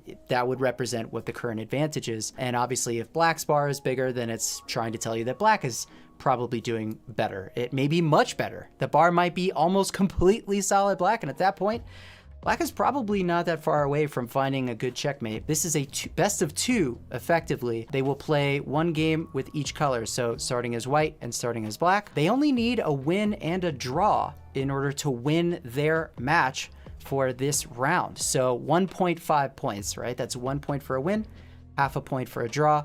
Obviously a loss is 0. So whoever can get 1.5 or better is gonna take it. And the game has started. All right, let's do this. Sid Snap starts with the white pieces. That bishop move kind of goes for her style, right? It's like, just get her pieces out there, throw in a check, see what he does, and then she's castled. I mean, they're both doing great. They're developing, they're castling. Like, wow. Oof. Ouch. Oh, no. Ouch, town. Ah, there it goes. That's the first Botez gambit of the tournament. Ay, ay, ay. And Sid is not happy with that. And we'll get Sid's audio here. Now. She is and so... nobody likes it when I'm pissy. Fuck. She's feeling the pressure for sure. So I blocked this file. Yeah!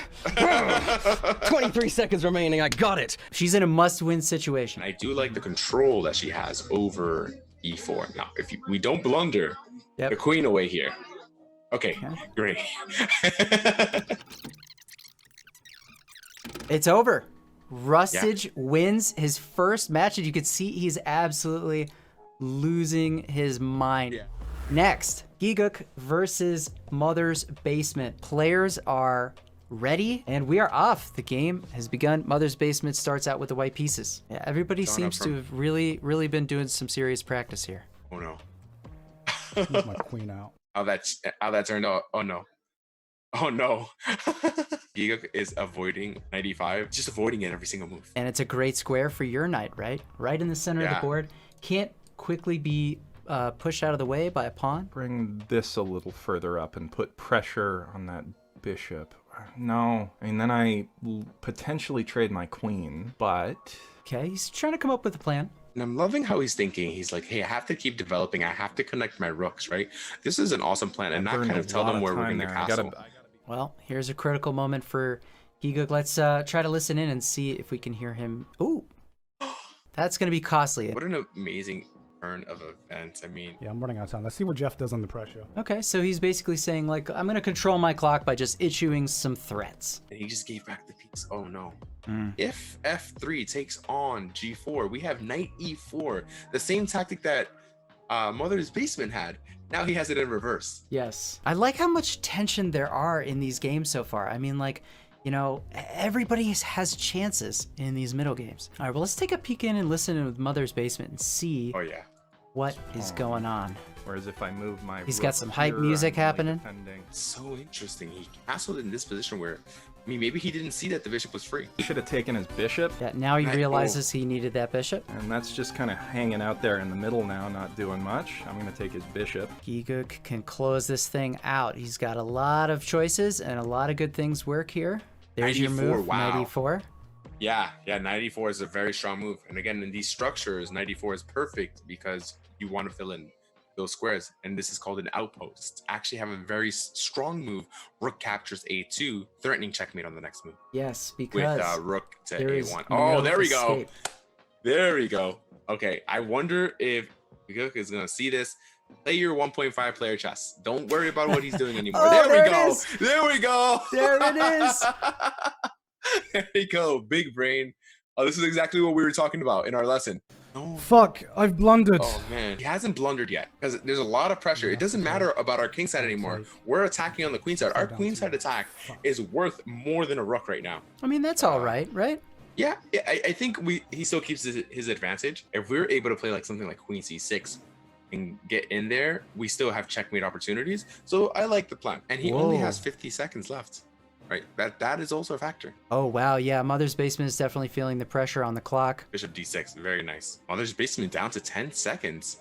Uh-oh. Oh, wow. Living on increment right now. This works, Okay, right? down Get your to- queen involved. Oh, there we go. Ay. Oh, and he says, Back let's throw in a check, then we'll take the free stuff. You have this. Yep. Okay. Nice. Nice. Now you just have to wrap it up. It's a lot of pressure. And there's your move, B4. Yeah, great move. Break everything open. Exactly. And we may just see a loss on time here, and we On do. time, exactly. All right. Oh. Giguk gets the first game. Mother's Basement now in a must-win position. He's got to win the next game, and Giguk is stoked. He says, "One more, boys. Here we go." Giguk with the white pieces. Now, we gonna see just some all-out attacking? Is he gonna take it to the next level here? Looks like I'm interested in how he plays. I think here, we just kind of really want to trade pieces. Although it's not over, right? This is still anybody's game. It's only a piece. This man is tilted to fuck, man. Oh, Jeff. But be careful, Gig. Don't let that confidence get to your head. I shall reinforce that pawn. Okay, so he's just going for a stable development. It's good. He's really bunched up there. Okay. I think even though I'm down a piece, I'm in a better position overall. You know, the eval says this is all for white, but I think there's chances for either player still. I gotta learn how to play this more aggressively, I think. Like I gotta learn how to like trade effectively. That's my big weakness. Is he already talking about this game like it's he's over? Identified. Yeah, I think he's defeating himself. And we see Queen d4 on the board. Like, wow, Whoa. wow. I wonder if they know the en passant rule. I wonder if he knows this. C5. Now the white, yes, and white takes. En passant, let's go. He sees it. A rule that a lot of beginners especially don't remember, that if the opponent's pawn tries to skip past in order to not be captured, on that next turn you can take as if it had only moved one space. And now it's busted wide open. Let's go. This is forced. It's over. Giguk has sealed the deal. He has no choice. He has to move there. He knows he's got it in the bag. He's moving on. Yep, only one move. Oh, and he's savoring it. Man, this win was so free, and I didn't even have to use coupon code basement. A little bit of trash talk there.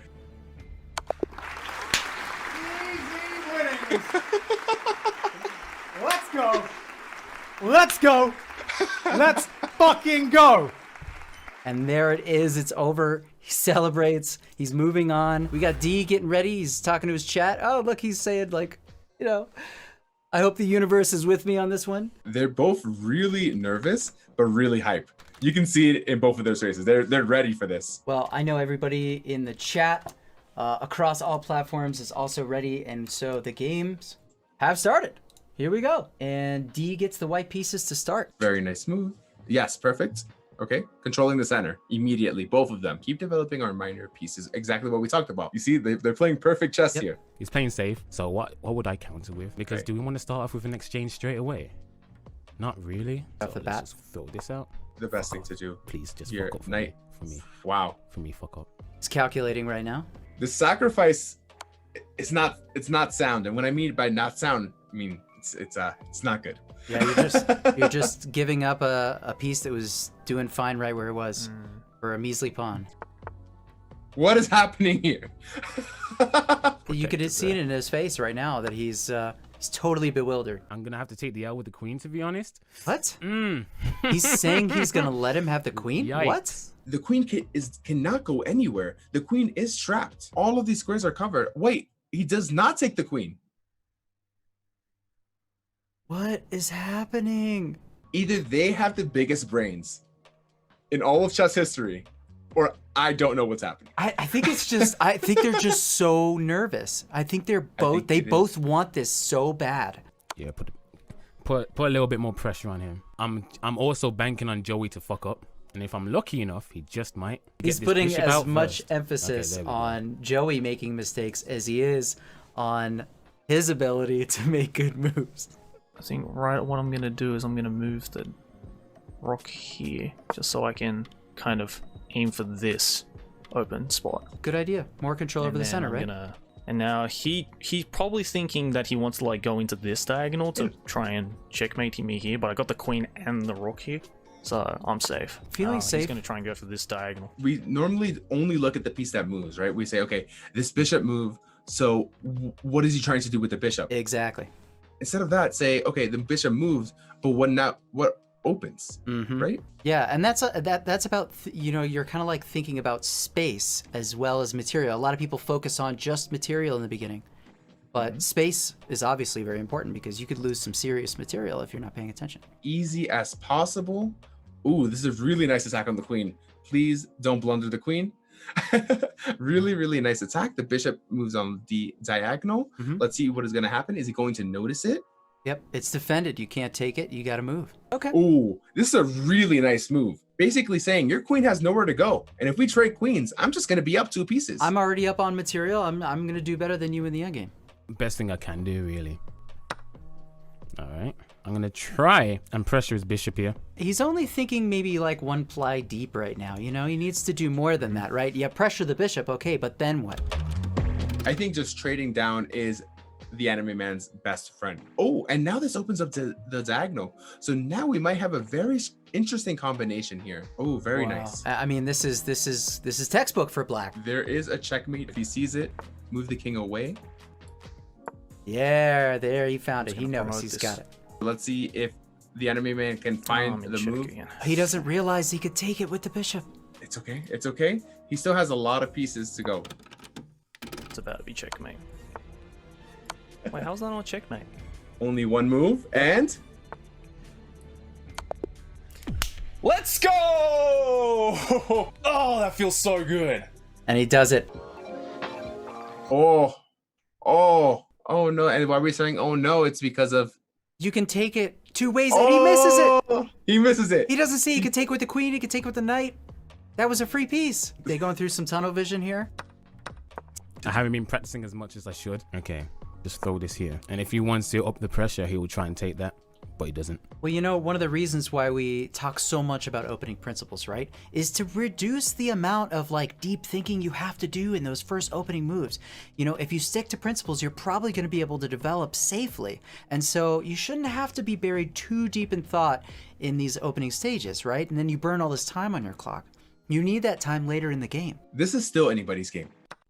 What did we just see here? That was just an even exchange, a bishop for knight, but that bishop is usually pretty good in these kind of structures. Oh, the queen. Does he see it? Does he see it? Oh no, D. Does he see it? D, this may be the whole match right here. If D has to fight this second game with no queen. Can we listen into the anime man? Why did he do that? But he's got his mouse over the rook. No. Oh. Knight can't really go anywhere. He's not even talking about the queen. Oh my gosh, he misses it. He doesn't see. The queen is right there for the taking. Is he trying to like go here to like infiltrate this side as well? Because if that's the case, then I can just take with the knight. Okay, D gives a check, but I mean, you're queen. But now the problem with this, of course, is he's got 2 pieces under attack at the same time. He's going to lose his knight no matter what next time. Every piece is covered, except these 2. So he's going to have to move the knights back to these 2 places. Okay. Sure. And now somehow, D has wiggled out of this. I don't think he saw that knight, did he? D also has a forced mate because the queen has to go here. Yep. Oh! Oh my gosh. Oh my gosh. Does he see it? Does he see it? Causing him to try and move somewhere safe, but is anywhere safe? He missed it. Anime man missed it. You could take on G7. Wait, it's still the anime man's turn. And D has no idea that he is about to get mated. Luckily, this game, I haven't fucked up. I keep thinking my camera's over there. This game, I haven't fucked up royally. So, I say that. I say that. Ah. And that's it. Anime man moves forward. He is super pumped. Fists pumping. He's got the victory music playing. And there you have it. Next up is CDawgVA versus Super Eyepatch Wolf. there's a lot of talk about CDawg's experience, and now they want to see if he could put the money where the mouth is. Oh shit, we're here. The game has begun. What? Okay, okay, what are we gonna do here? And I think what I want to do is I want to try and castle on my king side. So I'm gonna go here. Okay, CDawg, what you got? He's not rushing in here, which makes me happy. Another key is that this bishop doesn't belong here because you're blocking in this bishop. He's really taking that time. Yikes. Oh, okay. Huh. Okay, that's interesting. Why would he do that? I'm guessing he doesn't know why he did And here, putting a lot of pressure on him. Let's see if he goes for it. I really want to castle as well at some point. I feel like being able to check. He had an extra bank of time, and he used it wisely to understand the position. And 95 was probably one of the best moves there. Okay, yeah, I think this is the right move. Oh, that's interesting. You know, I'm actually really impressed here because, you know, we were expecting very like aggressive play from CDawg with all the confidence that he seems to have in his ability to make it to the finals, according to social media, but he's playing a very patient game. That's an interesting move because, again, what's weirding me out is there's nothing directly offensive in his movements. Like, he's not going for it yet. And so I think what I want to start doing is I want to apply a little pressure. Yeah, and CDawg foresaw this move. This might be one of the things that he's thinking about right now. Oh! Oh no. Oh no. And he knows it. We see his reaction on camera. It settles in, but will CDawg see it? Does he not see it? He's in a really dangerous spot, and I get a rook out of this trade if he takes. This is really bad for him. I don't know why he moved his queen there. That was interesting. What a big brain move. Wow. Seems like he's lost the thread here. The fact that he's castling now makes me think he's taking it seriously now. I will sacrifice a bishop for a rook, no problem. It sounds like iPatch thinks that CDawg was just clowning him by not taking the queen. I want to do this. No. Fuck! Oh no!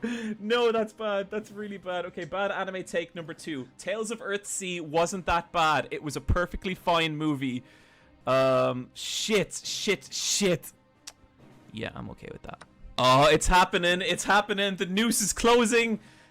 Okay, bad take. Number 3. School Days is a work of genius. It's such a good anime and no one thinks it is. So if you're wondering why he's giving opinions about anime after every Peace Blender, I think that they have come to an agreement pre-match that when they drop pieces, they have to give an unpopular take about an anime or a manga, and it's a nice little like a side game. I could get my rook involved actually as well. Let's see if he finds it. He might be tunnel vision about that bishop being under attack, but if you ignore it, you've got a win. Let me calculate this. I think I can mate him now. Okay, he's thinking about checkmate. Check. And that patience is on display in full. CDawg sees it, and he is going to secure the first game in this match. Surgical win, boys. Very nice. Always humble, of course. Oh. Of course. And that's mate. Pog.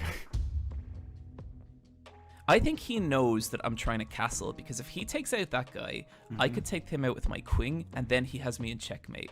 And I am not letting that happen. So instead, I think what I'm going to do is I'm going to put a little pressure on him. I'm pretty sure he was trying to counter my castle there. CDawg seems like he's really soaking this in. He feels maybe like he's already got it in the bag at this point. Let's find out. I mean, I guess that's not a terrible move.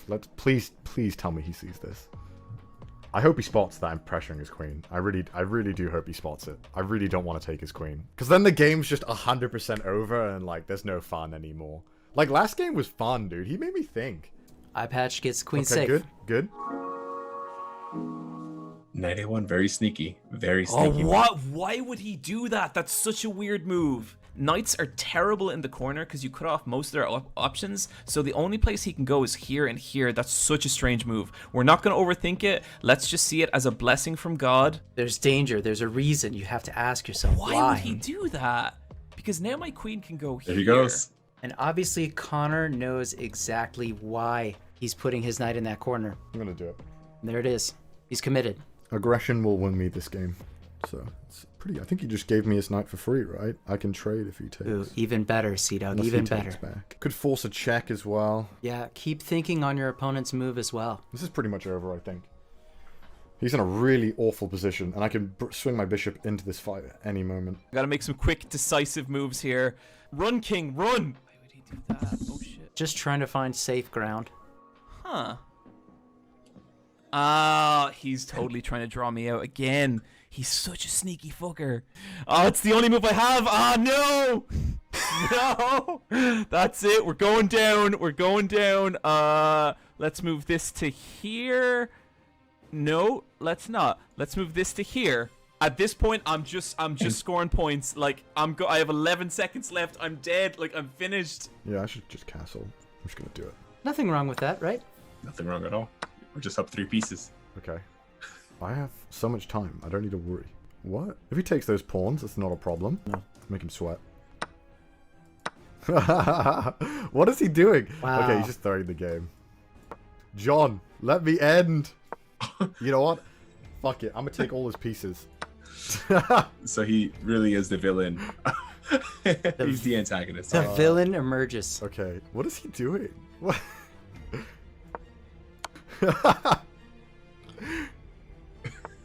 God damn it, bro. All right, here it is. And that's it. You won by checkmate. Woo. Wow, that was fun. And that's it. CDawg holds his enthusiasm because he knows he's got a long road ahead of him. This is just one of many matches that he is going to have to face before getting to the finals. I'm so excited for this matchup. I think that these guys have been hoping, since we announced the tournament, for a chance to face each other, and they have it. And the game has kicked off. The anime man starts. The first game is black, and we'll have white in the second game. Oh, are we gonna trade queens here? And then we're gonna trade queens. Oh, we have a match. Okay, I see you. Did he forget which direction pieces are moving? That was the fastest queen exchange I've ever seen. Damn, Gaunt's coming in for the kill, dude. That knight is lost, and he doesn't realize it because the pawns have swapped positions. Ouch. Ouch. It's sinking in now. And he's trying to make me double up my pawns. Also, I totally missed that knight. I don't know what I was thinking there. What I do is I'll move my rook there, take that, and then I'll pressure this pawn. I'm not going to give him any breathing room. Joey, I'm sorry, my boy. Uh-oh. Now this rook. If I get this rook here and this rook's not here, then I can just boop and then that'd be checkmate. He's trying to prevent me from going to the E file. And I think what he's trying to do is the exact same thing. He's got this D file open. So I need to start opening up these pawns so that the king can escape. Okay, he's got ideas, but are they the right ideas? You can also see how much effort they've put into learning about chess. They were not playing like chess like this in the beginning. Used my king to basically, I just cock blocked this bishop from coming here. Now he's pinned me. I can force him to move his ass out of the way. That's unfortunate. Okay, so now that you know you're losing material, ooh, off the deep end. That's something you hate to see happen. When you're losing, you sack an exchange to try to get something else. I don't know why I did that. I want to get my rooks involved, so let's do that. It's very much in his style. He's like, yeah, I could chase checkmate, but let me make sure all my pieces are involved here. Yeah. Anime man's down to just the rook here, and it's just not going to be enough to come back from this one. There's a lot of ways to close this out for white. Let's go there. No, I think that's checkmate. Is that checkmate? I think that's checkmate. No, it's not checkmate. Fuck! What did I miss? What did I miss? Oh, he can just take my fucking rook. I'm an idiot. I'm an idiot. I'm throwing. I'm fucking throwing. He missed the rook, but I mean, he still has a lot of pieces to close this out. And if this comeback does happen, I am going to be so hyped. Nothing! Okay, nice the choice to take that. Yeah, go ahead and take it. Oh, it gives up the rook. Uh-oh. Are we in stalemate territory here? Let's see. Let's see. We are indeed in stalemate territory. Black's pawns can no longer move, so if the king has no squares but it is not in check, it is stalemate, and that would be a draw. I really hope this doesn't end in a stalemate. If it ends in a stalemate, I am going to be pissed. Only a few moves left. Okay, getting warmer. Definitely getting warmer. Joey, god fucking damn it, why are you being so difficult?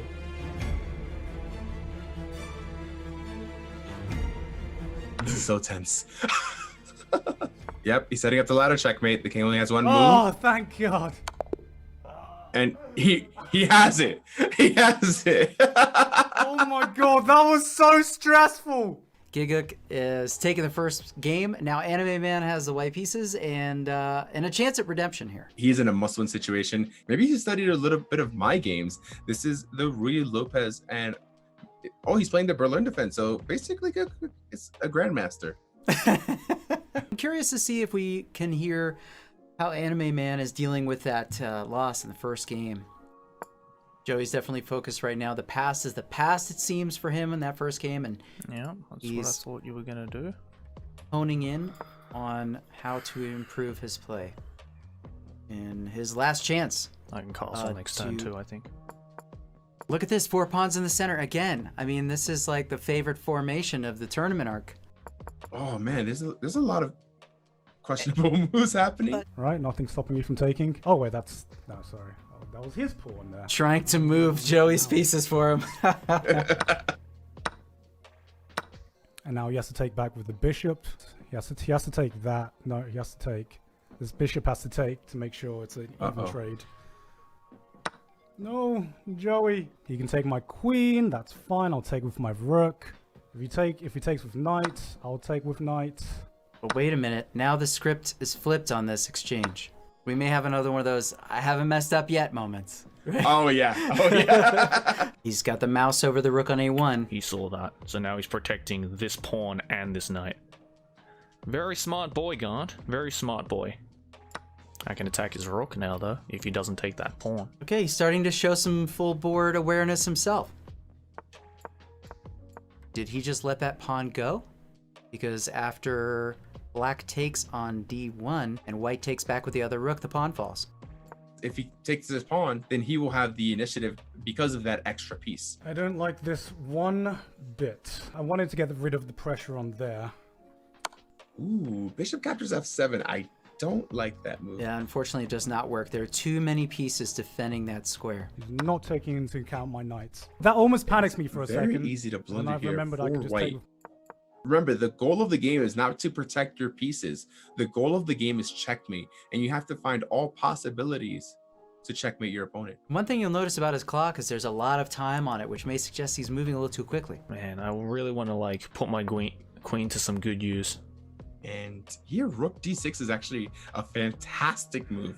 This is pretty much a grandmaster level move. Fuck. Understanding that the a file is no longer being used and contesting the d file. Rook to move. You see how this queen is behind? That knight is attacking, right? So you think it's pinned, but actually here we have a surprising move. You should always look for checks first. Checks, checkmate threats, captures, right? And you want to look for forcing moves. So actually the move here was just to play knight f3 so that when they take the knight, you take the rook. Plenty of pieces attacking. Oh, that is a free queen. He cannot take because of the checkmate threat. Yes. Hell yeah. Hell yeah. Hell yeah, free queen. Let's go. Let's go. Let's go. Fuck yes. He took the bait. That was a fucking hard one. Oh my god. And up next, this is, we're gonna do something a little unique. We were actually going to do a pre-match interview with Rustage and CDawg. They both told us behind the scenes last night that they each have a little something that they'd like to say before the games. And so we said, well, all right, who asked for this opportunity initially to do this? It was me. It was me. He wants to chat his shit. He wants to be the big evil guy. He wants to be the man. I wanted to scare my opponent. I wanted to scare my opponent before we get in the game. We are both shitting ourselves, but for different reasons. I saw him tweeting out something like, it's a David versus Goliath game. It is. It is. But David won in that, though. But so that's you know what? I forgot about that part. So, Rustage, let me ask you, I guess. You got any secrets up your sleeve? Secret weapons you're going to unleash? All right.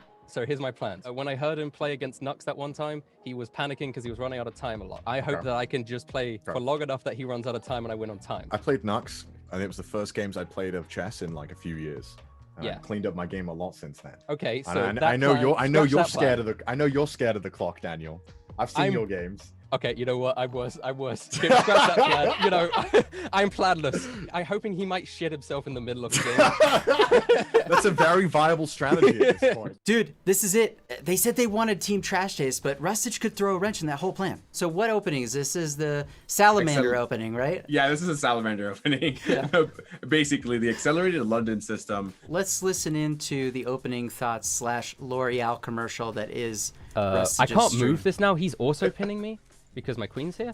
But that's why... oh, I should have moved my queen up first. That's normally the play. He's done this. Okay. I think I'm going to trade here. I'm pinning him. Got him in check. He's just going to take it, but that's okay. I'm going to move my queen here so that when I castle, my bishops will be communicating. I wish my hair could do that. God, I'm probably saying all this like it sounds smart. No, but it's really smart, guys. I really want to take control of this square, but obviously he takes my queen if I do that. No, this is really good stuff. But he's no longer protecting that square, which is the important thing. That's what I wanted to stop, was him protecting that square. What he's saying is really good. You have to look at all of the pawn breaks in the scenario, right? If you don't look at the pawn breaks, and what a pawn break is where you push a pawn to try to change the pawn structure. Oh! Oh my gosh. No. Oh, wow. And you see he... Look at Rustage. Oh, he can't believe it. Oh. And CDawg is eating it up. Let's listen in. I can't believe he did that. He was going too fast. Rustage, my boy, what are you doing? I wonder if that was a misclick or not. I'm devastated. I'm absolutely devastated. I mean, hey, that's good storytelling, right? You get the hero's gotta be down for the count. He's gonna take that unless I take him. What's the reason why I don't take that? I'm gonna lose this anyway, so he's forcing this. Unless I put him in a position where I could take something else. Okay, you know, he said that he feels like this game is already lost. But, you know, he's still talking about the position like he wants to play on anyways, right? Do the best job he can do here. And again, when you are losing, this is a great characteristic to have. Just be tenacious. Just keep playing and keep trying to play the best moves. It's never over until it is officially over. So how long is he going to take to close this one out? I'd give him 4 minutes. See, I took 30 seconds on that. It doesn't feel like I'm taking that long. But clearly I am. Like, that's a move I should have done instantly. Like, in my games when I was playing yesterday, I wouldn't hesitate to do that move. I knew it was the right, like, that's a good move. Because I'm so far ahead, I don't think I need to worry about tempo. Like, I don't think there's a way that he can come back into this if I just don't allow him any way to get into it. I'm just going to take 3 things until I've won at this point. Following the rule. I mean, this is unfortunate. He just blundered his queen right away. No hesitation, we just take, I think, right? Rustage is going to have to work really hard in the next game. Have a little bit more patience, right? I mean, that's what that queen move was. It was just nerves and a little bit of impatience. But look at Rustage. I mean, if we peek in on his stream, he is calculating. He is looking for possibilities. So let's listen in. I'm absolutely lost. I wonder if they're spectating me right now being like, what's he gonna do? Look at his little stupid little brain not work right now. It's true, my little brain's not working. My stupid little dummy brain is not working. I could move this up and threaten the bishop. But then he just takes it. Then he just takes it. Shit. Is there like a little light in their rooms that tells them when we're watching? That we don't know about? CDawg's obviously moved on already. He's already thinking about his opening moves for game 2. And there is a checkmate on the board. Very nice. Finding it in quick fashion. Oh, there we go. That wasn't even a game. Give me a game. I want to be scared. Okay, shit, we're already getting in the game. Fuck. Okay, Well, Rustage is going to give you a game. Here we go. Oh, what is that? A Caro Khan defense? C6. And we're good to go. And so far we have a great opening. And I think Rustage is taking a bit more time here and really calculating and making sure that he doesn't make a mistake. If he takes that, I will just take back. I need to protect my pawn. I wonder if he realizes that he has He's using more time than me this game, yes, which is good. I'm hoping he's thinking more. And then we have to go to the 3-minute chess, and then we'll just both panic. I'm down on time, but I think that, again, if I'm careful with these moves, I can get to the point where I can easily last on 2 minutes, I think.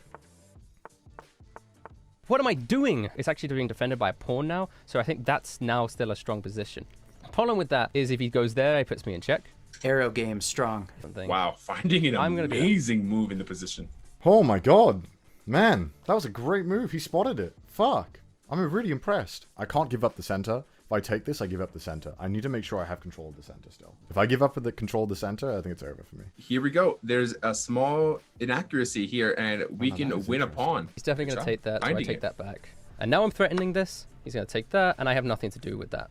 Shit. I can just take there, but then he just moves down. If I take his pawn, he's just going to take my pawn back, and then I can't take it with the queen. It's really defended. Don't be scared. It will be fun. Take the trade. And he's making his move very quickly. Oh, yeah. This is what I like to see. Fork and a fork. Oh, he found the fork. Yep, he's already looking for it. Uh-oh. Great. And now he has material advantage. Yes. And he got his rook to the open file. If you don't defend that bishop on your next move, that's going next. CDawg may have just let Rustage dig his own grave. Does CDawg know that he can't touch that rook on d1? Oh my god. I feel bad, man. He's trying to get this cheese check. He sees it. He sees I know that's what he wants. He wants me to move. I'm not gonna give it to him. You know what? I'm gonna just let him know that he's not having it. Just, boop. I do whatever I want. Is he just letting me end? Is that what he's doing right now? Okay. I'm gonna go up here. You just have too many pawns. And now there is no cheese. Wait, I gotta play the music. Connor's got something prepared. I'm not done. I want him to know that I am stronger. Another queen! Let's get another queen! He's got it. All right, there we go. Yeah, he found it. Let's go. That's it, fellas. Damn, that was a fucking great game, Rustage, man. Very impressed. We are ready for our match between Rustage and the Anime Man to begin. Somebody's going to walk away with an extra $400 in their pocket, and they're also going to walk away with bragging rights. Fucked up. Immediately, I did it on the wrong side. He already is saying he made a mistake. All right, fuck it. I meant to do it on this side. I did it on this side because I was practicing it as black. I'm saying he did it on the wrong side, but it's okay. He hasn't messed up yet. Sounds like I'm pointing out the obvious. Charlie, you know what I'm... Oh, whoa. I'm sorry, guys. What was that? He did it. He did it. He wrote, oh, let's see. He just took my queen. I should have paused and thought, why did he do that? Another queen blunder from Daniel Rustage. I just found a really sweet pin. He found if it. I move this knight here and take this knight, then I can swing in here, Nice. and that's a He found it. fork He on found the it. two rooks. See, I like that move c4. Again, if we have to forget the fact that we know the bishop is hanging, oh, we can't forget it. Yeah, instantly. I was gonna say that bishop's been hanging for 5 moves, so we have to assume maybe Anime Man doesn't see it. I was wrong. Okay, I think I might just... Whoa! Oh, that's what I was wondering. What happened? I think I'll just retreat. I'm watching it. Oh shit! I did not fucking see that, dog. Okay, I don't have any time to think if the trade is good or not. yeah. That's good, actually. Unsticks my rook. Nope, unsticks my rook, but I still fucking lose it. All right. Never mind. He's giving up the pass. Oh yeah, no, he could just take it. No, I forget the king. The king can actually take. I've actually gone over king and pawn That's endgames annoying. with Joey, so I think this is an easy win for him. Oh, there we go. There you go. That makes it easy. And promotes with checkmates. Anime Man takes the first game of the match. I'm on like self-destructive mode right now because I blundered really badly. And now he has to take with the horse, and then we trade queens. Yeah, you know what, Rust? Let's make this game interesting, dude. And C3's hanging. This game could go either way. I have 0 clues to make a prediction now. I thought we'd have a tie, 1-1. I'm gonna be a little tie after this match. I know you don't. Yeah, that's what I thought. Oh, that's check. That's okay. Let's just take that. And he'll probably just take this. That's fine too. And I'm fucking 3 minutes ahead. If you're not gonna take it, I'm gonna take this pawn and promote. That's what I thought he was gonna do. Okay, and then I'll just take this.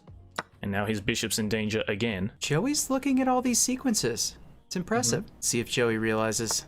The Giga Brain. Oh shit. Okay, I'm just gonna take that then, start promoting. What's funny is actually Rustage missed the win. The best thing to do when the rook was actually pinned was to just leave it frozen and start pushing the h-pawn right away, and then black would have been winning by force. Now, I don't know what's going to happen. If black makes the right move here to bring up the king first, then black is still winning. But if he pushes the pawn, it's going to be a draw, I think. Yes. Oh, wow. Rustage just found that move. Now, short of some horrible blunder, it's an easy win. You could put the bishop on a8, which might be something he does to sort of feel warm and cozy, right? Just run away. in theory, oh, okay, he goes there. That's the wrong way to do it. Now you're inviting the king up with Tempe. Yep, have to take that. He can't go down like that, but I can still just block it. Please resign, Joey. Joey offers a draw. Would that be a checkmate if I move Rustage back? declines. Wow, binding. Oh. He wouldn't be able to move there. And let's listen as he. Thank God. Wow. Oh no, Wow. now we've got to go to the 3-minute game. The relief, and yes, you're right. You now have to play 3-0. What great technique, by the way. Wow. From Rustage. Oh! Oh my gosh, Rustage. No. Oh. No, no. It's protected by this.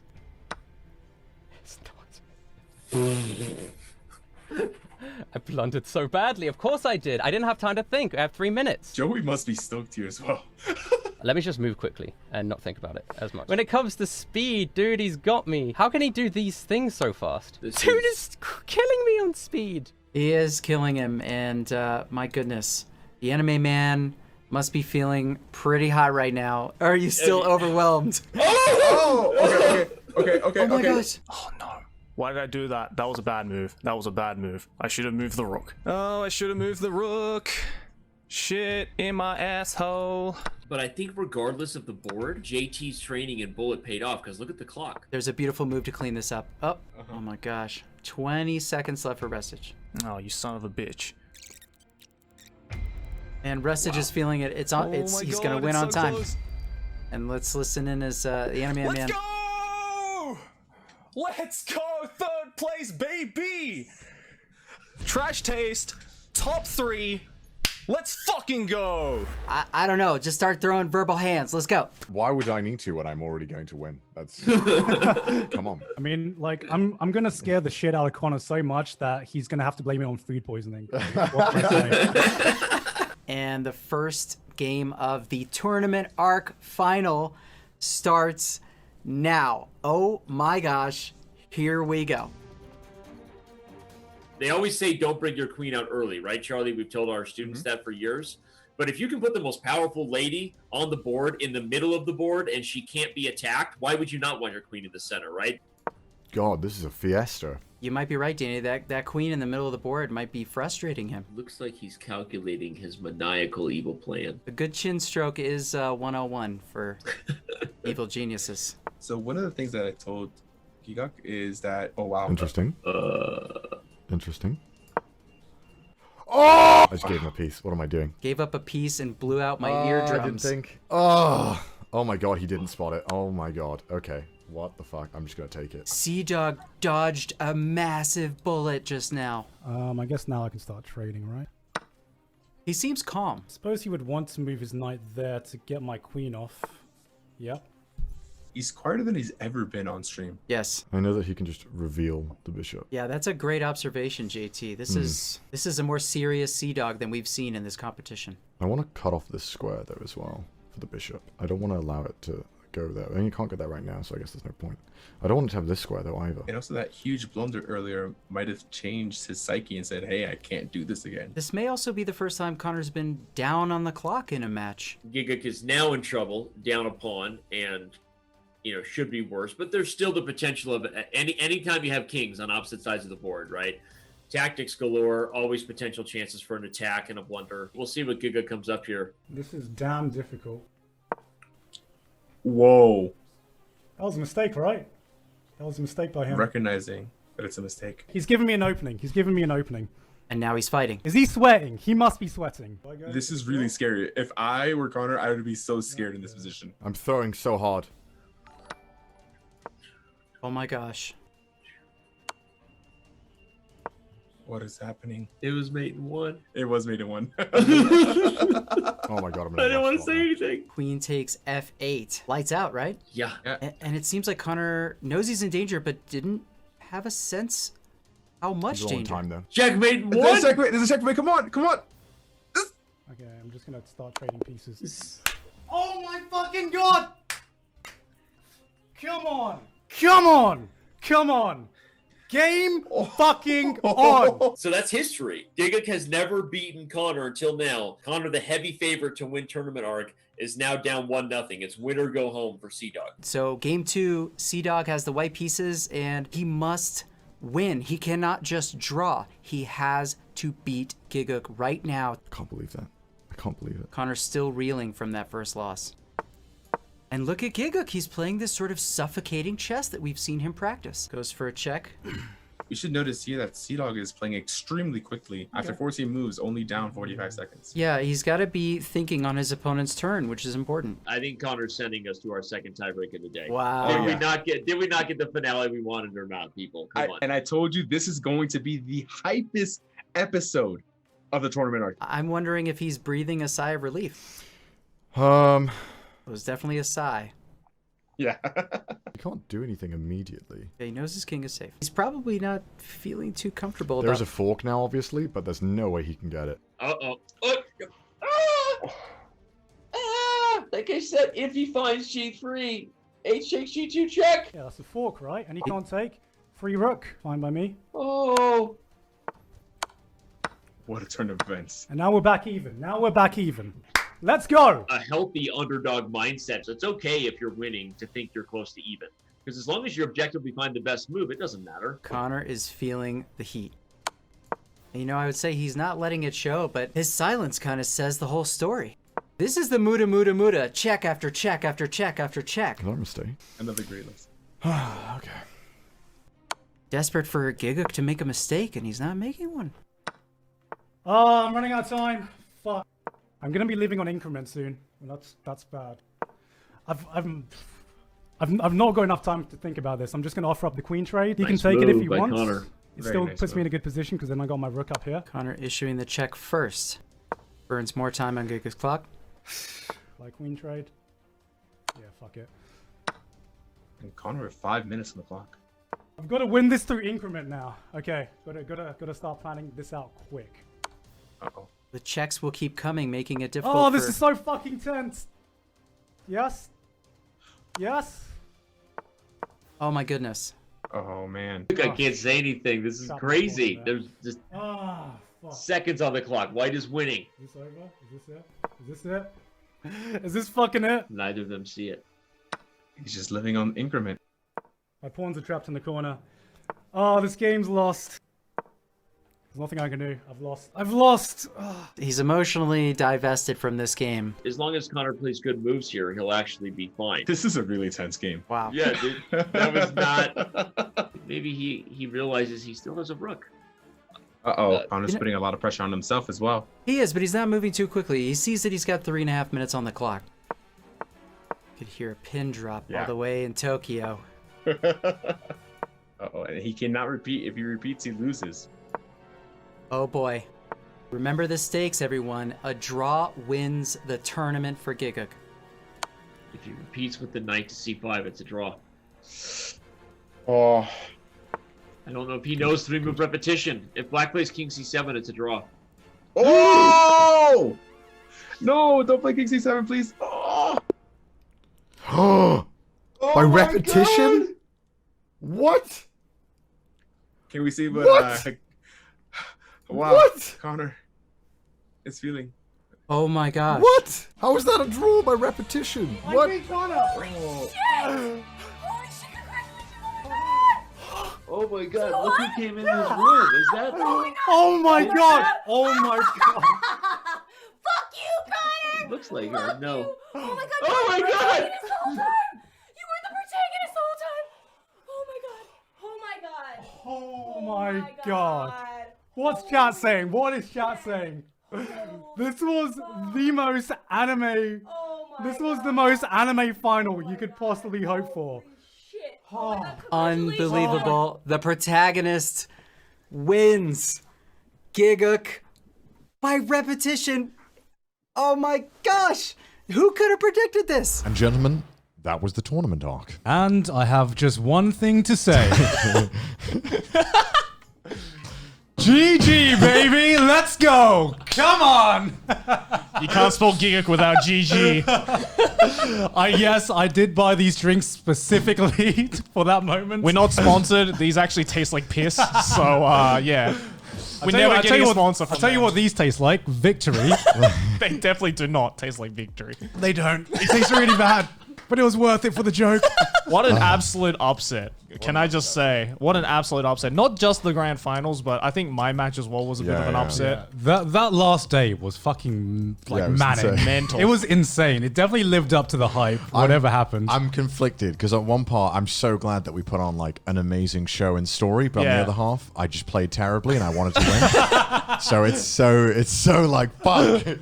I'm torn. The fucking, I watched your highlight of you just being like, just playing so confident, being like, all right, I'm going to move this pawn in, and then it's like, draw. And you're just like, bro. that was a real bruh moment. I think I was mega tilted from the first game, and I started letting those mistakes add up, even though I was crushing Gone in the second game. Yeah, you were crushing in the second game. I was like very confident I'd won it at one point, but I think I remembered I still kept getting tilted. Yeah. From the previous games. I was like, yeah, but why did I make that mistake in that last game? That was the biggest like technical KO in that second game too. Like it was wasn't like a clean knockout in like the first round, No, right? it was like you just got gold experience requiems or something like that. Yeah. That's just what happened. Gaunt beat me one time in chess, and it was the one time I wish he didn't beat me in It was chess. the one time that mattered. The one time that mattered. What was like your approach to the two games, or like how did you feel coming into it?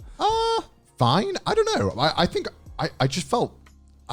I know. I remember thinking back. I was like, yeah. For some reason, I just wasn't thinking clearly. Like normally, I would see everything. Yeah. And for some reason, I just couldn't think more than 2 moves ahead for this tournament. It might be. This tournament. I mean, this it game. might have been the overconfidence. It might have been the fact that you were shitting yourself every 5 minutes. I didn't want to use that as an excuse, but you know. I mean, it's a pretty valid excuse, right? Yeah, it was. I don't know what it was. Maybe it was the mixture of everything, right? Like not wanting to lose, me talking so much mad shit before it, but that was on purpose to build up the hype, you know. Yeah, which they did do. Oh yeah, I mean, that was bad hype. the pressure was definitely on you to win. Yeah. I was just playing to have fun, but the one thing that really pissed me off, or not pissed me off, but tilted me watching all your other games, is that not a single person, like no matter how close the game was, not a single person ever pressured you to like make a move. It was because my one game plan going into this was because we played twice off stream. I remember the one time you made a mistake against me was when you were like, I was like heavily pressuring you and like putting you under pressure to go on the defense. And so my tactic for this was just, I'm just going to try to put Connor under pressure and see what he does. And like, I think a lot of people went to this tournament thinking you were like untouchable, unstoppable. And I'm like, Connor can make blunders. I make big blunders. Giant blunders. Especially under pressure. Yeah, definitely. And there's never going to be a higher pressure situation than this. Because the only high pressure situation was his asshole that day. Right? That's true. I was really sad because the second game as well, I thought I was playing so fucking clean. Like I was absolutely cleaning You were him. though. I know, and then I just absolutely like threw the game. I was so sad by that. There was one move where I'd given up on my rook. And I was just like, okay, I'm just going to set up this attack on the left side. And I knew he was going to do it before he'd even started doing it. I knew he was going to give up because there was nothing you could do. Like, there was nothing. You trapped me really well. So I was like, okay, instead of worrying about that and trying to mitigate damage, I'm just going to go like all out Persona 5 attack, all out attack. And like, if Connor plays this right, he's won. But you made like one massive blunder with that one pawn that I just kept pushing up. For some reason, in my head, I mentioned this to you. I was like, 3 moves before I moved that pawn, I told myself, I was like, oh, I know I'm going to have to push this pawn when he does this move. And for some reason, I just completely forgot that when I had to actually do the move. I just blundered the game, threw the whole game away, and let you get back into it. You can literally see the bar flip from like 90% you to 90% me with that one move just because I'd set everything up. There was a lot of games like that this tournament though. Okay, anyone who like talks shit, it's so much harder to play on stream with like thousands of people watching you because there's tens of thousands of people I watching. didn't play my top game in any of my games. I'm not gonna lie, watching your guys' game, even though it was high level, just the amount of missed wins both of you missed, I was just like, is this what it feels like? This is what it feels like. I understand now what it feels like to fucking watch my games. You get tunnel vision. It's crazy. I think my most tilting moment in the entire tournament was when I was trying to finish you off in the first game. Yeah. And it was just so stressful because I knew it was easy. Because I've done this a million times before. But for some reason, when that timer's counting down and the clock's ticking, and I know I'm about one move away from like stalemating this game that I should in win. my stream, I was like, dude, I can see it. This is a mate in one. There was a mate in one like 5 times, and I'm just like, please, just take me out of my misery, man. You are just. And you kept like hovering over stalemate like tiles, and everyone was like, no, God. I'm just like, what are you doing? Like at this point, I'm rooting for you to just finish me off because I know I'm fucked. Yeah, but nah, like. Everything about this entire tournament, like even the first day, right, with the preliminaries, was really fucking hype. Yeah, it was I good. think everybody, really enjoyed. I'm themselves. so happy I got to use the en passant. Yeah, I know. You even shouted out, you're like, en passant, baby. It was so fucking scripted, but yeah. And it was the finishing move as well, because that was the move that enabled me to like checkmate Jeff. It was beautiful. Jeff didn't know it existed. I couldn't believe it. I still love my second round with D, where I just I did the most perfectly timed checkmate. Because if you watch that on D's perspective, it's one of the funniest things that you've ever seen. I think that's one of my favorite clips to come out of this tournament. Just D going, I don't think I've messed up this game yet. And then the checkmate. It was brilliant because watching your stream, you were like, wait a minute. Yeah. And then you saw it, and everyone was like, yes. I saw your perspective because you were getting so hyped. You were like, he sees it. Question is, when is the hand job coming? Yeah, you owe me a hand job, man. I saw it. Trash Taste episode 69. Oh my God. I was watching back. I'm like, why are people making so many hand job jokes in my stream? Like, where did that come from? And then I watched back on your VOD. You're like, if Joey spots this checkmate, I'll give him a hand job. I couldn't think of anything, and I'm like, I'll just say hand job. It was, but watching your first game with D was like, I was losing myself. I was literally pissing myself because it was just a game of ints. Oh, like, yeah. D was just giving you free pieces. He was like presenting his queen, and Joey just doesn't see the queen.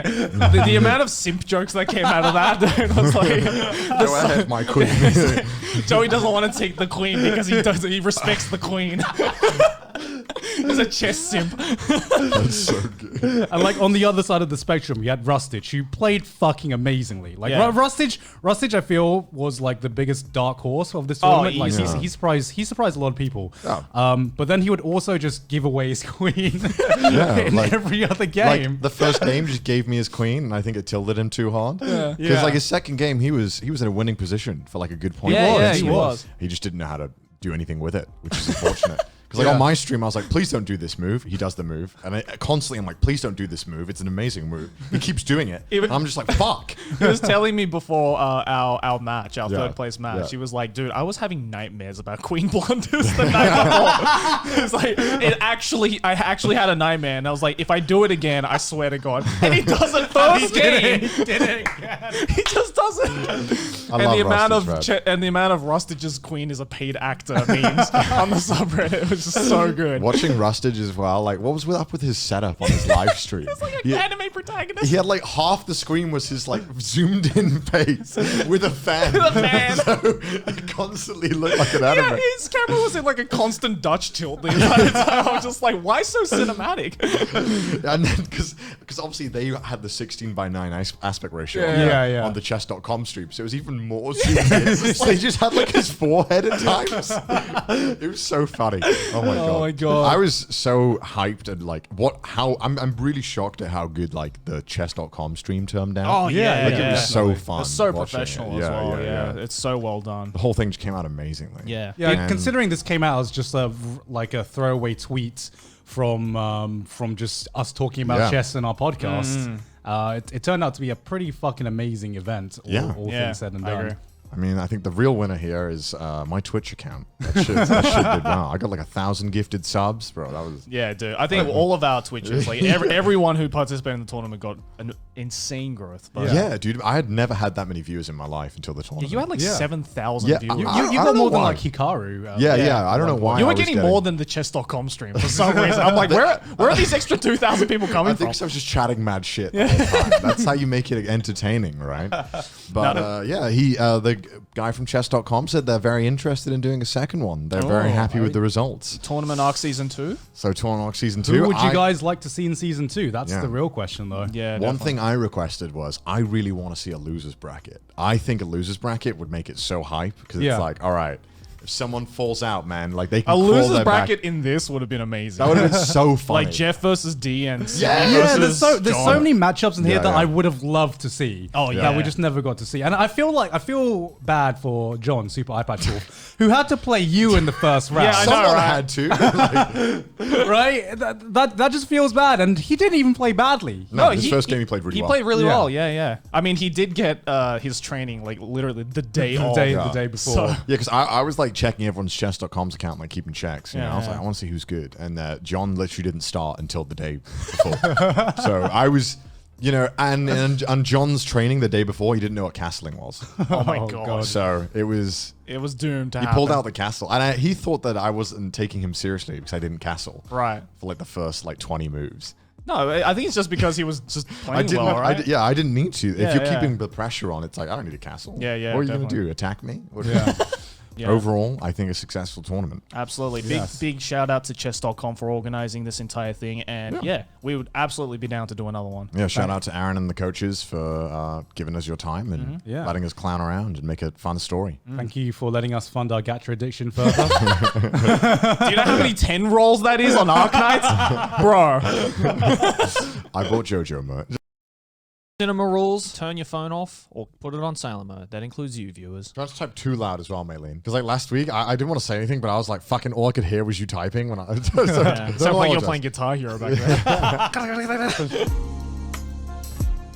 Welcome to this episode of Trash Taste. It's a little darker than usual because one of our lights decided to yeet out as we used it earlier. Just So randomly, yeah. just started strobing and it was not a pleasant feeling. So it's a little darker than normal, but don't worry about it. It's audio only listeners. Luckily, none of us have photosensitive epilepsy because that was like dangerous shit, man. That was strobing like crazy. Yeah, it was full on strobing. So we're Yeah. very lucky that none of us suffer from that. But anyway, boys, how are you doing today? I'm doing all right. I'm feeling doing very good. energized right now. Why is that? I don't know, just am. I had Mexican. No, I didn't have Mexican food. I had Thai food, and my Right. stomach was dying. Yeah. And I thought I was gonna die. And then I went to the toilet, and now I feel like a 10. You took like Thai food does do that to you. You took know? 2 shits in the span of an hour. That's pretty. It's pretty remarkable. I'm not proud of it, Joey. I'm not. It happens, man. Don't worry. Yeah. Like, But literally, also you know that like curry place near our house. Like, Yeah. literally every time I come home after that, I'm just like, I immediately have to take a shit, and then I wake up in the middle of the night and I have It's to take another shit. unfortunate being like a white guy who loves spicy food because my Right. body does not agree with it, Right. but I love the taste of it, I mean- and I mean, I suffer the next day. 100%. I feel like being white, being Southeast Asian, being anything, your body just doesn't love spicy food. Like, Oh, really? You get that as well? No, I can handle spicy food, but my stomach doesn't like it. like every time I fucking like chow down on a massive fat Indian, right? It's like a ticking time bomb. Okay, I Why'd you know. describe it like a fat Indian. Chungus Indian. Because it's but I just know like exactly what you mean. It's Yeah. a fucking. You it's a massive You thing, never right? just have like a smaller. To be fair, Indian. yeah, It's I've never ordered Indian food and been like, man, that was just too little. Yeah, no, it's gotta be a fat curry, you know what I Yeah. mean? And it's a fucking ticking time bomb. Like, I know, because there's a local Indian place that I order from, then they do it like proper spicy. And depending on what time of the day I eat it in, like there's a timer where I have to wait 6 hours and I'm just like gonna be like, okay, this hour I'm gonna be just like incapacitated on the toilet. That's just the way it's gonna be. Next day. And like sometimes when I have it for dinner, I'm just like, oh no, I'm gonna wake up at like 3 a.m. sometimes because Yeah. my stomach just needs to Yeah. go now. Man, I was. Go on. I was just gonna say, I hope you're enjoying this podcast, guys. We're first 10 minutes we're talking about violent shits. I just thought it's very relatable content. Hashtag relatable. Hashtag painful shit. Hashtag relatable. Take a painful shit. Hey. Question: do you think it's weird that we like listen to ourselves often? Like, because we have to hear our voice all the time. Yeah. Do you think that's weird? I mean, it was weird when we first started off, right? Because people at home, have you ever listened to your voice recorded? You probably hate it, right? Yeah. I'm assuming, right? I mean, Yeah. I've never grown out of that. you're still. If anyone should be grown out of it, it's you. I hate looking at my own, like hearing my own voice, looking at my own content. Like whenever I do a collaboration with someone, I watch like the bare minimum just to get what's going on. And then like I watch every moment of that collab that I'm not in. I'm just like, oh, I'm in it. Skip ahead. Okay. You're like in the comments, timestamps please of when I'm not on the screen. Wait, so why though? Like why can you like, I mean, okay, maybe it's the better question to ask, why can we stand our own voice? Because that's probably the weirder side. Probably because you just got used to it, right? I mean, like, I don't think anyone grew up, right, and like ever went into that situation. I'm sure every family had it where your parents would just be like, you know what, there's nothing really to watch. Oh, I found some home videos. We can watch those. And you're like, no, thank you. Because I don't know. I always fucking hate it when my parents would play home videos in front of me. Oh, yeah, same. Yeah. Because it's always me being a fucking idiot. Yeah, but it's also like I used to have like a fucking squeaker voice when I was like 5 years old. I legitimately used to sound like, "Hi guys!" Like I legit used to have that voice, and my dad would always fucking rag me on, being like, "Man, your balls really dropped all of a sudden, didn't they?" And I fucking hated that because when you're a kid, you're not aware that you have that voice. No. Right? Because everyone has the same voice around you. Exactly. And you grow with your voice. So you don't suddenly be like, oh, my voice got deeper.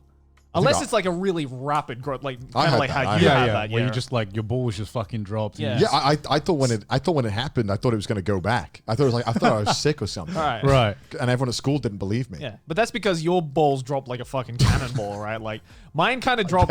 Yeah, mine kind of dropped like, you know, it was like putting like a rock in water. It's just a very slow drop. Right? That's not very slow, Joe. Well, you know what I mean. It's like because you grow with it. Especially if it's a natural drop, then you don't realize that, oh, I went from fucking Alvin and the Chipmunks to we really talking about the speed our balls drops now. No. Yeah. So you don't watch the podcast at all after we... I like the... You don't watch Trash Taste? Wow. I watched like some highlights. I don't know. Like because I feel like with me, I'm just super self-critical and I've always been this way, whether it be with my work or myself, and that's why like I'd say like I've seen anytime I see like criticisms of my videos or my work, I'm more fine with it because there hasn't been something that's been said about me that I haven't already said about myself in some way, shape, or form. Right. I feel that. So unless I'm like super proud of a video, I really find it difficult to watch it because I see all the things that I kind of could improve on it or that I fucking hate about it, and it's just out there, and I can't like. So you're too much of a perfectionist, basically. From what I'm getting. I hate the word perfectionist. But you are a perfectionist. I like this. I prefer the term self-critical. A self-critical perfectionist is what you are, essentially. Because, like, you have an editor, but you also edit your own stuff too, right? Like everything. You always do like the finishing touches. I always do the finishing touches. So when there's a collab where I have zero control over it, that's just like I wake up in a cold sweat. I'm just like, what if I just look like an arsehole in this one? You know, it's. So then how do you get through your editing process? Because you have to listen to yourself, right? Over and over and over again.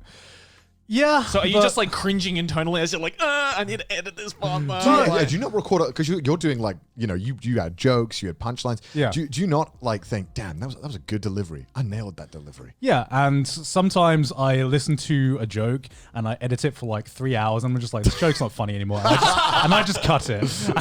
And it's a weird thing where depending on how my mood is, my video could just be completely different. Like I could just be watching myself and I'm just like, I hate this part. I'm gonna just re-record this entire segment, even though it's gonna add like 2-3 hours to my fucking video making process, and then I do it. See, that's why I'm glad that I got an editor that has that I gave complete creative freedom to, because I'm pretty sure you were talking about this earlier, but like at least with my editor, he leaves in shit that I would have otherwise cut out. No, that's what I like. I tell anyone I hire to edit for me, I'm like, I don't care how bad it makes me look. Yeah. Just make it funny. Yeah. Please make it funny. Like, because at least, right, you're gonna get the draft, right, Yeah. and you're gonna check it, and if it's really fucking bad, then you can just tell them to cut it out. But a lot of the times, it's like, oh, I in my head I thought this was not gonna make it into the video, but he kind of twisted it in a way where it's like, oh, you know what? That's kind of a funny bit I never thought about. Yeah, or where I like fail a joke and I'm like, let me do that again. Yeah, and they leave that in. Yeah. That's just the joke. And it's like, oh fuck, okay.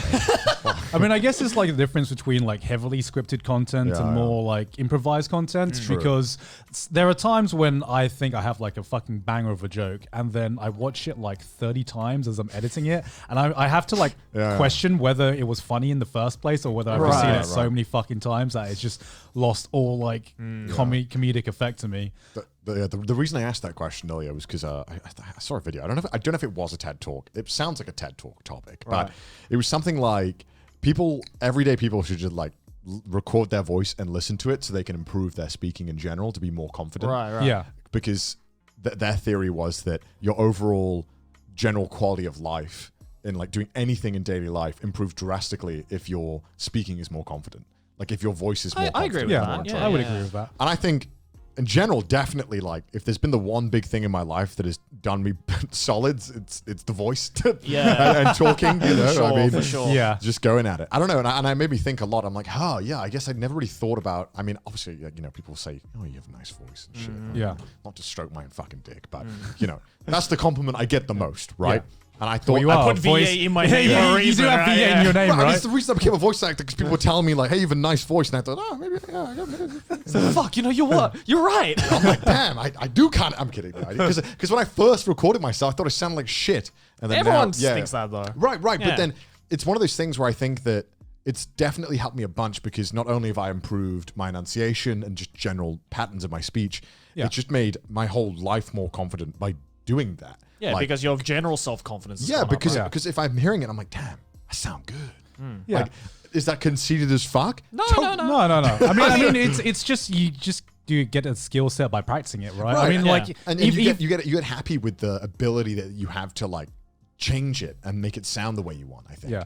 And like, I feel like even just being on Trash Taste and just like I don't watch every episode that I'm in, but like I still have to watch like certain clips just to check in and everything like that.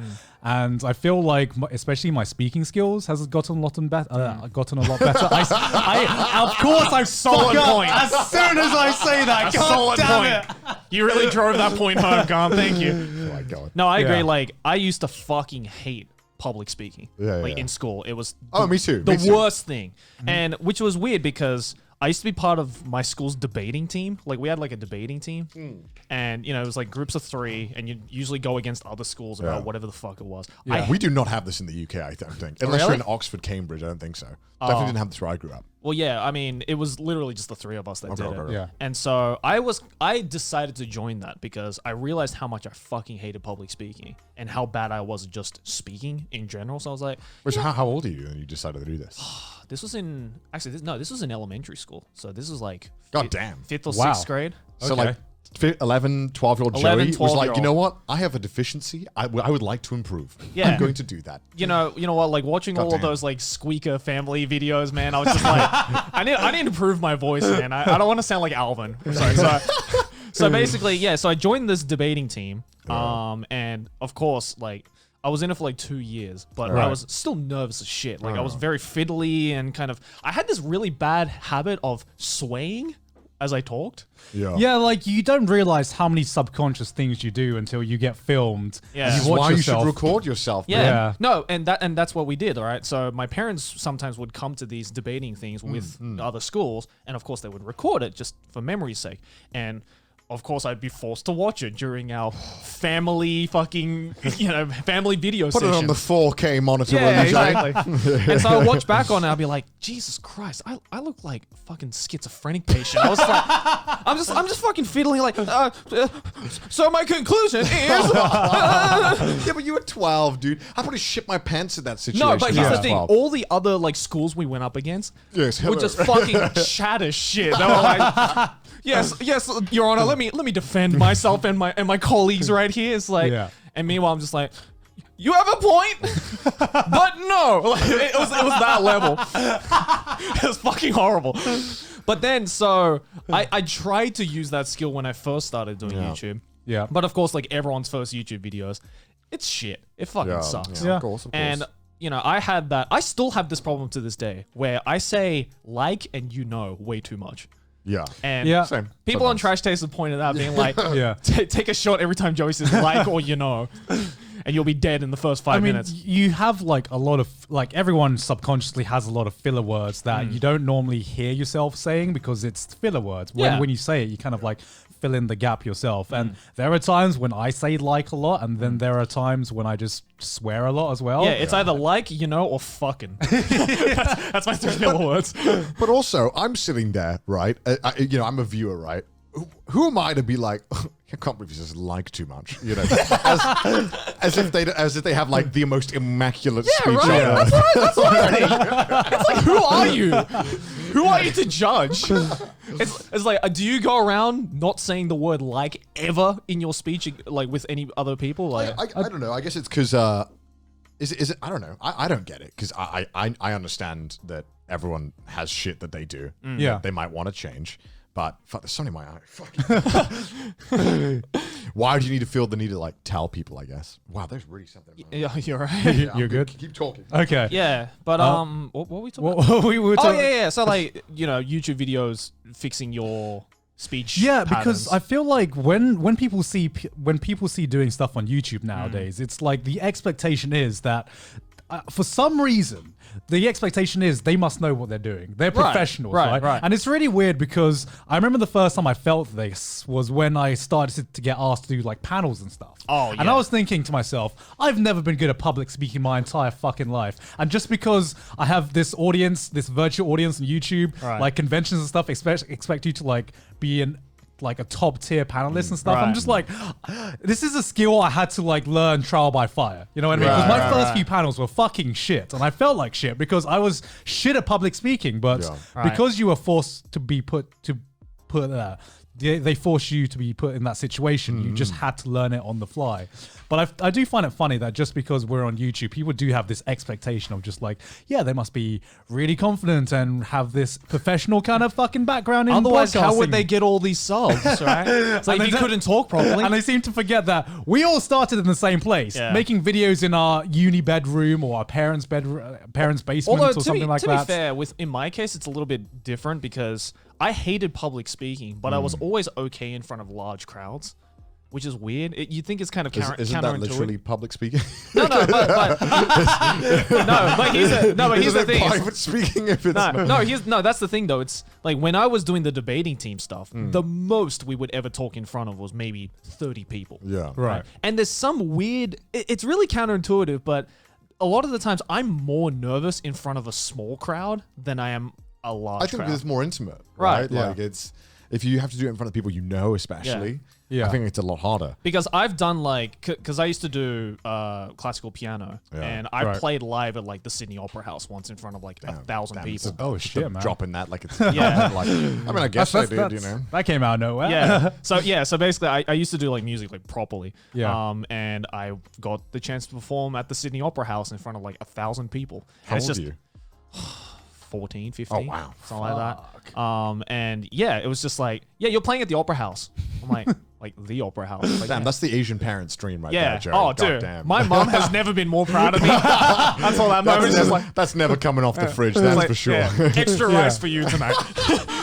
Did your mom fucking film it and then like frame it? She did. And then frame it and then put it in like the safe and stuff? Yeah, and just, like, of course she did. Of course she did. I think one thing that really helped me realize that start not giving a fuck is that, and this is just in general life as well, is that like, I don't remember who told me this. They were like, everyone is always way more worried about themselves than they ever are about you. Oh, yeah. And so, like, if you just think about it like that and think about how you think about it when someone is public speaking, I don't fucking care if they're shit.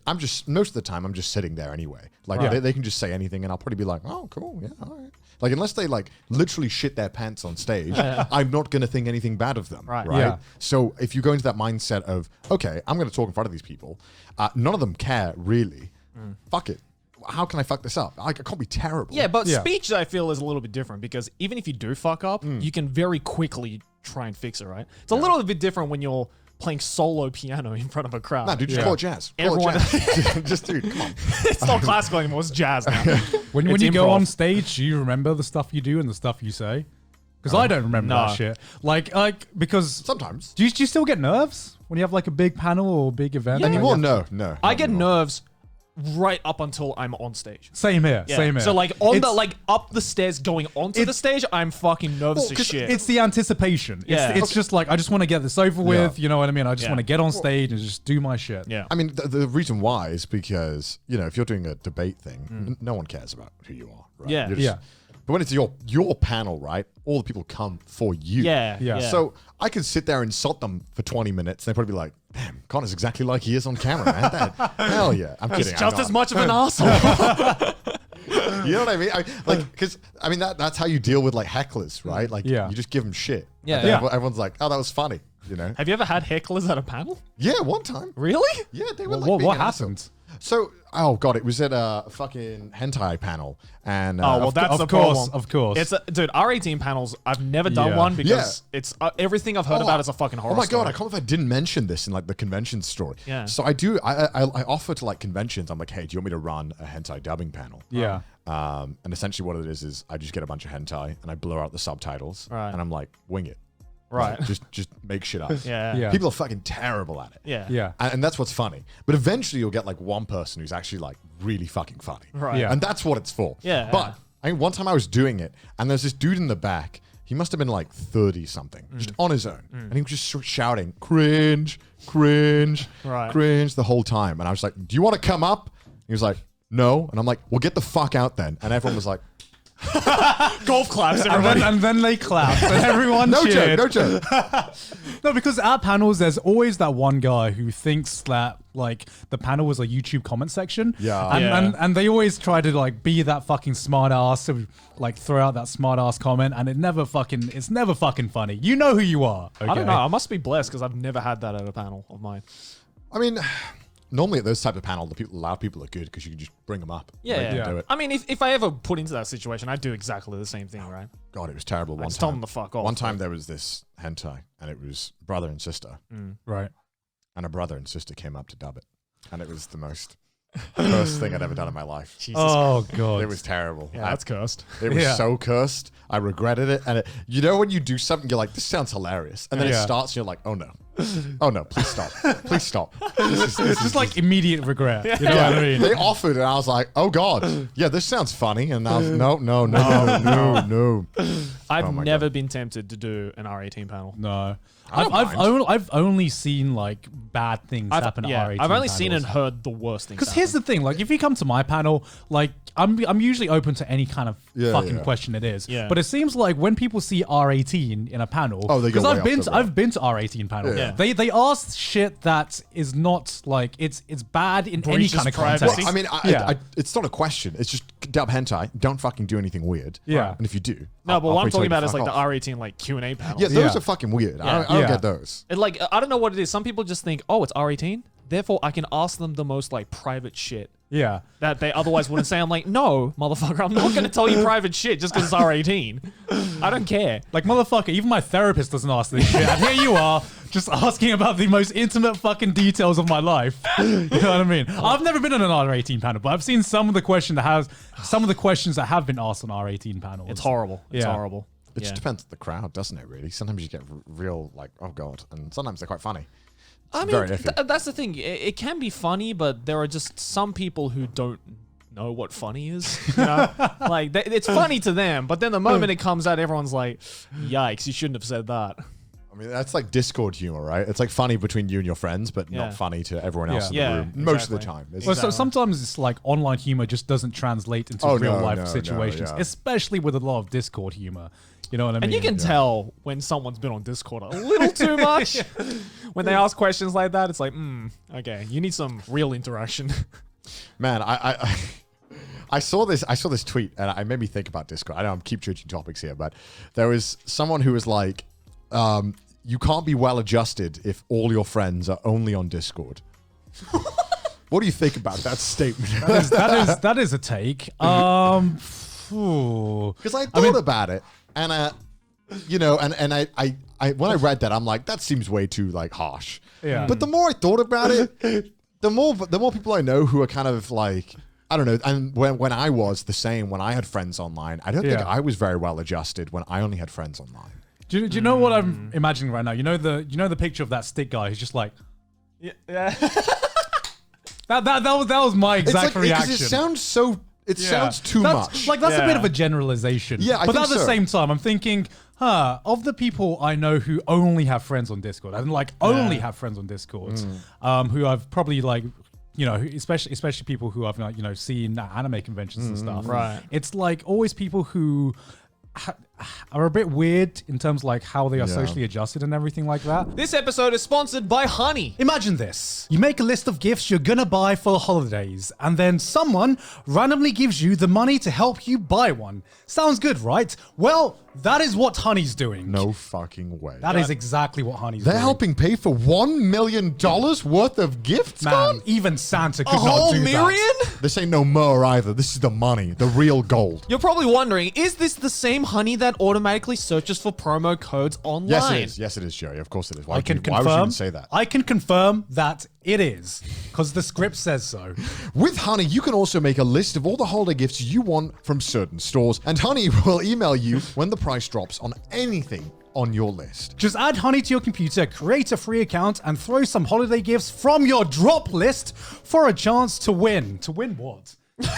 Well, I'm glad you asked, Garn, because Honey will randomly select winners and give them money to help buy something on their list. You're gonna win the money. Are we winning, son? Are we actually winning, son? You are winning, son. If you use Honey. Joey, what are you going to add to your drop list this Christmas? I want a PS5. Understandable. Have a nice day. No purchase necessary. You need a PayPal account to redeem the prize. It's only valid in the US until December the 21st, 2020, so get in quick. So you can get Honey for free at joinhoney.com/trash taste. That is joinhoney.com/trash taste for Yes, all it your is. Christmas needs. Thank you so Fuck much. Santa, go to Honey. Epic. I feel like there is a difference between online friends and, let's say, real friends, okay? Yeah. Because, you know, I say this as someone who has met most of my friends online and has found my fiance online, you know what I mean? Like, I will say that they didn't feel like real friends, like, until I saw them in real life. I feel like that's like sealing the deal. Because there's something about having online friends where there's always that wall of like, how well do I really know this person? You know what I mean? And there has been like plenty of times where I've like connected with them immediately, you know, you guys being like some of them. Yeah. And then there are equally as many times when I meet them in real life and they're just like, wow, you were not how I imagined you to be. And this is weird now and I feel we've all been uncomfortable. there. You know what I mean? Yeah, and I yeah. feel like if you just have that first step where it is just the online relationships, you're missing out on a big part of what it is to, you know, be friends and be social and everything like that. Look, I mean, I've always been, since like fucking age 12, I would happily get on fucking voice chat and talk to like fucking 30-year-old men. Why did I do that? That's that sounds. I would not let my 12-year-old what do was that. the context of this? So he invited me to a chat room. Sounds like the beginning to a Chris Hansen episode. You know what? Okay, like when you play like COD Zombies, right? I would gladly get on the fucking mic and like I would like bully these 30-year-old men. Like gladly. Like I didn't give a fuck, dude. When I was 12, I would gladly like shout at people. Like I would be. Nah, I didn't have that, man. Well, like the This is your anger fucking the coming comment back, said, right? dude. I'm a walking coin flip. Someone said. Well, mate, you asked for Danny G, yeah? Right, you asked for Danny G. You come down to Birmingham. I love that meme. That was okay. No joke, right? When my little brother was too scared to argue with people online, so when he did start to argue with people online, and I was in the other room, I'd be like, "Owen, give me the fucking headset. I'm gonna argue. You play." So I would fucking shout at them for him. Yeah. Because he couldn't do it good, and he would lose the arguments. I'm like, "You're not losing the arguments on my account, Right? Over my fucking dead body." You think I will allow you to lose this? I don't know. I would just because it's one of those things, right, where I would not fall for shit when I was like 12 or 13. Like the shit that they would try and pull. Like, Right. I for some reason, I knew what was happening most of the time when I was aware. Because even from like age... What was happening? I was fucking playing zombies with them most of the time. Most of them were chill. Yeah, it was all Yeah. good. I mean, I don't know. I think it was weird back then. Because it just started when everyone started voice chatting. Yeah. I think it was new. Yeah. And it wasn't really weird yet. I think. Now it's weird if you do. I think it's super weird. But back then, I didn't think of it as that weird when I was a kid. But maybe because I didn't care. Sure. I mean, back then it was like this new thing, and now with so many fucking weird stories coming out, you got to be. Yeah, now it's not, you know, if I had a 12-year-old kid and I heard him talking to a 30-year-old man, I'd like be like, what the fuck are you doing? Yeah. Yeah.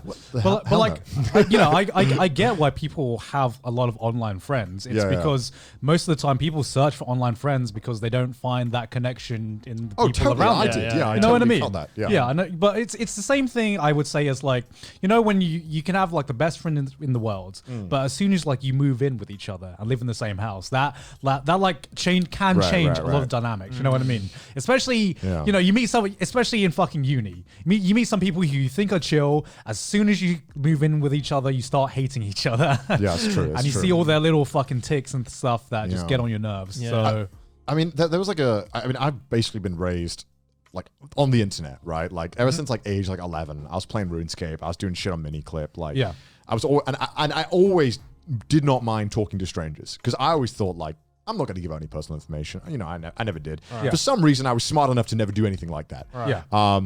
And there must have been a good chunk, maybe like a year in my life where I pretty much only spoke to online people, like friends that I thought were like my friends. Yeah, it must have been my maybe first year of university. It's really weird. I never had a concept of an online friend until I started YouTube.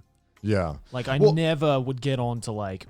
I feel like we were two different sides of like the coin because I was always like. I would always go on. Because in my head, I was like, why would I talk to this random person online when I have IRL friends to talk to? Well, that's the thing, there right? You go, Joey. Here's where it gets sad. I didn't at the time. Oh, okay. And the thing is, right, is that you think, oh, this is like, because I used to see those things on Twitter, because back then you used to see these things like IRL online friends are real friends. Yeah. Mom, you don't get it, Back when Tumblr was like, peak Tumblr. Yeah. And I used to totally agree with that because I was like, I was 16 and that's all I had. And then after I like actually got real friends, I was like, oh, this is what normal friendship is like. Like it's like totally different. Right. And it's something that like, I don't think you realize kind of affects you because you totally think you're fine. And I think you can be well adjusted sort of if you have only online friends, but it's a lot harder.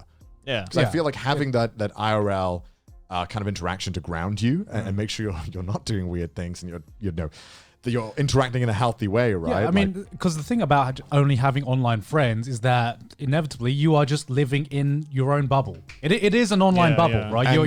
And you live through what you present to them. Yeah, exactly, right? You're only presenting one side of yourself or the best side of yourself. You're not seeing every side of a person. So inevitably, if you just live in a bubble, you might luck out and be like, okay, this is actually a healthy, nicely balanced bubble. But, most of the time, you're missing some kind of that social interaction and social connection that you just don't get online, unfortunately. And I also think because I made a lot of the friends through gaming, a lot of the time, how you were as friends was dependent on how you were in the game.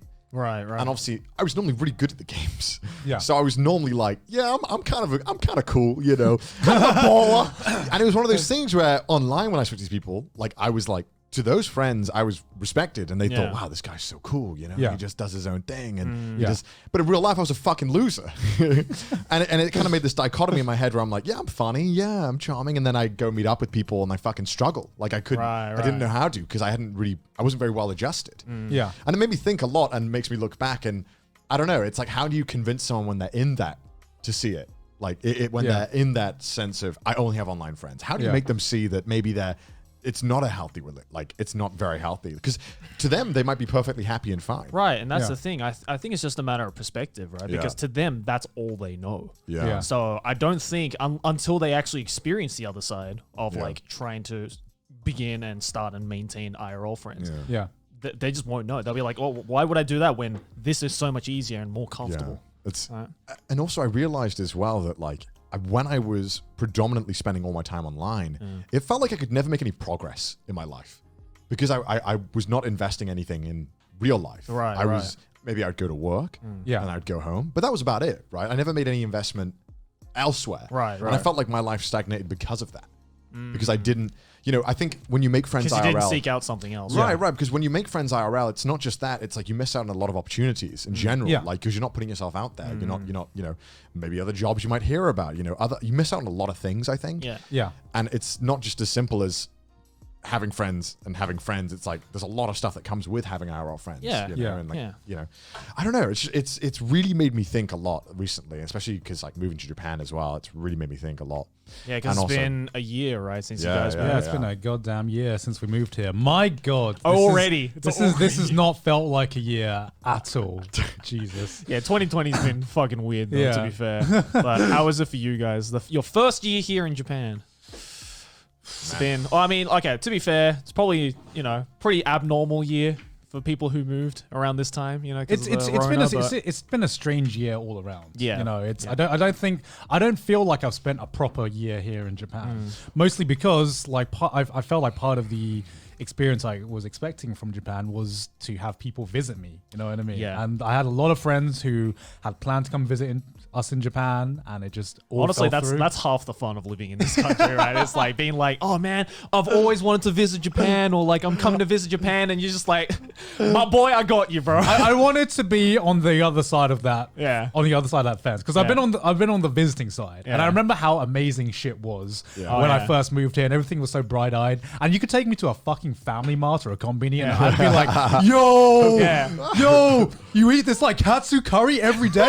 You eat this fried chicken? Yo, they got sandwiches. What the fuck? Just watching those interactions is like so fucking fun because to you now it's just so normal, but to them it's just so fucking alien. Yeah. Dude, I remembered like I was at the supermarket and I would just thought to myself, man, I remember when I used to think this shit was like insane. Yeah. And like now I feel like there's nowhere else left on earth where I'm ever gonna go and it's gonna feel magical. And I felt kind of sad for a second because Japan is the final boss of countries. Because I'd been hyping up Japan my whole like teenage to adult life. Yeah. It was the one place that I always really wanted to go because I went to America and it was amazing, right? Yeah. I loved it because I'd always hyped up America to myself. Yeah. And then Japan was the last place that I hadn't been to that was like, I really want to go here because my parents took me to Europe all the time and I was kind of sick of you. That sounds so fucking privileged. I was sick and tired of traveling Europe. You know, I mean, my parents took me to like France every single year and I was like dying. That sounds like a fucking luxury, dude. We were camping in like tents and I just liked playing video games and I couldn't play video games for 3 weeks. So it was basically being like forced to be a caveman for 3 weeks and like swim. I'm like, oh, okay, I swim every day, I guess. But I mean, it was basically the last place I wanted to go. And I remember the first time I landed here, even though I hadn't slept for like 20 hours, I was so fucking hyped. I was like, this is fucking insane. What? I can get a vending machine? What? It's vending machines and they work? I thought I would like, I remember when I like came here for the first time, I thought if I ever move here, I'm going to get vending machine coffee every fucking day because this shit is awesome. And now I can't fucking stand vending machine coffee. Literally Get that shit out of here. Just give me my Starbucks like I do everywhere else. When you first come here, every vending machine, you're like, I guess I'm getting coffee. Yeah. It's hot coffee, baby.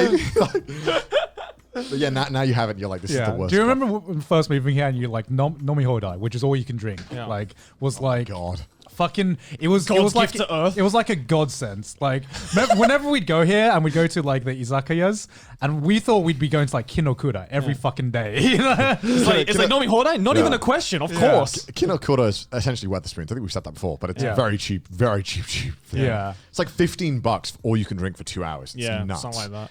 Yeah, but then you realize, oh shit, I actually like my liver a little bit and I don't want to fucking ruin it. And I also like good food as well. And it's not got bad food, but you just get better very food. average food. Yeah. You just get better food elsewhere. Because I remember like coming to Japan, like everything, I in my eyes, all food in Japan was amazing. Yeah. And then I lived here and now you realize that it's all good, but there are different tiers of how good it can be, I guess. Yeah. And I'm gonna wonder what it's like whenever I go back to England or something where good food is just so much harder to find than it is here, where it's just readily available. Man, I'm getting a pot noodle the moment I get back. Bombay Bad Boy pot noodle is You should just like do the opposite. You should just fucking commit and just go to a Wetherspoons and just be like, I love Wetherspoons food. Well, then there you go. Let's see how it is. Let's see how it is. I fuck with Wetherspoons food. Yeah. What I don't understand is Connor's fucking obsession with the Tesco meal deals. Tesco meal deals. Is that? You had one. You had one because I forced you to. So Tesco meal deals, right? It's a thing in the UK for £3, which is about maybe just under $4, $4. You get a nice sandwich, a big bag of crisps, and like one of the premium drinks. You can get like a smoothie. You can get like an energy drink. Did I have that? Yeah, I took you because you got the big sandwich. It was quite big, and you get a big bag of crisps. You fucking loved it. I remember you were like, "Yo, all this for £3?" I was like, "Yeah, it's insane, right?" I think I vaguely remember. And I really like the sandwiches they make. I remember I had the Weatherspoons that I had in some kind of train station, and I was like, that was pretty bad. I took Joey to the Weatherspoons in Victoria Station. It was terrible.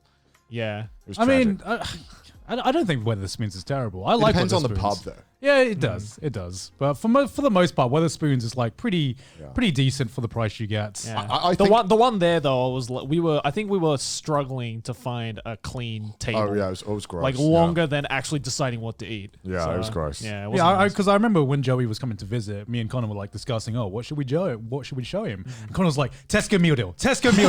I'm getting him a Tesco meal deal. I'm like, Connor, for fuck's sake, nobody gives a shit about your Listen. £3 Tesco meal deal. Okay, right? I don't care if I become a billionaire. You bet I'm going to be eating McDonald's and fucking Tesco meal deals until the day I fucking die. That shit is value, and I won't hear otherwise. And it tastes amazing, okay? It tastes good. I genuinely don't remember eating it. Like, I feel like I don't know. I'm hurt, Joey. I'm hurt. No, I after, really am. after living in Japan and like living in Asia, where convenience stores just have, in my opinion, just good food to choose I from. think the sandwiches in Tesco are better than Japan. I mean, sandwiches have like mayonnaise and like ketchup and all that right? shit in it. I don't need that shit. Okay, you're out of the question. Where does all the crust go in Japan? Where is it? Where's all the crust gone? I don't know. Probably For some reason, all the sandwiches don't have crusts on them. Where is it? Give me my fucking crust. I love the crust on I sandwiches. think though sometimes I actually, that's the reason I like Japanese sandwiches. in some You're like a 12-year-old kid. Like you can't have mayo. You can't eat the fucking crust on your. This man doesn't like. It's still bread.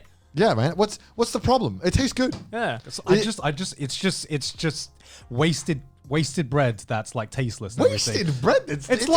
It tastes like bread. Yo, it's the flavor, dude. It's the best part of the bread. What's so good? It tastes like cardboard. No, it doesn't. No, it What? doesn't. Yeah. It tastes Mate, exactly come like off the it. bread that it's like attached to. It's like the crust on pizza, okay? Yeah, I Why like the does crust on crust pizza. on pizza exist, and why does everyone pretend It that tastes good. It tastes good. No, it doesn't. You eat the pizza for the fucking bread, cheese, You're a and 12-year-old tomato kid. You're sauce literally a 12-year-old combination. kid. Why would I want to eat pizza? Why would I just want to eat the bread part of the pizza? Where when I have pizza, Because you I want don't- the pizza part of the pizza. Okay, Because, right? that's because you're eating it wrong. Yeah, Right? You're going right up to the crust. Yeah. And you got to save a little bit of the sauce and cheese, and then go on the side. Yeah. People think I'm a fucking psychopath when I eat pizza the way I actually eat pizza at home, which is crust first. I eat the crust first because I get that tasteless shit out of the way. So I'm only left. Then how do you hold the pizza? I just hold it like What the fuck are you doing, bro? You're holding it like L, dude. Like you just fucking Look. I just saved the best part till last. Why would I save the tasteless part till last? I don't enjoy But eating the crust. you're making it tasteless Yeah. by only eating the crust. Yeah, you need to combo it, dude. No. If you save a little bit of the sauce, that sauce could be with the actual pizza. You know what I mean? But the pizza has plenty of sauce. Look, it's like eating the fucking. It's like when you're having a nice fucking meal and you eat your broccoli and vegetables first, and you have like your chicken or your steak afterwards. You save the best part Wait, till last. do you always eat everything separate?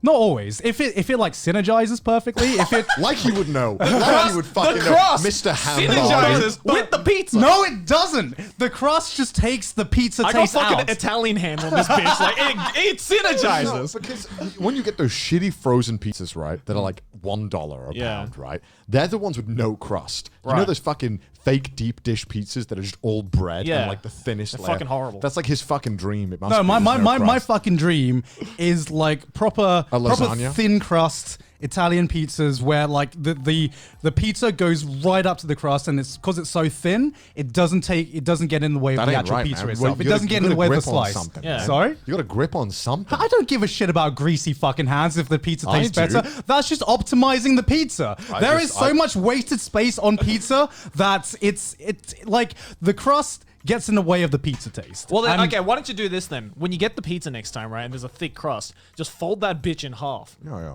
No, because that means I feel like you're making a problem out of this. That doesn't No, need to be. no, Yeah. no, I feel no, like you no. are. Just roll up the pizza so that it's all in one thing, and then just fucking do I that. just assume, right, whenever I see anyone who, leaves the crusts on a sandwich Yeah. or, leaves the crusts on a pizza, I'm like, your parents clearly didn't like beat it into you to eat that shit, dude. Dude, if I left crust on bread, my mum would beat my ass. She'd murder me. She'd be like, "Why are you wasting food?" And I'd be like, I got away with a lot of shit, but leaving food was not one of them. Yeah. No, that's why if I have to eat pizza, I eat it crust first. Like when he's just there. You make it sound like a fucking torture, man. It's like it is torture for me because you're ruining this good fucking food with just tasteless bread. There is only one time where it's acceptable to leave the crust on a pizza, and that is a buffet of pizza, where it's like, I got to optimize this shit. Yeah, I don't want none of this shit, because it's always shit. But if you just have Domino's, then you have to eat the crust. And also, in like crust just takes extra room. It's just extra room in your stomach that can be filled with nice, tasty pizza. I don't want to get filled up with like tasteless crust. How small is your fucking stomach? I want that fucking pizza. Okay? How small is your stomach? God. Oh yes, this tiny bit of crust here is. I know I'm right. I am not the crazy one here. How do we get on pizza? I've been quiet about this for too long. Crustless gang, where you at? Where you at, Crustless gang? Crustless gang. All the 10-year-olds raise their hand. Point is, where is the crust, Japan? Give me. I don't like it. They take it from me because sometimes I think the best part of the sandwich is like the give that the crust adds to it. Right? You gotta bite it a little bit. You gotta tug it a little bit. Sometimes it just crumbles apart without the crust. It's like the integrity of this sandwich has been ruined. It's been optimized. It has not been optimized. You cut off all the useless pieces. Although, I will say, sometimes 7-Eleven is by far the guiltiest of this. You'll get a sandwich from 7-Eleven, right? And they'll show you the sandwich. It looks like fucking packed in the front. Dude. Yeah. This thing is just like quadruple ham slices, right? You open up this sandwich thing, you get it out, you're like, oh my God, it's thick. And then as you realize, you grab it in your hand, you're like, huh, it's pretty thin.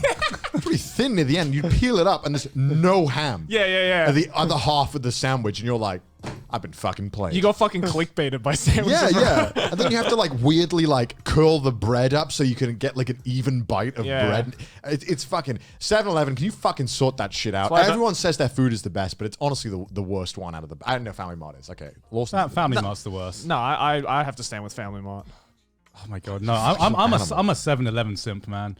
You're a Lawson simp, right? Yeah, I love Lawson simp. We'll do the combini. We'll save for the Dude, we're gonna leave this for the combini tournament arc, okay? We'll do it. We need to just ask a combini. There are 3 genders. Change my mind.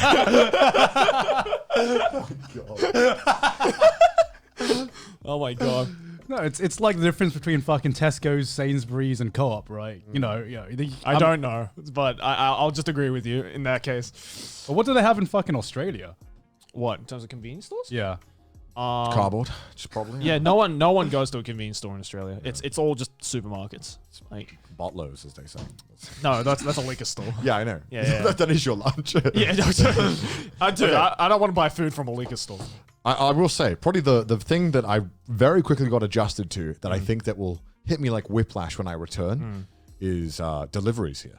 Oh, because speaking of optimized, you get so used to it here because what happens is, have we spoke about this on the podcast before? Did we have? I don't think so. So when you get a delivery in like, I guess any other country, it's like, we'll arrive between 8 a.m. and 6 p.m. And you just got to be home on a Tuesday, hope you listen out, and then you fucking miss it. And they didn't single knock on the door. and they didn't knock on the door. They say that they were there and it's like bullshit. No, you didn't.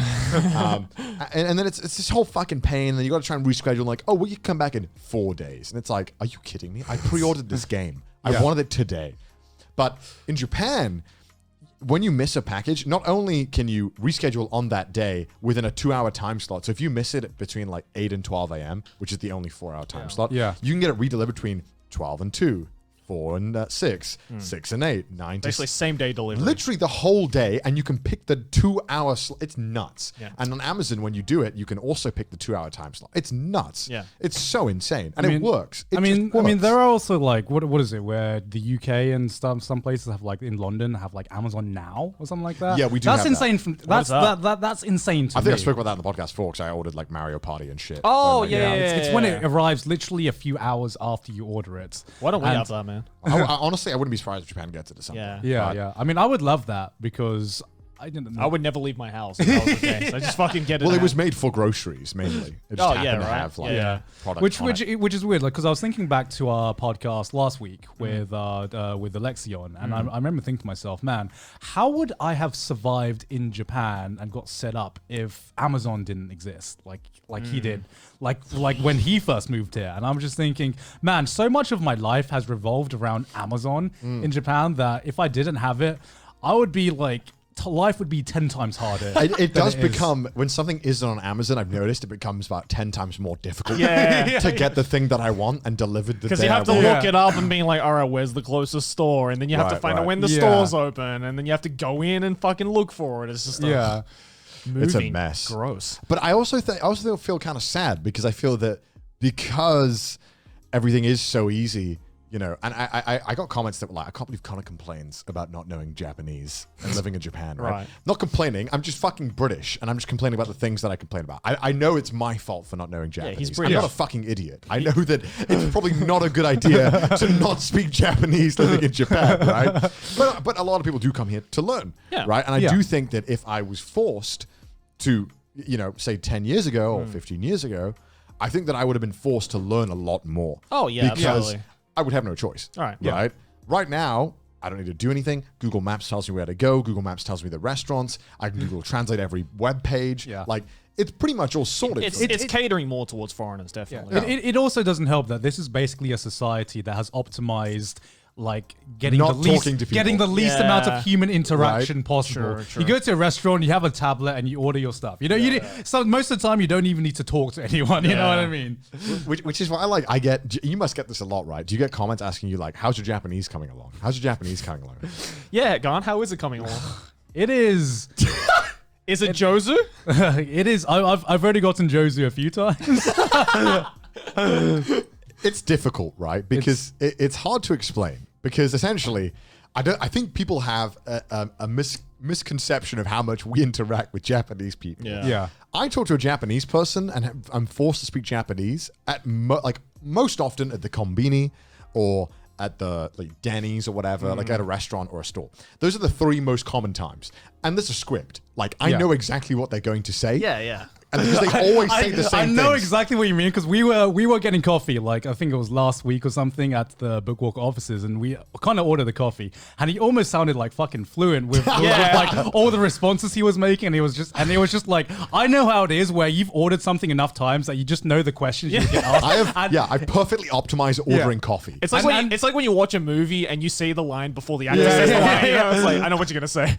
And I know where if that script is like varied, like in the slightest, you just go like, I have no idea what the fuck I'm doing anymore. Because what happens is I'll be ordering coffee, right? And here's the order every single time. You go in there, you say what you want. They'll ask you, do you want it to stay or to go? So you say to go. And then I'll ask you, do you want a bag? You say, no, you don't want a bag. And then you just say how you want to pay. So you can just say that, right? And it's always how it is. And every time it goes wrong, and if Joey's with me, I'll just slowly turn to Joey and be like, There's only 2 times I've seen a slow head turn. That's in a horror movie and when I'm with you guys and it's out of the script. You know, it's just a very slow like. I don't want to go. Yeah, I don't want to go. Joey, help! I just want to be like, Dozo, Joe. I'll leave it. It's actually funny when you're not there because when there have been times when it's just me and Connor and we're at like a restaurant ordering something and then we get something off script and it's both of us trying to cumulatively figure out which one of us knows like as much Japanese as each other. Like we're trying to like combine our Japanese knowledge to be like, okay, you know this word, I know that word, so let's try and figure out what we're saying. Let's combine these 2 words together. That's the thing though. Like that's like one. Like I'm such a fucking sadist, but like that's the one thing I fucking love when friends who can't speak Japanese, I'm hanging out with, asshole, and we go to like a restaurant or something, or we go out somewhere or go traveling somewhere. Is that because I don't look Japanese, people don't expect me to know Japanese. Yeah. So I love every now and then going to a restaurant with like a bunch of non-Japanese friends and pretending I can't speak a word of Japanese and just letting them be. Yeah, I'm like, Nihongo wa karanai, and it's just like, fuck you, Joey. So yeah, outside of those situations, we pretty much don't really speak to Japanese people. Yeah. Although to be fair, you've been recently fucking interacting with like Japanese people in Apex, right? Well, so I thought to myself, right, I'm taking these Japanese classes 2 times a week. Yeah. Problem is I'm not really doing much outside of that, and people will be like, oh, why don't you study more? I mean, the work schedule that we have is already pretty fucking And there's hectic. only so much studying before you have to actually use it in practice, right? I think like no matter how much studying I do, if I'm not using it, like practically, it's not gonna help. Yeah, it's no point. So yeah, I just decided, fuck it. Okay, you know what? I'm gonna stream talking to Japanese people on Apex, just trying to make friends. Managed to make some friends pretty fucking fast. Yeah. Even though most people do not want to talk. I mean, I was tuning into one of your streams, and you were like interacting quite well. Yeah, I can speak super basic, and if, but they were getting it. Yeah. They can normally understand what I'm trying to say. Yeah. And the best thing is that if I don't know something, I'm like, chat, what is this word? How do I say this thing? And then they tell me, and then I don't forget it because I'm using it like immediately over and over. And so that's been really helpful. And if you want to go and watch those, you can watch them on the highlights, whatever they're doing. But yeah, that's been super helpful. But outside of that, like we don't fucking use it. Like I mean, I can talk to you guys in Japanese. But it's okay, Joey. It's different because it's different, Joey. Because you know how bad we are, and it's embarrassing, right? No. Okay. You have to throw that aside because, like, I am fine doing it in front of 2,000 people live. Yeah. But not in front of me. No, not in front of you. Because I'm not going to judge you. We know that's not the point. We judge ourselves when we with you. It's like a subconscious thing where I'm just like, I don't want you to be disappointed in me, Joey. That's I'm not going to be disappointed. I want to just impress you, man. I want to impress you, okay? I just want to get Nihongo Josie by you, man, okay? But I know how Josie your Japanese is, man. I can't reach that level right now, man. You're like trying to impress your dad. It's like, come on, man. This is the only time I'm going to get my dad's love. Because I don't know what it is about talking to a Japanese person. I even though it's even more awkward because if they don't understand me, we're fucked. Yeah. But it's less awkward because they inherently expect me to be fucking awful. Yeah. So it's like when I do good, it's like, oh, awesome. Like it's good. But so then why don't you just put that on me? Because you can probably figure out what I'm trying to say and you can be like, are you trying to say this, Connor? And I'll be like, but I can also just pretend to be like, I guess maybe. Wakaranai, you know, like. But the point is in general, we don't really get to talk to as many Japanese people as I think people expect us to. Yeah. Right. The sponsor of today's video is EJ Anime Store. Kadokawa's official online anime merch store caters directly towards overseas anime fans, delivering the newest and most exclusive merch of all your favorite shows directly from Japan. Damn, that was some fucking like Eminem shit. Did I just like hit the like 1.5 speed on YouTube or something? Did you know many of the products are only available on purchasing during a limited? Look at all these awesome things you can buy from EJ Anime Store. Yes. Many of their products are only available for purchase during a limited time reservation period, so be sure to check the pre-order deadline shown on screen. I feel sorry for anyone watching at times 2 speed. Today's lineup, we're gone. First of all, we have the Haruhi Suzumiya woodblock prints. I'm very scared to touch this. Oh my god. This is limited quantities, by the way, limited numbers. And there is a name for this. I'm gonna attempt to pronounce it. Like a Welsh town. That's what I thought. It's a Welsh town. I want to hear you guys look at this on screen. Okay, let's try to pronounce this. 15498K. Yeah, that was it. That was perfect. Yeah, because it's numbers, right? It's just 15498K. I forget that Japanese words don't have spaces. You know? Exactly. Celebrating the 15th and 10th anniversary of its TV and theatrical anime release, respectively, EJ Anime Store brings you this exclusive commemorative ukiyo woodblock print, which is only available through reservation until December the 25th, 2020. So get in quick. That's hot. That's hot. I genuinely want that. Yeah. Like, honestly, not gonna lie. I fucking love Haruhi. They also have the Misfit of Demon King Academy Misha Necron swimsuit version. I love swimsuit versions of this. From the aforementioned summer 2020 TV anime series titled, oh god. You want to try and pronounce that? Gakuin no Fute Kigosha. Yeah, you nailed it. Hell yeah. EJ Anime Store brings you a figure of the heroine Misha Necron in a cute swimsuit. This special set includes this wall scroll, which you can now. Okay. Tapestry. Very nice. That's actually very nice feeling, dude. Yeah. That's like the pillow you wish you had, like it was made. It's like the hotel pillow quality, yeah, right? Yeah. And don't forget, the Uzaki-chan wants to. Connor's breaking our items on camera, but the Uzaki-chan wants to hang out. Hana Uzaki light novel Cafe Asia version, and this one has the extra culture in it. You can tell. Look at this. Look at these breasts right here. The little detail right here. The little slit right there, right? They know what they're doing. They know what they're doing. But we also have the Strike Witches, Yoshika Miyafuji World Witches Music Festa 2019 version as well, which has one of the largest fucking backgrounds that I've ever seen on a figurine. Yeah, your desk's going to be crying. Yeah, you need a lot of space on your shelf for this one, but it looks neat. I'm going to pretend to have an opinion on strike, which is never mind. I don't know what that is. I know what it is, and I don't have an opinion on it. But you can get it through EJ Anime Store. Be sure to go check out these items out at ejanimestore.com before they become unavailable. Link available in the description below. They have recently been adding a variety of collectibles such as body pillows and clothing to their collection, so be sure to stay tuned for updates. What is this, Tatami Galaxy? Back to the video. That was you could understand everything, right? Yeah. Did you think you were gonna talk more Japanese, like be forced to when you moved here? Yeah, I thought I did. He said that with such remorse, like because it's weird, right? Because I think everyone in my life expected me to, as did I. Yeah. But what ends up happening is that I realized, okay, I work from home. I go to a language school where all the staff speak English. All my friends speak English. Oh no. I stream. I speak in English. I go to the gym. I don't talk because who the fuck am I going to talk to unless that Hulk guy talks to me? Yeah. I don't know. Fucking massive chat. Have I told that story? I think I have, right?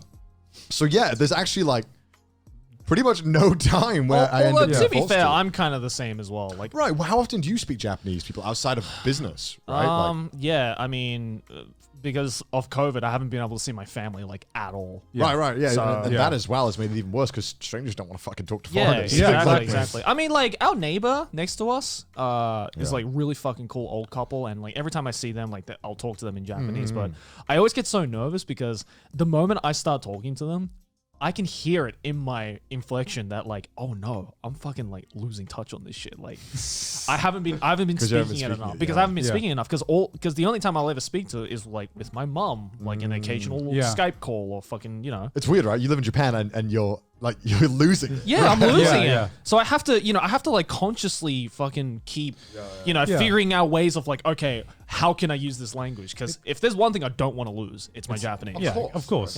And here's the thing about languages is that if you don't use it, it'll get rusty. And that's true with like my Thai as well. Yeah. Now that I'm like now that I'm living out of Thailand, I'm just like, there's sometimes I'm trying to remember a Thai word when I'm speaking to my mum, and sometimes I get like the Japanese word instead because that's something I've been like studying more recently. It's really, and it's weird to think how little I can how little I can use Japanese and also live here. You know what I mean? Because you kind of subconsciously find a way to make it easy for yourself. Not gonna lie, one thing I have been starting to do recently is like every time I read manga or a novel, a Japanese novel or something, I read it out loud. Just because if I read it in my head, like of course I'm gonna understand it. No. But it's completely different. Like reading and speaking skills is completely different. Yeah. So I've like just kind of very quietly read it to myself. Yeah. Just to remember, like, okay, that's how you pronounce that word. Yeah. It's like that for me, like reading Welsh. It's like getting confusing now because I haven't done it in a long time. Yeah. And it's I mean, you've seen the Welsh language, right? It's a fucking jumble of sounds. It's like, all right, fuck off. That's why I don't understand, people who know like fucking 8 languages. Some people just have it, man. Yeah. It's just crazy. A capacity, right? Like, I don't think inherently I would ever learn more than one language because I'm lazy as fuck. I'll be honest. Yeah. Right? I mean, the thing is, the fact of trying to pick up a third is like, fuck. My brain is like, Connor, we're really going to our limit here, man. We're really pushing it. But I don't think learning languages is hard per se. I think it's just like, okay, if we just all quit YouTube tomorrow for like for like a year and just focused all our time on actually learning this language, I feel like we'd make like so much progress. But what's hard about it is trying to learn a language and fit it within our already current lifestyle where we're already busy as fuck. Yeah. You know what I mean? I feel like that's the real problem because it's like I'm trying to find time where time doesn't fucking exist nowadays. Where like it takes a lot of fucking time and dedication to learn a language. And it's a long line between being able to speak a language conversationally and being fluent in the language. The only time I've actually gotten like able to get proper Japanese practice is when we're fucking out on the lash or something. We're at a random bar and there's like we're fucking pissed out of our heads and there's just a random Japanese bloke who's as pissed as us. That's pretty much been like the best language practice I've gotten since I've moved here. Honestly, that probably is the best way to do it because if you're like a little intoxicated, then you're gonna be less nervous. Dude, about I swear to God, out. I speak any languages like 10% better when I'm drunk, except English. Yeah. Except English. It's That's weird. so true. Fuck, man. But I mean, like languages, from what I've learned, is like learning a language and learning music or like an instrument is the exact same part of the brain. And And they say like it's the exact same with an instrument or language, but the second one is always going to be the most difficult. Yeah. And then from the third onwards, it just gets easier and easier and easier. And I guess for all three of us, the advantage is that we already know two languages quite fluently. Yeah. So that's why, like, and you know, you guys are learning a third, right? So Yeah. it just puts pressure on me. I'm like, maybe I should learn a third language as well. I mean, it's weird because I don't feel like I ever learned two languages. This is the first time I felt like I've trying to learn, actively learn something rather than just like, hey, I just knew this as a kid. Yeah, I didn't really have to think about it. Because you don't think about it in your head when you speak Thai. Yeah, because the thing is, it's just like it is very much like learning an instrument. It's just a lot of it is like muscle memory. It is for your pure mouth. muscle memory. Yeah. Yeah. I do not remember how I learned it. I don't remember learning it. Yeah. I just know that I've always been able to understand it and speak it. That's why I hate it when people ask me like Japanese language questions. I'm like, I don't fucking know how. Yeah. And it's also like when you learn a language natively, I think you learn it wrong. You learn it locally and in a native way. Yeah. Right? Yeah, So when yeah. some people would ask me questions about Welsh, and I'd be like, I don't fucking know. Like I just knew from speaking it. Like, I don't know any of the rules. I couldn't do half of them correctly. Right. That's why they say like the best way to learn any language is to live in the country that speaks it. Right. And it's I don't know, and I think I get a lot of questions about like, oh wait, which language does Connor speak? Well, it's because like I don't really get much use out of Welsh. I don't really show it off much. Right. Yeah. Unfortunately, because it's only spoken in Wales and one part of like South America. There's like really? one small place in somewhere in South America where they speak Welsh, like a town. Really? Weird. Yeah, a bunch of like Welsh settlers went there and were like, fuck it, let's just make a town. Let's just chill here. Let's just do it. It's a shame because it's such a nice language. It sounds beautiful. I fucking love the Welsh language, man. And It's so cool. It's always fun hearing people pronounce the names of the towns. Oh yeah. Isn't that BuzzFeed video where they try and pronounce like all the Welsh names and it's fucking horrible? They sound as cool as they look as well. Oh yeah. Yeah, because like my dad can't speak Welsh, my mum can speak Welsh. Right. So my dad fucking butchers the names, and I always just correct him. So I just find I just want to be an ass. I'm like, Oh yeah, I do that to my dad with Japanese as well. Like I fucking love doing it. It's the same situation. Yeah, it's like, shut up, son. Going back to the whole like trying to fit it around your lifestyle, there is such a big part of me that's like, fuck man, I wish I could just take a year off YouTube and like do it. Like perfect a skill. But I'd get like just do Japanese class 5 days a week. Yeah, I've like felt that definitely recently, where like my entire life has just revolved around YouTube for like the past 4 or 5 years, and then I kind of realized this last year, especially, it was just like, hey, there are other things I can do in my life other than YouTube, and learning Japanese is definitely one of them. But I really only have time to do one without making like substantial progress on the other, or just like making almost zero progress. I mean, this COVID situation definitely hasn't helped, considering that's really limited where we can go, right? Because I feel travel as well, even if you're traveling with like a bunch of like English speaking people in Japan, you just you can put yourself into situations where you have to interact with the locals, right? Just travel is such a nice way of just meeting people and like getting to use the language as much as possible, because like I feel there's less stress using a language you're trying to learn while you're traveling, because at the end of the day, you're never going to meet this person again. I would have no qualms about like butchering Japanese to an old lady. And yet you get fucking nervous as shit trying to use Japanese at your local kombini, right? Because it's like, I'm going to see you again probably tomorrow, same time. Oh my god! And I don't want to be remembered as that gaijin who can't speak Japanese, right? As much as there's a part of me that wants to do that, I'm like, at the same time, I feel like I'm enjoying YouTube now more than ever. Oh yeah, and I'm enjoying everything about it, and and it's going so well that it would make no sense to like stop doing it. Right? Like, because taking a year off YouTube, although I could probably come back from it, I probably could, but is it worth the risk? Like, no, probably not. I can always learn Japanese later on in life, which sucks that I wouldn't have it now, and I would rather have it now. But I can always. Why not mix the two worlds together? I feel what like. Do you mean? What do you mean by that? Like, make some kind of YouTube content about you learning Japanese. I considered that, but I thought that'd be such a big undertaking. And I've seen language channels, and they had like drama because they would like not end up learning the language. No joke. Like there was this video where a guy made like an apology video. It's like technical drama. So like because when those videos went around where it was like, dude speaks 15 languages on VR chat. You're like, well, that's just absurd. But then I started watching a lot of those videos, and I found like people who were like, their whole channel was about them starting from zero and then learning the language. Yeah. And there was like drama with this one guy because he was learning 2 languages at once. Right. I think it was like, I can't remember. It was very different languages as well. Right. Yeah. And about halfway through, like a year in, he's like, you know what? I'm quitting Swedish. You know, I realized that it's just hampering my progress trying to learn 2 languages at once. Right. And all the comments were like, what the fuck, man? I can't believe I this. believed in you. Like, your Swedish was so good, man. Why'd you like? And I was like, whoa. Oh my god! Anything can be drama now. And I just thought, like, if anything, it would be a thing where I would be like, okay, let's see how much I can learn in 3 months doing X a week, right? Yeah. And then I would not announce it, not make it a series, just do Yeah. here we go. Yeah. But at the same time, it also is a lot of pressure that is like, okay, I got to worry about making other videos and also actually learning Japanese. Yeah. Otherwise, this video is going to be a little awkward if it's like 3 months in, I learned nothing. Fuck. But that would be funny, right? Like that'd be like a funny conclusion to the video. As Would well. it though? I think so. Isn't it like people are I like, just wasted 3 months of my life and learned nothing. you did it for good content, though. Wasted 30 minutes of your life watching this video. Yeah, exactly.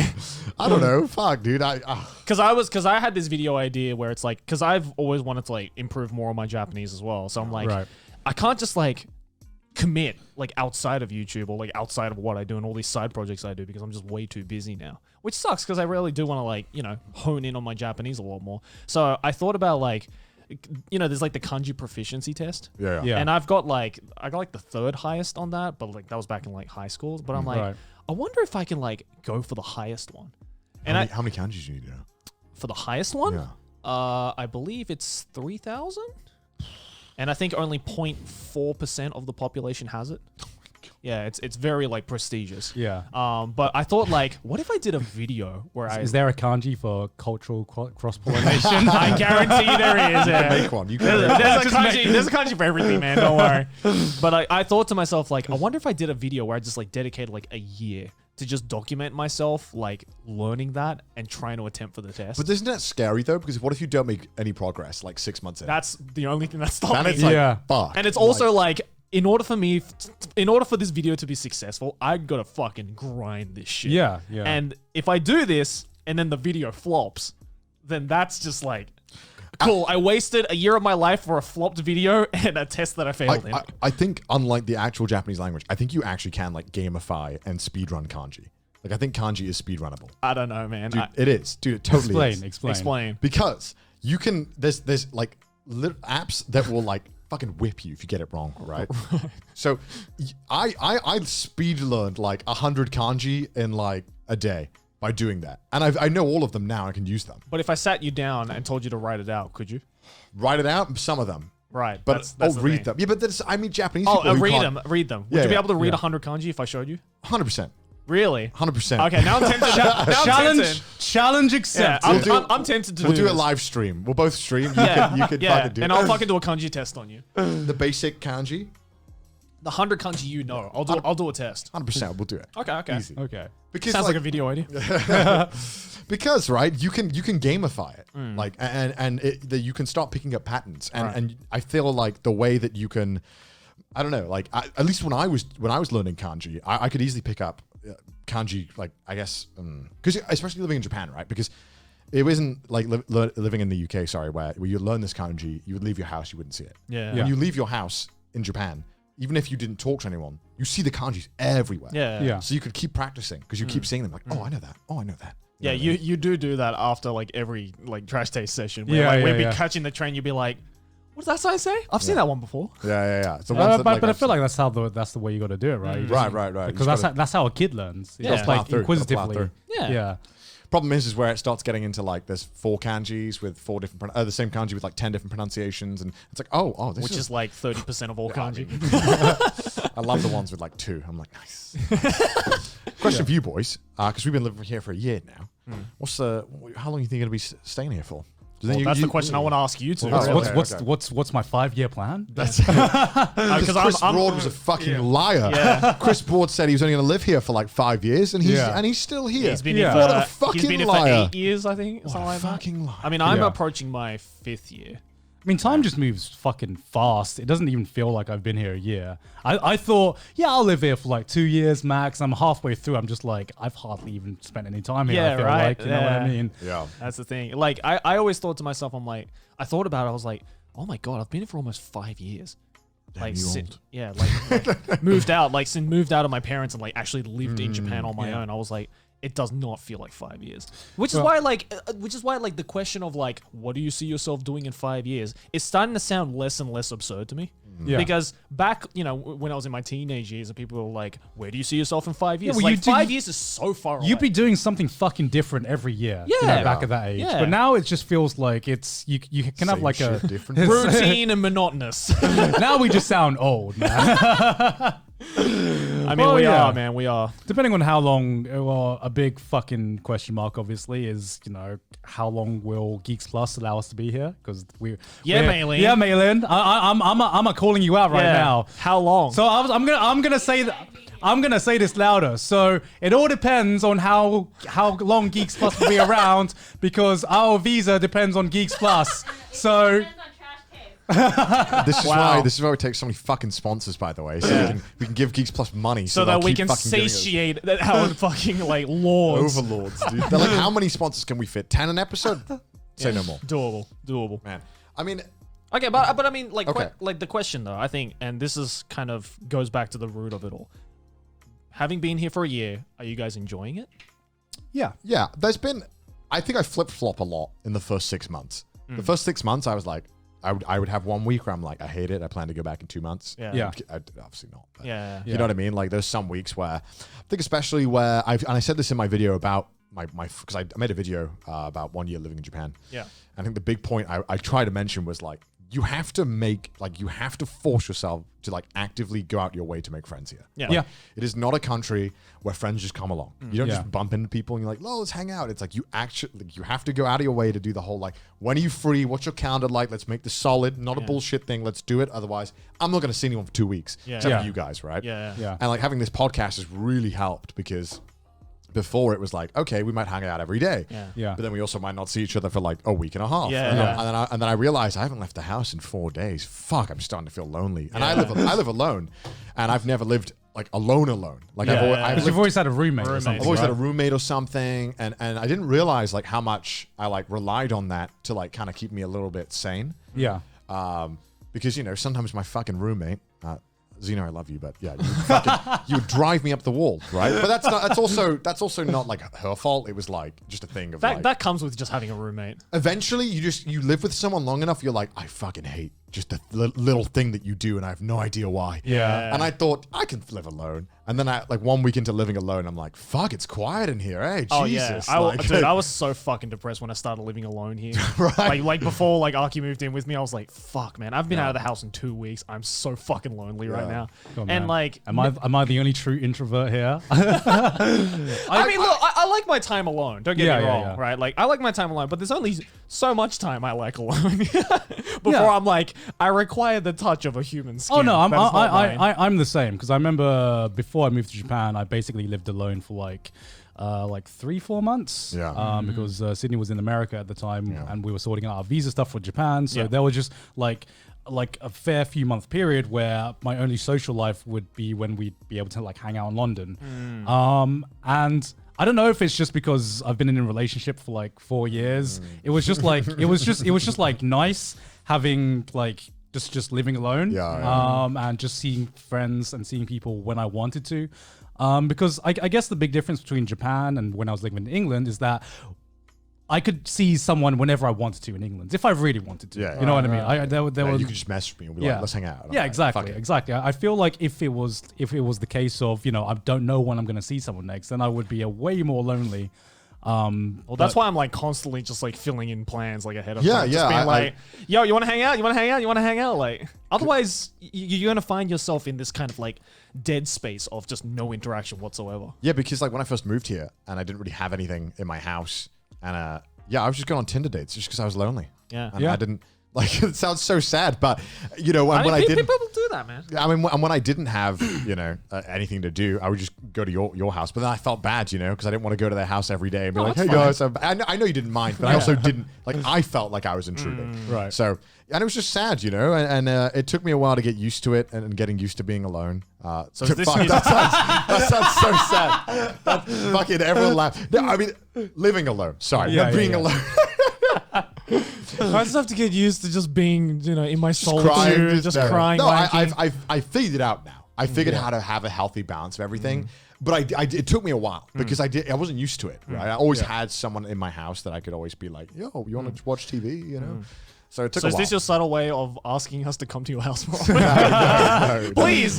No. So like, okay, so we're going back to our like original fucking topic of this video of like online friends and everything. Okay. When did you guys realize that online friends just wasn't enough? You couldn't fill that hole that having real physical friends that you can see like. I think after I had like a really healthy friend group, I think like IRL friend group. Yeah. After you have like an actually good IRL friend group that like you would rather hang out with more than like anyone.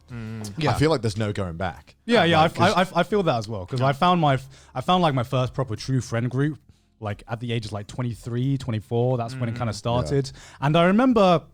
Like my mum had like fucked up my entire perception because my mum had raised me for like 18 years to be like, don't give a shit about your high school friends. Your real friends for life, your actual real friends will come in university. So I go to university and I'm just there with my housemates, my course mates. And I'm just looking around. And I'm just like, I hate everyone around me. So like Mike Wazowski's just like, where are the friends? Yeah, it's just like, where are the friends? Mom, why would you lie to me, Mom? Why would you lie to me? I'm not in contact with like anyone from like my university days. Like some more so in my high school days, where like, university was just like a fucking cesspool where I was. So yeah, I definitely have more in contact with my high school friends than I do my uni friends. Yeah. Like not to say I don't have any uni friends. Like I have, you know, some of my uni friends are fucking best friends forever. But yeah, I don't know. Like I think that whole thing of like, oh, don't worry about high school because there won't be your friends for life. I think it's kind of bullshit. Yeah. I think you'll know if you've made a friend for life. Yeah, exactly. I think so. Exactly. There is no designated time when you will make friends for life. It'll happen along the way. Yeah. But I remember like finding my first friend group and I was just realizing, oh, so I don't have to pretend to be someone likable to be around you guys because you guys just kind of like me for the person I am. Yeah. And that was just like so mind blowing for me. What the fuck is that all about? Yeah, I know. Yeah, it's just like having friends that are like just like, you know, even though there's like a lot of people, it's just like everyone's there to help each other. Yeah. Like if you're having a low point, it's the whole philosophy of God, you're a cunt, but I love you. Yeah, you know, it's that. Yeah, you know, and just like mates that are just there for you, like regardless of like, you know, what's going on. Like, and I really, really, really value that. Yeah, and it's a shame as well because I fucking hate texting so much. I absolutely despise texting. Yeah, same here. And I pretty much the only people I text are like people I know that I'm gonna meet up with. That I'm like, yo, when we're meeting up, what's happening? You know, like, or it's like business or anything. But outside of that, I avoid it like the plague. Right. Because I just hate it. Why do you hate it? It doesn't feel genuine, and it takes so long. It's like I would rather have a 30-minute call than text for like a whole day back and forth. Right, like, yeah. Same here. I'm sure you both know I'm fucking awful at replying to my Gone texts. is the fucking worst, bro. And that's because like it takes like so much mental energy to like be on and look at notifications that I just have to like have a dedicated time when I check messages. Otherwise, one, I just get distracted from whatever I'm doing, and I much rather I value so much having like just an in-person or like an in-voice like actual communication because there's so much that I can't communicate when it's just during text that I just rather talk to people. No, I don't know. I feel that. Yeah. I get that. I feel like a lot of, you know, a lot of context is almost lost as well when you're just texting as well. Yeah. Like a lot, it can't be like all the emotions can't be like, you know, portrayed properly. Yeah. Almost. Yeah, and you know, I kind of realized as well that the friends that you'll have in life, the ones that like I might not text right now, like the real friends are the ones where it doesn't matter. I don't fucking need to text them. Yeah, like even for a year or two. I but know. then I go back and it's like exactly the same. It's exactly the same. Exactly. The way I see it is like it's kind of like a family reunion. Yeah, You know what I mean? And I didn't fully understand the term where it was just like friends of the family you choose until I had a proper friend group. Yeah. So I was just like, I remember hearing that for like my entire life and thinking, that's such a bullshit term. that's like this like cheesy Disney movie-esque term that isn't actually real. It's a fucking urban legend, you know? Yeah. It wasn't the destination. It was the friends we made along the way. So, with that being said, Yeah. back to the question at hand, which was, how long are you going to stay in Japan for? Right. What do you think? What do you think, boys? Because I think right now, my main thing is that, like, at the end of the day, with all my gripes that I had, and I've made them very known, as the comments like to point out that they think I despise Japan. No. I'm very critical of everything in life. Yeah. And at the end of the day, Japan, the standard of living is just much higher at the moment. Especially when you're British, you just learn to complain about all the little Yeah. A lot of people just think that I really see a lot of comments like, Connor's so fucking rude about Japan. I'm like, no, I'm just British. No, it's just being real, bro. It's just being British. There's no perfect country out there, man. We complain about everything. Yeah. Okay, here's a question to you guys. So we all are living in a place that is not where we were born. Did you always know that you would move out of your home country and live somewhere else? Yeah, absolutely. It's like, at least for me, I moved out of the house that I was born in. Yeah. So I never moved until I moved out of my home. So I've been living in that, like, my parents' house for like 21 years straight. And I was just like, yeah, it's home, but it's also like, you know, you go home and you just see the same view out of the window every day, right? It's like, I need something else. I love my home. Don't get me wrong. Yeah. But I think, especially because I was so active online from such a young age, I became so aware, like globally, of other different places, right. And then it just made me curious. Yeah. I guess. I remember, going back to my fucking mum. It was just, I remember like when I was a kid, I was just like, Mum, I'm telling you this now. Love England, but I'm gonna move out. 3-year-old gone. I'm like, no, seriously. I was like, you know, between like when I was like going from a kid to a teenager, I fucking knew that I would like move out of England eventually. Right. And I was like, Mum, don't take this personally. I'm just gonna move out. I'm gonna move out. I'm not gonna be in the country. And Mum was like, sure, bet. Okay, son, whatever you say. And then I remember when I told her, hey, Mum, I'm just gonna like fucking move to Thailand for a few years. She was like, surprised Pikachu faced, like, Nani? You were actually serious all these years. And because like, not that I don't love England, but I wanted to experience like different cultures and everything since I was a fucking kid. And two, like, I don't know, I was always in my head, I was always thinking that there was this perfect place to live that wasn't the place that you were from, because everywhere else seemed so exotic, right? And everything. And like, the more I move around, the less idea I have about where I truly want to fucking settle down.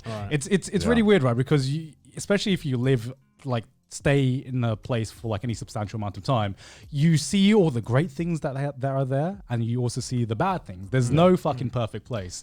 And the more you move around, the more you realize there is no perfect place. So you got to make that decision of, hey, what is actually best for me, you know? Legit, when between the ages of like 12 and 16, I thought America was the perfect place. I thought America was the perfect place. I really wanted to live in America all my life until like age...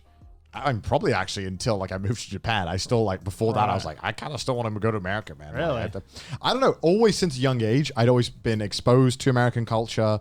I always spoke with Americans online. Yeah. And I just really loved their style of doing things. Yeah. I loved how fucking crazy they are, man. I don't know. I think it's because for me, it's like I didn't really like interact with any Americans. I think that's the thing, right? Yeah. Because I'm throughout, like literally from age 12, I've been chatting with people online, always voice chatting. Like my parents, for some reason, didn't stop me. and most random Americans, and most of the online friends you got were just from America, right? Yeah, a lot of them were. A lot of the people you were friends with were from America. And I was the token British friend most of the time. They were like, "It's fucking Connor, it's fucking No, we were cool back then. Yeah, we were. that was when we were respected online. Yeah, God, I miss those days. Now it's all fucking memes and bad teeth and Tuesday. Oh, dude. YouTube. In it. This video is sponsored by Mac Weldon. When it comes to holiday gifting for guys, I'll admit it's not necessarily my strong suit, but that's where Mac Weldon comes in. Now, thanks to Mac Weldon, it's super easy and simple to find something great, no matter which guy you're shopping for, whether you're shopping for yourself or for the boys. Hell yeah. The boys is all that matters. You can get everything from Mac Weldon's. Men's essentials, socks, shirts, hoodies, underwears, polos, and active shorts. Hey, I have the active shorts, God. Don't clown on them. Do you have the active shorts? I actually do. I wear them to the gym, God. Mack Weldon has men's basics that are guaranteed to keep everyone on your list comfortable. Like this sweater that I wear when I'm feeling lazy at home. Thank you, Mack Weldon. And this t-shirt, which just look at how breathable this t-shirt is. Look at it. Perfect for the gym, which is where I wear it to when I go to the gym once a year, apparently. And Joey's mask. And my mask, which I wear everywhere to keep myself safe. That's why Mack Weldon makes the perfect gift. I also have the Sunday lounge pants at home, which I didn't bring with me because there's stains and shit all over them. Because I don't leave the house when I wear them because they're so damn comfortable. I just can't get out of the house. But they also look pretty stylish too. Mack Weldon looks great and feels great. From working out, going to work, or on a date, Mack Weldon is for everyday life. And all Mack Weldon stuff comes in a wide range of customized fabric that keeps up with you no matter what your day looks like. 18-hour silver air knit, dry knit, warm knit, too many goddamn knits, that's for sure. Plus, you can check out Weldon Blue, which is their totally free loyalty program. Level 1 gets you free shipping for life, and once you reach level 2 by spending $200, you get 20% off every order for the next 365 days. But boys, you can't forget about the Mack Weldon guarantee. Tell us about the Mack Weldon guarantee, I Connor. thought you would never ask, gentlemen.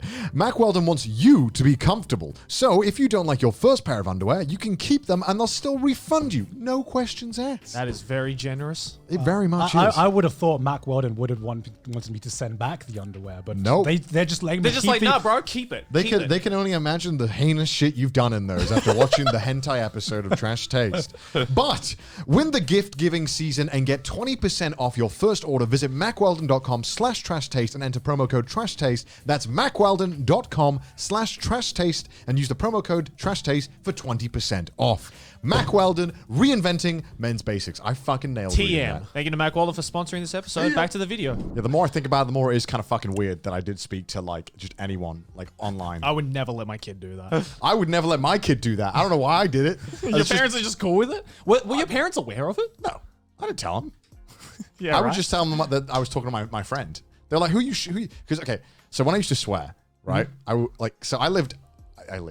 My room was upstairs, right? So whenever I swore too loud and my parents heard it, I would hear this at the stairs. I'm like, Connor, stop swearing. I'm like, 'cause my dad swore a bunch, right? Yeah. But he tried not to around me, but I could not stop swearing on Xbox. Because you were that one angry kid on Xbox. Right? Because, right, if you wanted any cred as a 13-year-old, you had to curse, man. Come on, you got to talk shit. I mean, I can't relate. Have you ever given any 13-year-old kid cred now that you're in the opposite end? Yeah. If they shout. Yeah, right. Of course not. But when you're okay, to be fair, okay, British Xbox is a different beast, right? Than whatever the fuck you had, dude. It was because everyone in these lobbies was like 13, 14, 15. No, that sounds like the that sounds like every Xbox worldwide. And so half the games I would enjoy the fucking game more because I was fucking screaming at someone. For some reason I enjoyed. You were legit that one squeaker. I wasn't. Okay. Was I squeaking then? Maybe I was squeaking. Yeah. Then. Who knows? Right. You were a COD squeaker. Yeah. God. My God. CDawgVA confirmed COD squeaker. Oh my God, that was so funny. Yeah. So much dumb shit I did on Xbox. Yeah. Oh my God. So here's a question now then. Now that you've like gone to Japan and gone to America, and these are like the two places you really like kind of like fantasized about when you were younger. Is there any place in the world that you still want to go to, or is it all just what's on everyone's like country? Or is it all list? just downhill from here? Like I've been everywhere I want to. There's nowhere else I want to go. Okay, man. Not really. Here's the thing, right? Because people like say, "Oh, I want to go here. I want to go here." Like, there's some countries people are like, "I really want to go here." I'm like, "Why? Why the fuck would you want to go there?" Yeah. They're like what? I'm not going to not going to name any example. This is going to sound fucking terrible, right? There are some countries, right, where it's like, not going to lie, if I want a vacation somewhere, I want to know that I can shit in a clean toilet. Okay, I'm just going to say, right? Is that a bad thing? Am I allowed to say that? That's a very privileged thing that's to say. That's hella privileged thing to privilege. say. I know it is, but at the end of the day, I'm just going to be honest. I don't want to fucking shit in the hole in the ground, man. It's too much. You never get used to it. Have you ever had to use the hole in the ground shit toilet? Yeah, in France I had to, and I thought this was a fucking civilized country. What is this? I don't know. Okay, this is like because I used to go camping so much, so like shitting in a hole was just normal for me. Because I spoke to Alan, and I'm sure when he comes on the podcast he can tell about it. But he would tell us stories about how his dad forced him to go to Kenya on holiday. Oh yeah. And he made it sound out like it was fucking hell. And I'm like, why the fuck would I want to go on vacation there when everything sounds horrible? Like, what? Like, if I vacation, all I want to do is just relax and just chill out. I don't want to fucking do activities. I don't want to fucking ride a camel. Like I don't want to fucking be uncomfortable. Everyone like my granddad. Honestly, I'm already accepted that I am like a 60-year-old white dude when it comes to like holidays. You just don't want to like adventure in another country, right? I don't either. I'm 100% with Connor in this. I'm fine with doing an activity on a day or two. You know, like, maybe we can hike, but I do not want to fucking do shit every day. I also don't want to have to like. I don't want to have pressure that I need to go see something. Yes. If I'm in a place and I'm just like, you need to go here, you need to go there, you need to see this, I'm just like, I hate it already. Like I will go to one cool place and it's just like, I've seen enough. I'm satisfied. Can I just go home and just like fucking enjoy pine or something? That's my perfect holiday. And it doesn't come from a place of, maybe it does come from a place of privilege. I don't fucking know. Maybe. Probably does, but I honestly don't give a fuck. I just want to chill on my holiday. I think it's just because of like what I went through as a kid. Because when you go on holiday as a kid, right, you got to follow what everyone else says. I always had this fucking, especially if I go in a big group, like this stacked fucking itinerary. Where all I wanted to do was just stay in my fucking hotel room and play my Nintendo DS. That's all I wanted to fucking do on holiday. Dude, because I used to go camping in France, like I said, every year for 3 weeks, right? And most years I fucking hated it. Right? And my parents thought that I was just like, they thought it, you know how, okay, I get it now, what they think. They're like, oh, he's just saying he hates it. You know what I mean? Like, that's what parents think. No, like, I actually... He's just a tsundere about it. No, I actually hated it. Like, it was like, you were in a tent, you were sleeping on the floor, it was uncomfortable. So it's like 3 weeks, you're eating the same shit. Like, everything is grilled on a barbecue. I love camping, don't get me wrong. I used to like, my dad used to take me camping like in the fucking Australian outback all the time. But it wasn't for 3 weeks. It was like tops like 5 days. That's the thing, right? I think 3 weeks is way too long. I think that's what like has completely put me off vacationing in any places that aren't just like, honestly, just like relaxing in a nice bed and just eating nice food. Like that kind of like put me off for life because I spent most of my childhood summers just sleeping on the floor, eating everything that had to be grilled because that's all you had to cook, right? It was a grill, eating baguettes non-stop. And then always those horrible public showers that are never clean. And then sometimes you would see like piss in the corner and it would always smell and it was just awful. Like everything was awful. And even as a 12-year-old, I could be like, is this some peasant joke? I'm too rich to understand, right? Like I don't know. Like I would always be like, that would throw me off as well. I would always be like, at home we had a toilet that was nice and it didn't stink of just everything. Why does it here? I also wonder how different my perceptions of a lot of these activities would be if I actually went nowadays. Now I would love it with my mates. With my mates because but not for 3 weeks. Part of the reason I like look back and dread about it is because you spent it with, you were forced to be there with like your family and something, and you wanted to do something else that your family didn't want to do. And I feel like that's just like that kind of memory has been ingrained into me that I just like, I hate this activity because I did that shit as a kid and I hated it. Yeah, because my parents were obsessed with like maximizing the fuck out of the day. Like it was like, let's go. If we go in France, it's like, let's just walk around this town all day. And I'm like, fuck, no. I want to go to the arcade all day.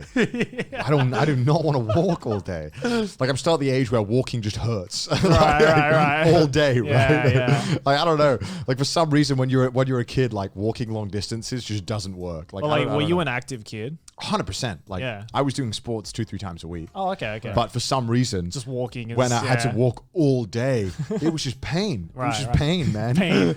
And then and then when you're a kid, right? There's nothing more boring than fishing. I would have to do it. That's true. I thought, I'm glad my dad never got me into fishing. Like my dad fucking despised it's something fishing. that I could see me enjoying now with a mate and drinking a few. I don't know. I've actually been fishing for the first time recently, which was like 2 years ago with Sydney's dad and Sydney's brother like, took me fishing for the first time. I actually really fucking enjoyed it. Right. As an adult. It's one of those things that, like, as a kid, you're just not wired to do it. Okay. There, it's going to make me sound so bad, but there is one big difference about why I can enjoy it now versus why I couldn't enjoy it as a kid. And that's because alcohol is now involved. I have never seen a man fish with not a beer in that little pocket. It just doesn't happen. Because, I mean, it's part of the charm, right? Like, going it as a kid, it is just like, it's the ADHD simulator. Because all you want to do is like, why is there not fish catching on this immediately? Oh, I'm trying to get this fucking thing on the thing on my fucking... Where's my Nintendo DS? I need to fucking play Cookie Mama for 20 minutes to relax. Like, you're trying to do it and nothing happens. You get shit fish. And as a kid, you're like, let's kill it and eat it. Let's do something. Let's fucking decapitate this fish. And then your dad's like, we throw it back in. Like, what's the point? I want to eat it. You know, because you're a kid and you think in every video game I've caught it and I've eaten it. Why are you stopping me, Dad? It's the worst activity for a kid. It doesn't make sense, and just the whole thing just completely ruined like doing that kind of stuff for me as an adult now because I have just no interest. I would actually go back fishing with my mates because it was just like a nice male We should bonding go fishing. We should I would fucking be happy to go fishing with you boys. I haven't been fishing in like 5 years. I will tell you what, because I've had this image of what fishing would be like my entire life, and because like my only experience with fishing my entire life has been through the fucking fishing mini games you get in every fucking Zelda game or every like it's in Animal Crossing or whatever. You play for the free controller. Yeah, exactly. And I thought to myself, there's no way it's gonna be like this. And I was fucking surprised at how accurate that simulation is. Like it literally felt like a controller rumble, and I'm just like, oh. Like, this is just like the fucking video games. And you're just like, where's the A button? Yeah. It's literally just instead of tapping the A button, you just go shh. And but for some reason, it was just like, it was like very therapeutic. And if you like fishing mini games, it's exactly like that. And I was surprised, man. Every like fishing enthusiast is just like frothing at the mouth, being like, how fucking dare he say that? Man, I don't know, man. I just, it's completely like, so to answer your question, Joey, oh God, sorry. No, I mean, there's not really any other countries that I'm like desperate to go. Obviously, I have never been to any of Asia, so I really want to explore Asia a lot more. Like there's so many activities that I like the idea of. You know, like I like the idea of camping. You know what I mean? The idea. 2 days, 2 days it's max. Charming. 2 days. It's charming. The idea sounds cool until you fucking wake up and it's like the fucking worst thing I hate is when you wake up and everything's just damp.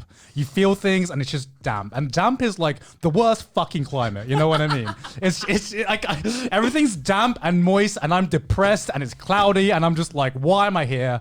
I chose to be here. This is supposed to be relaxing. Oh, dude, then you should come camping in Australia, man. It's like fucking dry as a nut. Yeah, but then everything wants to fucking kill you and I have something else to worry about. Only if you go out and fuck with the animals. Don't fuck with the animals and they'll leave you alone. Yes, camping in the UK is just either fucking cold as shit or just damp as not fuck. gonna lie, camping in the UK sounds fucking horrible. Like, I mean, because we have to do a thing in the UK called like, you don't have to do it. It's optional. Like Duke of Edinburgh. Did you do that? my sister did that. Yeah, where you basically like have to do a bunch of things to get a fucking stupid like go out award camping and hiking and shit. Yeah. And they always told you in school, it's like, you should get it because it's going to look amazing when you apply for jobs. And no one cares. No one cares. And on it, like, you have to do like a hiking/camping thing where you do 2 days of like full hiking with like the big bags and then camp. And this is going to sound like so fucking stupid, but I was the only one who was like, I'm bringing a pillow. I want to be comfortable when I sleep. Right? The privileged white boy. No. So I big brained it, right? Because all these kids brought like dumb shit, right? And we brought like a stove to cook on as well. We were like 16 as well. So I brought the pillow, right? And as I was sleeping, they all start fucking trying to take it from me in this tent.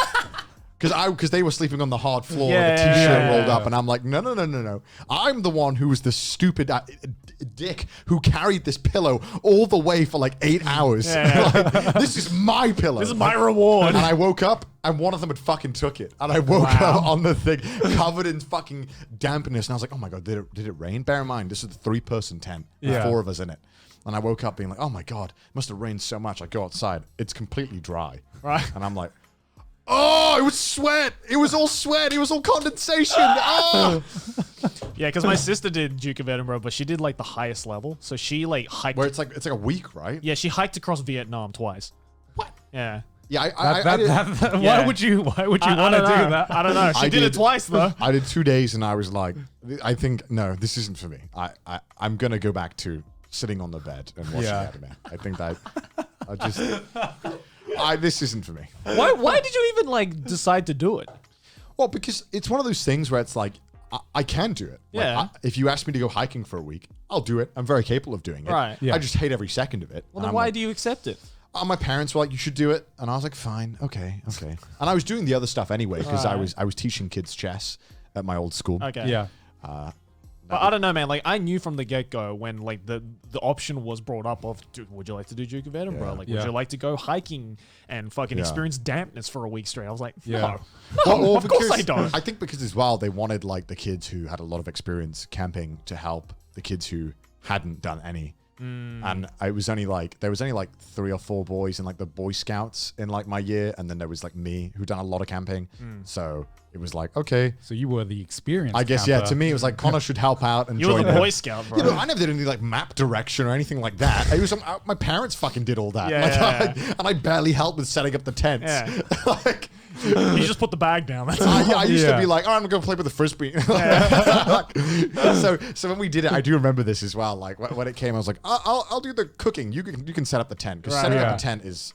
And because it was one of the cheap ones as well. And the cheap ones are like, connect the 576 poles together. And it's like, none of them can get it right. And I'm like, I'm just going to cook the bacon that I brought. Yeah. I'd be down to go camping though in Japan. I've never been camping in Japan. And glamping. We should do glamping. Yeah, I'm down. Glamping is cool. Yeah. I've never gone It's like glamping. camping without all the frustration. It's like camping with privilege. It's like camping with civilization. Like if we didn't want to like invent all this shit, we wouldn't have.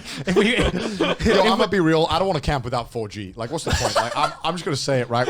I know it's not the same. I don't give a fuck. I want 4G. I can camp without 4G. I can camp without 4G. That's your problem. Okay, you know what? I need a toilet. You're right. Toilets. Yeah, toilet. I don't want to shit in a fucking bag or a hole in the ground. There's a reason. There's a reason fucking humans evolved and invented toilets in civilization. Have you ever wiped your ass with a leaf? No. It just doesn't work. But that's all you have. What are you going to do? Grab a handful of grass? No, you have to use leaves and hope that you can just get most of it out. It's awful. Well, that's why, like, the one thing we always took camping was a bunch of toilet rolls.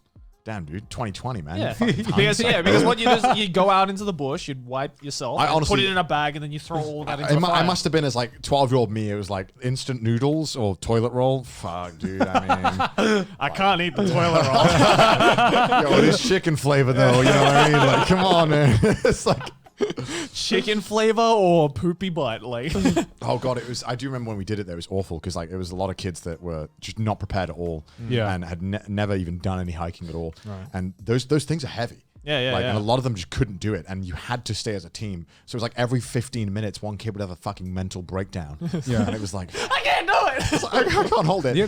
I Like go. No, I have nothing to say. So the only thing that like puts me off camping in Japan, from what I've seen, like only like the pictures and everything I've seen, is that it looks very, how can I say it's commercialized? Because it's like you have this like camping spot and like I see a bunch of tents there. It's very privileged. Yeah. Yes. And I'm just No, you're put right next to someone. There. Yeah. And it's just, I remember the one thing I remember about camping is just like how little noise protection you have from one tent to another, right? Oh, you hear everything, right? And especially especially the camping experience I would like to have, which is like a bonding mate sesh. Like, I don't know, especially if you have like a bunch of Japanese people around you with tents and everyone values their privacy. Can you imagine how quiet you'd have to be? Yeah. Or we could just be those like ignorant gaijin and just be like, if no one's making noise at this campsite, well, I think we will. Like, fuck it. Like, what are they gonna say? You just hear like at 2 a.m. just like aggressive Uno noises, like from drunk people. You know. I don't know, man. Fucking JoJo Uno session at 2 a.m. in a tent. We should do trash taste hiking special. Oh god. I'd be down, man. I used to go hiking all the fucking time. Actually, that's the only. The other worst part is it's actually not a bad idea. Yeah. I'd be down, dude. I'd be down. You know, it's all about. I'd be willing to do it now. Is it for content? Okay, I'm willing to fucking suffer for content. Whatever. I am. That's the tipping point, right? It's like, I'll do it, but is it monetized? Yeah. All right, I'll do it. How did we get on talking about camping? I don't know, but like, Yeah. So yeah, what the fuck were we talking about? Oh yeah, if you're gonna stay in Japan or not. Oh well, I mean. No. It was the which country would you visit? Because like, is there a country that's at the top of your bucket list right now for like visiting? Korea. Or, like, Korea. Yeah, I really want to go to South Korea. For me, it's Iceland. Iceland? Yeah. Yeah. I don't know. I love everything about that country. The language, the just the culture around. I'm like, all the places I've seen, because it's such a tiny country, right? So it's like, if you have a car, you could fucking, and you have a week, you could probably visit most of that country. I do want to go Mexico, but a lot of people I know who are Mexican who are like, yeah, it's dangerous as fuck. Yeah, that's what I've heard. I'm like, oh, okay, yeah. I really like how safe it is here. Yeah, exactly. Like it's like food's amazing, really good time, just really fucking dangerous. Yeah, exactly. Is there one for you? Do you have like a bucket list of like, I want to go to this country? I mean, probably Iceland is at the top. I do want to really go back to Korea as well. Yeah, Korea. I've only been there for like a few days, but I feel like that just wasn't enough time for me. Yeah, I'd love to go. Yeah, and it's just a stone's throw away, right? Yeah. Like, I really want to go to Thailand as well. Oh yeah, I definitely want to go to Southeast Asia more. Yeah, I want to go to Vietnam as well. Yeah, I've never been to Singapore either, or Malaysia, or I've never been anywhere in Asia except for Japan. Yeah. So I really want to See, like I want to travel more around Asia because I feel like there's only a few Asian countries that I haven't visited. 2020 psych. Yeah. But, Trash Taste South Asian tour. Like, I mean, I do want to visit just everywhere, really, and just make my own, you know. I joke and say, I jest that I don't want to go to a lot of places, but I wouldn't mind going and passing through and checking it out. You know, like Egypt, I really want to go to. Like Algeria, I really want to go to. Yeah. Australia, I really want to go to Australia. South Africa, I really want to go to. Yeah. You know, and I was joking about Kenya, but I'm sure I could have a nice time there, and I'm just being ignorant as fuck. I really want to go. I'm sure there's going to be comments saying that I am. But of course.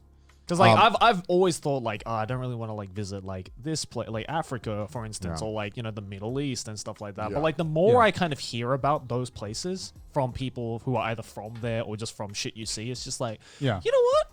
That actually might be kind of dope. I don't know. Yeah. But it's such a toss up though because there's a lot of those countries where you just hear nothing about. Yeah. Right. And you're just like, are we hearing nothing about it because it's bad or because people just don't go? Austria is like a country you don't hear much about, but it's really nice. I really like Austria. Yeah, right. Austria is super chill. And you go skiing there, right? Yeah, I've been skiing in Austria and snowboarding in there and Italy. It's really nice. Just skiing in Europe or snowboarding in Europe in general, it's super expensive, but it's really nice. I really want to do it. It's really nice. Yeah, I just want to go to Europe more. Yeah, everything's just super fucking expensive. This is just like a travel wish list this is just us fantasizing in COVID times. I'm just getting I'm going crazy. Remember before COVID existed and we could travel to places? And when I could see my family. Yeah, I do want to go back home and visit my family because it's weird because this will be like the second Christmas in a row where I haven't seen them, which is normally would be the thing where it's like, okay, I'll go back for Christmas. All right, fuck it, But yeah, I mean that's one big thing. But as far as living in Japan goes, and I mentioned on the quality of life being really good here, I definitely for like at least another 2 years, I want to stay here. Yeah. And I think it'll be a case of in a year, I'll know if it's going to be another 2 years. It's one of those things where I'll just as it goes, I'll keep changing that number. That's how it is. Like with a lot of my friends who are from overseas who live here or have been living here, it's always the case of all right, we'll give ourselves one more year, see how it goes. And then usually, like 90% of the time, after that year ends up, it's like, another year? One more year? And then it just keeps going, right? And it's such a pain to move shit back. It's like, is it really worth the moving? I really can't be bothered with that again. But do you guys feel this as well? I don't know if you guys feel the same, but like for me, this has been the first year where what I do actually feels like a career as opposed to just me just being self-employed, doing my own fucking job that... I mean, I've never been employed. Like, up until this point, so it just feels good. I don't know. It just feels like for the first time, this isn't just a job. It's like my career now. Yeah. And I don't know. It just you don't think doing YouTube and your job, that environment really matters because you can technically do it anywhere. But the more like I've done this and the more I've grown up, the more I realize, hey, environment really fucking matters in your workspace. Oh yeah. Like I remember in university where I'm just like, I can do YouTube wherever. I can do it in my fucking room. I can do it next to my bed. And then I slowly realized I need my own fucking office. I need my own fucking space. I need to separate work and my leisure time because you can survive with it and you can do it, but there'll end up be a point where you get fucking depressed and you get tired and it's not healthy. Yeah. Yeah, I mean, it definitely completely changed my productivity, but also just like my enthusiasm towards my career. And I guess like it really cemented the severity of what I do. Of like, this isn't just like a little fun thing that you get paid for. Like this is your job, right? Man, this is your career. Like putting food on the table is this now, and everything you do revolves around this. And definitely, you know, like moving to a bigger place and getting my own like actual workroom has like really cemented that like, okay, this is like, I can fuck around on camera and be silly and goofy. Yeah. But it's also my job. Yeah. Like I can't half-ass this shit. Like I need to be serious about it. But like that's brought on an entirely different, I guess, layer of enjoyment that I otherwise would have never experienced. And I don't know, like I think it's because as well, like of the topics that we cover of like, you know, the kind of otaku kind of stuff and like anime kind of stuff where it's like doing it here as opposed to anywhere else is just, I think, completely different. Oh, it totally is. Like one of the biggest things I've like realized this year is a lot of the mystery, a lot of like the mystery and the prestige, not the prestige, like the mystery around like the anime industry itself has kind of like I see the anime industry totally different because I remember before like I moved here and you know as a teenager, as a kid, you think maybe I could like as a dream job I could work in anime one day, but like you have no fucking clue what steps you need to take. So you, like I thought you had to be like incredibly fucking lucky, and like the more I meet people who work in this industry, the more I realized, oh, you just need to be here. Yeah. You know what I mean? Like you just need to be here and know one person. Yeah, and that's enough. And sometimes you could fucking look up a job on Craigslist. Sometimes you're like teaching English or something, and you just happen to meet in person. You just happen to stumble upon someone who has an opportunity. It's like the biggest advice I can give now, if you are interested in working in the Japanese anime industry, is just to fucking be here. Because I've been surprised at how like sometimes even how low the bar of entry is, because it's like the bar of entry seems to be okay, university degree, but that's like the minimum you have to get a visa. But aside from that, it's just kind of being here and just hanging around the right places. Definitely noticed that. And I just didn't think it worked that way. You know what I mean? Right. I thought it was just like closed off to all kind of foreigners and anyone else. Or it took like years and years of building yourself up. Yeah. And you go to those anime studios and you just meet a guy who's like, oh, I'm American. And then you ask, how did you get this job? Because it was like you think they just had like the craziest fucking journey and to get just here. like Craigslist. Most of the time it's just I was just teaching English, and then I just saw a job posting for a random anime job, and I just went for the interview, and I'm just like, oh wait, it was that easy this entire time? Did you even speak English? And It's literally the McDonald's method. It's just like, I see an ad, I'll apply for it. Fucking why not? Yeah. Get the job. Oh, okay. Yeah. Oh, okay. Oh, sick. I got the job. Cool. Yeah, I don't know. I guess totally agree with that in sense of all the mystique around it. It's kind of like slowly peeling away, right? Right. Mm-hmm. But yeah, I don't know. It's hard to summarize all my feelings about living here and working here. But yeah, definitely the structure has been added. And I don't know if that's because of Japan or because of how we've scheduled and built our work environment. Optimized ourselves. Yeah. I mean, having an agency here that works with us and works with anime has been super helpful. Yeah. And has helped me feel like a lot more, like you said, structured. Because before this, I was just kind of fucking around, I think. And I was just hoping that the checks kept coming in. Yeah, right. I was like, I'll just keep making stuff that I really enjoy. It didn't feel real, right? Yeah. No, and I assumed that every year could be my last. Yeah. And now I'm starting to think, okay, well, as long as I don't do fucking anything stupid, as long as none of us make an apology, as long as none of us get cancelled, you're probably going to be around for a little bit, right? Yeah. You can normally safely assume I got a year left in this, at least, right? Like you can probably normally plan a year or two, right? And some people are like, well, like, damn, shouldn't you be working on like a proper career and whatnot? And like, what is a proper career anymore? Like, bro, some people like still like 50 years old driving Ubers. Like, is that a career? Like, why people got to make a thing about a career? It's just your prerogative, right? Of like whatever makes you happy. Yeah. If you're getting the money and it's making you happy and you're not hurting anybody, I think that's a proper career. Yeah, the way I see it as well is that like if for some reason YouTube falls through, in a year and I got nothing left, like, hey man, I've got experiences people could like kill for. Right. All three of us have been smart enough to kind of establish ourselves in fields outside of YouTube. Yeah, my plan my plan B used to be go back to the BBC and get like go back into engineering and all that stuff. But now, like, if YouTube falls through, like I have other plan Bs of like other businesses I could possibly get involved in, and that's like it's given me like in a career that really shouldn't have the feeling of any kind of job security. I do feel secure that I do have a specific skill set that working in doing this has given me, as opposed to 5 years ago when I'm just like, what the fuck can you learn doing YouTube? You know, what the fuck can I actually learn? I know doing how to this? edit a video. Like you know, when you look back and you start doing YouTube, you just think, what can I possibly put on my I'm CV? getting nothing out of this. What can I possibly put on my CV, right? And then now you're like, if in terms of social media entertainment and marketing, it's like it's a big list. Yeah, absolutely. Yeah, I think you know, a lot of people think is most YouTubers as you know, like the fucking dumb people. Dumb college dropouts. I mean, you do see a lot of them who are like, fuck, I'm in the same category as him. Yeah. Right. But I think what people don't understand is that there are a lot of companies that wish they had people who understood those kind of, like, because a lot of companies, you'll see them, man, they don't fucking understand social media at all. No.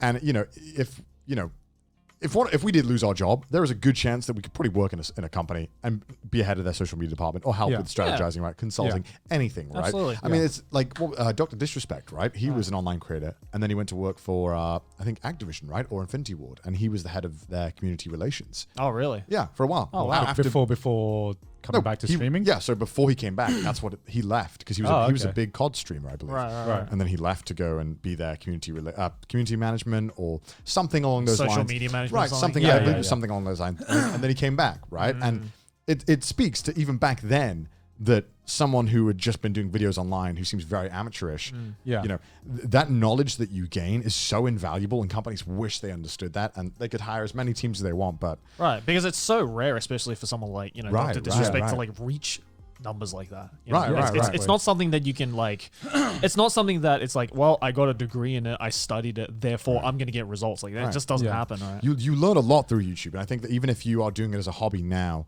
and you don't see any potential in it, I think the skills that you're learning are really, really like useful skills. I don't think you realize are useful. Yeah, one important skill that I had to learn how to do is kind of realizing what skills I thought were useless and were actually not useless. And it's actually thinking back to be like, oh yeah, I do know how to do this thing. Maybe this is actually useful in some way. Because it's like part of making yourself look sellable as a person to any employee is what skills have you got and what like experience do you have. And like we grew up in like a generation, or at least like especially with Asian parents, where we were taught, hey, do well in tests, get like your degree, go to university, and if you don't go to university, you're a fucking dropout. And you're scum. You're not my child. Yeah. And then, like the older I grow up, the more I realize, if you have like certain career options and certain like career paths that you want to go down, yes, a degree is you definitely need that. But if you kind of don't know what you want to do yet, that doesn't mean that every other skill set you gain is invaluable. Right. Yeah, you don't need a degree to make a plan B in your life, right? Yeah, like, it's like I never learned anything about like business or marketing in school. Like I didn't take any of those like classes. I never did any of that shit.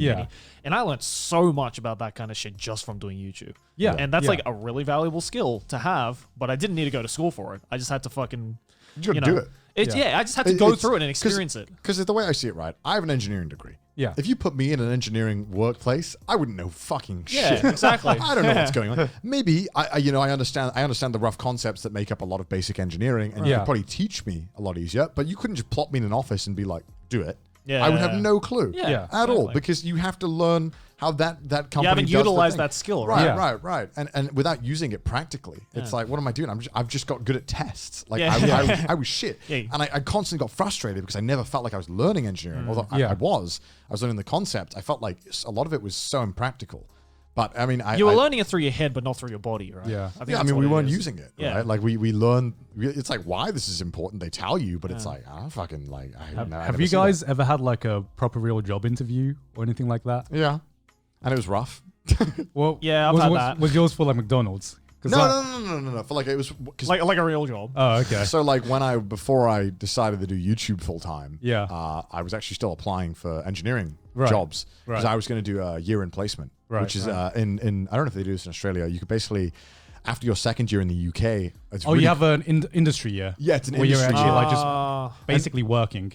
Yeah, you get paid to work, and it's normally those kids that do really well in third year as well because they come into it with a lot more like an internship, practical experience. Yeah, like kind of like an internship. Yeah, an internship that actually pays well, and you normally get a job after it. Like they're normally you get the job offer for that placement after your like year ends, and some of them might even offer to pay for the third year and the masters. So it's kind of like no downside of doing it, especially in engineering. Like it's really good. The hardest part is getting an offer in the first place. It's really hard to get a good place to take you. Yeah. And I remember I did tests for like Rolls-Royce and stuff, and they were hard. Like they would make every single one of them. It was so annoying.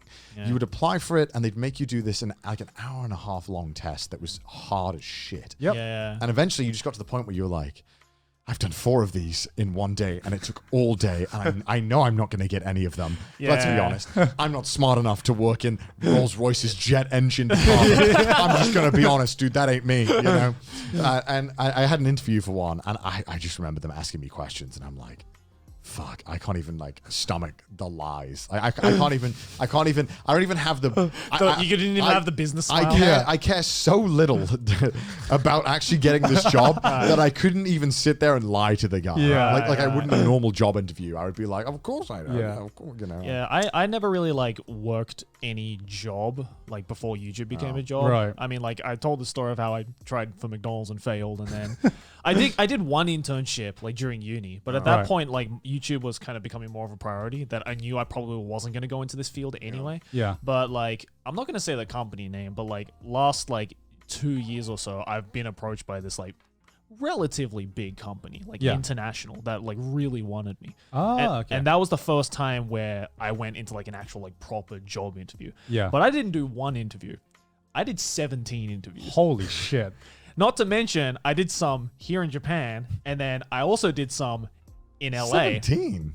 Yeah. Fucking hell. I did some in LA. So like when I was like staying at Aki's place in Vegas, they like flew me out to LA just to do like 6 more interviews. Oh my God. And then I had to fly back. And at the end of the day, I didn't get the job. So that was like really bummed. You know, But like, I'd like to think that after the 16th interview, they were like, you know, I don't think so, but let's try one more time. Just to make sure. And it was like a different person every time as well. So like, but this is like a pretty big company. Like I'm pretty sure I'm not allowed to say who, but like it was a pretty big company. Yeah. And it was like, it was a company as well that I was really interested in as well, because it's like, oh, like if YouTube falls through, this is a perfect place to work. Right? Yeah. Like hell yeah. Like this is my plan B.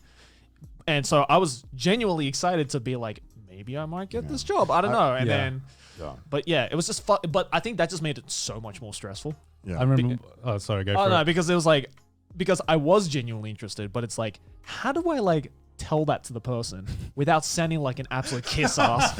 You know, like, you actually do want to work. Yeah, it's like, yes, I love everything you do. Of course, I want to work for your if you'd company. got that job, would you have quit YouTube? Hard to say. Wow.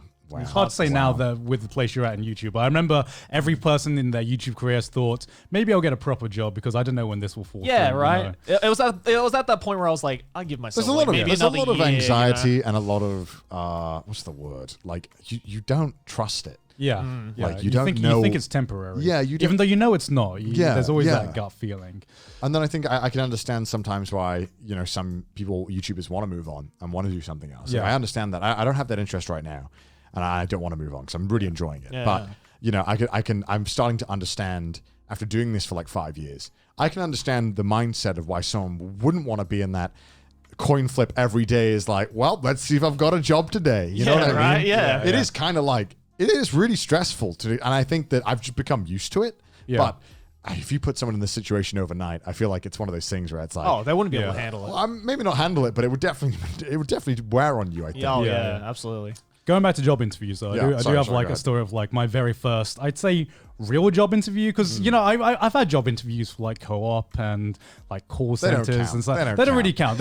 We're talking like They big. just want to make sure you're not a fucking criminal. Exactly. All you have to do is just be a competent person, and somehow Joey can even be that for his McDonald's interview. But that's a different story. But like we're talking actual like big boy companies. Okay, you're here for a specific skill set. So this was like before I got my job at the BBC. So as you do as a graduate, you apply to about 10 million different companies and just hope one of them sticks. Yeah. So one company that actually call me back for an interview was a missile company. So I would basically be kind of like missiles. yeah, like what are the missiles are there, Joey? Well, I don't know. It just sounded really weird. It's like a company that makes missiles. Like is that what? the sound missiles make? Yeah, pew pew. So yeah, what do you do? Yeah, I designed. Get down, the missiles are coming. But yeah, it was a proper missile company, and I was applying to be like a systems engineer to like design and make missiles. So like obviously I go in the interview and I'm fucking nailing this interview. Okay, I can't remember how it is. Like the interview was split up into 2 different segments. Right. Like there was the one where like they like interview your like personality and I don't know, I can't remember what that's called. No, there's a technical term. Yeah. There's one where like they they grill you about why do you think you'd be a good fit for this company? And you say you're a fucking team player. You're a perfectionist who what are my weaknesses? Oh well, I just love money. I love money. I am a perfectionist, and you can't fucking say, look, I just need money and I need to pay off my fucking student loan. Why are you asking me questions that you know the fucking answer to? Okay, so, but like I breeze through that, and I know I'm doing a good fucking job. Right? And then I get to the technical interview. And the technical interview, I actually prepared for this, right? Because, I'm applying to be a fucking missile designer. So I should probably know the basics of how a missile works, right? And sure enough, I get to the technical interview and they ask me, so can you explain the broad basics about how a missile works, right? And so they go pew, pew, pew. They go pew, pew, pew, pew, pew. No, so I'm sure I've mentioned this before, but my degree is in electronic and electrical engineering. So I was so basically this was going to be a breeze for me. I know how a missile works. So I've done my research. He's on done this. the study. Yeah. And so I start, so there's 2 interviewers. There's one older, serious guy, and then there's one like younger, not exactly a graduate, but he's been there a few years, but he's like at the time he was like late 20s, early 30s. More understanding. Yeah, exactly. So I start explaining how this missile works. So there's like a whiteboard, and like so I draw the missile, right? And I'm like explaining everything. I'm like yada yada. This system does this. This system does this. And so my final year degree project, my thesis, was on like real-time object tracking and everything like that. So perfect for what I need to explain here. So I start explaining how this missile like tracks different objects. So I draw this rectangle and I label that targets, and then I draw a dotted line from the target to like this missile that I've drawn, right? And so I start explaining, okay, this is how the tracking system works, and the tracking system is in the front of this missile. And so I cordon off the front of this missile, right? And I'm fucking getting into this. I'm like, okay, so this is how my experience with my tracking degree can like help with how I can explain like how a missile is tracked. You're selling yourself, right? Yeah, I'm fucking selling myself. And I'm getting into it. And then I look over, and then like the older serious guy was just like, yes, very into it. And then the younger guy was like trying to hold his laughter. He was just like, oh no, what did you draw on the rocket gun? And then I look over, and I'm thinking to myself, like, why are you laughing at what I'm doing? I'm killing this. Why are you laughing? I'm fucking killing this. My career is on the line here. I just want to get a job. What could you possibly be laughing at? And then I look at what I've drawn. I've drawn a penis. How? How did you draw a penis? I've drawn a big, girthy penis pissing on a rectangle. And how? How did you do that? I've actually got a picture, right? I've got to show you this picture. I was really hoping this story's climax would be about a penis. Yeah, I was figuring when he was saying he was drawing on a board, be a penis was coming. Yeah, this is. Oh my god! I'll have to send this to her. But like, I didn't realize how much it looked like a fucking penis until that's a straight up Johnny Sins dick, bro. It is a fucking girthy penis. That's a veiny motherfucker. And then as soon as I saw that, right, I knew I'd failed. Not because I was doing a bad job, but you know when you're in the zone. And like, there's nothing that could take me out of the zone, knowing that I've just drawn a fucking penis in front of 2 examinees, and then after that I just start stumbling and I forget everything I prepared. Right. You failed that test. So you didn't, Yeah. So I you didn't get it? I didn't get it. Fuck, dude. They specifically said that I did super well on my the personality side of things, but the technical side was lacking. Until you draw a phallic object on the whiteboard. I had totally blocked out of my mind that they ask you technical questions because I think I was so fucking bad at it. Right. Because I remember I had a question and it was asking me they were asking me how turbines work. And I knew how they worked. Yeah. But you know when you're in a room with two really old men who've been doing this for years, and they ask it they're like, how do you shit? Tell me how you shit. Describe how you shit. What? Right? It's like I know how to shit, but when they're looking at me like that and they're asking me that way, I'm like, yeah, the blades take the oxygen in and they mix it with. Am I right? This is right? This is right. Yeah, fuck. I remember I just butchered it. Yeah. But also, did you ever do video interviews? But there's no one to talk to. What? Video interviews? On Skype and shit. So if you pass the test, right, the math test. And personality, right? They would send that you wouldn't get an interview. You got a video interview where all you could see is yourself. Yeah. Oh no, I never had that, but that sounds horrible. I've never had that. I must have done it 3 times. Right. And it was so basically what it was is there would be it fucking felt like a Mario fucking party quick time event. There would be a slide, right, where you could see yourself. And then it would cut to a question. And then it would be 5, 4, and then you have to answer it, and they would film it. God. It was terrifying. One of them was so stupid. It was it's going, and it's I was like, okay, and then it was who is your biggest engineering inspiration? And I'm like, bro, I don't fucking know. My engineering idol. Yeah, I'm I just did this for the degree. I don't think about this shit. I'm trying to play COD. What do you mean? And so I was like, fuck.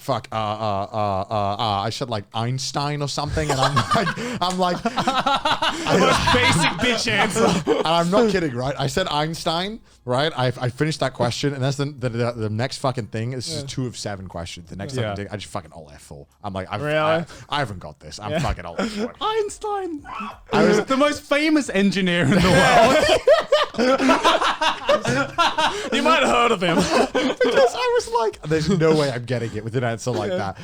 That's like asking, what's your favorite meal? White bread. I love it. I love white bread. It keeps people potatoes. It's I literally alt F4 the next question. So I was like, I'm not getting this. I'm closing this.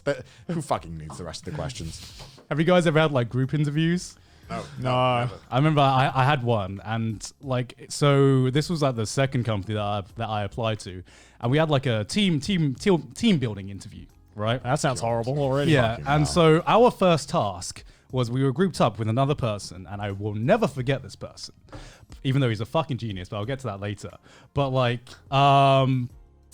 so so they were gonna look at our team building. So the very first task, right, was very simple. So we get paired with someone, and we had to learn as much information about them as we can, names, hobbies, yada yada yada, and then we'd have to present that to the group, right? As I'm sure they saw it as an icebreaker and everything. Awful. But the worst way to testing out communication skills and listening skills and all the basic fucking teamworking stuff you want to do. So I get paired up with Dan. Thank you, Dan. So we get paired up, and immediately he just goes, "Hey, my name's Dan. So here's how you want to do it. I'll say whatever I want to say about you, and you just say it's right, and you say whatever you want to say about me, and I'll just say it's right. And so we don't have to worry about this stupid icebreaker shit. I'm just genius. Yeah. I'm Gigabrain. Gigabrain. So goes to our turn. He starts talking, and he gets my name right, but he just fucking makes up everything else about me. Absolute Chad move. I like to play FIFA. That's so smart. My favorite film is I can't even remember what he fucking said back then. Some of Wizard of Oz or some shit. Yeah. And so then it gets to my turn, and I'm like, hey, this is Dan. He loves FIFA. No, he's X years old. He's 23 years old, and he's nah, 22. I was like, no. Yo, oh my are you God. fucking doing this right now? Genius. Are you fucking doing? Is he really fucking me over like this right now? And I say, yeah, and he likes to play Call of Duty. No, I don't like playing Call of Duty. Wow, top 10 anime betrayals. And I was just like, You motherfucker. You are fucking me over, even though it's fucking genius, because I am your competition. I fucking hate you right now, but I can't hate you because I should have thought of this. Bro, that's some fucking movie villain shit. Nah, I couldn't play someone like that. That's too harsh. Holy fuck. This man was playing fucking 5D chess in an No interview, kidding, man. Fucking hell. I fucking hope he got the job. Like, Jesus Christ. Could you imagine if he didn't get the job after all that? He just fucked you over for no reason. Hey man, dog eat dog world. I respect that. Yeah, I learned a harsh lesson that day, and I will never forget it. There you go, uni graduates. You can use that. Fuck over your opponents by That does seem like the kind of thing where it's like, that's too good to be true, and someone else brings it to you, right? Yeah, That's you son of a bitch. That's fucking damn. Keep your enemies close, as they say. Yeah, God damn. Well, on that note, that's been this episode of The Trash Taste, I guess. Hey, look at all these patrons, though. Yeah. Woo! Beautiful people who support the show. This guy wouldn't fuck me over in a job interview. I hope Dan was actually like Danny G. Come down Birmingham. Come down Birmingham. Ask for Danny G. But yeah, if you'd like to support the show, then you can do so by going over to Trash Taste Patreon. Also follow us on the subreddit and the Twitter. As usual, also listen to us over on Spotify. Links to that down in the description below. Hit the head with a shovel. You got hit the head with a shovel? How hard are we talking? Like, just like a little like boop, or because like boom, great weapon. But if you hit it with the concave side, it's not that bad on your skull. Did we do a sound check? Oh yeah, we did. Okay. Wait, were you not paying attention? No. All right. I was waiting for you to get out of the shitter. That's what I was waiting for. I refuse to get out of the shitter, guys. It's mine. Getting I'll out of the stay in shooter. You alright? Yeah, mate. I'm ready to go. I've got the word rolling. I'm looking down this camera. Oh, okay. Man, this is more professional than we are. All right. All right. Should we count it in? Should we give it a... I'll count it in. I'll count it in. Sure, go for it. All right. It's way more serious. All right. We're rolling. Quiet on set. All right. And we're live in 5, 4, 3... Hello, everyone. Welcome back to another episode of the Trash Taste Podcast. I'm your host for this week, for the first time in a while, and with me are the boys, as usual. And we have a guest. Introduce yourself. Hello, Trash Taste Podcast listeners and video viewers. My name is Lady Beard. I'm thrilled to be here today on the Trash Taste Podcast. This Jesus is sensational. Christ. Normally we have to like bring the energy to the guest. And I feel like I'm being brought up. No, Lady Beard brought the energy, damn it. Bloody hell, I came with all the energy you can handle. You won't be able to shut me up. That old lady at Denny's told us we had to be quiet.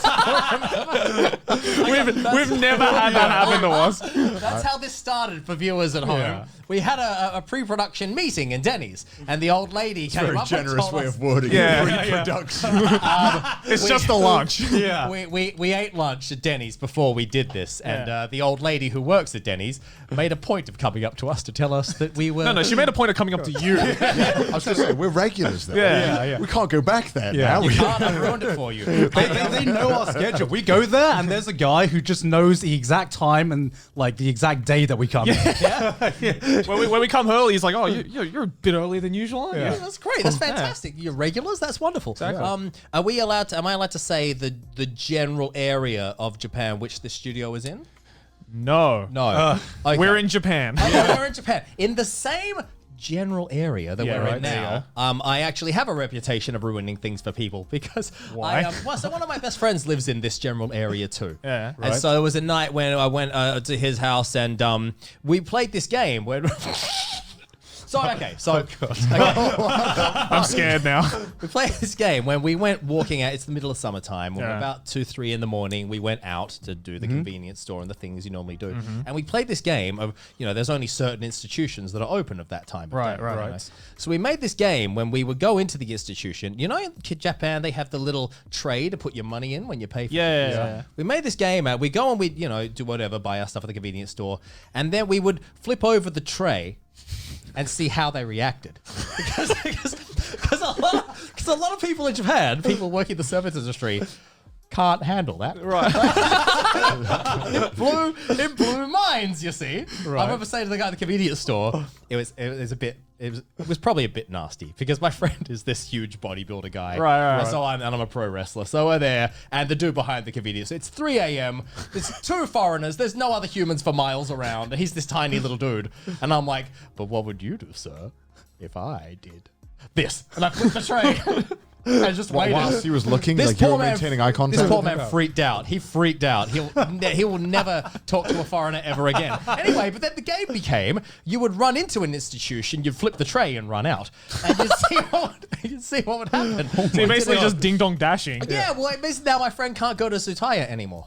Well, because he's known as that giant dude who flips trays over. This is like, you know, the Arnold Schwarzenegger meme, the one where he's running with his shirt on. Just running into the restaurant to flip over the table and running out. Okay, so but first of all, I think there's only going to be a lot of confusion. We just jumped right into it. Let's dial it back a bit. Let's go back a bit. Do you want to introduce yourself to audiences who don't know? What do you do? What do you do? Why are you wearing? Because to someone who doesn't know who Ladybeard is, they're probably just thinking, who is this white guy in a dress? Who's this random Aussie you just joined the Trash Days podcast? I'll be honest, I don't know anything. I wanted to come into this blind. I wanted to hear and meet you and just experience everything. So I know absolutely nothing about you. I'm Connor's biggest fan. As of today, Connor has made me so happy in the short time I've known him.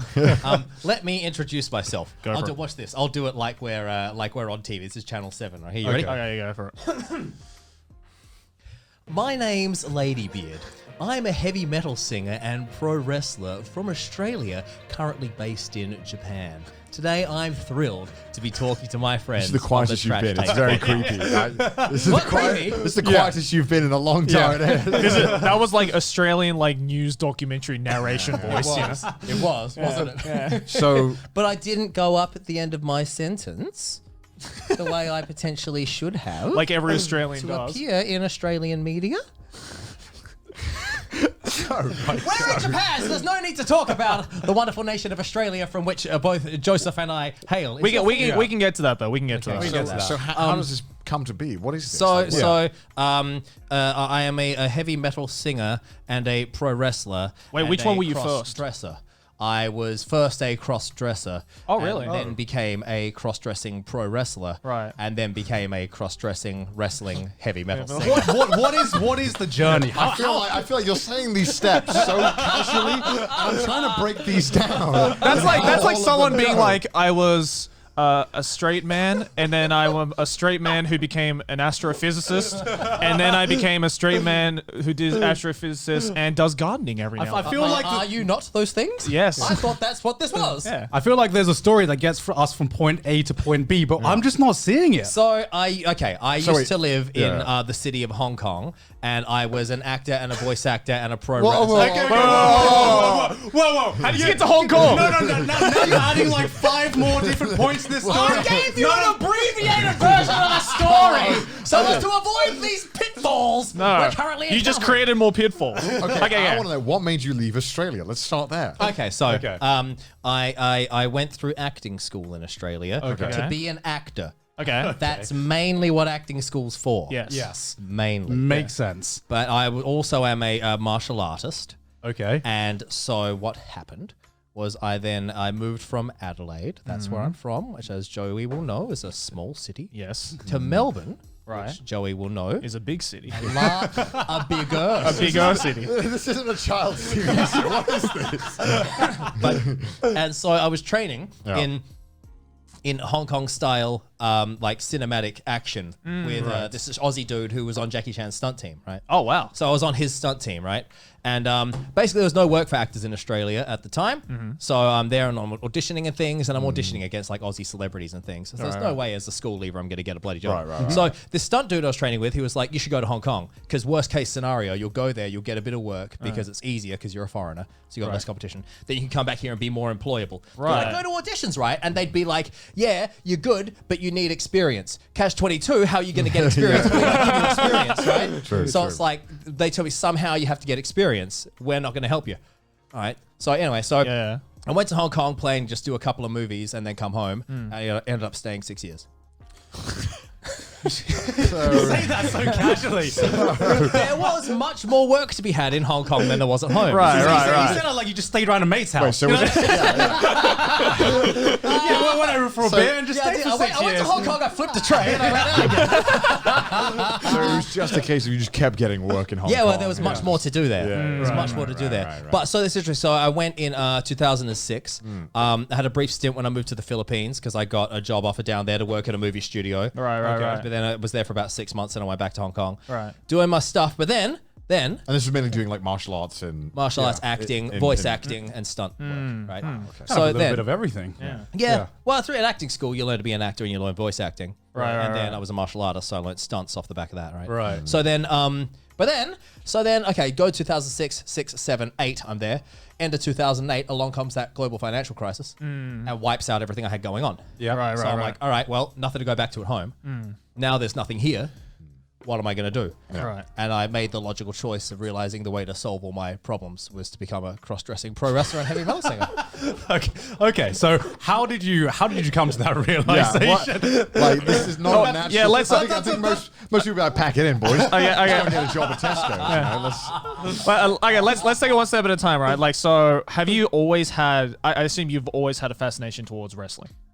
So martial artist, obviously. Yeah. So, and also performer and stuntman. So really, pro wrestling's a small skip. I was always interested in wrestling when I was younger, but just due to where I lived in Adelaide and where the wrestling gyms were, they were miles away, so I never had the chance to actually do it. Did you watch like WWE and stuff like that? Yeah, but there wasn't when I was at the age to watch all that. It wasn't on TV very readily in Adelaide. It was on like 1:30 in the morning. on a Thursday. Yeah. So it's like, you know.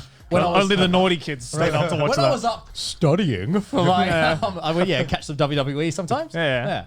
But you're of a different generation than I Yes. think, without giving up too many things. So Yeah. the Yeah. wrestlers you watched are probably different from the ones I watched. I mean, to be frank, I didn't really watch a whole You lot of don't watch wrestling. wrestling? You assume I watch wrestling before, right? I mean, I okay, my wrestling knowledge of like back, when I was like in teenage years, all of it comes from all the WWE games that my neighbor used to have. So like, it'd be like back then when it was, I think it was still SmackDown versus Raw, Yes. right? Like that kind of like level. good. So it's like, it's like very big. I wouldn't call myself a wrestling fan. But that's around the time when I was getting access to this 1:30 in the morning. Right, wrestling on TV as well. right. But you had to have Foxtel to be able to watch the damn wrestling. I didn't have Foxtel. Yeah, Foxtel is like It's like cable. like cable, Like Sky? That's what I like that's what I Sky, that's yeah, what I basically. imagined. Yeah, but then Australia, Sky is that conservative news network. So I don't say Sky because it's a very different thing in Australia. Is it? I don't even know that. don't even know? Nah. Too many people use the same words for their media outlets.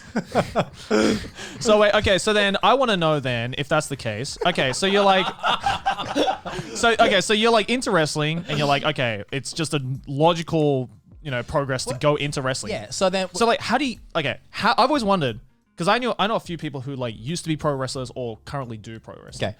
How do you even start to get into an industry like that? Well, you go to wrestling school. So you go to a wrestling gym and you'll do a tryout to see whether or not they will train you. Right. And if they accept you, then they accept you and they start training you. Right. What do they look for? What's like the audition Well, process? you need to have, physically, you need to be able to handle the physical stuff. Yeah. And then, from a, I guess, a presentation and performance perspective, you need to Yeah. have Good showman. some level of aptitude in that. Have some you don't showmanship. you don't necessarily need to be trained in anything already, but if you're super shy and you can't handle being in front of an audience, it's not Yeah. going to work out great. Right, Because right. wrestling is generally speaking about larger than life characters. Yeah.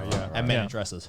Yeah. Or man in dresses. That's right. So then how did you go from that to moving to Japan then? So financial crisis. All the work's gone. But around that time, I started wrestling in Hong Kong because there was a gym that was accessible to me for the first time. Right. Started wrestling. Started training a month later. I caught on fairly quickly because the techniques are not that different from stunts. Right. A month later, had my first match. And so we're Jesus. getting ready. That's too fast. Yeah. Anyone who's training wrestling, a month is too fast. I feel a to month go is too from- fast for any training. to go from your first body slam to doing it in front of people. That's Right, very right. fast. So So when you say first wrestling match, is this like a whole coordinated, you do this, I do this kind of thing? Or is it literally just how does that work? 'Cause I have no idea. so in wrestling, it's so there's like a system, right? Right. Once you learn the system, then you can work. I see. So if I know what I'm doing, I'm trained to the system and you're trained to the system, You can we both can just never kinda have like met read before, the but we room. know the You system. figure it out, so- right. Yeah, right. Um, Okay, sorry, my bad. It's all right. It's all right, Connor. I know I don't fucking mind. not. I know because you know with because I wanted to know as well. Yeah. With because it's an act, but it's not an act, right? But I don't know. Telling me that wrestling is fake, Connor? So this is Conor McGregor right here. It's MMA, it's the real thing. Conor McGregor, top of the morning to you. I thought this was the Joe Rogan experience with This Joe is not the and Joe. Conor. What's going on? It's a podcast. I was lied to. What is happening? I didn't want to I'm so offend confused you. right now. Conor McGregor, Conor. I'm losing my mind already. I am This is really Conor's. thin. I'm Conor's largest fan. If your last name's not McGregor, what should I call you by your last name? Ladybeard is literally in every. Ladybeard is in like, and I say this in the nicest way possible, is one of the hardest people to work with. Oh shit! Oh no! Well, like I just said, like I literally just said, this man is like fucking already set. destroying the set within Jesus Christ. 15 minutes of recording. My legs! Yeah, they can't walk correctly. All right, let's cut. So Sorry. what were we talking about before that calamity? Wrestling. We're talking about wrestling. How it works, and then of course you were Yeah. saying about you had 1 month of training before your first. That's right, yeah. So then we're there and we're discussing before this match. Okay, so what do you want your character to be? Your gimmick, as it's referred to in pro wrestling. And I have a long history in cross dressing. Yeah. So can we talk about that? Oh Yes, yeah, we can talk about completely missed that. I Yeah. completely forgot. Yeah. So how did that come to be? So when I was 14, a friend of mine had a school uniform birthday party. And I thought... Wait, what's a school uniform birthday party?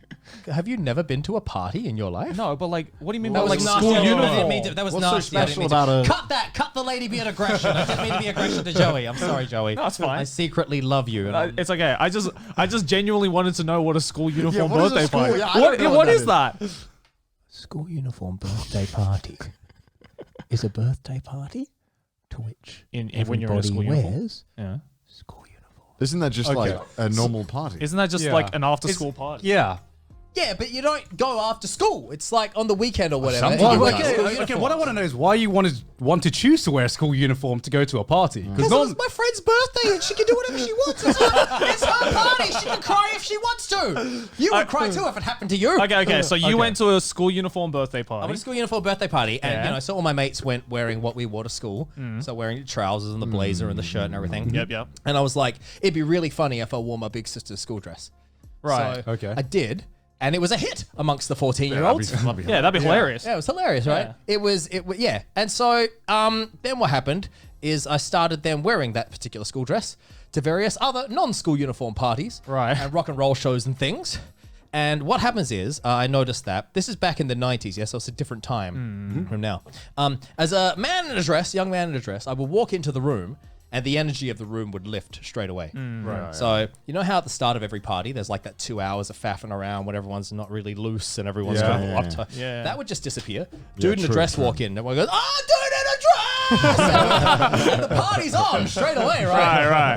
Woo! It's, 6 p.m. Woo! So you were like the party I starter was at the like party every starter. party. Yeah, it was great. I can So- see that. Yeah. I mean, so that's then- kind of what I do on my YouTube channel. Exactly, yeah, right? It's fun. I don't know. It's freeing. You feel like when you're the clown, you can do anything. You know what I mean? What? You do what? You're a When cross-dresser on your YouTube channel? I've done a lot of cross-dressing on my YouTube channel, I I guess. see. And Oh, it's- good. It's quite fun. I mean, I feel like when you know you're the butt of the joke, it's so I don't know, it's so like freeing.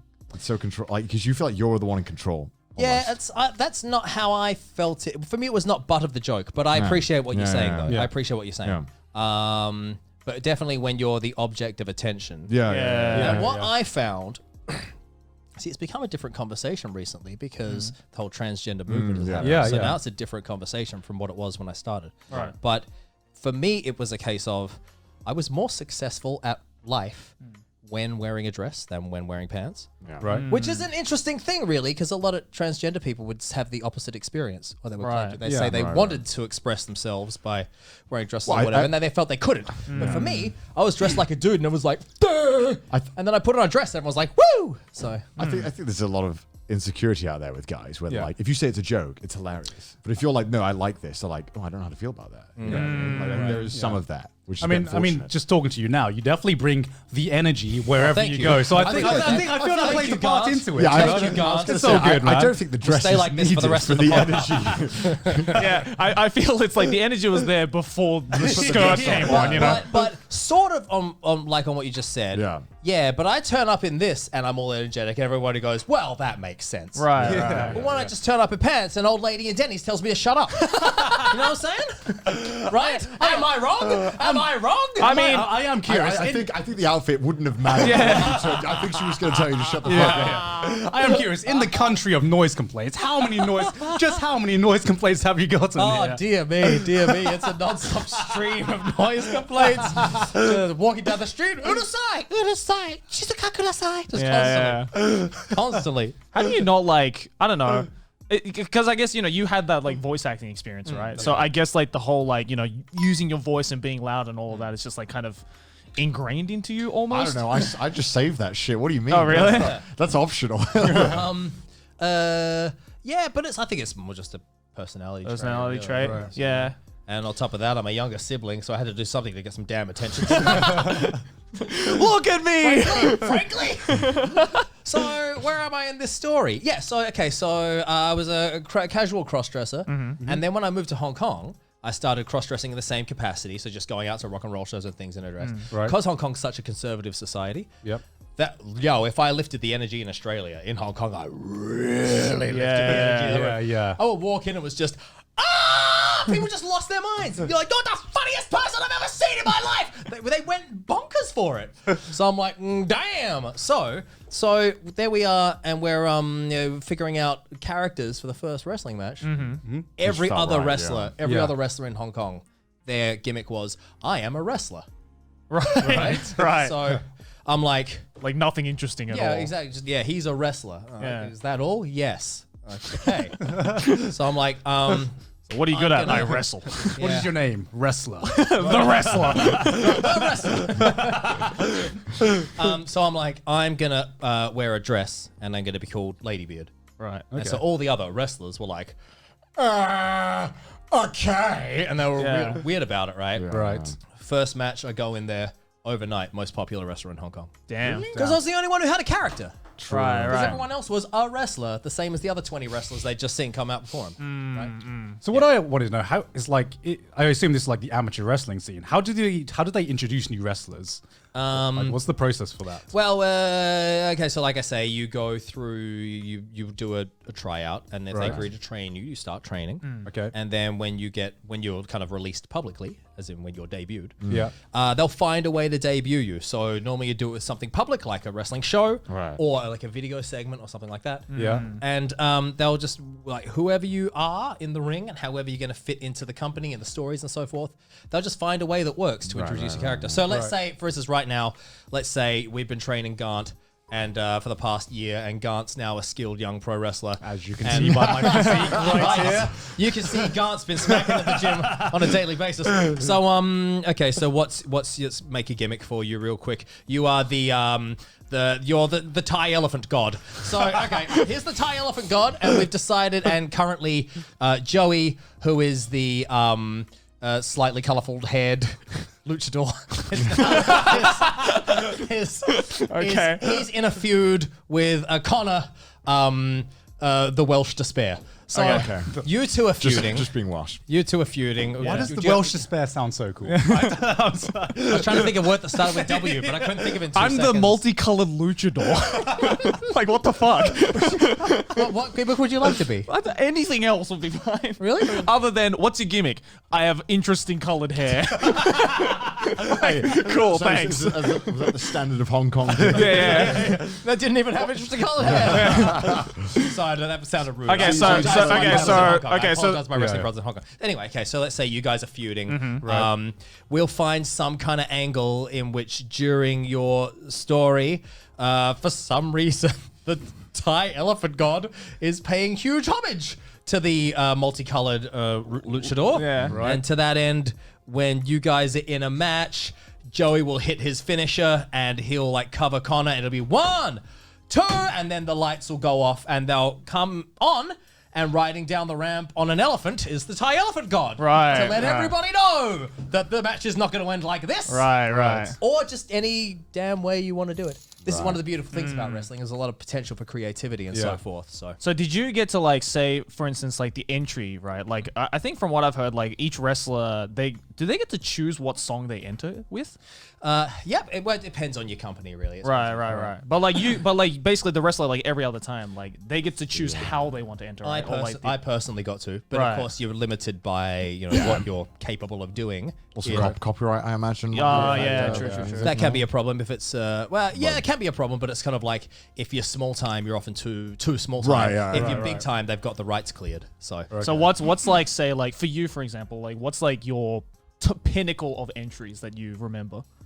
Because I've seen some, because recently Aki has been getting into WWE. Oh, okay. Which is like slightly worrying as well. Because I'm like, is she gonna be a WWE girlfriend? I don't know about that. But she was watching. We were watching like I think it was like the top 10 like WWE like most memorable WWE entries, and the one that fucking killed me was one that John Cena did, where they literally somehow got 100 John Cena lookalikes to come out in this like just this fucking row of people, and they would part ways and create this like aisle. That's the most extra thing. They part ways and create this aisle, and then the moment the fireworks went off, they all turned to each other and started doing this. That's fantastic. And then the real John Cena comes out and he just runs through them all just doing this. Fantastic.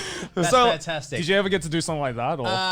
Let me tell you something, Joey. The budget that's been dedicated to Lady Beard is not the same as what has been dedicated to John Cena. Okay, well then, what would you say is like? Yeah, this is like the peak of my entry. Of like a ring entrance? Of like a ring entrance. I don't know. I don't think I've done anything particularly special as a ring entrance. You don't really like... Off the top of my head, no, I don't think I've really done any. You just kind of show up. Hey guys. It's like, hey, I'm here. Hey, get announced. Come out, get a big light on you. Yeah. Go around high-fiving the audience, go into ring. But you got to remember, when I come out, I've got pigtails in and a pink and white bikini. So just that is somewhat a statement, my friend. True. I don't need to do this, Joey. Everyone's looking already. I want them to see me. All right, so you did only terrible WWE jokes. So we established the cross-dressing thing. Yeah. We've established the pro wrestling thing. Yeah. Metal singing. How did that come to this? So when I moved to Hong Kong, I started learning Cantonese because that's the language I speak there. And so one of the strategies I had for learning languages was I would get music in that language, which I'm sure you guys have probably gone through here with Japanese. Yeah. Yeah, Japanese, not Connor from the look on his face, but you get music that you like in the language. Yeah. Yep. So I started listening to Cantonese pop songs. Right. Most of the music is pop. There's very little anything else in Hong Kong. right. So I'm listening to these pop songs. And my favorite was a metalhead from way back. Actually, my favorite songs, full stop, were always like metal covers of pop songs. Right. So like, metal covers of like Last Friday Night and Poker Face and things like that. Because they're hilarious, right? Because you're so used to hearing Lady Gaga with, carry my poker face. Yeah. And then you hear, carry my poker face. To me, that's so funny, right? I think it's fantastic. Because it takes what you're used to and it subverts it. Yeah. So to me, that's the thing of beauty. So when I started listening to these Cantonese pop songs, I was like, these are really catchy songs. Who's done the metal covers? Turns out no one had. Right. And I was like, well, someone should do that. Free real estate, isn't it? 3 years later, it was after the financial crisis. Everything had been wiped out. I'm like, what am I going to do? I was going through one of those exercises where you figure out your career and what you're going to do. And it's like, what are you passionate about? And I'm like, well, heavy metal and destroying things. So I'm like, okay, I want to be a metal singer. And I was like, okay, specifically, I want to sing metal covers of Cantonese pop songs because I think they'll sound awesome. No one else has done it. I'm going to goddamn do it. Yeah. Wow. So I did. And then what I said was, okay, so I've already got this fan base organized with the wrestling. I'm going to do this metal project as Ladybeard, and I'm going to bring that fan base over. And then I'm going to try and do this amazing, interesting thing of working the pro wrestling world and the heavy metal world together so that the storylines are interlocked and they flow back and forward between one I another. still think you were like 15 years too early to TikTok. Yeah. I feel like those heavy metal covers would blow up on TikTok. Yeah, exactly. Also, hearing you talk about the financial crisis is like this devastating thing is so bizarre because I was just so young. I was probably shitting myself and watching Finding Nemo. So, like, the thought of it having an impact is Yeah, like, I mean, it was 2008, right? Yeah. Like, I was 14. Yeah, I was probably like, I was in university, so I was how probably are you, like 12 Connor? or something. I'm 24. Oh my god! Holy smookaroonie! Yeah, I mean, like, you know, I think I was 11 then. Yeah, because I had heard, like, from my parents. I know, my parents were like, being "Man." like, you know, Yeah. like, damn, the world got fucked yeah, over that. this is a year. big thing that's going to happen, and I'm just like, I'm just trying to get through my degree right now. I'm like, still probably eating Cocoa Pops and, you know, picking my nose. And shit, so I don't really, you know. But we got to realize the same kind of thing has happened now with COVID-19, and all four of us are very lucky that we could still sit here employed. Absolutely. Exactly. Yeah, A lot of exactly. people Very are lucky. now in that position that I was in then, and they're going, exactly. "Oh God, what am I going to do?" Yeah. So the next generation of Ladybeard is going to come out of COVID. A couple of years from now, there'll be like a little 2.0 of Lady Beard. Beard with a pink mask. Yeah, so that's Yeah, so yeah, that's how it came to be, I guess. Yeah. Fucking hell. when did So- you move to Japan then? So then, so I started doing my metal covers of Cantonese pop songs, and I started doing that in Hong Kong. Very good. Did a couple of tours to some nearby places, and I said one of the things that kind of gave me the confidence to do it in the first place, because it's sort of when you go full time as the crossdresser, you can't ever really go back, can you? It's kind of, it works or you're screwed. Right. So one of the things that kind of gave me the confidence to do it was, well, if I can't really get anything going on in Hong Kong, I know I can always move to Japan because I'm sure they'll love something like this. Oh, yeah, of course. Right. Yeah. So I did a tour to Japan after I got myself organized in Hong Kong. Did Japanese songs. So I couldn't speak Japanese yet, just learnt the songs phonetically. Right. Oh, wow. Put together a show. Yeah. Came over here with, you know, the handful of contacts I had, like 3 Japanese people I knew. Right. So I put together a show, but it popped because I was doing like metal covers of like what's that girl who sings First Love, Hikaru Shida? What's that? No, that's a wrestler. Utada Hikaru? Yeah, thank you very much. Yeah. Yeah. Doing like metal covers of that and so forth.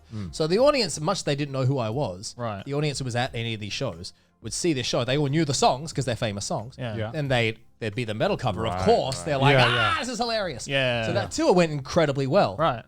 So I'm like, okay, well, clearly I found the chosen land. So then, clearly, the promised land, as written in the ancient texts, the ancient promised The promised land of milk and honey. Right. So I went back to Hong Kong, and I'm like, all right, clearly the mission now needs to be moved to Japan and do the career in Japan. And I did, and here we are. Oh wow. Man, do you know what it feels like? You know when you put your headphones in your pocket and it gets all tangled and you have to like untangle it? That's literally what we did with your story right now.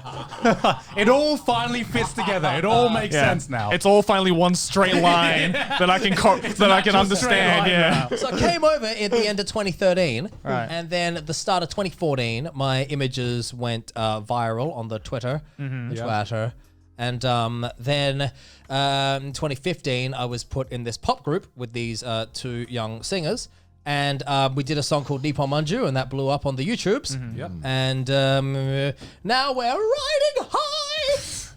So, okay, then, like, because I would say, like, for people who don't know Ladybeard, for instance, I'd say, like, I would say, though, like, if there's one thing about you that you've done in your career that's probably, I would say is probably the most well-known, would probably be Lady Baby. Of course. Yeah. Right? So how did that come to be? So I was, it was me and my former manager. We're in Japan. We're only doing our stuff in Japan and so forth. And so I was on the cover of Metropolis magazine. Do you know that magazine? I've definitely heard of that. Yeah, it's a free magazine. How can you guys be foreigners in Japan, not know Metropolis? It's like, Leave my house. You know what year it's been? Okay, fair enough. There's a free English magazine, like a street magazine in Tokyo, I think in all Japan, called Metropolis. Is there? didn't know I've this? never seen it. I've never seen it. I'm definitely afraid of eye contact with strangers holding things. I'm like, don't, no. I thought you Welshmen loved a good fight. Give me the Metropolis magazine! I need my reads! If I loved a good fight, I think I'd be deported very quickly. So there's this magazine. Wow, it's a very popular magazine amongst every foreigner in Japan did not except know this. 1, 2, 3. Yeah. Mainly, did you know about this? Yeah, right? Ashley, did you know about this? Ages. Yes, right? There are 5 foreigners here who didn't know about it. My friends who work at Metropolis magazine, I sincerely apologize for this negative press I think that you are currently receiving on the Trash I'm just Taste saying, podcast. clearly the marketing strategy needs to be rethought. I'm just, Dude, that magazine is everywhere. Oh, it's clearly Wait, not everywhere. Well, where do you get it? Like convenience store? Or? No, not the convenience store, but if you go into Tower Records or whatnot, they got that stack of free magazines. I don't think I've been into a Tower Records in about a year. You look at the free stack of magazines? I just see potential toilet When roll. you get to the airport and you're walking from your plane to immigration, there's all those magazines and stuff. I'm just checking I my have, phone. yeah, you're just checking your phone, right? I guess. Young people! Bloody generation gap! Millennials. Bloody. Okay, so you're on the cover of I'm Millennium. on the cover of Metropolis magazine. The CEO of a Halloween costume company is getting off a plane. He's walking through the airport and he sees Metropolis magazine with me on it. It's me in my pink and white bikini flexing. Right. And he said, "What the hell is that?"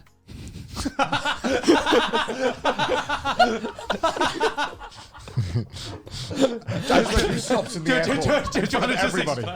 He's actually Chinese, so he probably said, That's probably what he actually said.